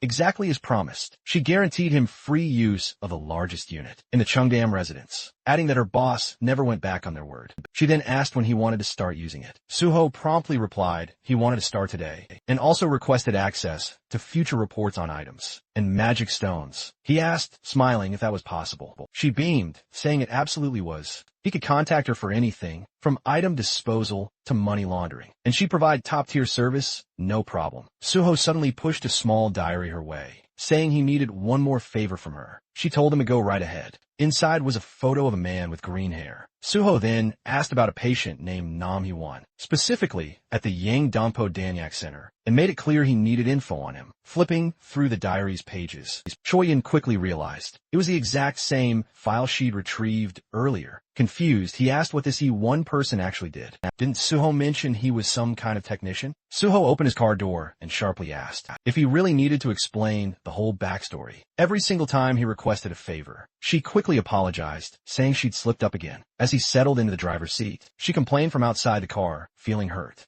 After everything they'd been through together, shouldn't they be able to talk more freely by now? Suho calmly replied she could ask how he was doing, but absolutely nothing beyond that. Clasping her hands dramatically, she muttered he's so cold. She then informed him the Cheongdam residence would be ready in 2 hours, and she'd send the address once everything was all set. He told her to also send him Hyewon's information. Checking her phone, she confirmed he was indeed a patient at the Danyak Center, and that digging into the junkies records would take only a few dozen minutes. She scrolled through her contacts and told him she'd get back to him shortly after. Sometime later, while driving, Suho received a call from Choi-in. She informed him the Cheongdam residence was ready for immediate use, and that she had already gathered all the information on Nam Hyewon and sent it directly to his phone. Suho thanked her for her swift work, but Choyo still pushed, asking why he was digging into a person who was a drug addict. Suho simply ended the call, refusing to entertain the question any further. He then opened the map location she'd sent. Looking at the screen, he muttered the name Yangdongpo, realizing this was where the man, and deciding he would go recruit him right now. He soon arrived before a cluster of old, worn-down buildings, looking more like a slum than anything else. Standing before one of the dilapidated structures, he realized this must be the house where Nam Hyewon stayed, another semi-basement unit. He peered through one of the tiny windows, noticing the curtains pulled shut. From inside, he pressed the doorbell, only to realize it was completely broken. So he began pounding loudly on the door, calling out for Nam Hyewon. After a moment with no response, he assumed the guy wasn't home and figured he'd have to return later. What he didn't know was that, inside the room, 3 men were standing over a collapsed Nam Hyewon. The brown-haired thug crouched beside him, asking if Hyewon really had visitors coming by, deciding they should finish the job before anyone saw him. But before he could act, a heavy thud suddenly shook the entire door. All 3 thugs froze instantly, startled by the sudden, violent impact. The one responsible, of course, was Suho. As he stepped inside, the tattooed thug immediately demanded to know who he was. But Suho shut him down coldly, stating his identity was none of their business. The tattooed thug tried to swear at him, but before he could even get the full insult out, Suho's hand struck across his cheek with a sharp, rapid slap. It was so fast that the other 2 didn't even register what happened, until the man staggered back. Suho glared at the remaining thugs, his voice heavy as he ordered them, "Come here, every single one of you." Outside the room, Suho had already confirmed 4 presences inside, using his magic detection. Now, 2 of them were shouting in front of him, demanding his identity and yelling, "Who the hell are you?" The second thug, standing beside the first, kept staring at Suho, as if he recognized him from somewhere. The third thug was still lying, unconscious from Suho's earlier slap, and the fourth was none other than Nam Hyewon himself. One of the 2 remaining thugs stepped closer, accusing Suho of ignoring him. He couldn't get another word out before Suho casually delivered a devastating slap right across his face. The guy's face twisted into a truly hilarious and utterly tragic expression as he went flying backward, collapsing onto the floor. The last conscious thug witnessed everything unfold. The first slap, the second, and now his second friend dropping like a broken puppet. He barely had time to react before Suho turned his head and unleashed another brutal slap. This one sent him spinning in a full circular motion, crashing far across the room and landing in the most dramatic fall of the 3. Suho walked over and checked on the men's breathing, wondering if he'd hit him hard enough to actually kill him. Satisfied they were still alive, he shifted his attention to Nam Hyewon. He lifted Hyewon by the shoulder, telling him to get up if he was fine. But the moment he got a clear look at the man's face, Suho froze. He-Won's hand was limp and drugged, his expression unnaturally twisted. A syringe lay discarded beside him, and Suho realized what had happened. Those thugs had injected him with something, and tormented him afterward, judging by how stiff his body felt, almost petrified. The injection had been done a while ago. Checking his breathing and physical state, Suho quickly understood that the poison symptoms were serious. He needed to act fast. He activated his recovery skill, the evolved form of cure. He had upgraded cure into recovery, specifically for scenarios like this. Real illnesses, real poisonings, real damage unrelated to the system. Originally, the skill only affected the area his hands touched, but Isabella had once told him that pouring magic into it allowed him to forcibly expand the range. A slow grin spread across his face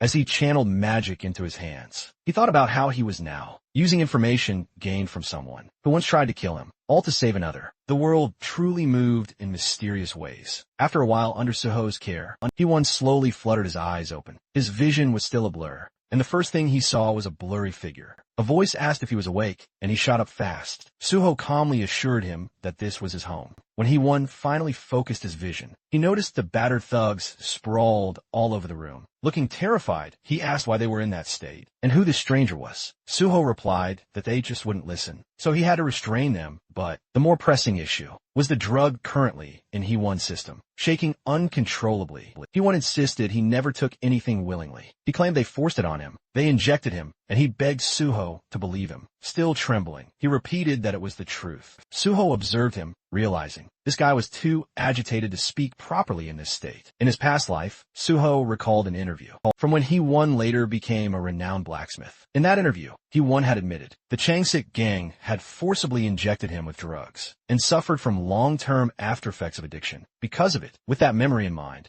Suho resolved to treat him properly. He placed his hand near Nam, He-Won, and the system responded. The ring of emotions reacted to the strongest emotions within the target. The color being absorbed was a deep black. Suddenly, He-Won clutched his chest, overwhelmed by an immense pain. But as the ring drew out his dark emotions, the tension eased, and he felt a wave of relief wash over him. Once the process concluded, Suho asked if he was feeling any better, and the green-haired boy simply nodded. Suho stood and told him that he believed him. He formally addressed him as Mr. Nam He-Won, confirming that the people who injected him belonged to the Changsik gang, and that the thugs sprawled on the floor were from that very same group. The Changsik gang's original name had been Gold-Made Hand, but the intention behind that naming was utterly ridiculous. It turned out that the association had merely rebranded them as the Changsik gang. Suho asked He-Won if he was enrolled in a rehab program. Still trembling, He-Won confirmed, then questioned how Suho knew. Suho replied casually, saying he'd uncovered the info while investigating the Changsik gang. He reassured He-Won that he no longer needed to worry. Forcing drugs on someone already in recovery was an extremely serious crime, and Suho vowed he would personally take responsibility, resolving the entire case. He-Won's expression brightened instantly, and he thanked Suho profusely. Suho then told him that since this was a crucial matter, he'd return to check on him again soon. He then asked if He-Won was experiencing dry mouth or any other withdrawal symptoms. He-Won admitted he was, and that he was starting to feel cold. Suho knelt in front of him and asked him to sit for a moment. He-Won obeyed. Suho activated recovery, and a blue light gathered around his hands. Witnessing this, He-Won watched in quiet awe. Suho explained that this was the healer's recovery technique, specifically tailored for drug addicts. It relieved withdrawal symptoms and pushed out the lingering drug energy from the body. But full recovery required continuous, long-term treatment. Recovery consumed a large amount of mana, and very few healers were trained enough to handle it. That was why, in Suho's past life, Isabella had become one of the most influential figures among the last crusaders, and that was also why, after returning, he chose the path of a healer. Standing up, Suho told the green-haired boy that addiction treatment demanded consistency, and they would meet again for further care. For now, he had to head toward the Changsik gang station. Terrified, He-Won asked him to wait. He said he'd wanted to know something earlier too, and asked who Suho was affiliated with. Suho gave his name and said he was a hunter under the Korean Hunters Association. As Suho left, He-Won remained seated in silent amazement, repeating the name Suho in his mind. Even someone who didn't own a TV, like him, he'd been hearing that name nonstop for days. It was plastered all over the breaking news. And now, he realized the person who saved his life was the very same on Suho everyone was buzzing about. From above, the slum looked like a war-torn zone. After enduring multiple gate shocks, half of Yeongdongba had crumbled into ruin, transforming it firmly into a slum. Suho walked through its broken streets, the air heavy with palpable neglect. Since the district sat right in the very center of Seoul, it had inevitably become a perfect breeding ground for rampant crime. He looked up at the crumbling surroundings, thinking this must be the exact place that both the police and the association conveniently pretended not to see. In front of him stood a building with a bold sign that read, "Gold Made." Suho stared at it, wondering what kind of gang had the sheer audacity to brand themselves with such a grandiose name. He pushed open the door and stepped inside. The first floor was a convenience store. Shelves intact, lights on. Suho immediately grasped the situation. A convenience store in the middle of a slum, still operating smoothly, was clear proof that the place was being openly run by gangsters. There was no way it would remain untouched without some serious backing behind it. He walked to the back of the store and found a staircase. As he climbed, a voice barked from above, telling him to freeze. A bald man appeared, ordering him not to move, and threatening he would die if he took another step. He demanded Suho's identity, like he actually had authority over anything. Suho looked at him with a small smile. A gatekeeper? How classic, he thought. Then he asked, "Where's Changsik?" The bald man snapped back in anger. Utterly shocked at hearing the name spoken so casually, the thug shouted, demanding to know who he thought he was, to speak their boss's name so freely. But then his expression shifted as he suddenly recognized the face in front of him. The man froze as he realized this was on Suho himself. Suho offered a light wave, acknowledging his thanks. The thug, misunderstanding, thought Suho wanted high five, so he raised his hand in return. Instead, Suho stepped forward and delivered a brutal slap. It sent the bald man flying, tumbling aside. Suho simply walked past with a chilling grin. Continuing up the stairs, Suho spoke with unnerving calm. He told him to inform Chung-sik that it was time to come out. Chung-sik sat inside his office. Chung-sik suddenly heard the sounds of fighting erupting. The commotion was right outside his door. The noise grew louder, more frantic and chaotic, until, with a crash, the door finally burst open. A thug flew through it, launched by a kick from Suho. Suho then calmly stepped inside. He muttered under his breath that not a single one of these gangster bitches seemed to understand simple words. Behind him, the bodies of beaten thugs were strewn, scattered across the entire hallway, like discarded trash. Running a hand through his hair, he then addressed Chung-sik. "Was bringing me here really so difficult?" he questioned, stepping over yet another fallen thug. He mused, "What would your gang even do if I had actually resisted?" Chung-sik sat before him, his expression straight, utterly unreadable. Two bodyguards stood like statues directly behind him as Suho continued his approach. Suho knew exactly what kind of organization this was. Over 80% of this organization's members were awakened. The very fact that awakened criminals operated so openly like this was stock proof that the nation's security had already crumbled. In his previous life, the Chung-sik gang had grown even larger than their current iteration. They had created countless victims, and it took an exhausting amount of time to finally take them down. Remembering all that, Suho clenched his fist, speaking in a cold tone. He stated plainly, "This is precisely why cancer needs to be removed, not before it grows." Chung-sik tried to speak, addressing him as Hunter O. Suho, and asked, "What are you doing here so suddenly?" Suho stepped closer, cutting him off. "Don't act clueless. You're the ones who started all of this." Changsik then demanded to know what he had supposedly started. Suho scoffed, saying he was playing dumb right to the very end. "You messed with someone named Haiwon." He dropped a syringe onto the desk. Both the boss and his bodyguard stared, wide-eyed at it. Suho explained he had just met Haiwon himself. He then asked if they truly intended to keep denying it. Changsik leaned in close to his subordinate and quietly whispered, "Who is Haiwon?" The underling quickly whispered the explanation into his ear. Suho raised his leg and slammed it down onto the table, splitting the table's surface clean in half. He declared, "They turned his closest friend into that state." His eyes glowed red as he snarled, "Why did you do it?" The two bodyguards froze instantly. Changsik tried to keep his expression firm, desperately trying not to show fear. The boss rolled a hand across his face and told the bodyguards to step outside. They hesitated, asking why. He then barked at them, "Get out." The rest of the guards immediately scrambled out of the room, leaving only Suho and Changsik inside. Changsik swallowed hard and claimed he believed there was some misunderstanding, suggesting they talk things out calmly. Suho slowly walked over the broken table. He stated that every word they spoke only earned them another beating. Changsik, now visibly trembling, warned him, "If you touch me, I'll call the police." Suho immediately punched him across the face, muttering, "Nonsense." The blow sent Changsik sliding across the floor, his chair still glued to his backside. Suho remarked that hearing the word police, coming from a gangster boss, was absolutely hilarious. Changsik groaned on the ground in pain. Suho added that he figured a boss wouldn't go down from just one punch. Changsik forced a shaky laugh, insisting he wouldn't just sit there and take it. But the moment Suho stepped toward him, terror flashed back into his eyes. Suho reminded him once again that he was practically begging for a beating, tightening his fist, and with that, Suho's punch drove straight toward the boss's face. Outside the office, the guards heard the repeated thuds of fists, slamming into something or someone. Alarmed, they rushed toward the room, shouting for their boss. When they threw the door open, they found Suho standing in front of a shattered glass window. He told them their boss had fled. One of the guards stared at him in shock, asking what had just happened. Suho explained calmly that Changsik had smashed the window and bolted, pointing out the broken frame as if it were obvious. The baldy guard raised his hand, like a confused school kid, saying, "But this is the 3rd floor." Suho brushed him off, telling him that Changsik was a level 100 hunter. He could roll out of something like that without a problem, so they should stop babbling nonsense. With a smile, he told them he planned to dismantle this entire place, starting now. Then, he added that anyone who wanted to come with him could follow him straight to Chonggok. Just hearing the name made the entire group freeze. Chonggok was the correctional facility, next to Chansong Penitentiary. While Chansong held regular criminals, Chonggok held awakened offenders. Since the whole place was filled with violent, awakened criminals, it was practically a hell within hell. A pro version of hell where only the strong survived. Its reputation alone was enough to make half-baked punks tremble like bitches. Exactly like the situation unfolding now. Sweat poured down their faces. Suho reminded them that he had connections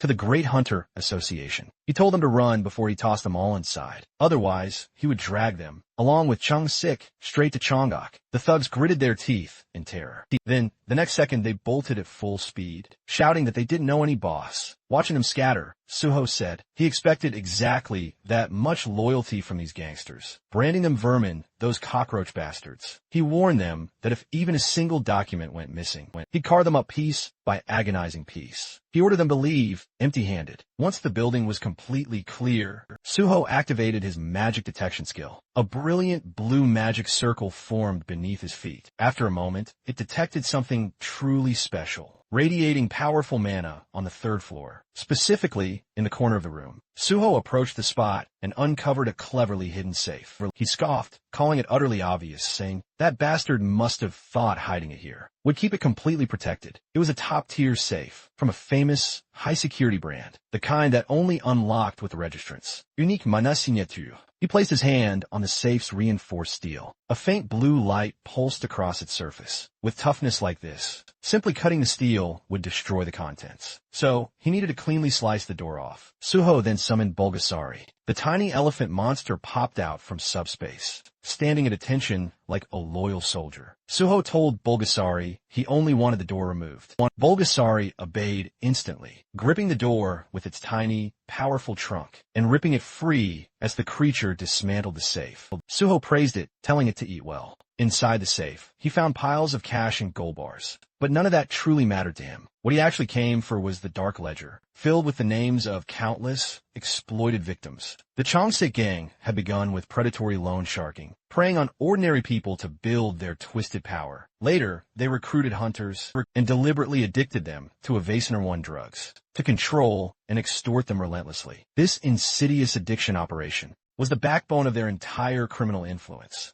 The drug was far more potent than ordinary narcotics, and in the end, almost no one could resist it. Holding the damning documents, Suho thought of Nam Hee-won. He realized Hee-won was one of the rare cases who managed to escape without Suho's personal strength. Even Suho himself would have fallen completely. Suho thought they truly deserved Chonggak prison. Yet for crimes like this, he promised himself. He vowed to make every last one of them feel exactly what their victims felt deep down to their bones. After the wild, brutal fight, Suho brought Nam Hee-won back to his humble apartment and finished tending to his wounds. Hee-won kept thanking him, his gratitude overflowing. Finally able to breathe normally again, Suho then told him he'd still need time for a full recovery, but for now, at least, he was out of danger. Then, Suho handed him a folder. He asked what it was, and Suho explained these were bond documents from the Chung Sik gang. Proof that he had taken down the entire criminal group. He could barely believe what he was hearing. The Gold Hand Gang, with all their terrifying influence, was truly gone.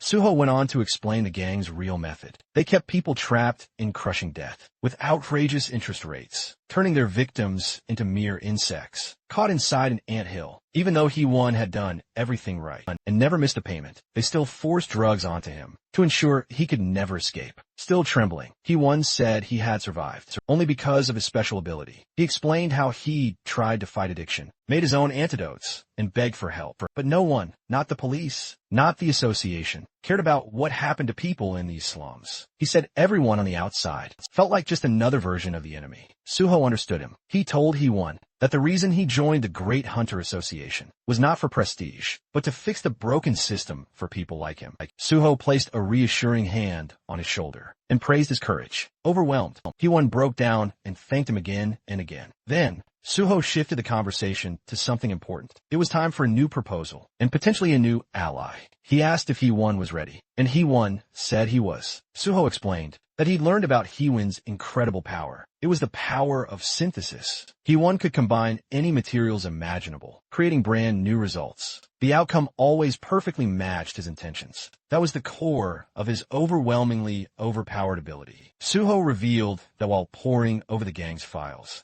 he had discovered just how massive the number of drug victims truly was. There were simply far too many for him to treat alone. But He-Won had already secretly crafted antidotes before, so Suho offered him a legitimate job to create a proper neutralizer for them. To help even more people, he promised top-tier pay, a luxury safe house, and full medical support for He-Won's personal addiction recovery. He-Won looked utterly stunned. He thought merely being healed was already far more than he ever deserved. Now, he was being given a chance to help others live safely, and even get paid for it. To him, this felt like something only a true hero would do. He thought that if a godlike hero truly existed, Suho must be that person. He-Won declared he would do it. He said he needed no extra payment, and he would work as hard as he possibly could, out of gratitude alone. But Suho, firm as always, insisted he would pay him properly, so everything would stay official and fair. After that, they headed to Suho's new base, the building he was granted earlier. It was a 3-story place in Cheongdam, with friendly staff, a full lab on the top floor, and everything He-Won could possibly need. Even the Banshee team showed up, curious to see the swanky new place. But they left immediately after their workaholic boss dumped another grueling assignment on them. Meanwhile, He-Won was absolutely in awe.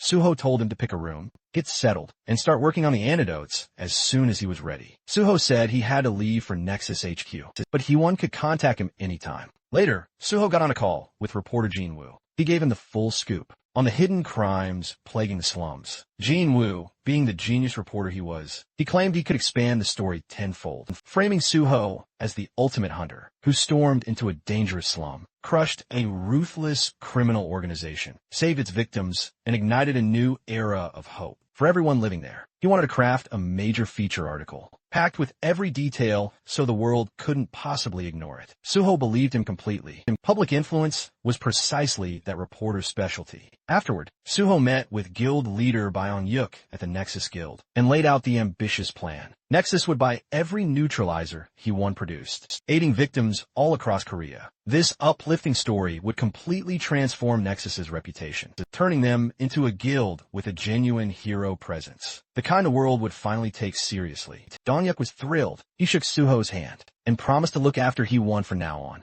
With everything lining up, Suho felt good. The win-win plan was finally in motion. Heal the people, spread the truth, make the criminals pay, and show the world that real change was finally possible. The scene cuts to Chung-sik, the once feared boss who lorded over the slums, now reduced to a shaking wreck. Inside a trashed luxury room, he was on his knees, trembling. Suho's name kept echoing inside his mind, like a curse he couldn't escape. No one had to spell out what happened. The syringe and the half-empty bottle beside him made everything clear. He had taken some kind of drug, the kind that burned strength into the body, while tearing holes through the mind. Those substances twisted people from the inside, and his scattered expression showed exactly that. He muttered Suho's name obsessively, like it was the only thought left in his fractured skull. The moment Suho stepped through the glowing blue portal, he entered his secret subspace. This had once been a fancy, private domain of polished marble and luxurious furniture. Now, the place looked like a disaster zone, as if a tornado had torn straight through it. He scanned the area, noting the cracked marble floor and the expensive furniture, knocked over and scattered across the ground. To him, it was clear that someone had completely trashed the place. On the floor, Chung's sick lay twitching, his skin pale and his body racked with strange spasms. Suho observed him and figured the drug must have done something unbelievably intense to the guy. It became obvious this gangster hadn't run away, but had been dragged into Suho's subspace instead, effectively kidnapped by the chaos of the situation. Suho walked over, knelt beside him, and placed a hand on his body. His blue healing energy flowed instantly, and the system announced recovery had begun. Chung, sick, still dazed, looked like someone who had just escaped a bizarre nightmare. Suho demanded he pull himself together, offering no calm or gentleness in his tone. Suddenly, Chunzik snapped into anger and panic. He grew wild, yelling incoherently as he lunged forward to attack Suho. Suho barely reacted, simply kicking him in the chest and sending him flying backward. Like it was effortless, Chung, sick, continued screaming, desperate to be let out, spiraling into fear, as though he believed he was trapped with a monster. Suho smirked and rolled his eyes, noting to himself that Chung Sik still had a lot of energy. He assumed the drug was overstimulating him, but mentioned to himself that he had brought extra, so the man didn't need to worry. Sensing danger again,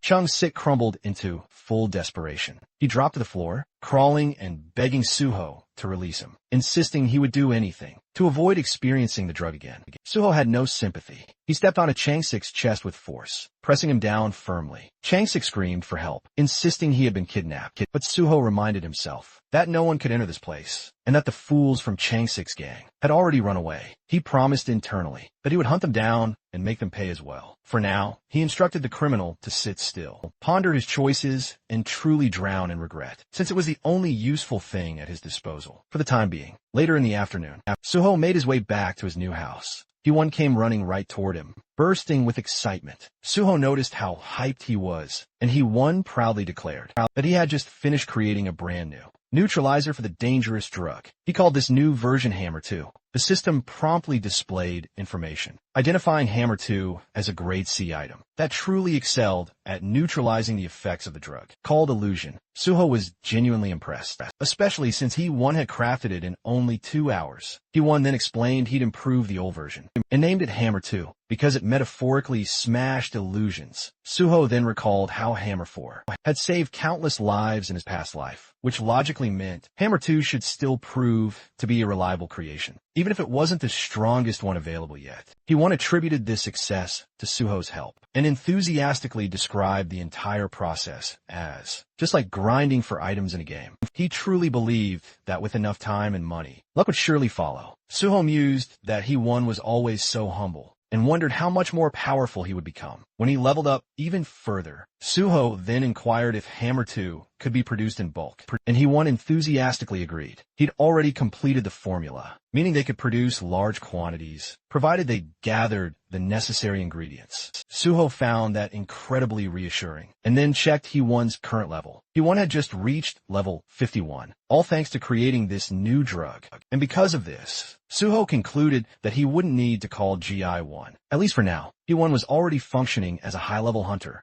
With that settled, Suho shifted his unwavering focus toward helping all the victims from the slums, now ready to use what they had gained to repair the damage that had been done. The very next day, several news stories appeared online, alleging the Police and Hunter Association were ignoring the suffering in the Yongdongpo slums. Unfortunately, only about 500 people viewed the article throughout the entire day. The hype just wasn't there. Suho realized Jinwoo had been right. There were too many terrible places in the world, so unless something was explosively dramatic, people rarely paid attention. Still, this was only the beginning. Suho then got busy. He distributed large boxes filled with food, water, and magical neutralizer potions to the grateful residents of the slums. Soon after, a truck arrived loaded with even more supplies. People helped unload everything and quickly delivered food and potions to everyone. Suho thought Nexus had truly come through with support. His phone rang. Chief Pai was on the other end, speaking to him with the energy of a relaxed uncle. As they discussed tomorrow's appreciation plaque ceremony, they agreed to keep it short and simple. Suho felt secretly thrilled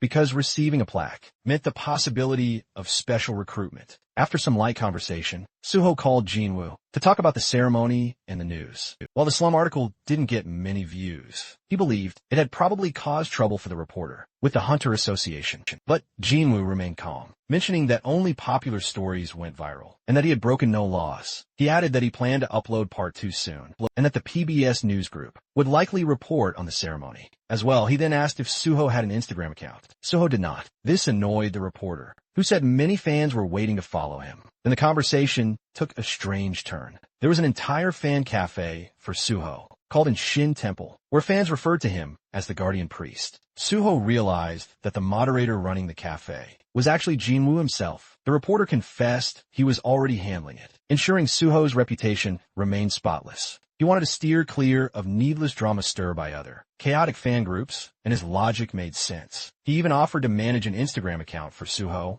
bragging about his insane social media skills. He claimed he could make Suho incredibly popular, but Suho preferred to do things his own way. He simply asked the reporter to send him content for posting, and he just copy and pasted himself. This surprisingly simple approach made the reporter absolutely ecstatic. He even suggested Suho upload selfies and photos for his adoring fans. Suho, however, wasn't confident about taking pictures. The reporter advised him to relax and at least create the account. Soon enough, Suho would become a massive influencer. After the call, Suho set up the Instagram account, and immediately, his phone started buzzing nonstop with notifications. A massive wave of users began following him. Inside the house, Haiwon noticed his phone constantly buzzing, but Suho assured her it was fine. He figured Jinwoo had already begun aggressively promoting the new account, so he just muted all the notifications. Finally, the big day arrived. The appreciation plaque ceremony at the Hunter Association headquarters was about to begin. A massive crowd had gathered inside. Reporters, fans, and people holding signs shouted Suho's name and the title, Guardian Priest. Suho had expected a simple ceremony,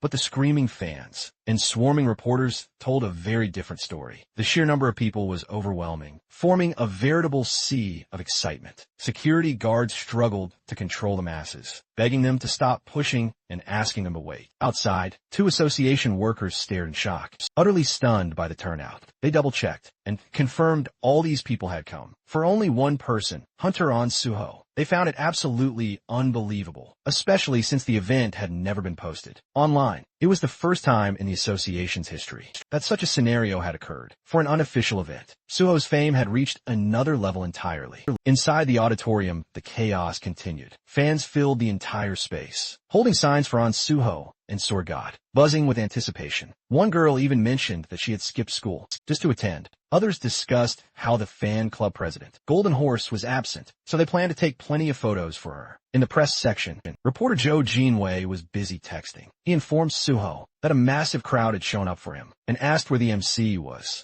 Suho had actually arrived early and had been observing everything while using his monochrome solitude skill, which made him invisible to others unless he chose to be seen. A fan sat directly in front of him, with no idea that the sword god was right behind her. Suho soon received a message from Chief Pai, asking him to meet in the hallway, next to the waiting room. He slipped out silently to meet his senior. Chief Pai was astonished by the number of fans, and jokingly called Suho a superstar, which made Suho laugh. Chief Pai then mentioned that the recent article about the Yongpo slums had stirred public sentiment toward the Hunter Association. Suho already knew the article would make the association look bad, but Chief Pai seemed unconcerned about reporters, which explained how easily the journalist had entered. Today, Chief Pai congratulated Suho for the award and rushed off for something urgent, maintaining his typical cool and distant style. Then an announcer called everyone to take their seats. The ceremony was about to begin. Suho walked toward the stage. As the crowd erupted in excitement, cameras flashed everywhere. Fans screamed about his appearance. Some claimed they finally understood why everyone was falling for him.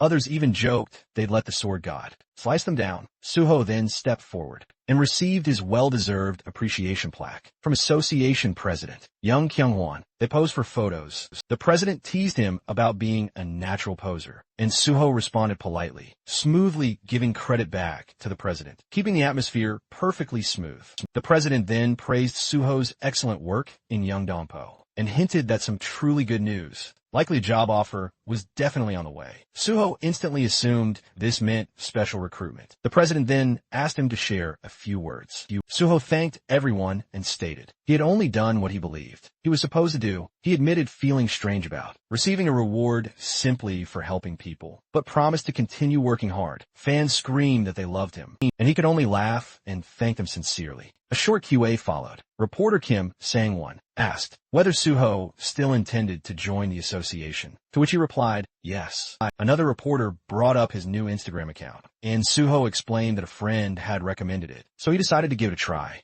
Someone else noted he had gained 50,000 followers in a single day and asked how that felt. Suho said he had turned off notifications and honestly didn't know, but he could tell people were definitely interested. Someone asked what his very first post would be. Suho said he would probably upload the plaque he received today. Then Jinwoo stood up and the room instantly tensed. Staff whispered amongst themselves, realizing he was the same notorious reporter who had written that scathing article criticizing the association. President Kyung-hwan grew visibly irritated, believing his staff had made a critical mistake by letting him in, but the reporter ignored their reactions. He was there to ask real questions. He asked if Suho had seen his article about the Yeongdongpo slums. The reporter then brought up the widespread criticism that both the police and the association were neglecting those in desperate need of help. He asked if Suho was fully aware of the issue. Suho calmly stated that he was indeed fully aware. This was a risky moment, as the room was packed with powerful association members, but the reporter pressed on regardless. He questioned if Suho's joining the association would genuinely help improve things. The president nearly shot out of his seat, barely restrained by his aides. Suho, with a slight smirk, declared that if he joined, he would do everything in his power to eliminate corruption entirely, so no one would ever have a reason to doubt the association ever again. The reporter thanked him,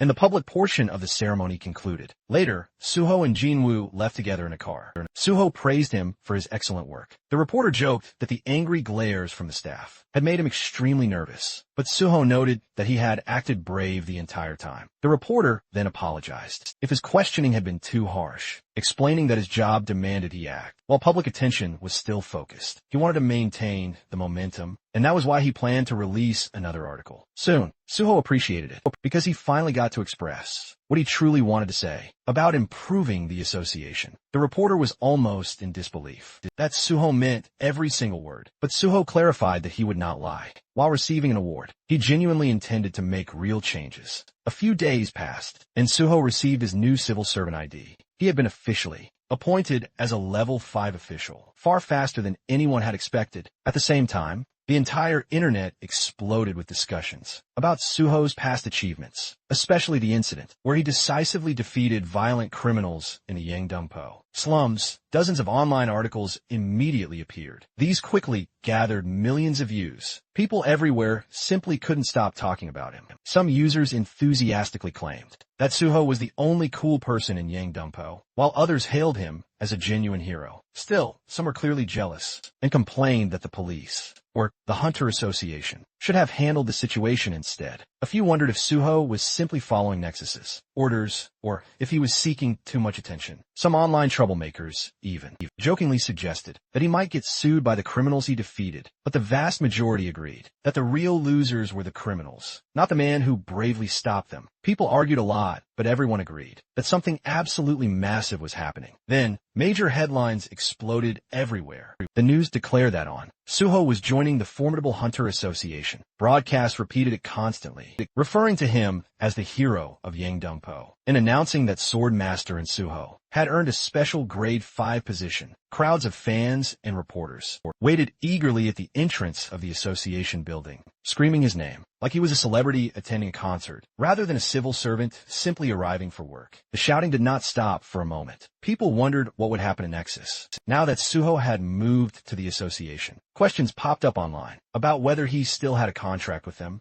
and if Nexus would be upset. Inside the Nexus office, however, the boss, Bae Dong-yuk, remained surprisingly calm. He mentioned that everyone was talking about them now, and that it was time to release an official statement. Nexus then sent out multiple news articles, wishing on Suho good luck, clarifying that there was no contract issue, and explaining that they had never paid Suho any signing bonus. The message was clear. Nexus wanted everyone to know they fully supported Suho's decision. Elsewhere, two men intently watched the news and scanned newspapers. Their intense gazes screamed, "Hunter." They lauded Nexus as the ultimate guild, while others, like Hexagon and Prime, cared only for cold hard cash. They recounted Hexagon's terrible atrocities, like letting a weak hunter die simply because he didn't receive a potion in time, or forcing mages to work until they simply collapsed. A TV report then showed Nexus's guild leader, Bae Dong-yuk, in an exclusive interview. The reporter probed, asking if Nexus had kicked Suho out due to public pressure, but Bae Dong-yuk firmly denied it. He explained that Suho wanted real field experience before taking his civil service exam, and that joining Nexus had simply been a step along the way. He admitted he was sad to see Suho leave, but then said Suho belonged in a role where he could save people, not confined to a private company. Suho and Nexus were clearly reinforcing each other's public image. Back at the Hunter Association, Suho tried not to sweat under all the intense attention. The crowd continued screaming, while cameras flashed nonstop. He thought about the weight of being watched by so many people. He remembered the advice from Jin Wee, who told him to show his face to the fans, because they would be disappointed otherwise. Suho admitted to himself that the advice made sense, even though he wanted to maintain a cool, mysterious vibe this time. He wanted control of his own story, instead of letting others direct it. Suho walked into the Hunter Association lobby. Inside, President Kyungwon and Vice President Q-Man were waiting for him. Cameras flashed everywhere as the president welcomed him with extreme friendliness, calling the day historic and congratulating him before inviting him inside. They entered the elevator. As soon as the doors closed, the president dropped the formal tone and became more casual. He asked if Suho was doing well and if he knew his schedule. Suho said he was fine, but had not been informed of the details yet. The president said that the president was set to explain everything when the elevator finally reached their floor. The president then departed, leaving Suho alone with Vice President Simon. Suho found it a bit unusual that the vice president himself will be giving him the briefing, but Suman simply led him down the hallway to an office where Chief Pai waited alongside Chunman. Suman explained these two would be his guides and wished him good luck. Chief Pai greeted Suho with a beaming smile, telling him to sit down and acting extremely friendly. He even asked Chuman to fetch Suho a drink. Suho found it quite amusing that two people from completely different departments would both be training him simultaneously. Chief Pai told Suho to call him senior in private, reserving chief only for official situations. Suho nodded, recognizing the sheer significance of that request, because Chief Pai was notoriously strict about titles and reputation. Then, Chief Pai began testing Suho's knowledge about his new job. Suho explained he knew all about the probation period. Normally, a grade 5 officer would train at the HR center before being assigned to a branch office. But because the Hunter Association was utterly unique, Suho would rotate through all departments for 2 or 3 months each. Every department was absolutely eager to take in a superstar. Like him, Chief Pai assured him that after the training, Suho could join the Special Forces Division. Suho remembered the true promise, which was that he'd go to the Special Forces instead of the Gate Management Department. He also understood that with so many eyes on him, he had to meticulously follow the official process. Chief Pai then introduced Chuman as Suho's overall supervisor. Each department had its own boss, but Chuman would oversee the bigger picture and answer Suho's questions. After Chief Pai left, Suho realized that the man had only come to issue a silent warning to Chuman, don't steal Suho for his own department. Suho found it a bit petty. Moving on, Chulman then laid out the comprehensive training plan. There were 5 key departments: Special Forces, Administration, Awakening Gate, and Resources. Suho, already well-versed, effortlessly recited what each department handled. Chulman was impressed, but secretly suspected Suho had merely memorized it from a document. He then informed Suho that his initial rotation would be within the awakening department. As they made their way toward the department, Suho mentally noted this meant he'd meet director Lee Wanik, a key member of the president's faction, and someone Suho had definite plans to eliminate later. Chulman continued, explaining that every department would have personnel monitoring Suho and putting him through various tests. This meant he absolutely had to pass everything thrown his way. Still, Chulman remained confidently positive, insisting Suho would undoubtedly do just fine, maintaining that cheerful, supportive attitude he always carried. Upon arriving at the awakening department, Suho immediately thought to himself that he wouldn't need his memory abilities for this particular part. There was one person here no one could ever forget. Inside the office stood Lee Wanik, looking authoritative behind his massive desk. He stood up immediately to greet them, calling it an absolute honor to have a national superstar like Suho begin his first rotation in the department. He also mentioned he'd be the one grading Suho's performance, acting overly friendly and obsequious. Suho's thoughts drifted to everything he knew about this man. Wanik was notoriously famous within the association and maintained close ties with the chairman. After leaving for another company, unsettling rumors circulated that he was deeply involved in human trafficking, but nothing concrete ever came to light because Kyung-hoon had expertly covered it up. Suho, however, believed things might turn out drastically differently this time, since he now knew the full truth about the past. This entire place needed to be cleaned from top to bottom. A knock echoed from the door, and Wanik identified the visitor as Jun-song. Before calling him in, he introduced him as the officer who would assist Suho in the awakening department. The two men then shook hands politely. Jun-song then mentioned he'd heard so much about Suho and was amazed to finally work with someone so popular. Suho played humble, but internally, he confessed he had zero memory of this man. Everyone below a team leader was simply addressed as officer, so no wonder Jun-song attempted a light-hearted joke, even saying he'd want Suho's autograph later. He then reassured Suho not to stress out about the job, mentioning Suho already had a very clear future destination. Suho feigned ignorance, but Jun-song clarified that everyone already knew. He was destined for the Special Forces Division. Suho then realized Chief Pai hadn't kept anything a secret whatsoever, but he didn't mind at all. Having such a powerful person supporting him only made life much easier, even if it felt a tad awkward, to be treated like royalty. Jun-song then handed him a thin folder, calling it the department's quick manual. Normally, the full manual was massive, but they created a special, simplified version just for Suho. Connections really did change everything. He explained the awakening department was split into two major sections, awakened affairs and non-awakened affairs, each with its own teams. Suho would first take a theory test and complete one field training session. With each division, he reassured Suho not to worry,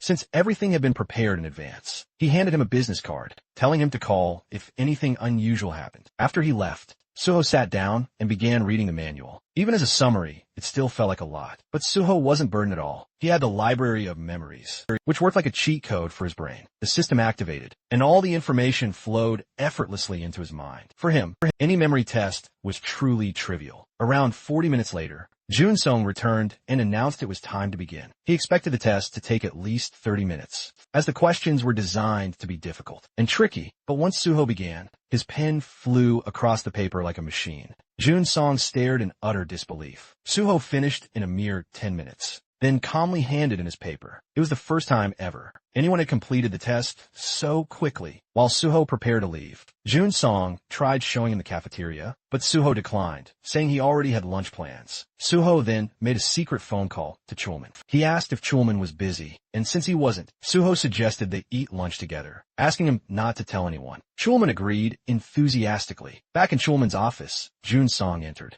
While the supervisor was ending his phone call, he informed him that Suho had finished the theory test. Chulman was surprised it was already over, but Jun-song insisted it was true. They examined the test together and put it into the grading machine. With nervous anticipation, the machine displayed a perfect score of 100. Thinking it might be a malfunction, it checked it by hand, but after multiple reviews, the result remained the same, a flawless, perfect score. Jun-song nearly lost his mind, saying no one had ever achieved this, especially on their first day. He finally understood why Chief Pai wanted Suho so badly. Chulman could only laugh. He admitted internally that he had hoped to work with Suho first, but Chief Pai's influence was overwhelming. It was hard to compete when Suho performed at that level. Meanwhile, Suho was just yawning casually in the hallway, completely unfazed. None of this meant anything to him. After meeting for lunch, Suho and Chulman sat on a bench beside a vending machine. Suho said that since Chulman treated him to lunch, he wanted to buy the coffee. Then Chulman asked why Suho had suddenly wanted to eat together. Suho explained that he didn't know many people in the association yet and didn't want to eat alone. Chulman was the only person he knew well. Chulman joked that if Chief Pie heard that, he'd feel a bit hurt, but Suho said he just wanted a comfy spot to grab a bite. So what choice did he have? After a comfortable moment of quiet,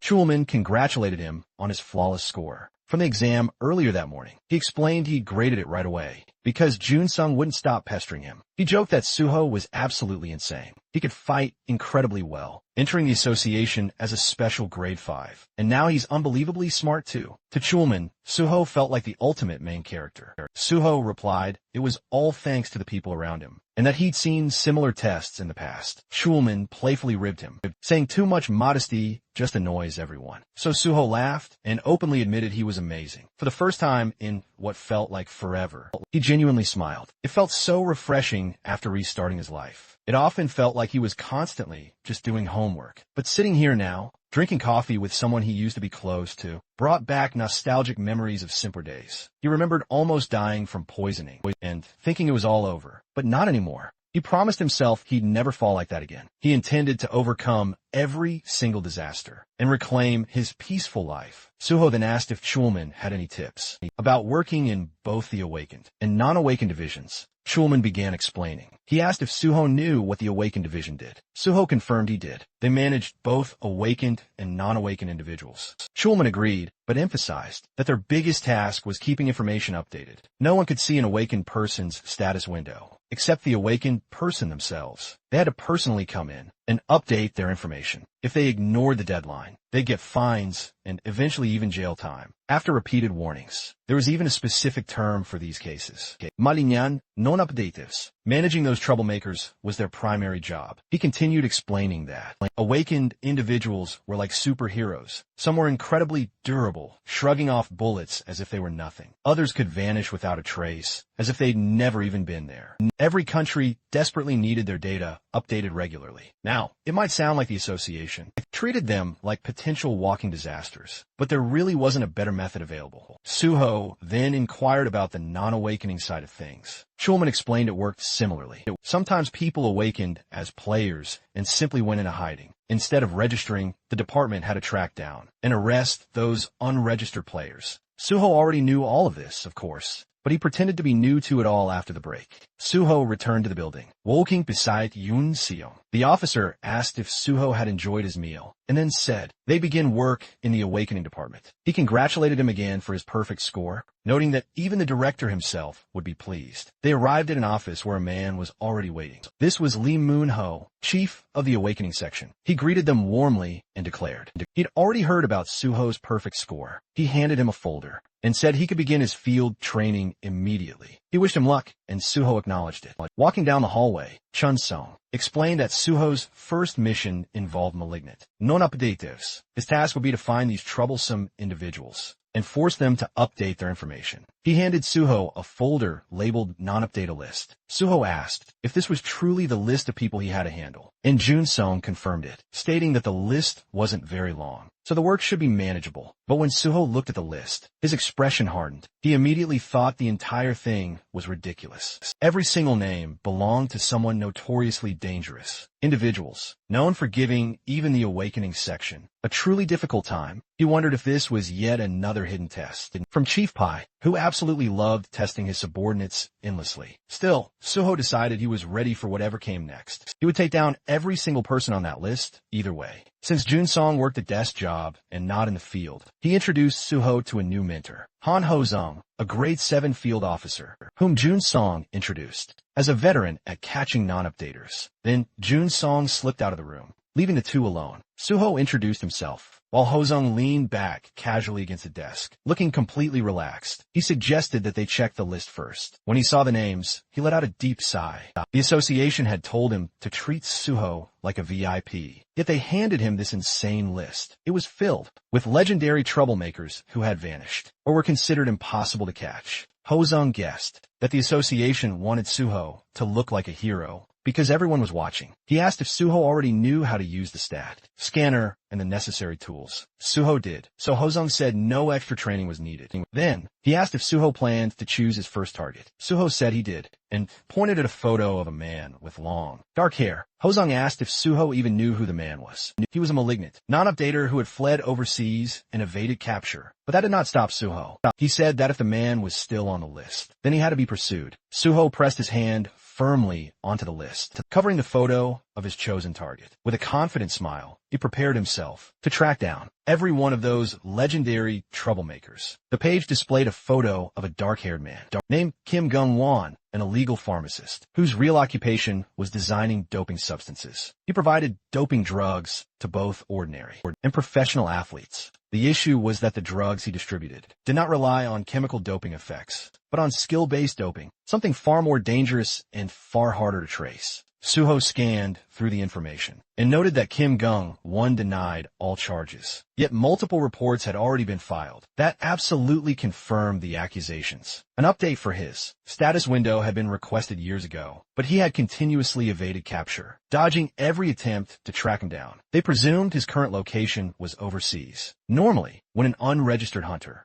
vanishes without a trace for a long time, they're declared missing. But the fact his name remained on the active list meant one thing: he was still out there operating. Suho realized that even the Awakening Division recognized the constant threat he posed. Despite this being an obvious hunter-related criminal case, it fell under the jurisdiction of the Awakening Division instead of the Special Forces Division. The Special Forces Division never made a move without concrete evidence, no matter how suspicious the situation seemed. As Suho closed the file in his hands, he reflected that the Special Forces Division also struggled with chronic manpower shortages. But the bigger issue was that Chief Pai simply avoided anything he considered unprofitable or bothersome. Han Hozong scratched his neck and expressed his concern that the suspicion was understandable, but catching someone presumed to be overseas seemed impossible. Suho stared at him and questioned whether he truly believed the man was overseas. Hozong reacted with shock. Suho explained that Kim Gung-won was absolutely still in Korea. The reports mentioned that domestic athletes were still using his substances, and the fact that his drugs were so easily accessible meant his base had to be inside the country. Suho pointed out that drug smuggling procedures were extremely strict, making it nearly impossible to maintain such a smooth supply. Live from abroad, Hozong,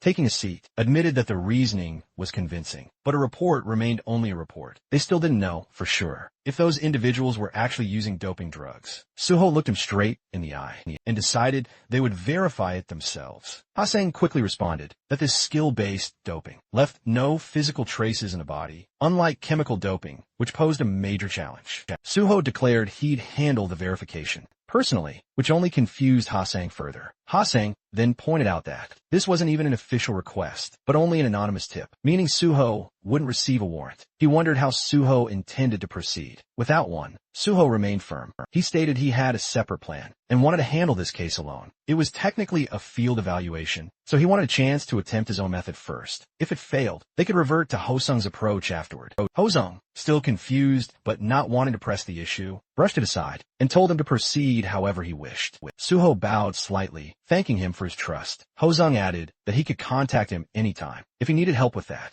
Suho left the office, ready to execute his plan. Hosung, leaning back in his chair, thought to himself that he had no idea what kind of plan Suho was relying on, but he assumed Suho would learn the hard way. Tracking a fugitive, unregistered hunter was nothing like what Suho had done before, and the reality of it would hit him soon enough. As Suho stepped outside, he pulled out his phone and contacted Nexus Academy. He informed them he was heading there immediately, and that he needed something done. After some time, G1 appeared, laughing and commenting that the request seemed easy enough. Inside the Nexus Academy lounge, Suho and G1 sat together. G1 confirmed that all he had to do was locate Kim Gung-won. Suho verified it. G1 studied the file and concluded if they followed the numbers listed in the reports, they would eventually trace Kim Gung-won's phone. Once they found the phone, they would have his location. From there, Suho could swiftly take him down. Suho watched him and felt absolutely certain he'd made the right decision. By coming to Jaiwon, Jaiwon shyly brushed it off, calling it a simple task, and asked if they should begin immediately. He then mentioned one more person would be joining them, and that person was Hyungmin from the Banshee team. Jaiwon wondered why Hyungmin was even involved, but Suho explained that Hyungmin's unique ability was essential. They would infiltrate a heavily secured phone and extract crucial data from inside it. Now, Jaiwon finally understood the purpose. With the plan settled, Suho signaled for start. Sometime later, Jaiwon made a crucial phone call, pretending to be someone named Kwon Songmin from a telecom base station, asking if the phone belonged to Mr. Ham Dae-young, and advertising a tempting new internet plan. The person on the other end only responded with utter disinterest and abruptly cut the call. Suho observed him, noting just how good he was at acting. Jaiwon just brushed it off, saying that, since they'd confirmed the informant's number was legitimate, it was time to move forward. Jaiwon activated his incredible digitization skill, and immediately, the three of them shrank and phased into the smartphone. They landed on the digital screen inside the device, confirming they were exactly in the correct place. Jaiwon then explained that all they needed to do was find traces of contact or trade records with a drug dealer, and searching text messages or messenger apps would make it incredibly quick. They then spotted a Telegram icon, recalling that Telegram was notoriously used for such illegal trades. So that's exactly where they started. When Jaiwon approached the icon and tried to access it, he suddenly realized it was locked, which made him tense. Suho then looked at Hyungmin and indicated that he would handle it. Jaiwon grew visibly confused and warned that firewalls like this one were not easy to break. Suho explained that Jaiwon did not know Hyungmin's incredible personal skill. Hyungmin had the unique ability to create a special doorway. He could bypass any barrier. His skill was called portal creation. Hyungmin raised his hands as a blue orb began to form. And just like that, a door materialized before him. In that moment, Suho realized that apps like Telegram would typically alert users to hacking attempts. But Hyungmin's ability didn't attack the firewall. Instead, it created an entrance right through it, leaving absolutely no trace. It reminded Suho how the Banshee team had executed their terror strikes with such precision, all thanks to Hyungmin. Meanwhile, Ji-won reflected on his past struggles, recalling the times he dealt with firewalls through sheer manual labor and raw effort. Suho, noticing his gloomy expression, reminded him that he was the only one capable of granting them entry in the first place. Still, carrying the emotional Ji-won, Suho led the group through the newly opened portal. Inside the messages, they found some key information. The three stopped at one particular detail, realizing they had finally located the right place. In front of them appeared a room labeled drugs. Inside that room sat two avatars facing each other. Ji-won identified them as Ham Dae-ho and the drug dealer. Fortunately, they hadn't left the chat room yet. The avatars represented existing chat logs. Suho placed a hand on a box on the table and determined from its contents that the avatar before them was definitely the dealer. They now needed to follow the information upward. Ji-won confirmed that the door behind the dealer's avatar led into the dealer's own Telegram account. Once they went through it, they found multiple doors, each representing different transactions the dealer had completed. Ji-won was amazed at the chat rooms, visualized as an entire building, revealed how many people had communicated with the dealer. Suho studied it closely and said, "It's time to send every single one of them back to prison." They then began tracking the top of the chain. Suho instructed them to search every chat and collect phone numbers and call records. Eventually, Suho and Ji-won found a particular number. Ji-won identified it as the supplier. Following it would lead them straight to the source. The trio repeated this process for a while longer, while tirelessly digging for more intel. After what felt like endless hours of searching, they finally emerged from another digital doorway. Feeling utterly drained, Suho wondered aloud, just how many layers of subcontracting are there? Young men, equally exhausted, figured they were being extra cautious, considering the shady nature of their business. Suho was convinced that after tracing so many layers, it was time they finally hit something concrete. Just then, Hyungmin opened another door, and there it was, Kim Gung-won's actual phone. Inside this digital room, photos of the man were plastered everywhere, on the walls, the ceiling, every corner, top to bottom, absolutely everywhere. Hyungmin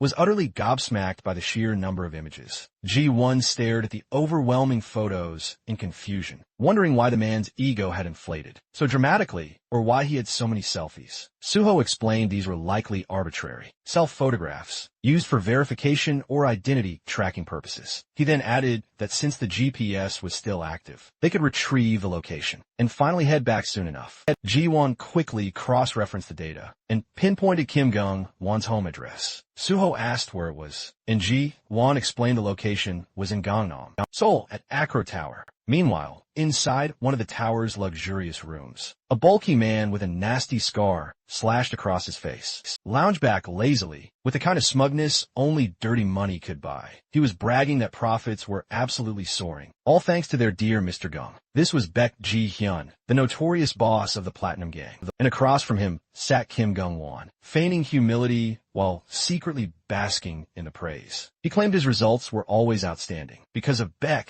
then casually brought up the matter of the police. Are the police fully handled? He asked. Baek confirmed without a moment's hesitation, saying every single layer of law enforcement, from beat cops to prosecutors, even the Hunter Association, had already been thoroughly bribed and were now completely untouchable. Just then, the lights suddenly flickered, and the entire room plunged into darkness. Everyone instinctively glanced up. Gung-won grumbled about a power outage, while Baek Ji-young silently made the same assumption. Gung-won, however, complained that this wasn't some rundown building, and there was no gate rupture occurring, so the power cutting out made absolutely no sense. Baek's irritation simmered, following up with a thought about the outrageous maintenance fees they paid, and how this ridiculous nonsense was utterly unacceptable, promising himself he'd give the management a serious piece of his mind. Baek Ji-yeon turned to his bald bodyguard, ordering him to go take care of it. The bodyguard moved toward the door, without question, but before he could even reach it, the door violently exploded inward with a deafening crash. The shattering sound ripped through the room,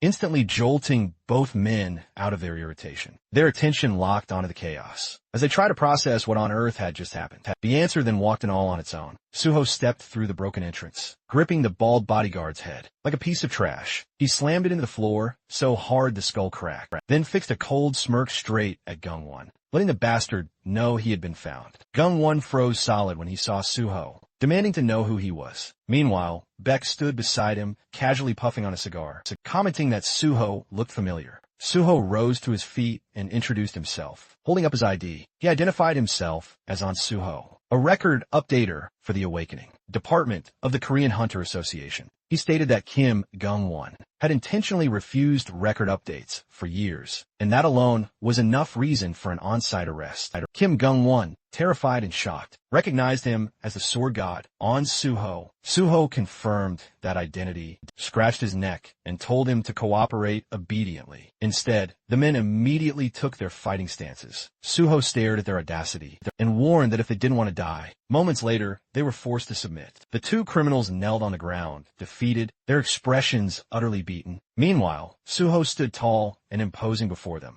actually thanking them for their cooperation. In their minds, the criminals couldn't help but think he'd beaten them one-sidedly. How on earth did that count as cooperation? Suho then turned to Yunhwa, thanking her for her EMP ability, which had allowed them such an easy entry. Yunhwa blushed and playfully twirled her hair, admitting the job had felt almost too easy, anticlimactic even, practically making it a waste of her precious training time. Hyungmin, standing close by, quickly revealed that she'd totally skipped training and rushed over in a flurry of excitement. But before he could even finish, Yunhwa elbowed him sharply, reminding him that when the team leader calls, she always needed to come running happily. Meanwhile, Suho had already settled into a chair before the criminals, coolly suggesting they continue their conversation. He first fixed his gaze on Kim Gung-won, pulling out his stat measuring device. He remarked on its impressive capabilities. System rules, after all, prevented people from directly seeing each other's status. Windows, however, the association could still check stats through reaction results based on input values. Officially, the innovation boasted an accuracy above 70%, but in practice, Suho had extracted a perfect 100% accuracy. Kim Gung-won panicked, thinking to himself that Suho had simply beaten him, until the results reached 100%. Suho just smiled at him, reminding him he'd even healed him, so there was no reason to look so utterly upset. He then repeated that if the measured stats later failed to match what they recorded now, he would simply die. Faced with that statement, Kim Gung-won desperately agreed. Then, Suho focused on Baek Ji-hun, who had recently risen as a major big shot in Gangnam. Thanks to Kim Gung-won, Suho knew this man absolutely needed to be arrested someday. But since today was only an on-site assessment, it would still prove difficult. He couldn't pretend he hadn't seen him. Standing right there, Suho locked eyes with him, addressing him as Baek Ji-hun. He pointed out the man had said something unclear. Earlier, Baek Ji-hun had asked what he meant. Suho continued, stating Baek Ji-hun had bribed the police, prosecutors, and the Korean Hunter Association. This sudden accusation left Baek Ji-hun trembling, as Suho pressed for more details, specifically wanting to know who, inside the Korean Hunter Association, was involved. Suho placed a hand on Baek Ji-hun's shoulder and warned him to refrain from actions that caused misunderstandings, or he would die. That cold tone struck fear into Baek Ji-hun, and he quickly promised understanding. From the sidelines, Manhwa and Hyung-min watched the scene unfold. Manhwa commented that it brought back memories, and that it had been very scary back then, while Hyung-min admitted he never expected Suho to become someone he respected this much. Meanwhile, Baek Ji-hun confessed that he had bribed Park Kumin, the vice president of the Korean Hunter Association. Suho asked if it was just one person. Baek Ji-hun cried, insisting it was only him, and begged Suho to believe him. Suho looked at him and sensed he wasn't lying. He then wondered whether Park Kumin knew nothing about the awakening and non-awakening assessments. If Park Kumin had known, he would have removed anyone connected to him from a list or given special instructions to protect them. This meant someone had targeted Park Kumin. It wouldn't have been Section Chief Lee Man-ho, the one who had provided the list, but the mere fact that Lee Man-ho assigned the evaluation task meant someone higher had pressured him, someone above Park Kumin or on equal footing. Possible candidates narrowed down to Chairman John Kyung-won and Special Unit Chief Pai Sung-yeol. To Chairman John Kyung-won, Park Kumin was like a tongue in his own mouth, so he had no reason to harm him. Though Pai Sung-yeol's official rank was below Park Kumin's, most people whispered his internal power was significantly greater. Suho deduced the prime suspect was none other than Pai Sung-yeol, based on his past life memories. He couldn't recall the vice president and Chief Pai ever being on bad terms. He decided he'd have to watch them closely. If Kim Gung-won was apprehended, either Pai Sung-yeol or Park Kumin was sure to react. Suho seized Kim Gung-won by the collar, telling him he was coming along. Then, addressing Baek Ji-hun, he promised they'd be seeing each other again. He purposely refrained from arresting him, a statement that utterly baffled Baek Ji-hun. Suho issued a final warning. Take care, because I will return. With that dramatic pronouncement, Suho and the Banshee team exited the opulent room, leaving a thoroughly beaten-up Baek Ji-hun in utter bewilderment. Sometime later, when Suho returned to the association, he found Senior Ho-sung casually dozing on a sofa. As soon as he noticed Suho approaching, he yawned, lazily asking if Suho had managed to find Kim Gung-won, clearly expecting a negative answer. But when Suho revealed he had, in fact, found him, Ho-sung's confusion was palpable. He simply couldn't believe his ears. So Suho calmly reiterated the update, confirming he had located Kim Gung-won, updated his status window information, and placed him directly into the interrogation room. Ho-sung, still visibly rattled, watched as Suho beckoned him to follow, so they could check on their captive later. Ho-sung and Suho then stood behind a one-way window, watching Kim Gung-won calmly sitting inside the interrogation room. While an interrogator questioned him, Ho-sung's mind reeled. This vicious S-class problem case had evaded capture for years, yet Suho had caught him in just one day, or rather, in mere hours. The notorious criminal was even cooperating peacefully. Ho-sung's gaze then shifted to the stat measuring device, and he remembered how the machine was usually only 70% accurate. Yet this time, the results had come out, nearly identical to the true stats. He looked at Suho utterly baffled,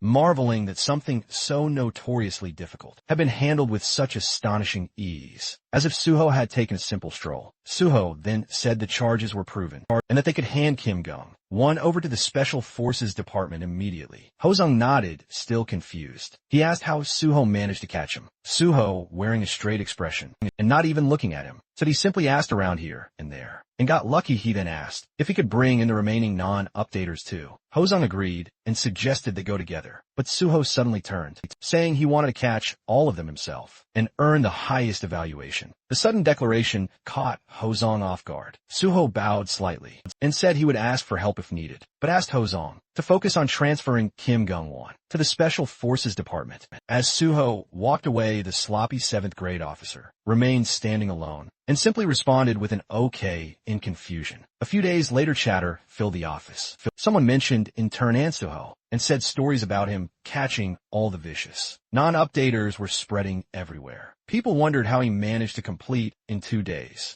what even Pro Awakener could not. They said the real sword god was also the real squad god, and the word class difference was overwhelming. But they also wondered if the Awakening Department would now receive all the blame. Someone said the department might start hating in turn on Suho for this inside the Awakening Department. Everyone cheered Suho's name, loudly calling him Sword God over and over. These workers had been scolded endlessly because of those S-class problem cases, but hearing praise even once felt 1,000 times better than constant criticism. They shouted their love for Suho. A woman in the office asked him not to leave and begged him to work there forever. She admitted she never said things like this, but had never seen talent like his. A senior employee with shining eyes. He even declared he'd joined Suho's fan club, urging others to call him Suho Priest. All this while clutching a poster of Suho. As Suho prepares to leave, documents in hand, his colleagues cry out, begging him not to go. Suho thanks them, but gently reminds them he still needs to finish his work with the Awakening Department first. Soon after, his phone rings. The name on the screen, Pai Sung-yeol. Chief Pai, glancing at some documents, asks Suho if he's busy. He tells him to come see him if he has a moment. Suho realizes instantly that the bite he'd been waiting for has finally arrived. Inside Chief Pai's office, Chief Pai hands Suho a can of Coke and remarks that Suho's performance in the Awakening Department has been truly impressive. Suho responds modestly, saying it was nothing. Chief Pai sits and questions him, wondering how Suho could call it nothing when he consistently produces results far beyond expectations. Suho thanks him. Chief Pai then asks whether the first person he caught was Kim Gungwon. Suho confirms it, taking a sip of Coke with a smirk. Chief Pai points out that if Suho had only seen Kim Gungwon, Suho realizes immediately that things are unfolding exactly as he'd expected, and that Chief Pai already knows everything. This makes everything simpler. Suho reveals he had also seen Baek Ji-han. Chief Pai then asks why he had let him go. Suho explains that he believed the man was too big for him to handle. Chief Pai asks why Suho speaks, as if he already understands what he's implying. Suho clarifies that he assumed Chief Pai was referring to Baek Guam's connections. Chief Pai confirms it. He then asks Suho to explain why he hadn't reported. Back right away, Suho says he waited because he had no justification to report. Chief Pai wants to know what kind of justification. Suho clarifies that he plans to join the Special Forces unit, but since Chief Pai's name hadn't been mentioned yet, reporting too soon would have seemed like overstepping. Suho figured that if he waited, either Chief Pai or the association's vice president would call for him. Chief Pai approved of his decision and told him to report everything directly to him. From now on, he then said he would, in return, tell Suho everything he wanted to know. Suho agreed. Chief Pai asked if Suho wasn't curious, why he had to report to him. Suho answered there was no need to be curious, since Chief Pai surely had his reasons. Laughing, Chief Pai called him a crazy kid. Then he pulled out a credit card and handed it to Suho, telling him he did a good job and should eat something expensive with his friends. After work, he insisted Suho not settle for cheap food, like pork belly, but enjoy anything he wanted. Suho tried to decline, but Chief Pai reminded him that when an adult gives you something, you should accept it with thanks. Suho left the office and walked down the hall, thinking that he had just walked past the vice president earlier. Without saying anything, it became clear that something existed between the vice president and Chief Pai. Pulling out his phone, Suho called Jaiwan. He told him he would send a few numbers and instructed him to gather all possible information. Jaiwan agreed without asking any questions. Suho asked why he didn't question him about the details, and Jaiwan replied that if Suho told him to do something, he would simply do it. Suho realized this must have been the same feeling Chief Pai experienced earlier. Suho encouraged Jaiwan to work hard, promising to buy him expensive food and telling him to decide what he wanted to eat. Jaiwan celebrated on the other end of the call. After ending the call, Suho thought of reporter Joe Jinwee. He called him and checked if he was free in the evening. Later that evening, Suho and Jinwee clinked their beer glasses together. Jinwee congratulated him unofficially, starting his work as a hunter. Suho thanked him sincerely and asked if his articles had kept him busy. Jin-woo replied it hadn't been difficult, since he only had to spice up the solid foundation Suho had provided. He then asked about the Banshee team and the others, and Suho explained he'd arranged a separate table so they could better bond with Hee-won and the others. Suho then told Jin-woo that Hee-won would surely want to greet him too, so they'd extend a proper invitation next time. He mentioned this was a small token of repayment for last time. Jin-woo countered, saying he should be repaying Suho. He explained that Hammer's team also helped save victims, and that the Nexus Guild had soared to become a nationally favored guild, which made his related feature articles perform exceptionally well. Raising his glass in a toast, he expressed his eagerness to work together. Suho mirrored him, raising his glass as well, and readily agreed they should continue their collaboration. The very next day, at the association, the spirited manager of the non-awakening division, Lee Se-hyun, greeted Suho with a burst of cheerful energy. She brightly informed him she'd heard all about his impressive achievements and was thrilled to welcome him to the non-awakening division. Catching his modest expression, she playfully reminded him not to be too modest, because it simply didn't suit him. She then asked if he knew what their division actually handled. Suho promptly replied that they were tasked with finding unregistered hunters. She confirmed it with a nod and told him that it would be as difficult as finding a needle in a vast desert. She told him not to aim for more or less, but simply find exactly one person to complete his field evaluation assignment. Suho confidently stated he would find one quickly. She handed him a blue file, ominously labeled unregistered, and commented that she liked his confidence. She then informed him that Officer I.M.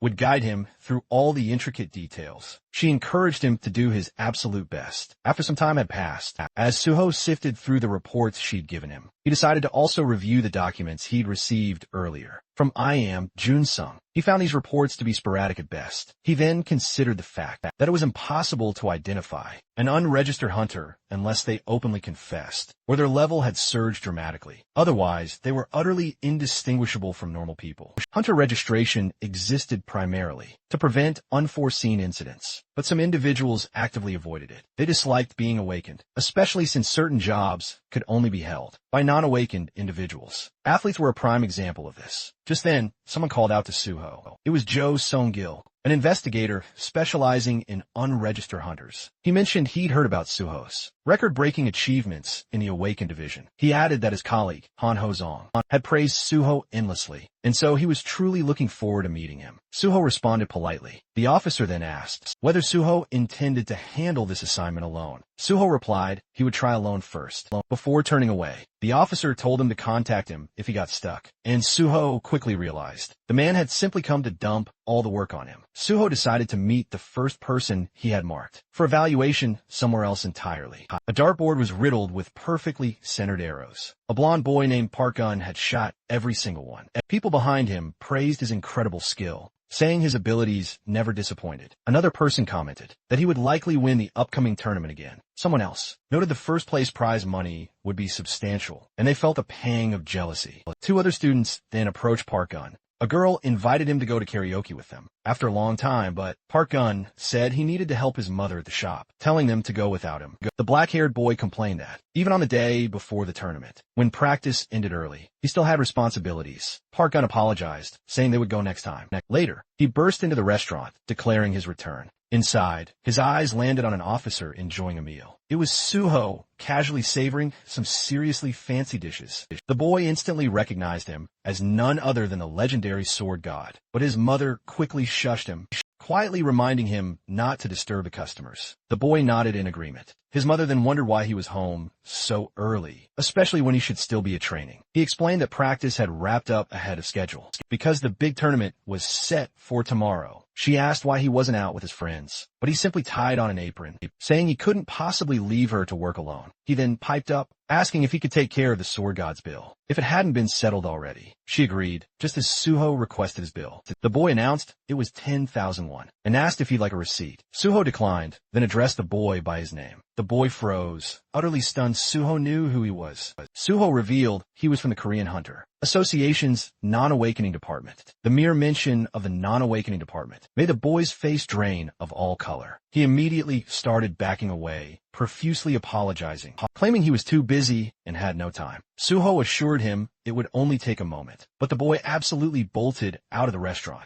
Apologizing as he ran, his mother watched him leave, utterly bewildered by his strange behavior. In a nearby alley, the boy slumped to the ground as a system window shimmered before him, asking if he wanted to pursue his latent power. The boy stared at it in utter misery, wondering why this had to happen now of all times. Still shaken, the boy remained crouched on the ground. He had told absolutely no one about the status window that had popped up days ago. Yet somehow, the association already seemed to know if people discovered he was an awakener, even if he was just level 1, it would be game over for his archery career. An awakener was still an awakener, and revealing it now was simply not an option. He forced himself to stay hidden, convincing himself to just endure a little longer. His phone suddenly rang as he answered. He slowly stood up, trying to steady himself, and let her know he was close. She then mentioned Hunter and Suho had already left, and Goon immediately pressed her for more, desperate to know if he'd really left. Without saying a word, his mother explained she'd only spoken briefly with the sword god, and absolutely nothing else had happened. Hearing this, Goon felt his tension finally ease.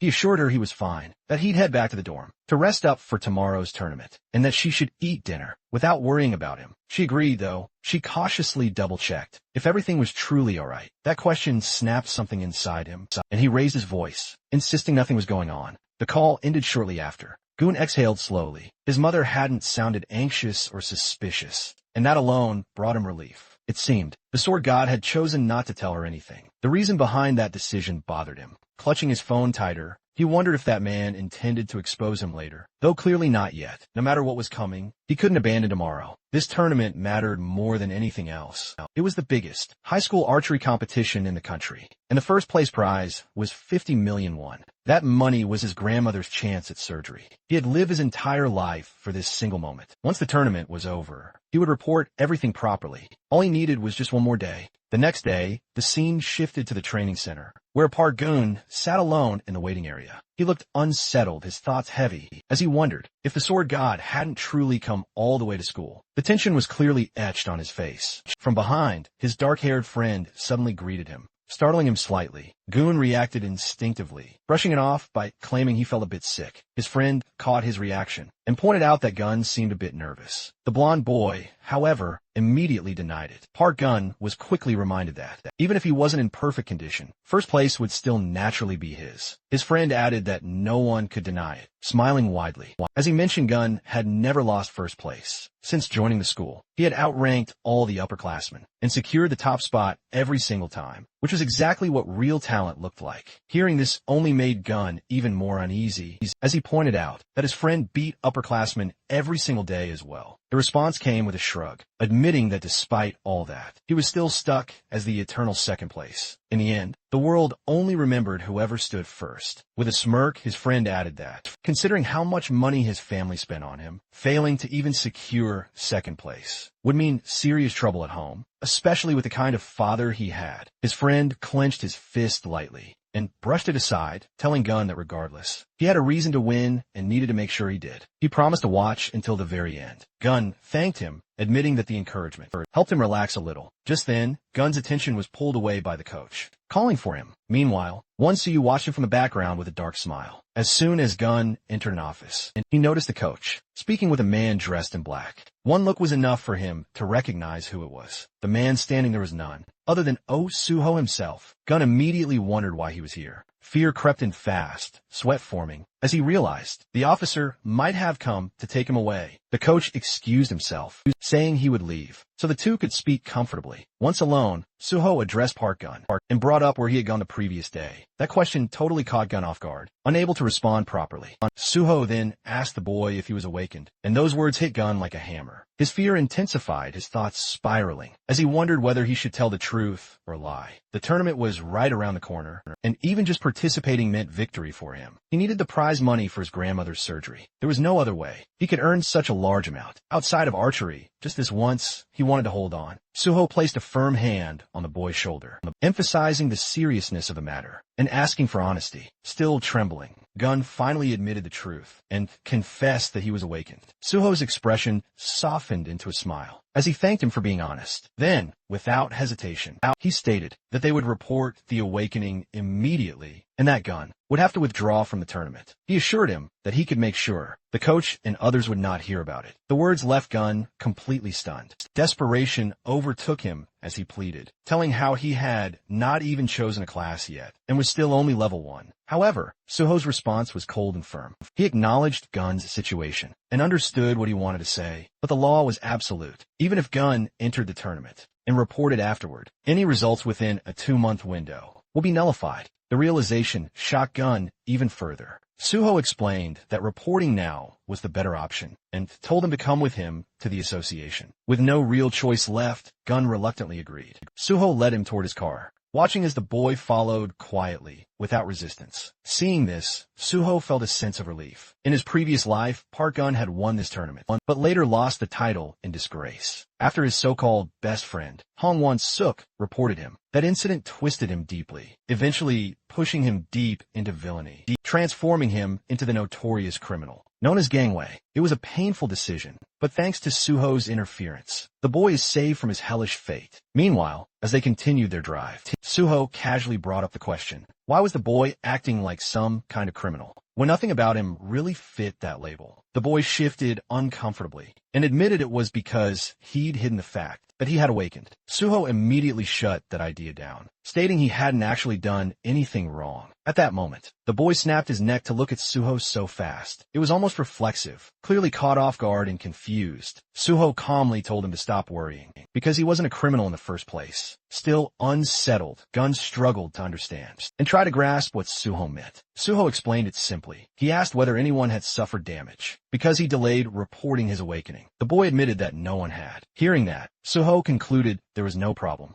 Without a victim, there was no crime, and no reason for him to carry guilt. He then instructed Gun that once they arrived, he should report his awakening at the first floor registration desk. Suho continued, warning him that he likely wouldn't be able to do archery for some time and perhaps not ever again. Still, he acknowledged Gun's talent, reminding him that he was an excellent archer and that another great future would eventually open up for him. Not long after, the car reached their destination. At the association's registration center, Suho dropped the boy off and prepared to leave. Just as he turned away, someone called out to him. It was Investigator Joe, standing nearby with a cigar in his hands. With a casual tone, Joe remarked that handling everything alone must be tough. Suho answered calmly that it wasn't that difficult. A faint smile crossed his face. He declared he was only just getting started. Joe echoed his words, noting that if Suho was just starting out, then his help wasn't needed. Suho offered a polite bow, assuring Joe he was perfectly fine, and then took his leave. As Suho departed, he promptly called Jin-Hoo, asking if he had a moment to chat. Behind him, Investigator Joe let out a soft sigh. Watching Suho's retreating back, he muttered that the man was clearly struggling, though his pride kept it well hidden. Soon after, the boy arrived at the reception desk. The woman there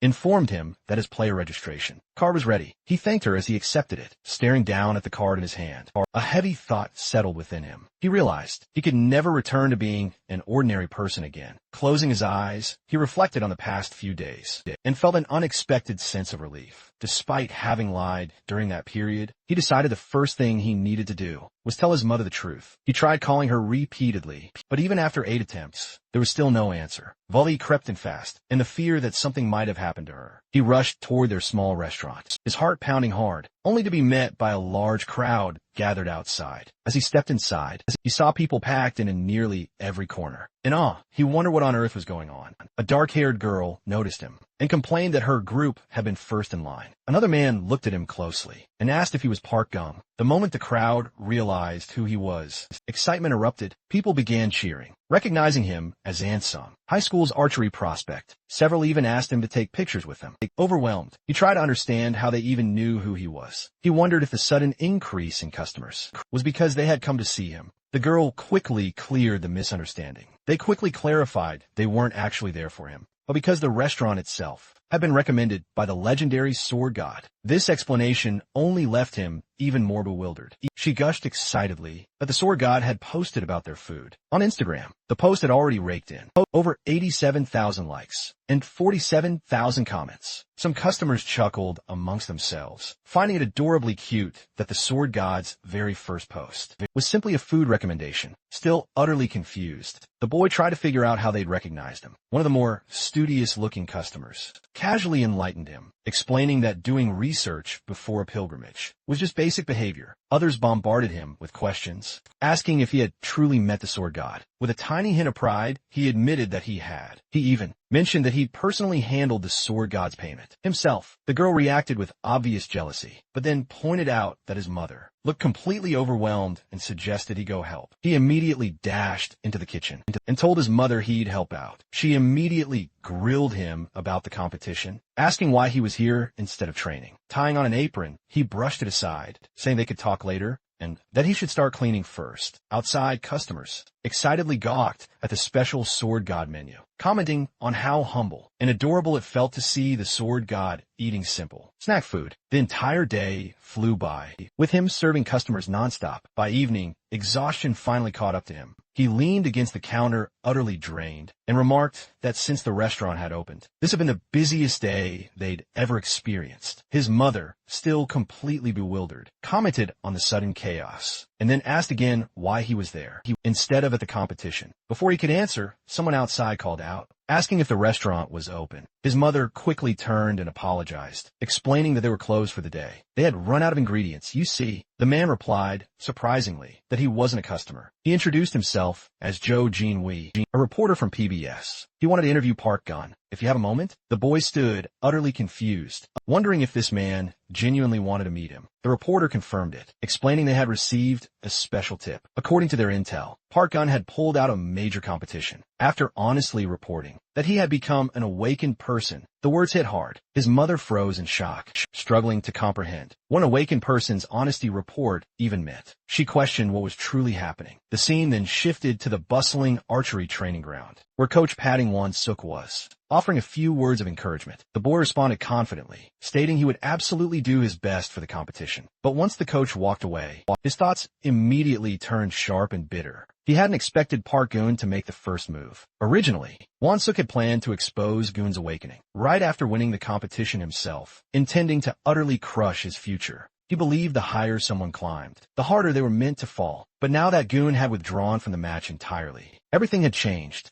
This unexpected move forced Won-suk's plan to debut much earlier than he intended. A few days earlier, he had overheard Gun muttering to himself about awakening, and that memory burned deeply inside him. Jealousy had always simmered within him, and it finally made sense why that beggar kid had been shooting so unnaturally well. The thought that Gun had deceived him and tried to block his future filled him with burning resentment. But now his eyesore was gone. This was his time. He would win the competition and prove himself to everyone. As he began training, whispers spread around the field, with people quietly remarking on how perfectly he was releasing the bow. He even boasted it surpassed Gun's technique. This praise fueled his confidence directly, quickly twisting it into pure greed. He began to see himself as the true bow god. His intense focus suddenly shattered when he overheard whispers about an official who had just arrived. That official was none other than Suho himself. Confusion quickly rippled through the crowd as they wondered why the sword god was here. Suho approached Won-suk directly, addressing him by name, asking him to come along to the association. Won-suk was completely caught off guard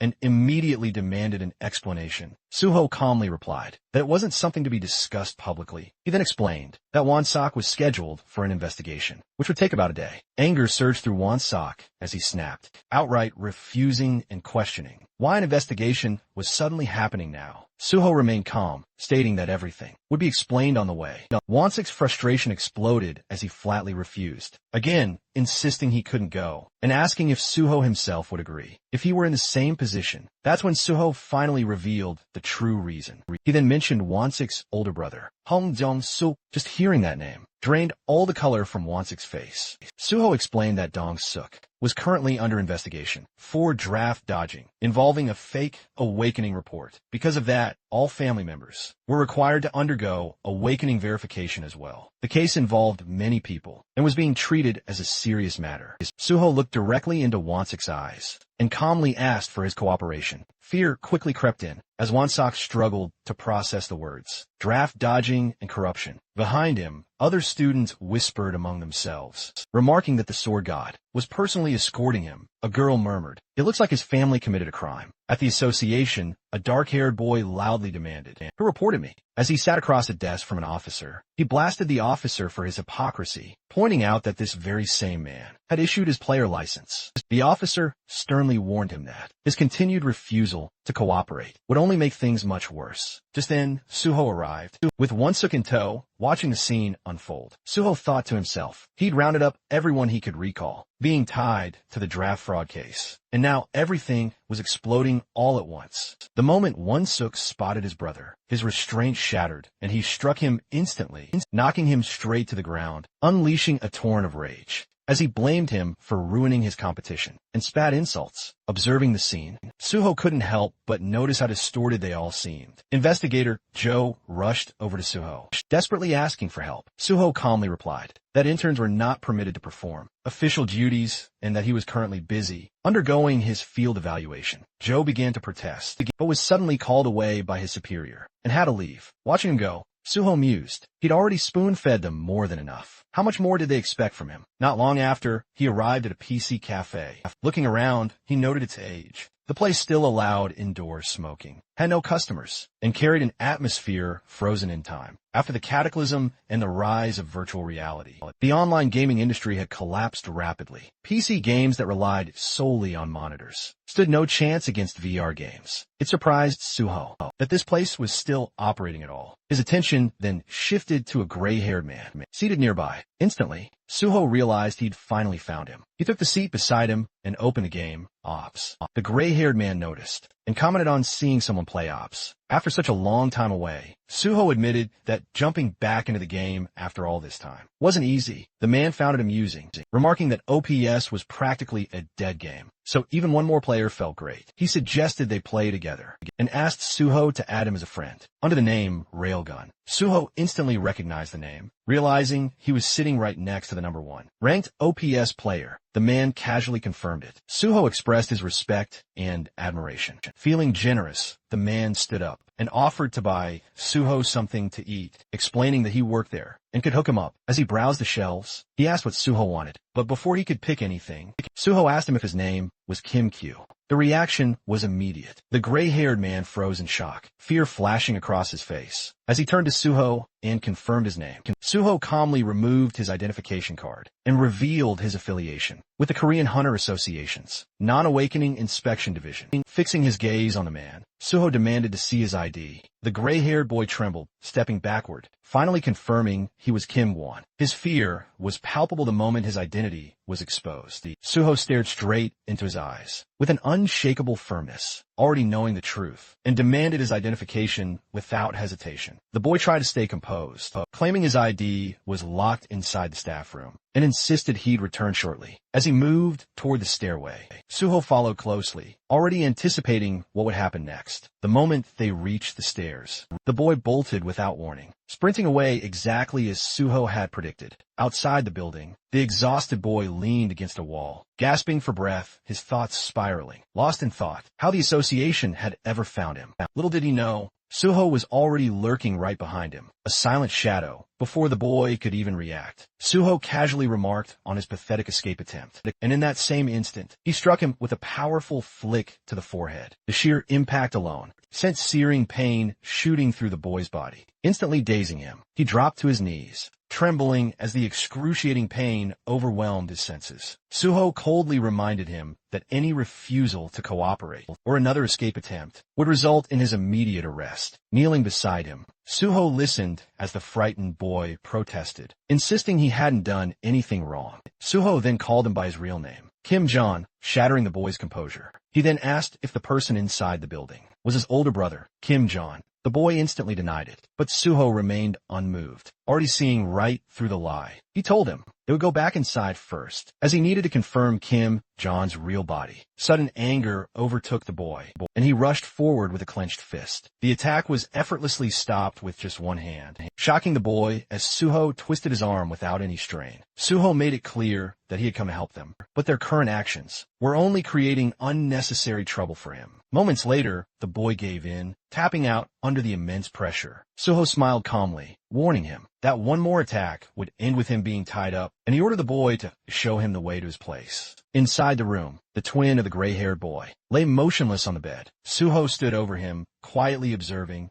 and it didn't take long for him to realize that the boy was in a possessed state. On the bed lay identical IDs belonging to the twin brothers, both bearing the same name, Kim Gwon. Suho turned his attention back to the gray-haired boy and questioned when his brother had awakened. He then dropped a bombshell. Kim John's possession trait could only activate on the same player. The boy visibly tensed up at this revelation. Suho sternly warned him not to lie, pointing out their workdates at the PC cafe were easily verifiable. Cornered and realizing there was no escape, the boy broke down, desperately asking what Suho was planning to do next. With his eyes squeezed shut, he poured out the whole story in a rush, revealing he was paralyzed from the waist down due to a devastating accident, while his brother was left in a vegetative state. They had no parents, no money, and no support system. This was their only shot at survival. Suho calmly responded that he wouldn't do anything, a statement that completely baffled the boy. For clarity, the hooded boy was Kim Won, the younger brother, while the disabled one was Kim John, now possessing his own younger brother because of his vegetative condition. With that context, the situation resumed. Suho looked at the boy calmly and explained he was there to help them, telling him to sit down and listen carefully. Irritated and unwilling to trust him, he resisted until Suho finally introduced himself as On. Suho. The name struck a nerve, sounding familiar enough to spark panic. The boy quickly pulled out his phone to search the name, only to realize that the sword god himself was standing right in front of him. At that moment, the original John returned to his own body, confusion washing over his face as he tried to process what was happening. Pulling himself toward his wheelchair, John focused on Suho and asked him to explain in detail how he intended to help them. There was a saying that true help for the helpless meant giving them work, instead of simply handing out money. And Suho applied that principle without hesitation. He declared his intention to find a job for Kim John, then directly posed the question, did John wish to become a hunter again? The boy stared back, utterly confused, unable to understand how Suho could say such a thing, even with John's legs clearly visible in their current state. Suho firmly stated that if his plan involved entering gates by possessing John's younger brother, then that path was absolutely out of the question. Suho calmly replied, clarifying that possession wouldn't be involved whatsoever, and that the job was actually for Kim John himself. The boy scowled deeply, irritation rising as he told Suho to quit messing around. If something like that were truly possible, it would have already happened ages ago. He pointed out his level was already over 50, and he couldn't even enter the lowest level gates anymore just to make a living. Suho then shifted the topic, asking if John was familiar with partner items. These items were special equipment that perfectly synchronized with a player's innate traits, amplifying their abilities in unique ways. John was aware of them, but he also knew how unrealistic they were to obtain. Partner items were like winning the lottery, with only a handful of players across the entire world ever finding one that truly matched them. Suho acknowledged that difficulty, knowing better than anyone that finding an item perfectly suited to a person was nearly impossible. Still, he knew that in his previous life, Kim John had become infamous because of a specific partner item. Suho assured the boy he knew exactly which item resonated with John's possession trait, and through that item, he intended to give both brothers a completely new life. Hearing this, the boy clenched his fist tightly, his emotions boiling over. He demanded to know why Suho was doing all of this, after they had been ignored by everyone for so long. He questioned whether there was something Suho wanted from them. In return, all this time, Kim John had knocked on the doors of welfare centers, district offices, and countless organizations, yet not a single hand ever reached back to him. He had fallen from being a successful hunter to someone society quietly labeled as weak and disposable. That slow, agonizing abandonment carved deep scars into his soul. All because of that profound neglect. Kim Jong eventually found himself spiraling down the path of a villain. Now, in the present, Suho insisted that John had never truly been abandoned, but the boy clearly didn't believe a single word of it. What followed next left him utterly shaken to his core. Suho stepped forward and humbly knelt right before him, lowering himself without a moment's hesitation. He then apologized for arriving so late, admitting he should have come to help much earlier. From deep inside, Suho Zenian to help Kim Jan, even though he hadn't created the system and wasn't the state itself. Still, he understood his profound responsibility as a public servant and intended to fulfill that duty sincerely, without excuses. With a calm, reassuring smile, Suho explained his delay wasn't due to neglect or any indifference, but because he hadn't found a viable solution until now. This time, however, was different, and this time, he promised to truly help. Kim Jong stared at him in stunned silence for a long moment, before finally apologizing. In return, he admitted he'd never experienced anyone truly trying to help them, which had made them overly sensitive and defensive. Suho then stood back up and told him he would have reacted the exact same way. In that position, he then assured him that his brother's awakening report wouldn't interfere with their disability pension, making it crystal clear that he had already considered those consequences. Suho even went as far as stating that he would personally deal with the PC cafe owner if Jahyun wasn't paid properly, though the man was spared. When Jahyun explained that the owner had treated him kindly, shifting the focus forward, Suho then stated that he would soon introduce John to a guild for all sorts of hunter-related activities. The boy wondered how any guild would possibly accept someone like him, but Suho dismissed that concern entirely. John's only job was to wait patiently for Suho to return with the crucial partner item, an item poised to change everything for them. Sometime later, Suho made his return to the Hunter Association. As he stepped out of his car, his mind was still fixated on White Chief Pai, and the vice president had contacted him so abruptly. But before he could reflect any further, his attention was quickly pulled away by Park Gun, sprinting straight toward him. Suho asked why the boy was even here, and Park Gun quickly explained that his mother had packed some food for him. This was all thanks to Suho's Instagram post and the recent news coverage. Both had been receiving an absolutely fantastic response. The boy openly expressed his deep gratitude, clearly thrilled with how well everything was going. Suho calmly brushed it off, stating he hadn't done anything special at all. He mentioned he only posted the food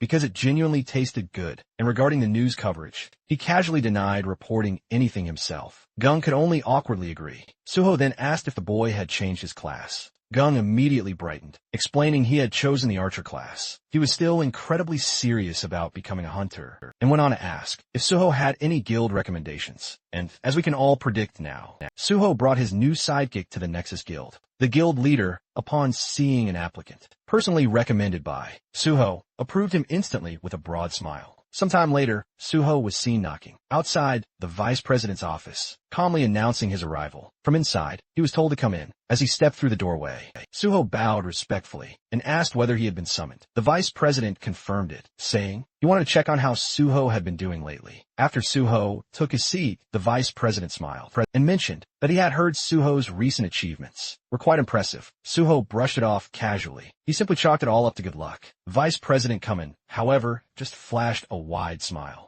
He remarked on Suho's modesty, especially since he'd been tackling nothing but incredibly tough assignments within the Awakening Department. He even brought up Suho handling a military service corruption case that wasn't even technically part of his evaluation. Staring directly at Suho, the vice president then inquired, "Where exactly did you manage to get that kind of information?" At that moment, Suho clearly grasped what was happening. The vice president was digging for his sources. Judging by how swiftly the vice president reacted to issues tied to the Awakening Department, Suho's suspicions deepened. There was a high chance Director Lee Wanek and the vice president were embroiled in the corruption case. Realizing this, Suho decided to cast out some bait. Closing his eyes for a brief moment, Suho explained he'd conducted field inquiries based on tips. The vice president immediately countered, saying those tips didn't seem related to draft dodgers at all. So how exactly did you investigate the case? That was when Suho realized the vice president had already thoroughly reviewed all the tip-off documents. Suho then added that he'd also obtained information through his acquaintances, relying on informants he'd built connections with during his time working as a hunter. That response visibly stunned the vice president, who pressed him What kind of people would go so far as to help you?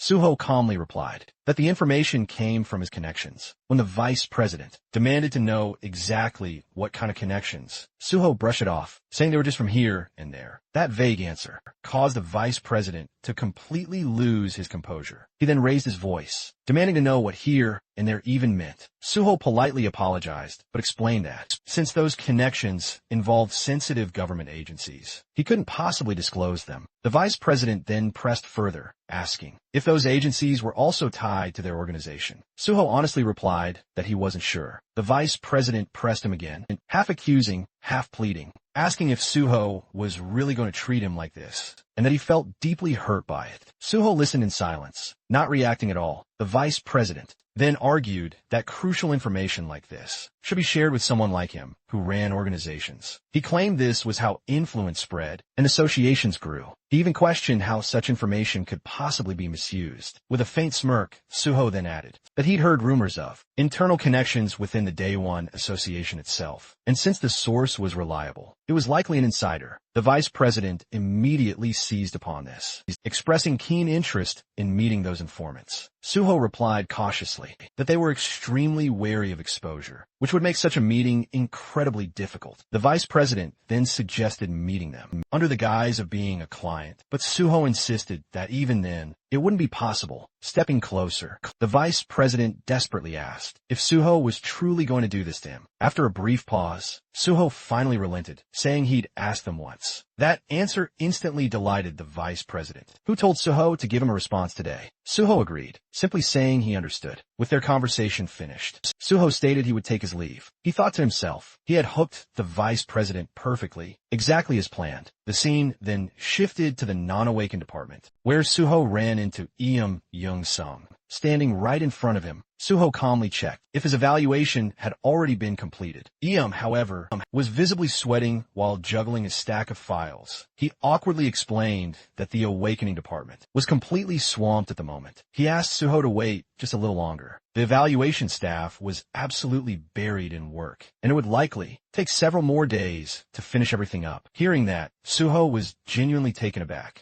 wondering what this sudden delay was even supposed to mean. Around them, chaos filled the department. Other officers were shouting behind his back, clutching their heads and complaining about the absurd number of draft dodgers who had suddenly appeared all at once. Just compiling the list alone was taking forever. Another officer muttered miserably about his mother, apologizing in his heart for being unable to go home from work. Suho then calmly asked where he was supposed to wait. In the meantime, Aum hesitated before realizing that Suho hadn't even been assigned a seat yet. Suho simply stood there blankly, waiting for an answer. Not long after, the scene cut to him outside the building, holding a cup of coffee in his hand. Standing beside him was Chulman, laughing openly and pointing out that Suho had basically been kicked out. Suho admitted it with a frustrated tone. Chulman took a sip of his drink and casually mentioned that he had heard Suho caught a massive number of draft dodgers. Suho asked how that news had already spread. Chulman explained that even when people asked the awakening department, no one responded. So everyone just ended up watching the situation unfold.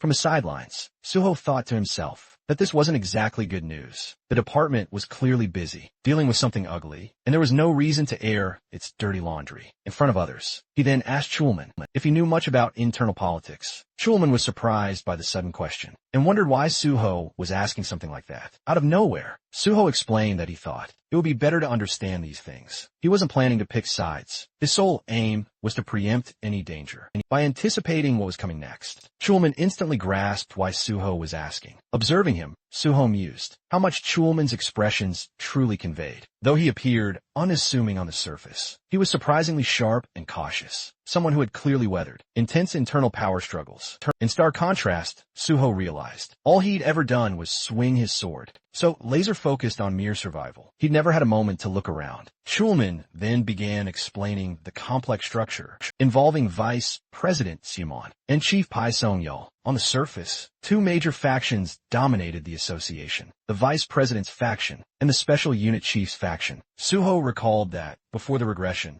those two hadn't emerged as faction leaders. They'd even seemed to be allies. But looking at it now, that clearly wasn't the truth. They were never allies to begin with. Suho suspected that incidents, like the Sunbae Gayam incident, were likely handled by meticulously gathering intel and subtly tightening the leash from behind the scenes. Chulman pressed on, explaining that the factions themselves were easy to distinguish. The Awakening Department and the Management Department belonged to the Vice President's faction, while the Gate Department and the Resource Department fell under Chief Pai's faction. He then asked Suho why the President didn't seem to command a faction of his own. Suho simply replied that the President was the highest-ranking person in the association. So Chulman nodded, adding that the President only needed to survive his term in office, so his focus naturally gravitated towards external relations. Chulman then inquired if there was anything else Suho was curious about. Suho simply replied, stating he would keep everything he had heard in mind. Chulman then offered to secure a temporary position for him in the Gate Department. Suho expressed his thanks, but voiced concern that doing so might cause no more needless misunderstandings. Instead, he suggested they study for other department theory exams. At a cafe, Schulman readily agreed, promising to provide all the necessary study materials. Suho thanked him once more, thinking to himself that taking the rest of the day off might not be such a bad idea after all. Sometime later, Suho arrived at the Nexus Guild Villa in Payu. The moment he stepped inside, the Banshee team and G1 visibly lit up, genuinely thrilled to see him after such a long gap. Suho calmly guided everyone to their seats, setting the mood before anything else began. G1 found it odd that Suho was there during work hours, but Suho simply brushed it off, explaining it was a legal skip. What mattered more, he added, was that the timing was finally right. The group didn't immediately grasp what he meant, so Suho reminded them of the promise he had made in the past. He acknowledged that, in the past, the Banshee team all carried a deep grudge against the special unit. The revenge they wanted was something he intended to help them achieve in a concrete and irreversible way. And for that, preparation was absolutely necessary. That was the real reason he had gathered them before, because he needed people who could move in secret, acting as his hands and feet without drawing any attention.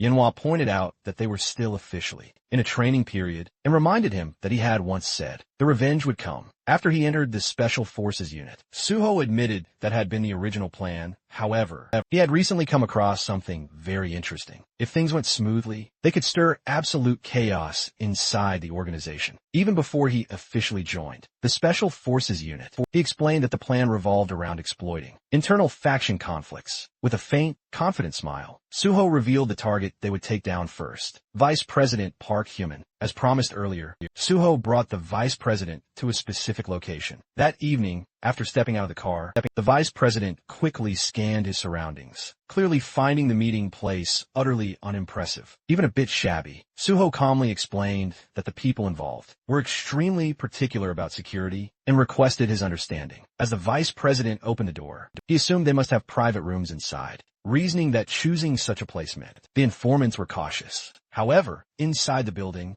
the Banshee members stood waiting. White masks covered their faces. The Vice President immediately began to sweat, his mind racing as he noticed no other signs of life. He wondered if something had gone terribly wrong, or if someone had overheard them. Still, he reassured himself that the Sword God, Suho, was right there, meaning nothing serious could possibly happen. Suho then turned slightly away from him and stated that this was indeed the right place. The Vice President grew profoundly uneasy, sensing something deeply off about Suho's tone. Suho continued, saying that the timing was perfect for getting things done. In that instant, the Banshee members surged forward with overwhelming speed, subduing the Vice President before he could even react. They pinned him to the ground in one smooth motion, completely cutting off any chance of resistance. Standing tall over him now, Suho coldly stated the reality of the situation. The Vice President had been kidnapped, and Suho had no intention of explaining every detail. At a signal, Gwak Duho stepped in and delivered a precise blow to the back of the Vice President's neck. The man's body went limp instantly as he fell unconscious, marking the true beginning of Suho's plan in motion. Somewhere else, the Vice President slowly woke up from his unconscious state. The moment awareness returned, he shot to his feet and began slamming his fists against the door, shouting at the top of his lungs, demanding to know his location and if anyone else was present. But before any answer came, a strange,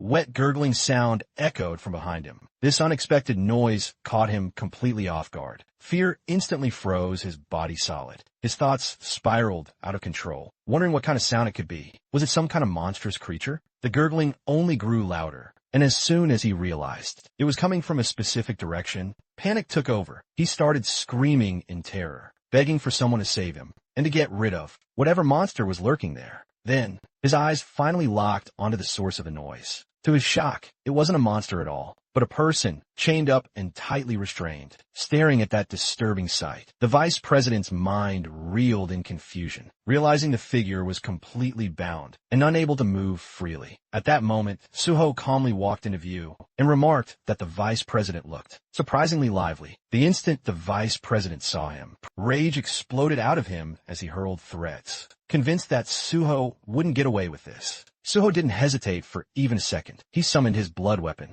and brought it down on the vice president's hand. In a single ruthless strike, bones cracked as fingers broke, and the vice president collapsed to the ground, screaming in agony. Suho coldly scolded him, questioning whether he was brave or simply stupid to act like that in this situation. Immediately after, Suho activated his healing ability and restored the very injury he had just inflicted, telling him to stop whining because he didn't want to hear it. Trembling, the vice president demanded to know what he had done to deserve this brutal treatment. Watching him, Suho thought that the man still hadn't come to his senses. He raised his weapon again, commenting on how. Meanwhile, the vice president just kept on talking, but that was enough to utterly shatter him. Terror instantly washed over the vice president's face as he desperately pleaded for forgiveness, apologizing profusely and begging not to be struck again. Suho then straightened, telling him that's much better. He explained that cooperation would make things far easier, and if they cooperated without issue, their conversation wouldn't need to involve any violence. He even added that he didn't enjoy hitting people at all. Suho then approached the chain man,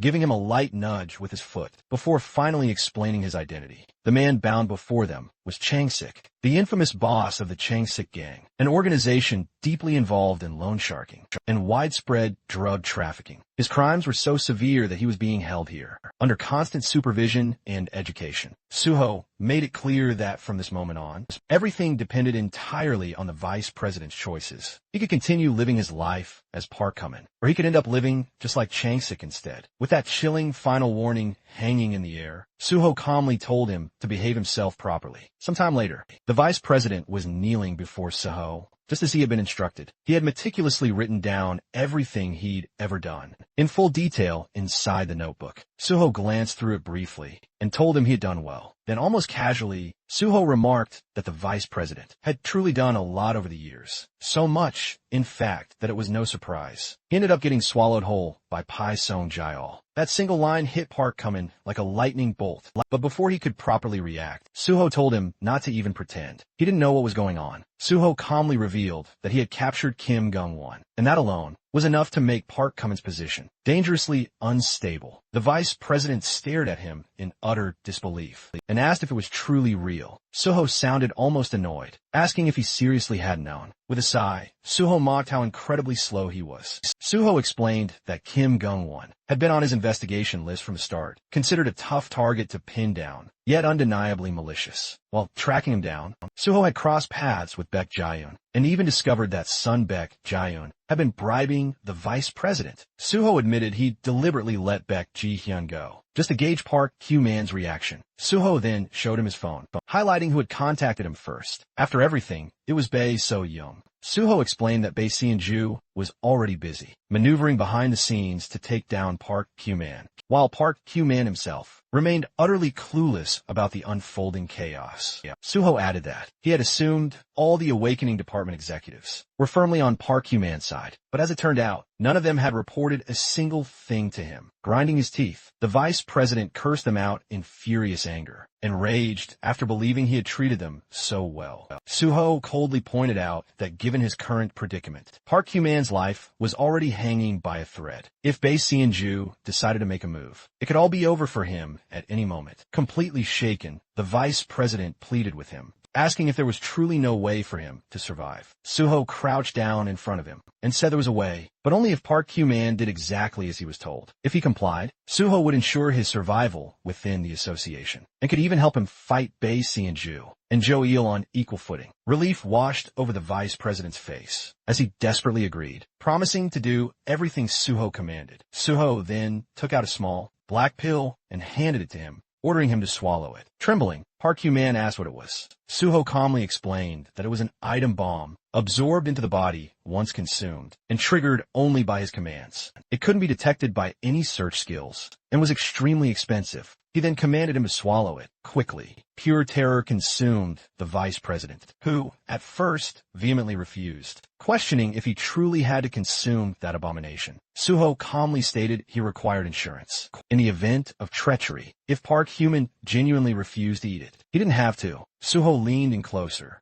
and warned him that if he refused to live here intact, he could always live on as Changsik, under a new identity instead. The choice was entirely his. Trembling violently, Park Hyu-man's gaze fixated on the pill, then squeezed his eyes shut and swallowed it in one swift motion. Suho nodded with satisfaction and stated that from now on, they would meticulously clean up the messes he had made. When Park Hyu-man questioned what messes he referred to, Suho clarified that if he wished to live, he first needed to prevent Bae, Sehun Joel from attacking him, and that began with rectifying every wrong he had committed. Suho didn't care how Park Hyu-man managed it, or whom he blamed, provided no innocent person was sacrificed. Should he cross that boundary, Park Hyu-man knew exactly what would transpire. The vice president instantly vowed that would never happen. Suho calmly told him to relax, declaring he would simply sit back and watch. He then issued his first direct order. The moment Park Hyu-man returned to the association, he was to resolve the draft evasion case. Suho inquired who was involved. Park Hyu-man then confessed it was him, the head of the awakening department, and the chief of the non-awakened division. He confessed to pocketing 70% of the money. The remainder split among his subordinates. Suho surmised that whoever subcontracted the job had obviously gorged themselves on money. He commanded Park Hyu-man to return every penny and silence every single person involved. Park Hyu-man faltered,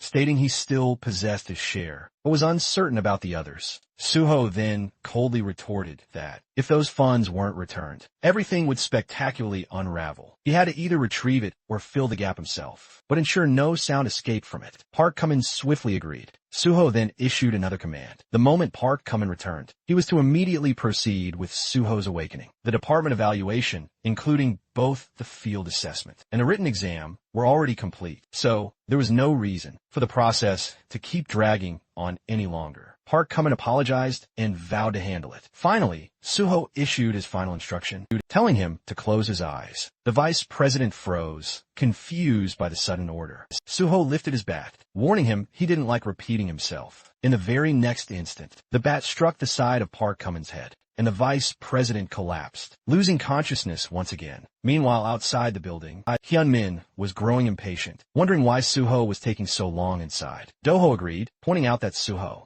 had been in there for quite a while, yet everything had gone completely quiet. At that exact moment, the door suddenly opened, and Suho stepped out, with the vice president slung over his back, as if he weighed nothing at all. Yanoa stared at the scene in confusion and asked if Suho had hit him. Yanoa pointed out there hadn't been any noise at all. Suho responded calmly, saying that, technically speaking, that was exactly what happened when you hit someone properly. He then gestured for Doho to take Park Hyu-man and put him inside the car. Suho told everyone he would explain their future plans later and asked them to gather together first. He handed Yanoa a notebook and explained they would now use Park Hyu-man to carry out some internal maneuvering. They were making their move before the situation fully took over the association. But before that, they needed to clean up the messes Park Hyu-man had created. The notebook he had just handed over. This was the vice president's corruption ledger. As the group eagerly scanned its damning contents, Yanoa exclaimed there weren't just a few corrupt acts scribbled within its pages. She then asked if they'd wiped the slate clean. Suho clarified they'd only erased the dirt that Pai Song-jail already knew about. Even if Pai Song-jail eventually learned the full scope, it wouldn't matter. They'd use Park Hyu-man as a pawn and discard him afterward. Suho then asked if anyone in the group harbored any personal grudge against Park Hyu-man. If so, they could adjust their approach. After scrutinizing the notebook and reflecting amongst themselves, the group affirmed that none of them had any personal vendetta against Park Hyu-man. Suho nodded, thoroughly satisfied, and announced it was time to head back. As they were about to leave, Jivon spoke up, noting that the vice president didn't seem to have any major injuries. Curious, he asked how Suho had compelled him to speak. Suho answered calmly that he'd made Park Hyu-man swallow a bomb that would explode if he disobeyed orders. So naturally, he'd stay obedient for a while. Jivon was stunned, asking if such an item truly existed. Suho immediately shot that down, saying it was a lie, that no such thing existed. After subduing Park Kumin, the group finally split up and began heading their separate ways. Suho told the Banshee team that he and Jivon would go home,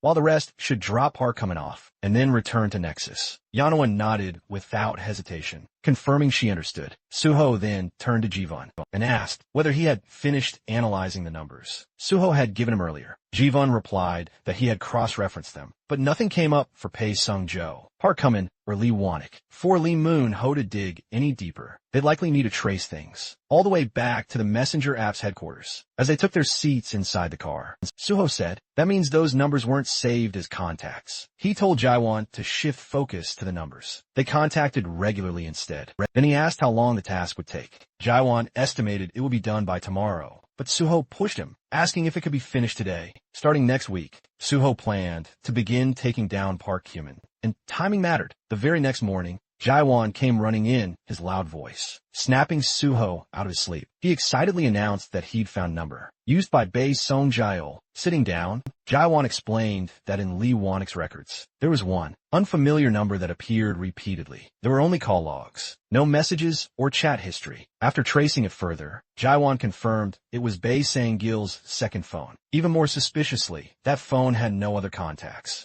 and no call recordings at all. Suho praised him for the good work and casually suggested that if Jaiwan hadn't eaten yet, they should grab dinner. Jaiwan replied that Hee-won would be arriving soon as well, so they could eat together. Suho paused, then asked if today was the day Hee-won was coming back. Not long ago, Hee-won had finished treatment for drug addiction and had been developing antidotes. After that, he'd gone alone on a nationwide trip, finally living out a dream he'd carried for a long time. After some time, Hee-won finally arrived and casually greeted them, as if he just stepped out for a walk. Suho immediately noticed something off and pointed out that Hee-won had gone traveling. Without even carrying a bag, Hee-won simply pulled out a card and said that one card was more than enough. He even kissed it dramatically. He explained that he'd made a fortune selling antidotes. He'd suffered miserably for so long, and now was finally time to spend it well. Ji-won gazed at him with pure admiration, remarking that such a mindset was insane. In the best way possible, it was truly inspiring. Suho shut that down instantly, warning him not to pick up any strange habits. Soon after they started eating together, Suho remarked that Hee-won looked genuinely refreshed after his travels, and asked which place had left the biggest impression. Hee-won immediately said Busan, mainly because the tteokbokki and kimbap tasted amazing. He even claimed the Busan accent somehow made the food taste even better. Suho quickly brushed that off, saying he'd just finished drug treatment and questioned what kind of high he was on. Hee-won got visibly annoyed, insisting he was being completely serious, not joking at all. Ji-won then jumped in, saying that now Hee-won was back, they could finally drag him back online again. Looking straight at him, Ji-won promised to prepare a death, then quickly corrected himself, saying, an amazing dungeon instead. Hee-won immediately refused without hesitation. While Ji-won kept pushing Hee-won, Suho stepped in and said Hee-won was needed for something important. Suho told him there was work he had to do. When Hee-won asked what it was, Suho simply answered that he'd be making clothes and told him to follow to the second floor lab. Upstairs, Suho led him into a room stacked full of boxes and packages. Hee-won stared at the piles, asking what all of it was supposed to be. Suho explained that these were the materials for the outfit he planned to make. Hee-won was stunned and wondered just how many outfits could possibly come out of that much material. Suho calmly replied it was all for a single outfit. As Hee-won opened one of the boxes, he found it filled with green slime stones, a super low-grade material most people wouldn't even bother taking for free. These stones formed when slime monster fragments hardened through magical reactions. Suho instructed Hee-won to fuse all of them into a single mass and then use it as fabric. Hee-won could barely believe his ears. Suho, already turning to leave, told him to just think positively, since even fusing materials would net him some experience. He then added that he'd go search for the remaining materials. In the meantime, these slime stones were the last thing they could actually buy with money, so Hee-won would need to gather and work diligently if they wanted to finish this on time. Hee-won asked what the final item was even supposed to be. Suho explained that once Hee-won reached a point where no further fusion was possible, the item would be complete. If materials ran short, Suho would simply order more to fill the gap. Left alone in the room, Hee-won stood there in total confusion, muttering that Suho really did just say whatever he wanted and walk away. The scene then cut to a quiet village on the outskirts of Gyeonggi province.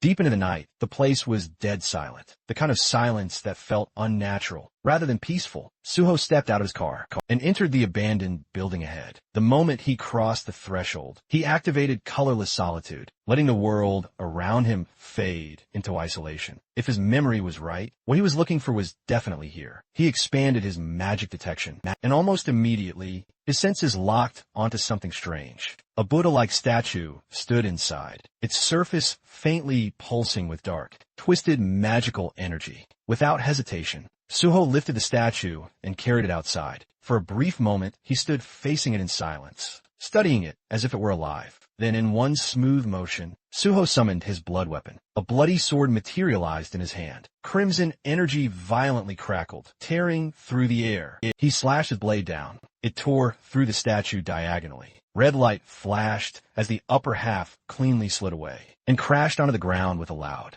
heavy thud. For a split second, everything was still. Then, the gurgling started. The fallen statue twitched. Red eyes snapped open from within the stone, glowing with malice. Thick, black energy poured out, wrapping around both halves. In the next instant, the broken piece lifted itself and fused back together. Perfectly, restoring the statue as if it had never been cut at all. Suho stared at it calmly and muttered that it had come to the right place. This wasn't just a cursed item. It was a soul shield, a parasitic being embedded inside the artifact, designed to trap souls within a soul prison. Suho realized something was off. Normally, a soul shield would be immobilized inside the prison, unable to act, but this one had hijacked a statue as a vessel, moving around like a hermit crab, hiding in a borrowed shell, tightening his grip on the sword. Suho decided it was time to drag it out. He activated Steel Slash and brought his blade straight down, splitting the statue vertically from top to bottom. The stone shattered instantly, but instead of dying, the black energy exploded outward, surging towards Suho and swallowing him whole. The system warned him that the parasitic spirit was invading his mind, attempting to corrupt and destroy it from within. Suho didn't even flinch. The very next moment, he activated his dragon blood. A faint smirk appeared on his face, as the parasitic spirit suddenly sensed something terribly wrong. The system reported that, due to the dragon armor's draconic effect, mental corruption could not progress. What had tried to invade him now screamed in panic and fled instead, but before it could escape, the draconic energy completely purified it. The dark energy completely vanished. Its purification was finally complete, and with that, the item's form shifted. A small, skeletal figure materialized in Suho's hands. The system chimed in, informing him he'd obtained a freed soul prison. This A-rank item, originally crafted by a necromancer, was meant to seal evil spirits. It had become cursed after damage and an overload of trapped souls. But the parasitic spirit inside had now been fully purified. He just needed one more material now. With that final piece, he could craft a partner item, perfectly suited for Kim Gwon. Clenching his fist, Suho felt the plan tightening into place.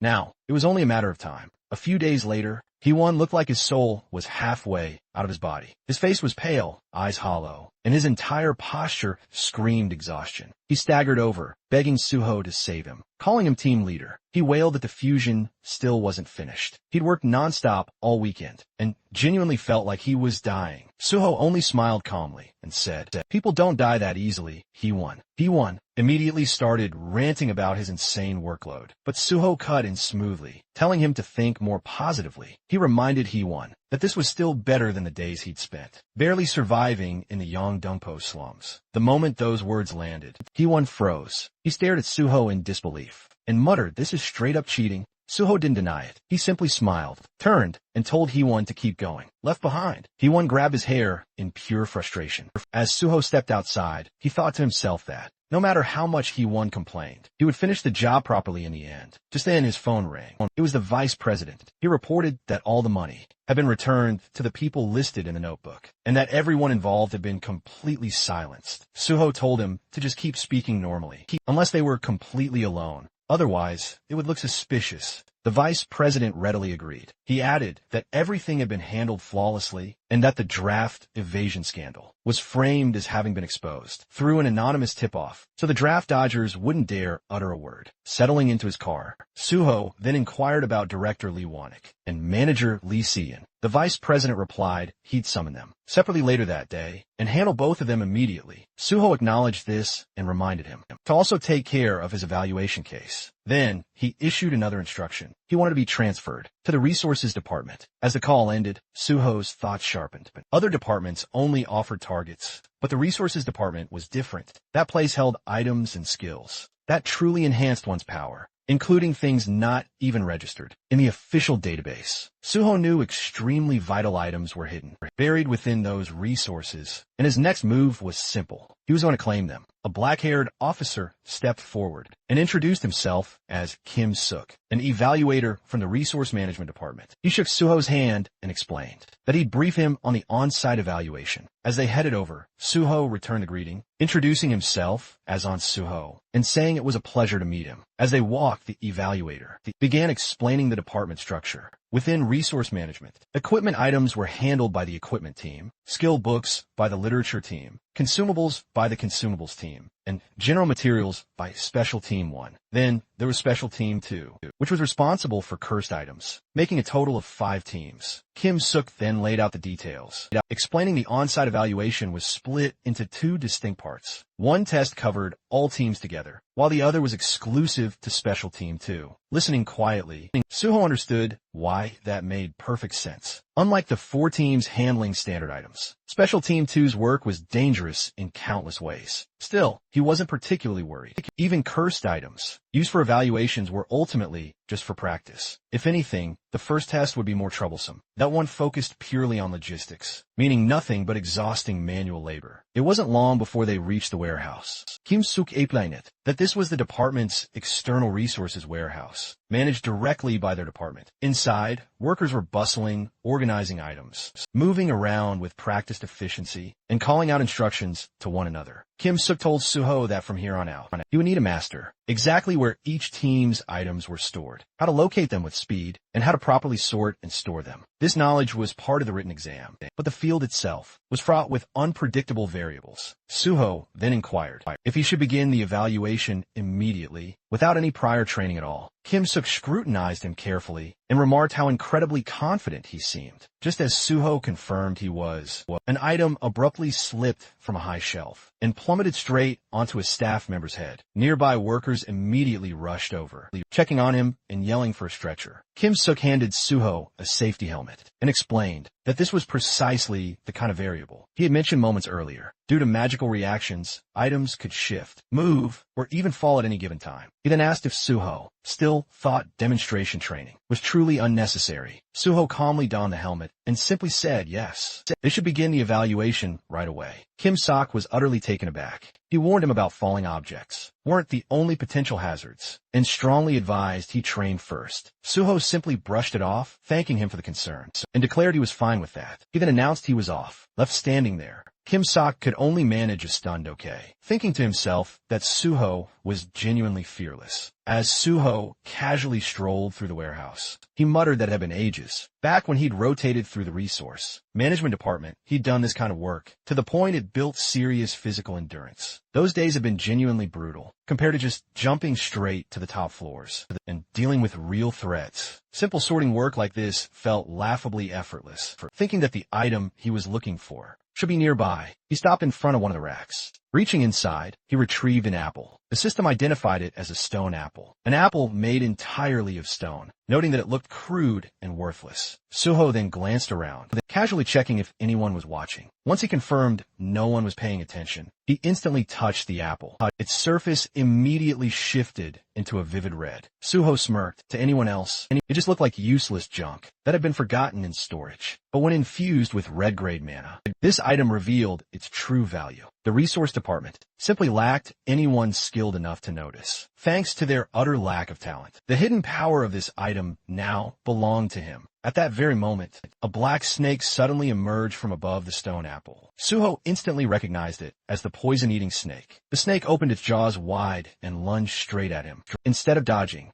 Suho deliberately let it bite into his neck. The system immediately responded, informing him that the poison-eating snake had seeped into his body and that the trial of the snake quest had been triggered. As he watched the system window, Suho realized he had just acquired the very cornerstone of the poison dragon path in his past life. Among all monsters specializing in poison, the poison dragon, poison demon, and poison king were the absolute strongest. They wielded overwhelming toxicity and nearly unmatched resistance to poison. Back then, Suho eventually achieved complete poison immunity by consuming the Venom Lord's heart, but that was only obtainable in the later stages. This time, he needed to start preparing early and steadily build his poison resistance. Only then could he properly deal with that damn poison witch, Suzuki Endo, who had betrayed him. Among her countless spells, poison magic was her absolute specialty. He didn't care about anyone else, but against her, he'd answer poison with poison. In Suho's mind, there was no greater humiliation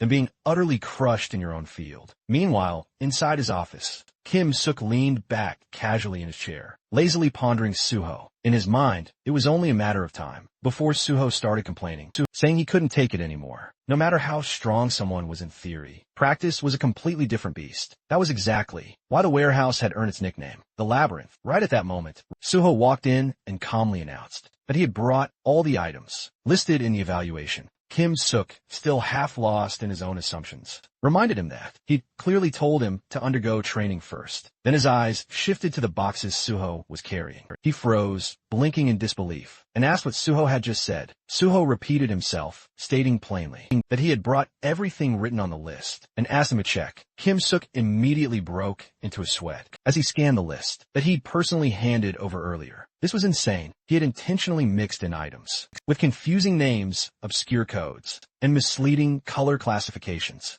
And yet, every single one of them was still there. He told himself it wasn't over yet. Suho still had to complete the sorting task. A short while later, Suho finished sorting everything, from the first section to the third, flawlessly, without a single mistake. Watching this, Kim Suk felt his thoughts completely unravel. He'd always believed that combat skills and administrative work were completely different domains. Yet here stood someone who excelled at both. A truly well-rounded genius actually existed. Unable to hide his shock, he admitted that it was truly amazing. Suho brushed it off casually, saying it wasn't anything special at all. Kim Suk shook his head and explained that this wasn't just departmental pride. Objectively speaking, the resource department was the absolute hardest. Among all departments, trainees consistently received the lowest on-site evaluation scores. Here, Suho thought back to his past life. The only reason it seemed easy now was because this was his second life. During his first run, this place had been pure hell as well. More importantly, since no one had mentioned the stone apple, it meant no one had noticed it. Even if someone had, they probably dismissed it as junk. Reacting to mana, Suho then asked whether they would proceed straight to the special Team 2 test. Kim Silk explained it that they had originally expected the first test to last until today, or tomorrow. So the schedule for the next phase had already been set. When Suho asked what he should do next, Kim Silk replied that they wouldn't know the exact schedule until at least tomorrow afternoon, and told him to head home for the day. Suho smiled, genuinely relieved. He remarked that it worked out perfectly. He had other pressing matters to attend to anyway. Back at his place, Suho stood before several glass containers, all filled with a strange green liquid, and it looked unmistakably like poison. He then turned his attention to the system window. He knew it was finally time to begin. The window boldly displayed the trial of the snake, a periodus quest, one that only those chosen by the poison-eating snake could ever hope to undertake. Inside Suho's body rested the dormant egg of the poison-eating snake, and to hatch it, to bring it to life, he needed to continuously supply it with poison by drinking it himself. If the poison supply was delayed for more than 10 minutes, the entire trial would reset. If that delay happened 3 times or more, the quest would fail entirely, and the precious egg would simply disappear. Even worse, if detoxification occurred at any point, the egg would vanish instantly without a trace. Looking at these harsh conditions, Suho thought the quest itself sounded deceptively simple, but actually fulfilling it was anything but easy. Supplying poison by drinking it was far, far easier said than done. He closed his eyes, took a long, fortifying breath, then opened the lid of one of the menacing bottles, holding it just above his face.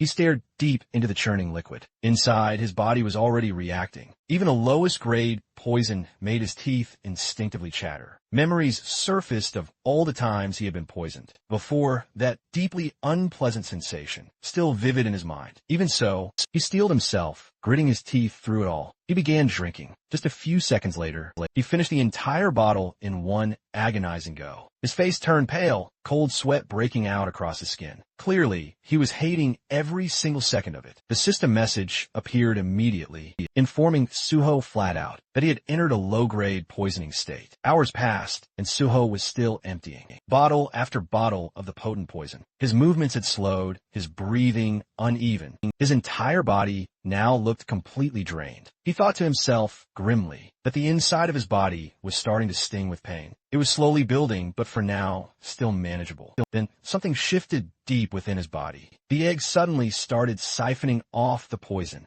he had just consumed. Suho placed a hand over his chest, right over his solar plexus, and frowned ever so slightly as he felt something wriggling deep within him. So, you're here after all, he thought. At that exact moment, a system notification popped up, informing him that the low-grade poisoning state had been removed. Just like that, his body felt completely normal again, and the pain from the poison he'd drunk earlier vanished without a trace. Suho immediately understood what was happening. The egg deep inside his body was directly absorbing the poison. Looking at the remaining boxes of poison bottles, he finally understood why the quest had used the word supply. A slow grin spread across his face. Good, then I'll supply it properly. With that, he started chugging another batch. He chugged the bottles desperately, emptying one after another without pause. Dozens went down eventually. He stopped, exhaling sharply. As expected, there was a limit to how much effect poisons of the same level could have. Now that he had built up some resistance, he needed something stronger. His gaze dropped to the bottle clutched in his hand. This was a stronger poison than anything he'd taken so far. The moment he drank it, Suho felt like he was going to die before the egg ever hatched. It's painful, but he had no choice if he wanted to hatch it. Time blurred as hours slipped by and night fell. Suho was now kneeling in the dark room, surrounded by scattered, empty poison bottles. His body trembled uncontrollably, and suddenly, blood dripped from the corner of his mouth. The system notification appeared, informing him that he had entered a top-grade poisoning state. His breathing turned ragged as his hands shook and clenched into fists. He had to endure. It wasn't over yet. The egg, it was shaking a little more. Gritting his teeth, he clutched his own shoulder, gripping it hard enough to leave marks, and activated his healing skill. He thought he needed at least some healing, but the agony was far beyond what his body could endure. Poison relentlessly tore him apart from the inside, while simultaneously, his healing skills barely managed to stitch him back together. Damage, heal, again and again. He had to endure no matter what. Then all at once, the egg cracked, unleashing a surge of pain, even worse than before, that slammed into him. And in the very next instant, the egg finally shattered. The system chimed. Top-grade poisoning state has been removed. Suho collapsed forward, gasping for breath. Slowly, he lifted his trembling hands and saw a tiny snake hatchling, coiled gently in his palms. More system messages flooded in, announcing that the poison-eating snake egg had hatched. Successfully, the quest was completed, and the poison-eating snake recognized him as its master. It coiled itself around him. The system congratulated him on acquiring the S+ ranked poison-eating snake and granted him 5 bonus points for achieving such a great accomplishment. Suho stared at the tiny snake, half laughing, half exhausted. With a weak smirk, he jokingly muttered that he'd almost died because of that little bastard. Suho looked down at the small snake, resting in his palms, thinking that even a poison dragon must have started out this tiny, while it felt closer to the manifestation of a skill than a true summon. But since its evolution path changed, based on the type of poison it consumed, calling it a summon wasn't exactly wrong either. He gently wiggled the snake's head with his thumb, silently counting on it, and the little creature happily bowed back, as if it understood. His gaze shifted to the few remaining poison bottles scattered nearby. He had already consumed almost all of them. If the egg had needed that much just to hatch, he couldn't even imagine just how much this creature would devour later. But for now, he decided to feed it the rest. The snake instantly perked up the moment it saw its food, opening its mouth and eagerly chugging down the poison bottle all by itself. The system promptly notified him that the poison dragon was incredibly satisfied with its meal. Suho let out a slight smirk, thinking that Snake clearly knew what was expensive. Raising it would cost a ridiculous amount, and materials still. But since he had money to spare now, it didn't really matter. The whole process felt eerily similar to the blood jade. He could only use as much as it digested and converted, and while it could digest all poison types, the time required varied depending on their strength. After it finished, Suho ordered his new pet to go back, and the snake instantly vanished into his body. He thought to himself, that he would have to raise it diligently before meeting Suzuki again. Then his attention shifted to his surroundings. The room was an utter disaster, with bloodstains and empty bottles scattered across the floor. He glanced at the clock and froze. He had started the quest before 6 p.m. the previous day. Just how many hours had he been locked in this room? At least, Kim Suk had said it was fine if he came in late. The moment Suho stepped out, he nearly dropped his cup, spitting out the coffee he had just taken a sip of. He stared in utter shock at Suho's bloodied clothes and ragged condition. Suho casually greeted him with a simple good morning. He trembling slightly, asked why he looked like that. Suho glanced at his own hand and simply brushed it off, saying he had just been doing something. He face went pale as another thought hit him. He nervously asked if there had been someone else in the room with him, something not human anymore, maybe even monster. Suho explained that he ended up like this because he was clearing a quest. Then just as casually, he changed the topic and asked why. Hewon still hadn't reported on the task he had been given, saying it was taking longer than he expected. Hyun immediately snapped back, insisting he wasn't slacking at all, except for eating, sleeping, and going to poop. He had been doing nothing but non-stop synthesis. He even questioned whether the work had an actual end. Suho, completely unfazed,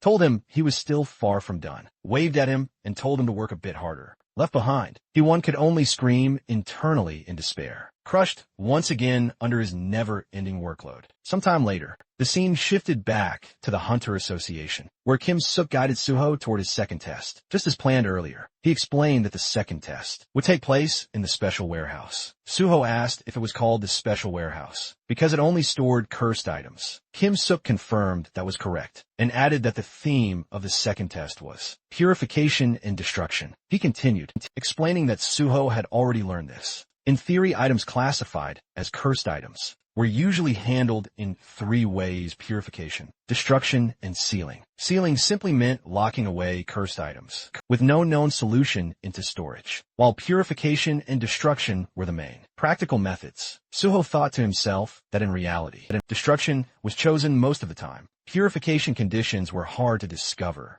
and sealing everything wasted too much space. In a way, the place where the most item destruction happened nationwide is right here, in Special Team 2 of the Korean Hunter Association's Resource Management Department. Soon they reached the test area. Suho already had a feeling he would find a certain weird individual here. He was greeted by the team leader of Special Team 2, who introduced himself cheerfully as Jo John-hyuk. While exchanging greetings, something behind the glass snagged Suho's attention. He spotted that familiar, odd figure, the man-crushing scholar known as Grinder Kong Soo-ji-ai, a nickname he'd earned by grinding every single item, without exception. Suho pondered how, thanks to that very man, grinding everything in his past life, he'd managed to secure items like the first Moo. Strangely enough, the trolling from his past life was actually proving helpful now. Team leader Jo informed Suho that they would proceed straight to the second test. Without delay, he explained they'd kick off with a purification evaluation and instructed Suho to don protective gear before entering. Following his instructions, Suho changed into the protective equipment. Inside the room, the team leader then placed a box before him,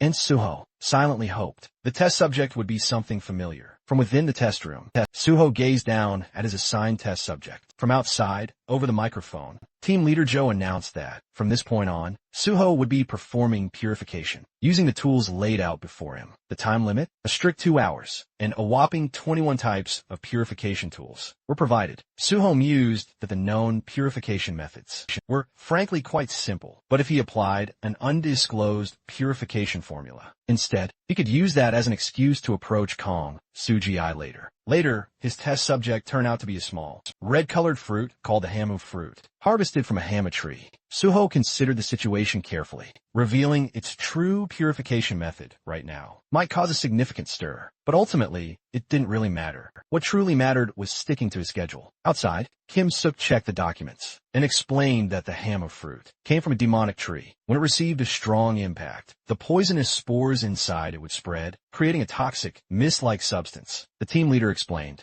Jo then added the purification method was simple. It just needed to be torched with a mono torch, and it was safe as long as you didn't throw it. But while they were busy processing all this, Suho had already snatched the fruit, and he decided to launch it. The moment they realized what he was about to do, both supervisors' jaws hit the floor. They shouted in panic, telling him not to throw it. But alas, it was already too late. Suho had already made his move.